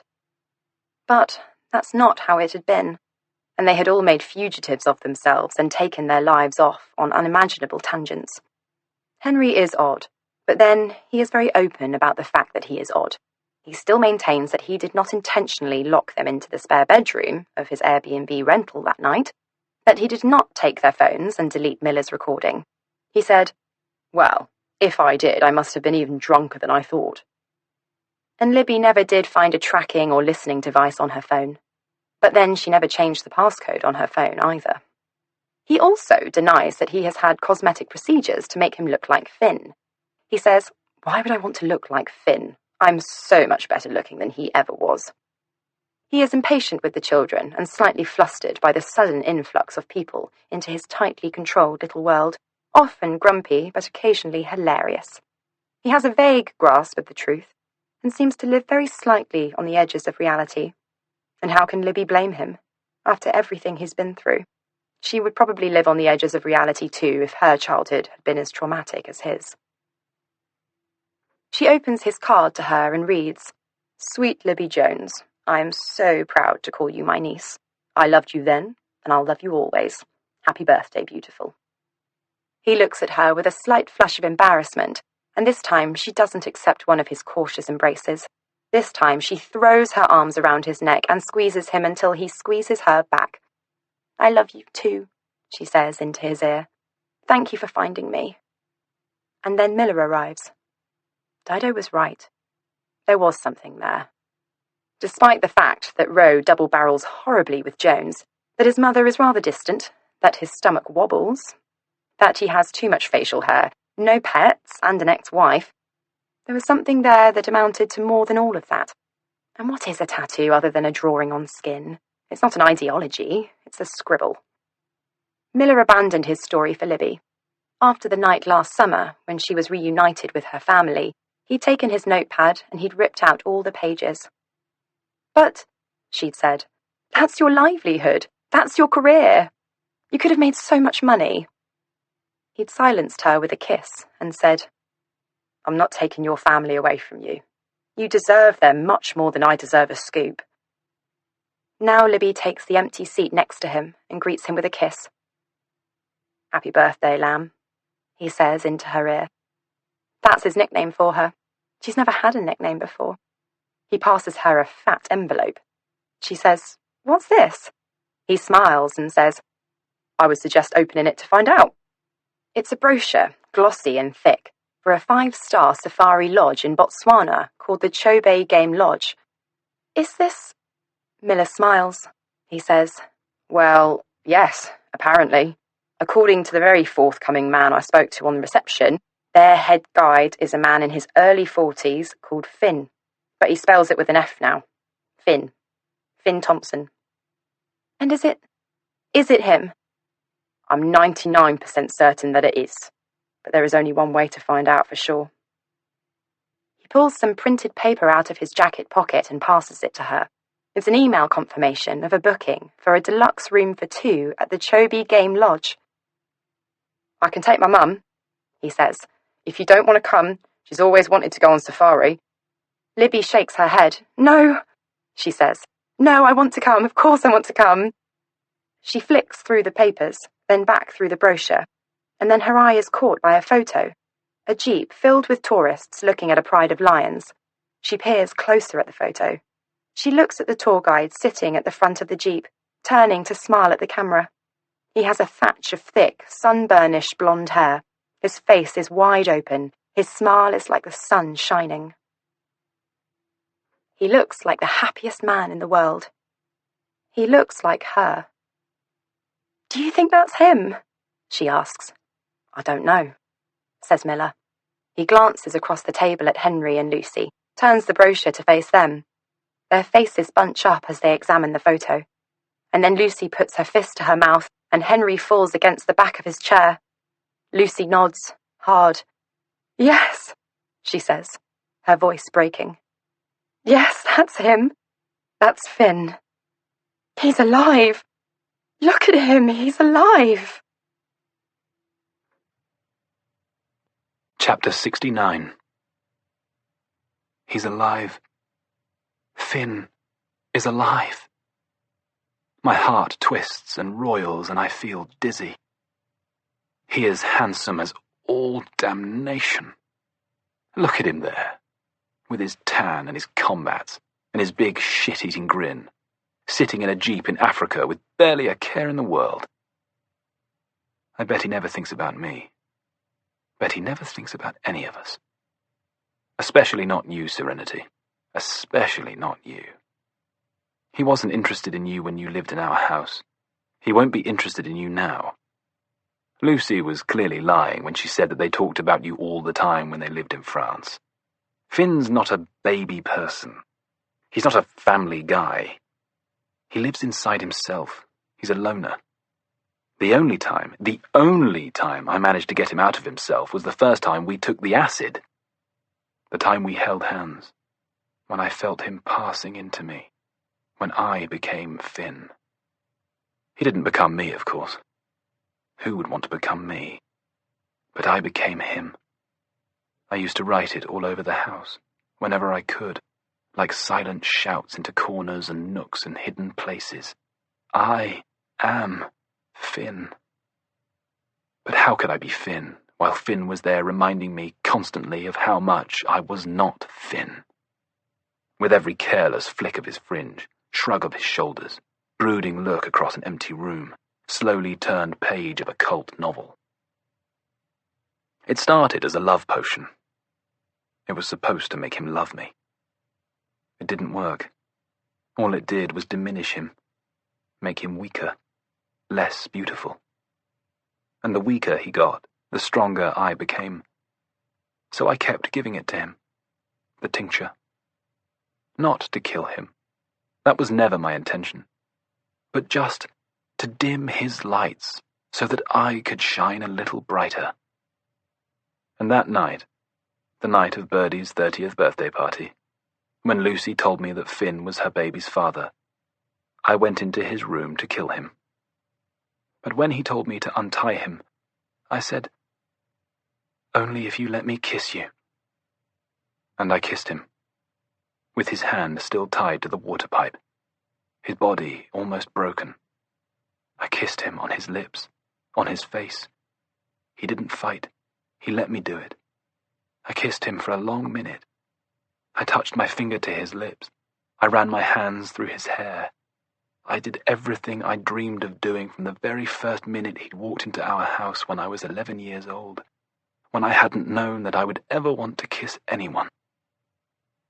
I waited for him to push me off, but he didn't. He was compliant. Then, when I'd kissed him enough, I untied him from the radiator, and I lay down next to him. I wrapped my arm around his warm body. I closed my eyes. I fell asleep. When I woke up, Finn was gone. I've looked for him ever since. But now he's found. I knew Libby's big bear would find him. And he did. I look up at Miller. I look at you. I slap on my best jolly Uncle Henry smile, and I say, "Room for one more?"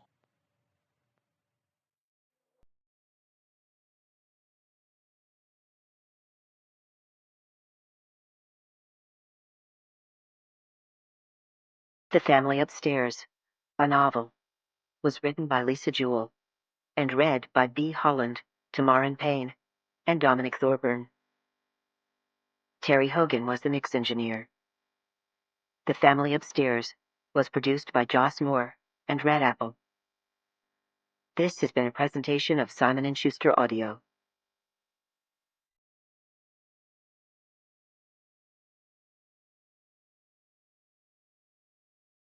The Family Upstairs, a novel, is available in print from Atria Books. Also available from Simon & Schuster Audio, Watching You, a novel, written by Lisa Jewell and read by Gabrielle Glaister.